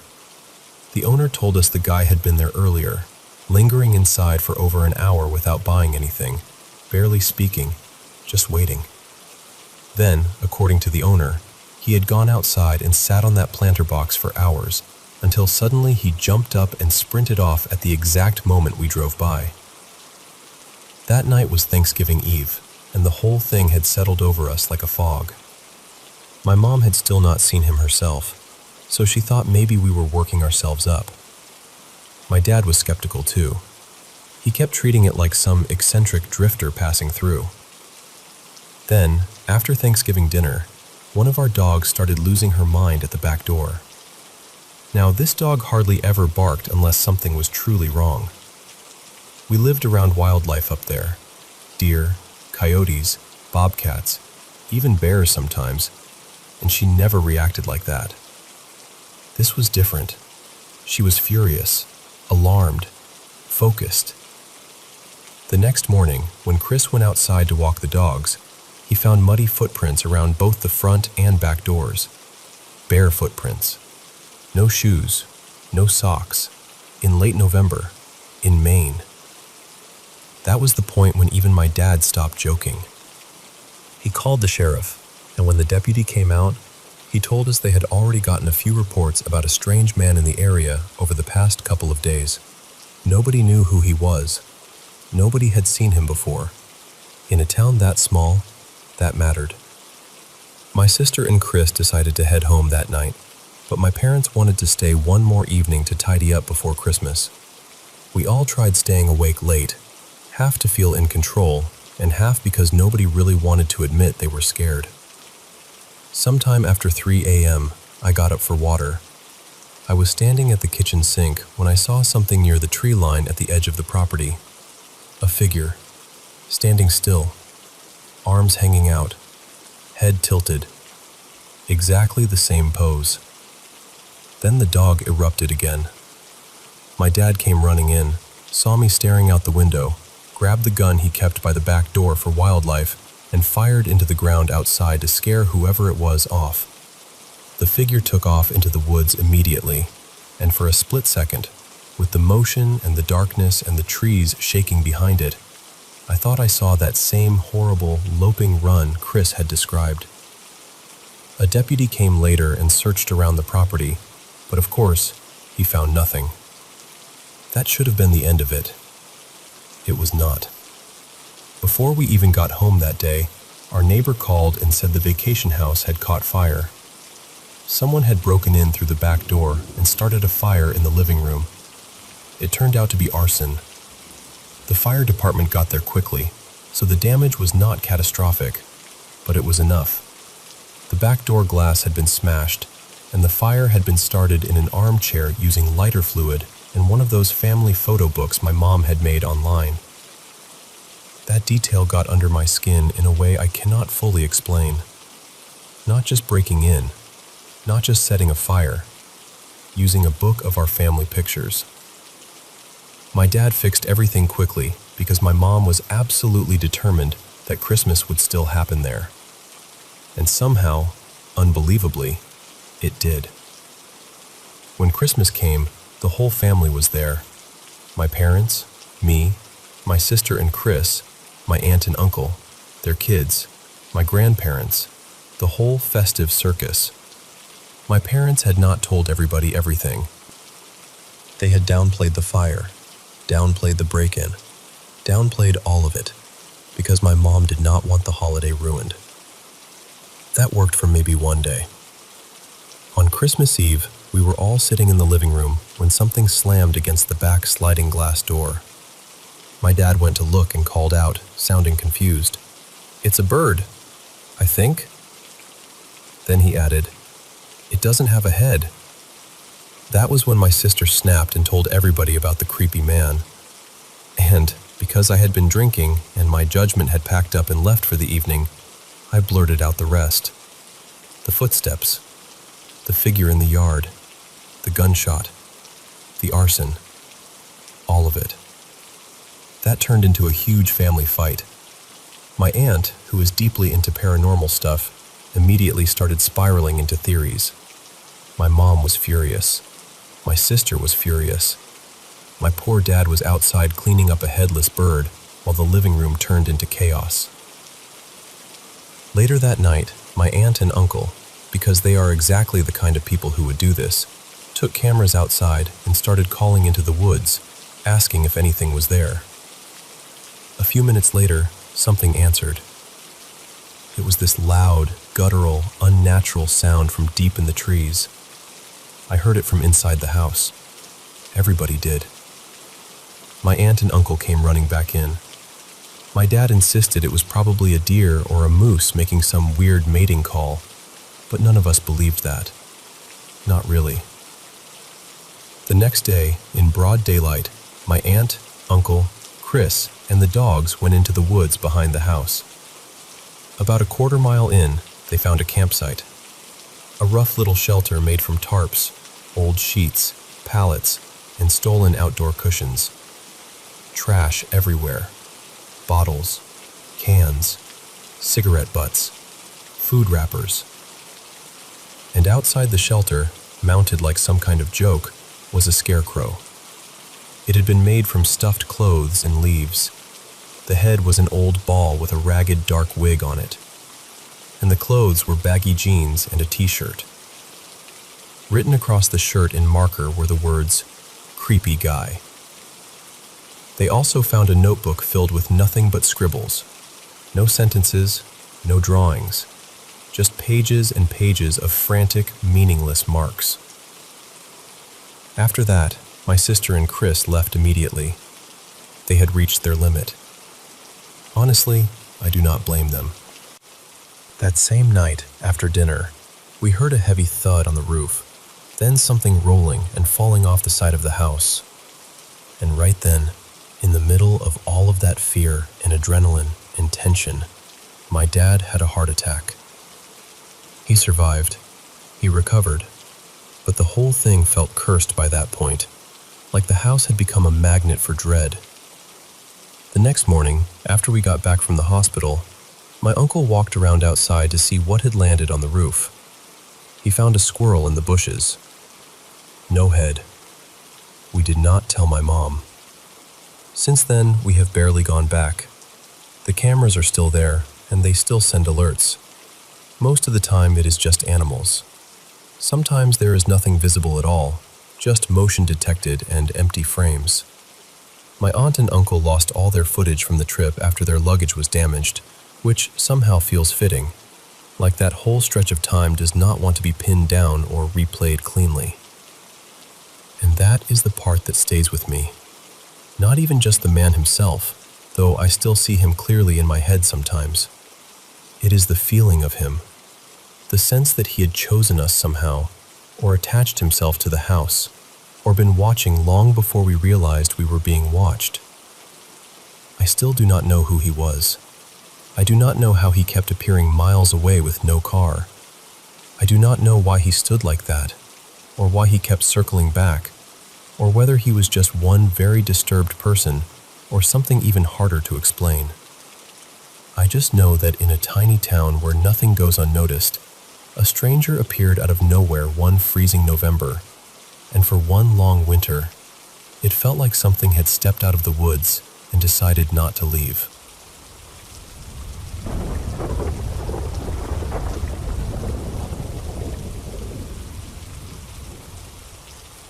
I need to tell you about what's been happening to my younger sister, Marissa, because for a long time, we've felt completely lost. We didn't know what to call it, how to deal with it, or how to protect her from whatever seemed to be happening in that room. It really started back in the spring of 2021 when Marissa was 16. At first, it was sleep paralysis. She would wake up unable to move, terrified, and say it felt like something was there with her. Not long after that, we started noticing handprints on one of her bedroom walls. What made it so unsettling was that the wall had been blocked off by furniture, her TV stand, a bookshelf, a desk, even a mirror, so it wasn't the kind of place someone could casually touch. We tried to brush it off in the beginning. We moved everything back, covered the wall again, and told ourselves not to feed into the fear. But then more marks kept showing up. A couple months later, they were fresh stains. By late summer, there were new prints behind the mirror. Then, near the end of that year, more shapes appeared, and some of them looked almost like a face or some kind of figure. Even saying that still makes me uneasy. There was also one moment that really shook all of us. Her desk somehow tipped over toward her while she was standing away from it, nowhere near close enough to have bumped it. It had been pushed against the wall and felt secure. After that, our dogs would not go into her room without trembling. They acted so anxious around that space that it became impossible to ignore. All through that year, the sleep paralysis kept happening, sometimes several times a month. Marissa told me she heard a deep male voice talking to her during those episodes. It would say cruel things, telling her no one could help her, that she couldn't get rid of it, that she was alone. Hearing her describe that was heartbreaking. We were raised Catholic, so I did what I knew to do. I lit prayer candles, hung crosses, prayed over her room, and kept a rosary on her doorknob. I replaced that rosary more than once because it kept snapping. Eventually, I even started smudging the room, just trying anything that might bring her peace. I kept telling her she had to protect her mind too, because whatever this was seemed to feed on fear. By 2022, we were still trying to manage it the best we could. We covered more of the wall with posters, papers, and finally a tapestry. But even through all of that, you could still see some of the stains bleeding through. There were more marks that spring. The sleep paralysis got a little less frequent for a while, maybe every couple of months instead of every few weeks, and we were hopeful that maybe things were easing up. Then early fall came, and everything turned dark again. The paralysis got worse, and Marissa became afraid to sleep at all. She said every time she closed her eyes, that same voice would come back, threatening her, tormenting her, wearing her down. It got so bad that she would rather stay awake for days than risk falling asleep. We even had her sleep in my room, hoping it would stop if she wasn't alone. But it followed her there too. That was when I really threw everything I had at it. I smudged her room for hours, prayed over her, used holy water, and tried to remind her she wasn't helpless. She told me the voice hated the prayers, said they were useless, said I should stop. But at the same time, she told me they gave her relief. So I kept going. I kept telling her not to let it convince her that it was stronger than she was. For nearly a month, it felt like she was under attack almost every night. Then, slowly, something shifted. She started leaning on the good things around her. Our dogs, her friends, the little moments that made her feel safe again. Bit by bit, the episodes stopped, and by late 2022, things had finally gone quiet. But then in the summer of 2023, it started again. The sleep paralysis came back, and so did the marks.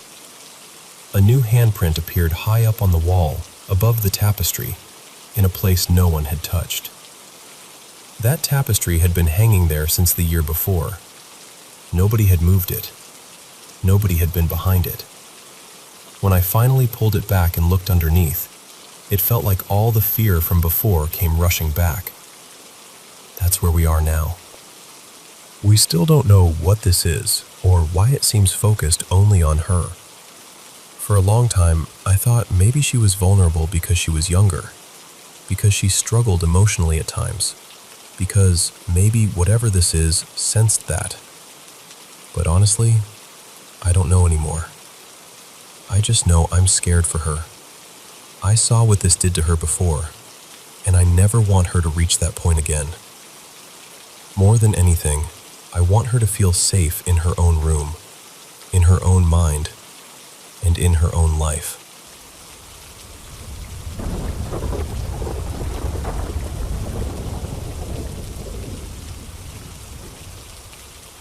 I want to tell you about something that has stayed with our family for years. Something I still think about when the world gets quiet. About 7 years ago, my mother-in-law, Marin, died very suddenly at home from a blood clot. It happened out in this very remote area where my in-laws lived, the kind of place with mostly summer cottages and only a handful of people who stayed year-round. Because they were so far out, my father-in-law had to do CPR for what felt like forever, well over half an hour, before volunteer responders got there. It took even longer for the ambulance and paramedics to arrive. The whole thing was traumatic and drawn out in a way that made it even harder to process. What makes this story even stranger is that we didn't hear it until more than 2 years after Marin passed, even though it all started not long after her death. Their home sat on a quiet bay, with houses curved around it almost like a horseshoe. The roads behind the homes were winding and indirect, and the whole area was surrounded by trees. My in-laws were close with their neighbors, and there was a footpath between the two houses. Part of it ran through the woods, but most of it had been cleared so you could walk through wildflowers, brush, and open patches of land. One night, the neighbor, who was an ER doctor, woke up in the middle of the night and saw someone on that path. He said it was Marin. But she wasn't dressed the way she normally would have been.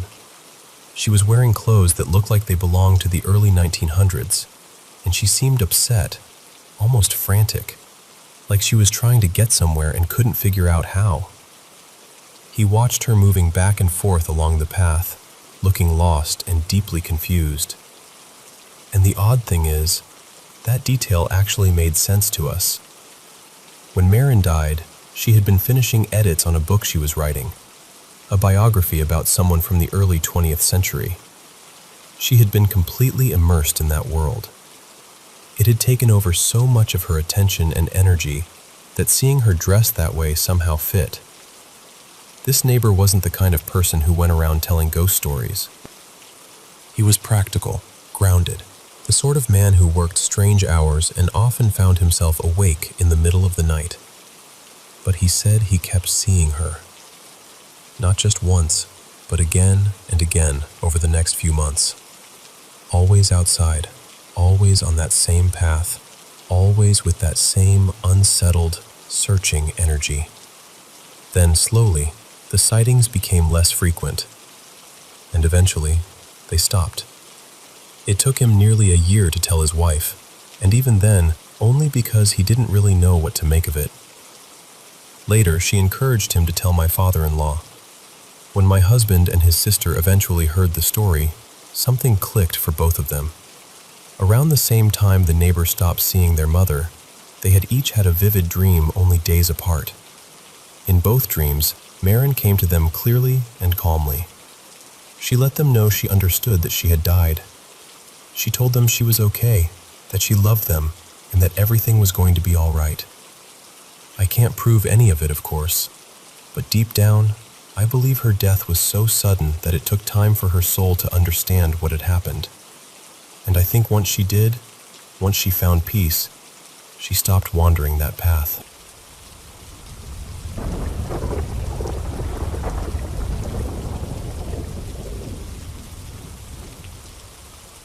So, let me tell you about something that happened when I was working at the state prison. I spent about 20 years there, from the mid-90s into the 2010s, working every shift you can imagine and dealing with just about every inmate population we had. By then, I'd heard every ghost story that floated around those halls 100 times over. Most of them I took with a grain of salt, and for the longest time, I couldn't say I had ever really had an experience of my own. Then one night changed that. It was sometime around 2005. I was a sergeant then, working a 12-hour graveyard shift in the Women's Substance Abuse Treatment Unit. The layout of that building matters, so bear with me for a second. There were 4 separate sections, numbered 1 through 4, and each one had 18 cells with 2 inmates in each. 2 sections were on one side of the building, 2 on the other. Each section had its own locked door, and those opened into a larger common area. Then that common area was separated from the front foyer by another locking sliding door. After that, there was still the front exit. So for an inmate to get all the way out, several secured doors would have to be opened first. That's important. On graveyard shift, it was just me and one other officer. We did count at 10:30 p.m., then every hour from midnight to 6 in the morning. We also had culinary workers we had to wake up for kitchen duty at 4 a.m. Usually, we'd do the 4 count a little early, clear it, and then let those workers head out just before 4:30. That night, I was in the control room with my regular partner. The control room sat right in the middle, between the north and south sides of the building. It was a little before 2 a.m. We were doing what people on a quiet overnight shift tend to do, just passing the time online in the dim glow of the monitors.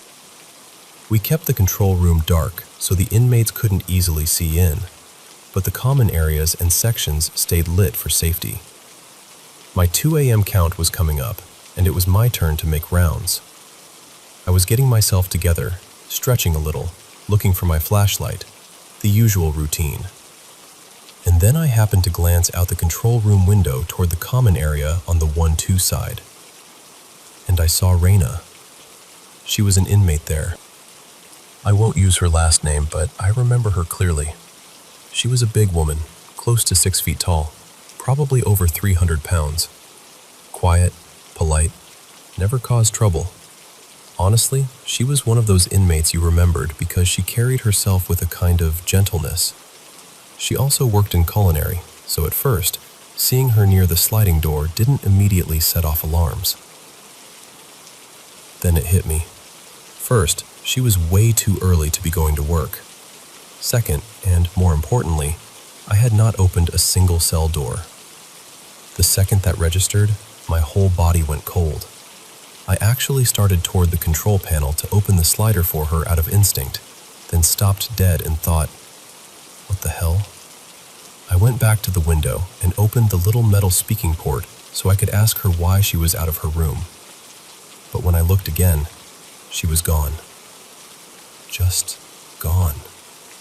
I stood there for a second trying to make sense of it. Then I checked the control panel to make sure all the cell doors were still secured. They were. Every one of them. So now I'm unsettled, but I still have count to do. I head out, and the whole time I'm telling myself there has to be a reasonable explanation. I figured maybe when I got to Raina's cell, I'd find her awake and moving around. Maybe she'd tampered with the door somehow, and I'd be writing her up before sunrise. But that's not what happened. When I got to her cell, she was in bed, asleep on her side with her back to the door. I held my flashlight on her longer than I normally would, just to make sure. She never moved, never stirred. And when I checked, her cell door was locked tight. Nothing else happened that night. No sounds, no movement, nothing I could point to and say, there, that explains it. But I'll tell you this. I never settled down after that. For the rest of the shift, I had that crawling feeling in the back of my neck, like I wasn't alone, like something was just behind me every time I turned a corner.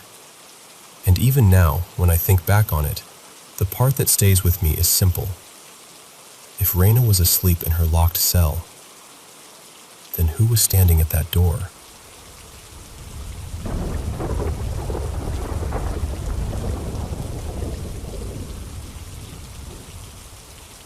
You know, one of the strangest places I ever lived was this old farmhouse my family rented out in rural Ohio when I was in high school. Even before we moved in, the place felt off.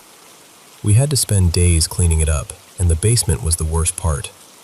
It had a dirt floor, and down there we found this rough, homemade kennel that was absolutely filthy, covered in old animal waste. I hated going into that basement. It always gave me this heavy, uneasy feeling I could never really shake. I shared a bedroom with my sister Mara. Our room had this walk-in closet where we kept clothes, board games, sports stuff, all the usual things. On the other side of the room, there was this tiny little door that opened into a crawlspace attic. It was mostly dust, cobwebs, and a forgotten box of little tiles I sometimes used for art projects. My other sister's room, right across the hall, was laid out almost exactly the same way. We even kept a bed pushed in front of that little attic door, half joking and half serious, just to make sure nothing came creeping out of there. But the weirdest thing in our room was the closet door. Every night we'd close it before going to sleep, and every single morning it would be standing open again. We tested it over and over, tried to figure out if it was uneven or loose or if there was some trick to it, but nothing explained it. At one point, we actually took the doorknob apart so we could shut the door and remove the knob completely, thinking that would finally keep it closed. It didn't. Somehow, the door still kept opening. At night, we'd hear scratching in the walls. Now, it was an old farmhouse, so sure, maybe there were mice or something in there. That would have made the most sense. But when you're lying awake in the dark, hearing those sounds move through the walls, your mind doesn't exactly choose the comforting explanation. And it wasn't just the bedroom. Strange things kept happening all through that house. Sometimes the doorbell would ring for no reason. We lived way out in the country, with the nearest neighbor about a mile away, so it wasn't like kids were running by playing pranks. Then there was the day my whole family drove into town, and when we came back that evening, the front screen door was latched from the inside. The back door was secured too, and that one could only be locked by wedging a broomstick under the knob from inside the house. There was no way to do either of those things from outside. So there we were, standing there, realizing both doors were locked in a way that should have been impossible. We ended up forcing a window open to get inside, and when we did, our dogs were hiding under the furniture, completely terrified. Then we noticed every furnace vent in the house had been pulled up from the floor and flipped upside down. Every single one. I also saw things I still can't explain. Sometimes I'd wake up in the middle of the night and see these little glowing orbs drifting around the room. And one evening, out behind the house, I saw 2 red lights moving slowly across the field. Not headlights, not flashlights, just red orbs gliding through the dark. What makes it even stranger is that my parents didn't really talk about any of their experiences until after we moved out. But later, my mom admitted that while she was home alone during the day, she'd hear odd sounds all the time and notice things being moved. She never actually saw anything happen right in front of her, but she'd put something away, leave the room, and come back to find it sitting out again like it had never been touched. That house was, without question, the creepiest place I've ever lived. I think if I were there now, I probably wouldn't be quite as scared as I was back then. Looking back, as unsettling as it all was, I never really felt anything truly hateful there. Just watched. And that was more than enough.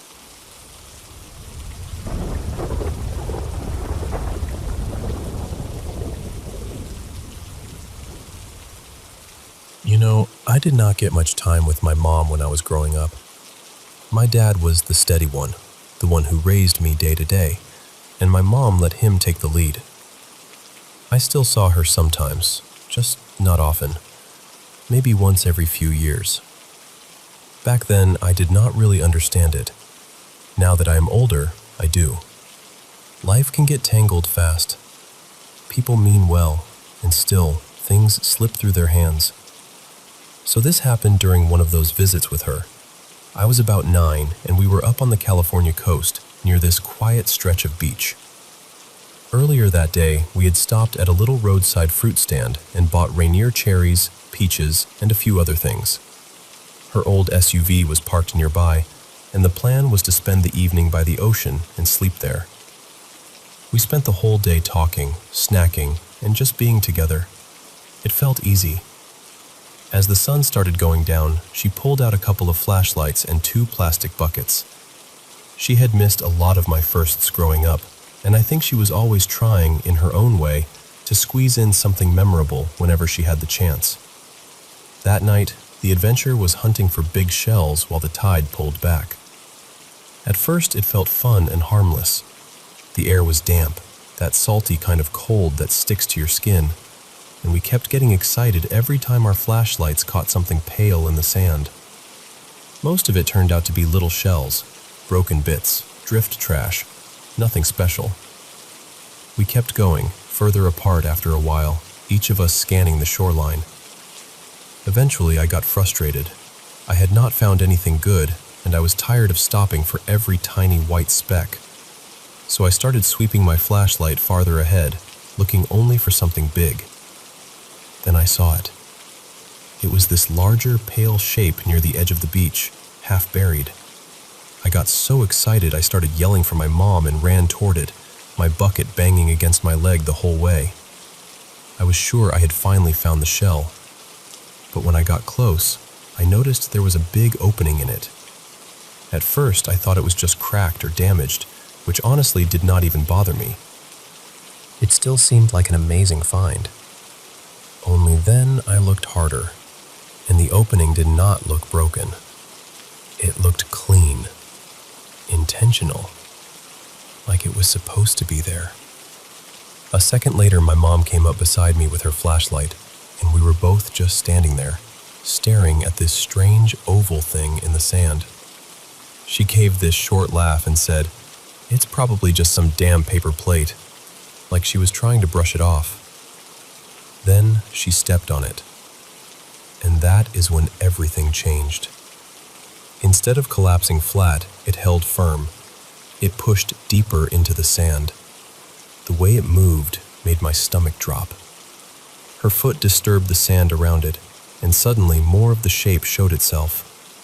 What I had thought was a hole looked a lot more like an eye socket. Wide, deep, too defined. And then, as the sand shifted, I saw 2 narrow slits off to one side. It all happened in seconds. My mom grabbed my hand hard and pulled me away from it, fast, back toward the dry part of the beach. I still remember the way she moved. No hesitation, just fear. Real fear. She tried to tell a nearby group what we had seen, but they were drunk or high or both, and nobody took it seriously. They kind of laughed it off. So we packed up all our stuff, left the beach, and got a motel room for the night instead. What stayed with me was this. I knew what bones looked like, even as a kid. The texture, the little pits, the way they catch light. And when she stepped on that thing, it did not bend like trash. It stayed solid. It buried itself. Then it showed that deep socket and those slits. I was convinced it was a skull of some kind. Maybe it belonged to some sea creature. Maybe there is an ordinary explanation for it. I cannot rule that out. But the part I still cannot shake is my mother's reaction. She was a grown woman, and whatever she saw scared her enough to leave immediately. And when the adult in the moment is more frightened than the child, you remember that. You carry it with you. Even now, I still think about that pale shape in the sand and wonder what, exactly, we found that night.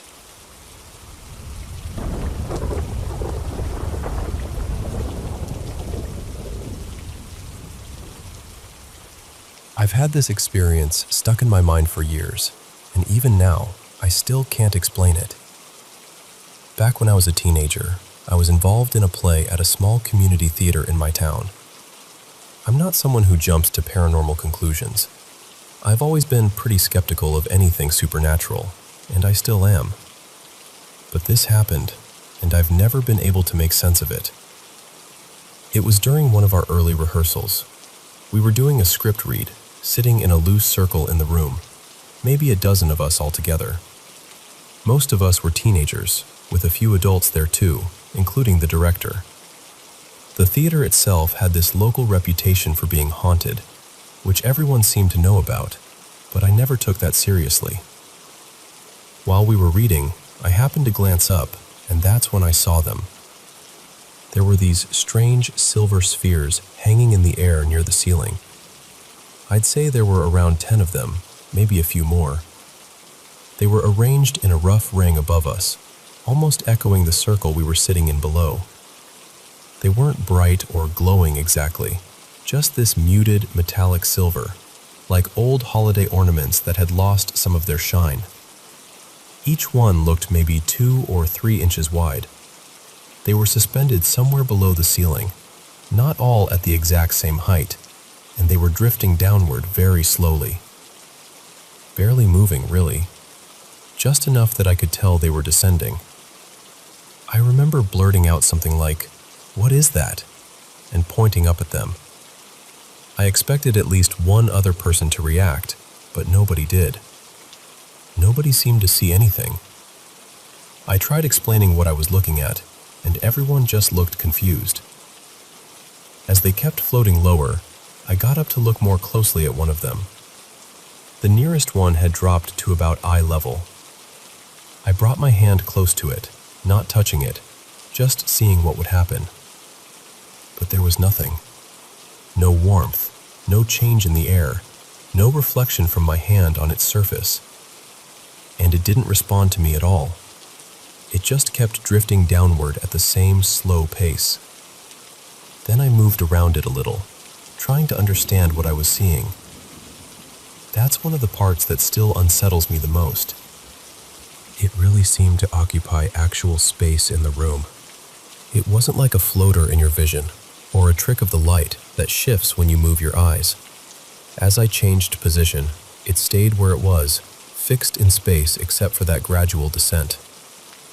It felt real in a physical sense, even though I couldn't interact with it.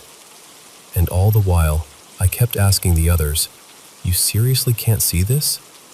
I was pointing right at it, just inches from my hand, and every single person acted like there was nothing there. Then, after maybe a minute, the spheres started disappearing. Not all at once, one by one. Each of them just sort of crackled away or fizzled out until there was nothing left. I told the group they were gone, sat back down, and tried to act normal. But honestly, I felt embarrassed and shaken. I still don't know what I saw that day. I've tried to explain it in every ordinary way I can, and nothing quite fits. That's what stays with me. Not that it felt supernatural, but that it felt real, and I was the only one who could see it.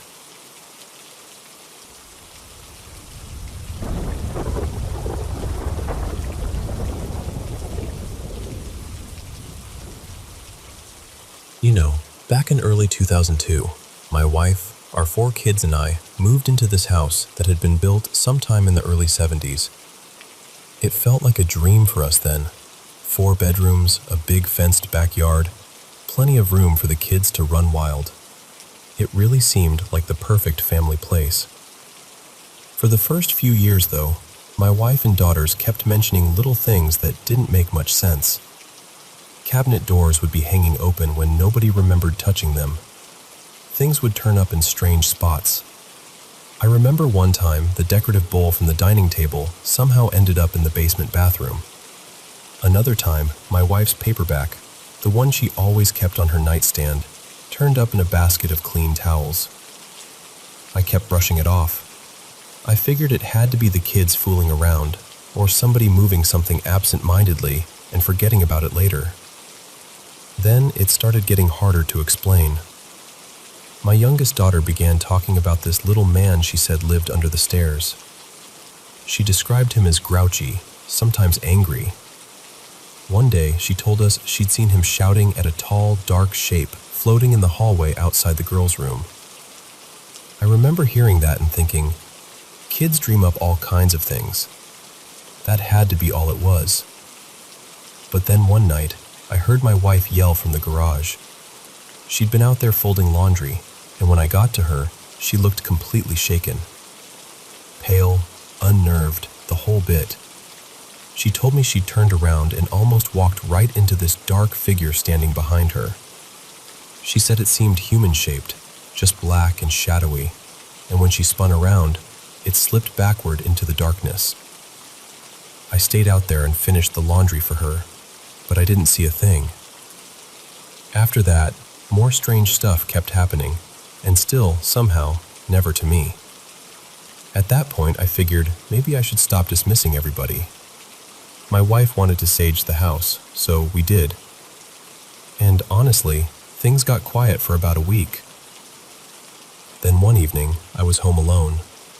My wife and the kids were out, and I walked into the kitchen to grab a soda from the fridge. I shut the door, turned around, and there it was. A tall, black, human-shaped figure standing maybe 10 feet away from me. I actually rubbed my eyes because I thought, no, this can't be real. But it was still there, slowly moving across the room. And for whatever reason, instead of being scared, I got mad. I just said, out loud, to the empty kitchen, "Fantastic, so we've got a ghost. Now I'm gonna have to burn this house down and salt the whole earth just to be safe." I reached for a glass, looked away for maybe a second, and when I turned back, it was gone. Just like that. And here's the strangest part. We lived in that house another 5 years after that, and nobody in the family ever saw it again. So now, whenever somebody tells me they think they've got a ghost, I always tell them the same thing. Forget sage, just loudly threaten to burn the place down and salt the earth. Worked for me.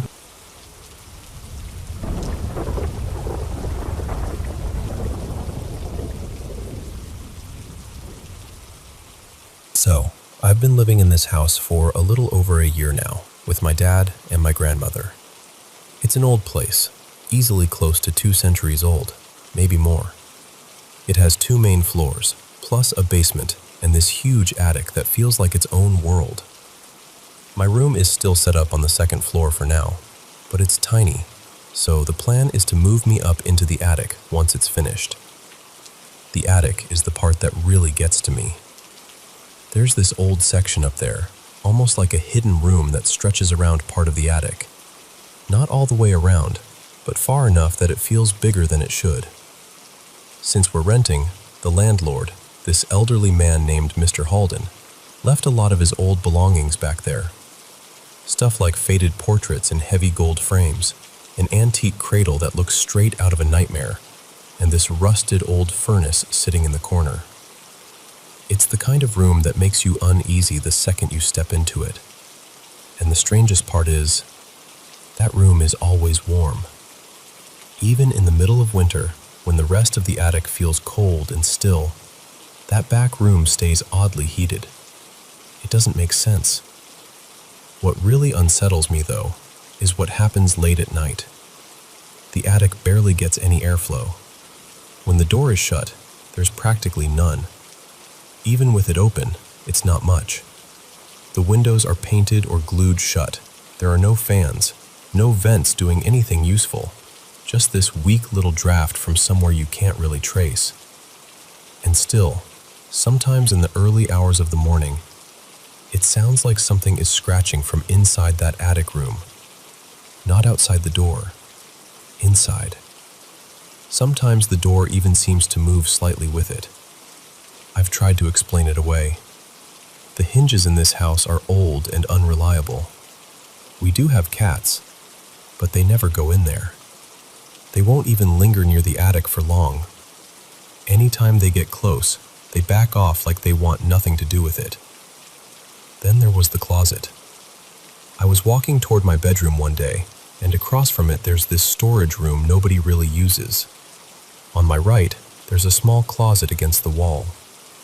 Out of nowhere, the door slowly started to open on its own.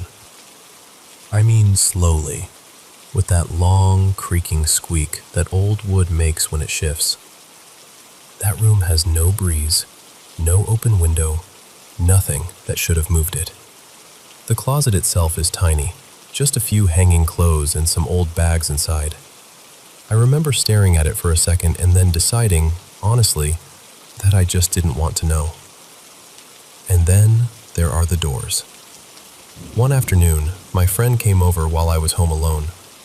We were waiting for my mom to pick us up so we could head to the pool before the rest of my family got back.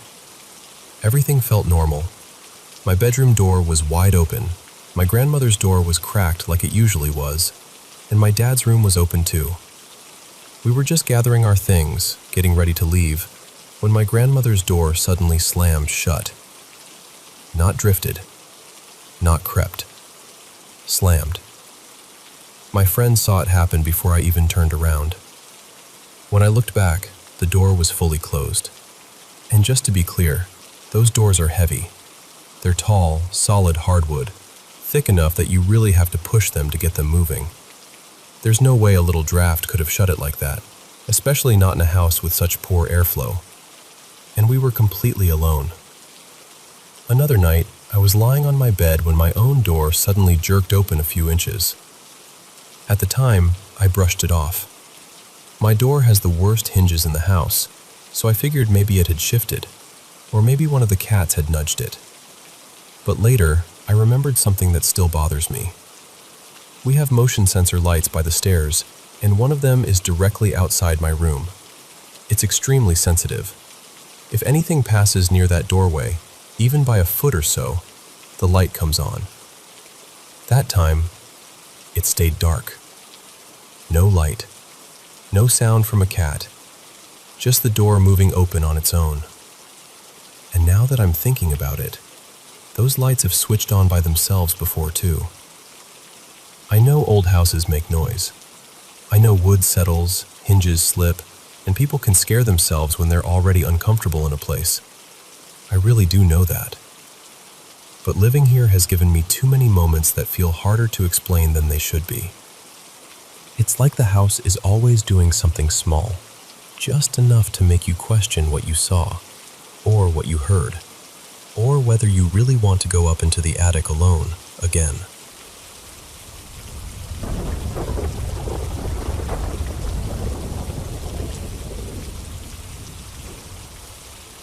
I want to tell you a little about the house I grew up in, because I think the history of it matters. My family moved in around 2009, not long after my great-grandmother passed away.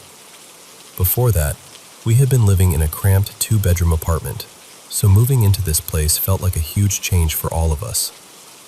The house had belonged to my dad's side of the family for a long time, especially my great-grandparents, and there was already so much history sitting in those walls before we ever unpacked a single box.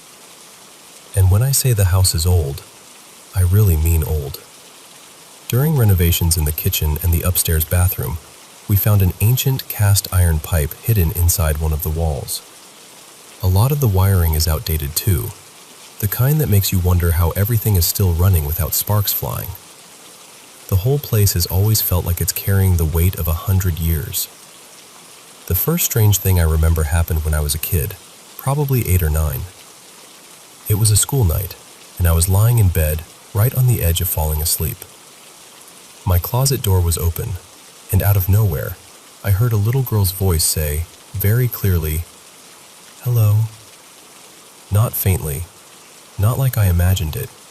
I mean clear, like someone was standing right there in my room. I froze. Then I panicked.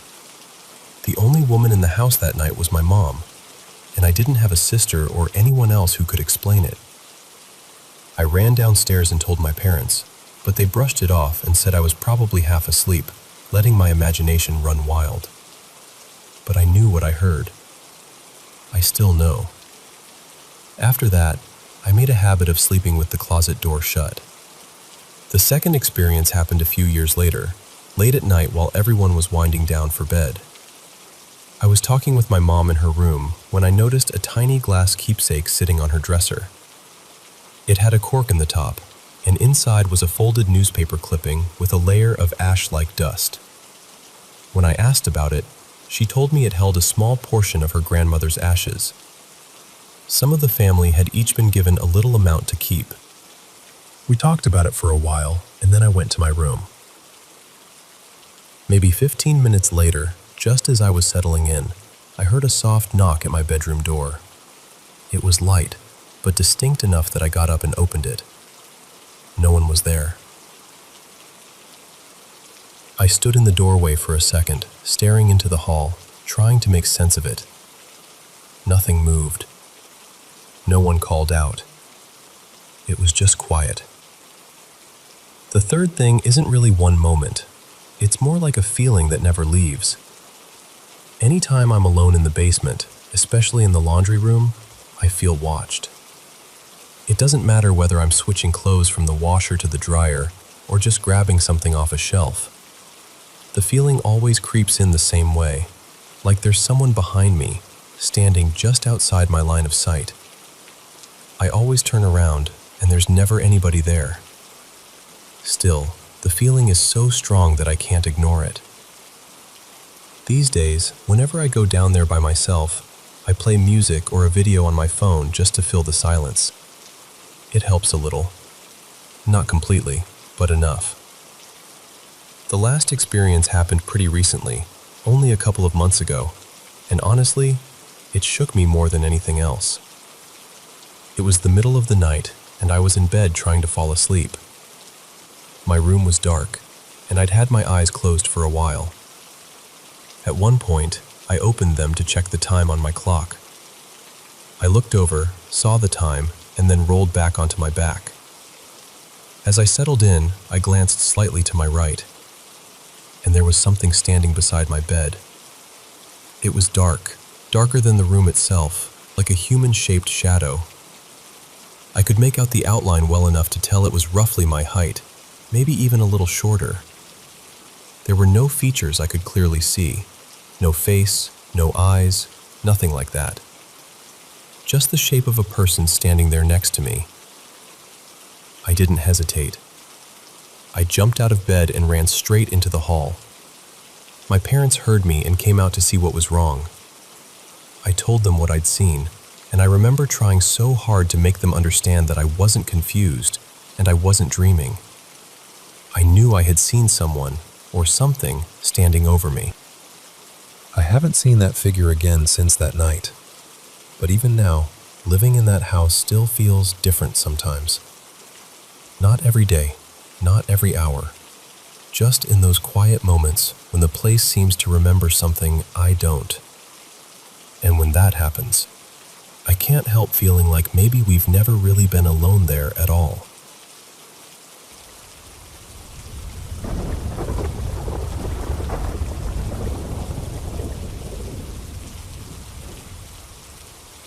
I'm going to tell you this the way I remember it, starting with the encounter that still sits the heaviest in my chest and moving forward from there. The main presence in all of this is what I can only describe as an angel-like figure. I've had other strange experiences too, but this one has followed me through so many years that it's the one I keep coming back to. After a few encounters, I started calling her Lucia. Just a small shift from the old name that felt closer to who she was to me. The first time I saw Lucia, I was 4 years old. I had gotten up in the middle of the night to use the bathroom. The hallway outside my room was always lit because I was terrified of the dark, so I should have felt safe. But when I came out, I had this sudden, crushing feeling that something was watching me. You know that feeling when your body notices danger before your mind can explain it? It was like that. I looked toward the staircase, and there she was at the bottom. She was tall, far too tall for the house, with huge wings folded behind her, and something long in her hands that looked almost like a blade. Her whole form seemed drained of color, like she had been made from ash, shadow, and winter air. The only sound was this deep, rushing breath, like wind moving across an open field. She didn't really walk. She seemed to glide upward, slow and steady, and her eyes were darker than the rest of her, like empty spaces cut into a pale shape. I panicked. I ran to my mother's room, pounding on the door, crying, begging her to let me in because there was someone in the house. For years, I tried to tell myself it was just the kind of fear a little kid invents in the dark. But later, when I asked my mother about it, she remembered that night. She remembered me saying there was a tall figure in the house and how shaken I was. That memory stayed with her too. From about 6 to 8 years old, Lucia started appearing again, but in a different way. By then, I had been taken into another family, and that home was not a kind place. It was full of anger, fear, and the kind of tension that makes a child feel older than they are. During those years, she would stand in the corner of my room at night. Always the same corner, always silent. This time, though, she didn't scare me the way she had the first night. I could move. I could turn over in bed. I could pull the blanket tighter and pretend not to notice her, even though I always did. Around her there was this faint mist, bluish and greenish, like smoke catching moonlight. She would just stand there, watching. Not threatening, not comforting either exactly, just present. Someone I cared about later suggested maybe she had been some kind of guardian presence, maybe trying to absorb the ugliness around me or keep watch when no one else did. I still don't know what I believe. I only know that in the middle of all that pain, she kept showing up. When I was 14, I was living somewhere safer. That summer I was at camp, and during a quiet period when everyone was supposed to stay in their cabins, I snuck out because I was the kind of kid who always needed to be outside. I was walking through the woods near the ropes course when I noticed movement beside me in the trees. It was Lucia. She was gliding between the trunks, keeping pace with me. It was daytime, so for the first time I could really see her. Her wings looked dark at first, but underneath there was this deep blue sheen, like crow feathers catching light. Her face looked strangely young, younger than something ancient ought to look. The cloak around her was still dark and colorless, and that thin, drifting haze still hung around her. I tried to get closer. I don't know whether that was courage or teenage foolishness, maybe both. But every time I stepped toward her, she moved back by the same amount, as if there was a distance she could never let me cross. Eventually, I gave up and turned back toward camp. She stayed beside me for a while, moving through the trees, and then she was simply gone before I reached the clearing. At 15, I saw her again while I was on a beach in Maine. It was late in the day, and I remember feeling unusually calm, almost peaceful, just standing there looking out at the water. When I turned, she was near a lamppost farther back from the shore, watching me. I started toward her, just a few steps, but she vanished almost immediately, like she had only meant to be seen and not approached. The next big encounter came when I was 18. By then, I had been struggling hard. I'd been using drugs for years and had already come too close to death more than once. I had just gotten out of treatment and was staying in a sober home. One night, I went out walking along a wooded bike path. There was a bridge there, and that's where she appeared again. I didn't want to deal with it. I turned around and headed back.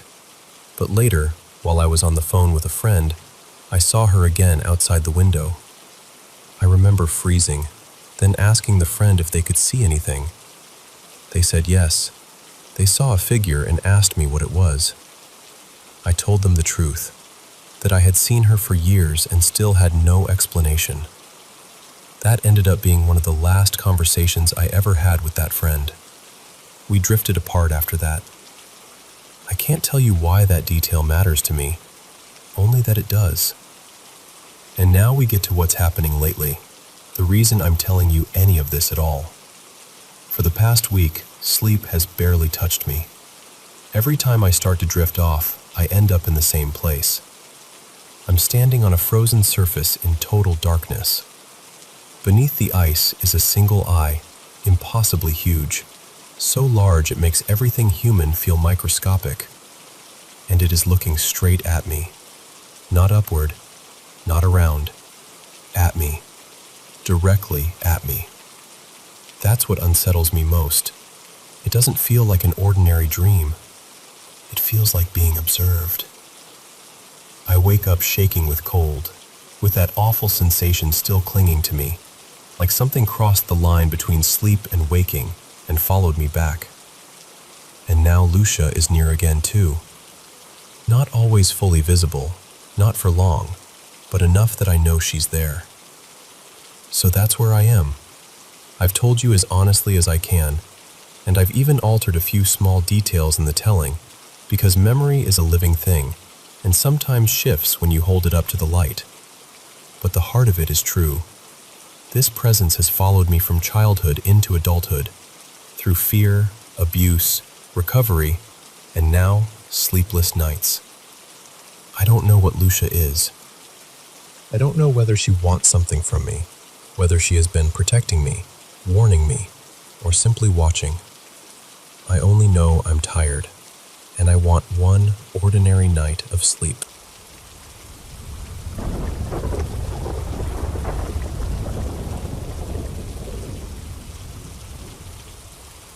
So last night, my friend and I tried something I still can't fully explain.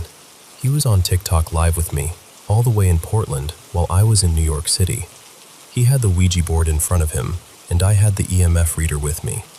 We started carefully, opening the board only to neutral or kind spirits, just to be safe. The first spirit that came through gave us a name when we asked. It spelled out T. Gersinov.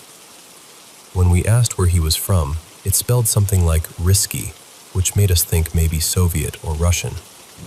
We searched for anything that matched, but found nothing. He did not seem to have much more to say, but while he was there, the EMF reader kept reacting. After a while, we said goodbye and opened the board again for any other spirit that wanted to speak.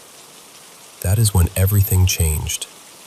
The EMF reader suddenly went wild, straight into the red, blinking over and over without stopping.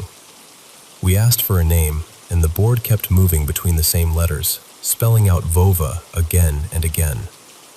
At first, we honestly thought it might just be a child spirit, almost playful, not really understanding what we were asking.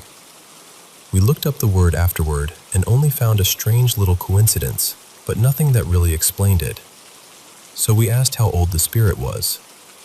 The planchette moved to 5. We asked again just to make sure, and it stayed there. That was the moment we realized we might really be talking to a child. Then I asked a question I truly wish I had left alone. The answer that came through was water. The second that word was spelled out, the whole atmosphere around me shifted. The EMF reader was going harder than it had the entire night, and the air around me turned freezing cold. I got chills instantly, and the back of my hand started prickling. I reached my hand out over the EMF reader, and I swear I felt something cold and damp against it, almost like a wet face. At the exact same time, my friend, miles away, said he was feeling chills too. That was enough for both of us. We ended the session right there, said goodbye, and put the board away. By then, I was starting to feel physically sick, nauseous, shaky, and completely drained. Whatever we had connected with, it felt deeply unsettling, and the sense we were left with was that this 5-year-old spirit had drowned. I still don't know what to make of it. I just know neither of us felt normal after that.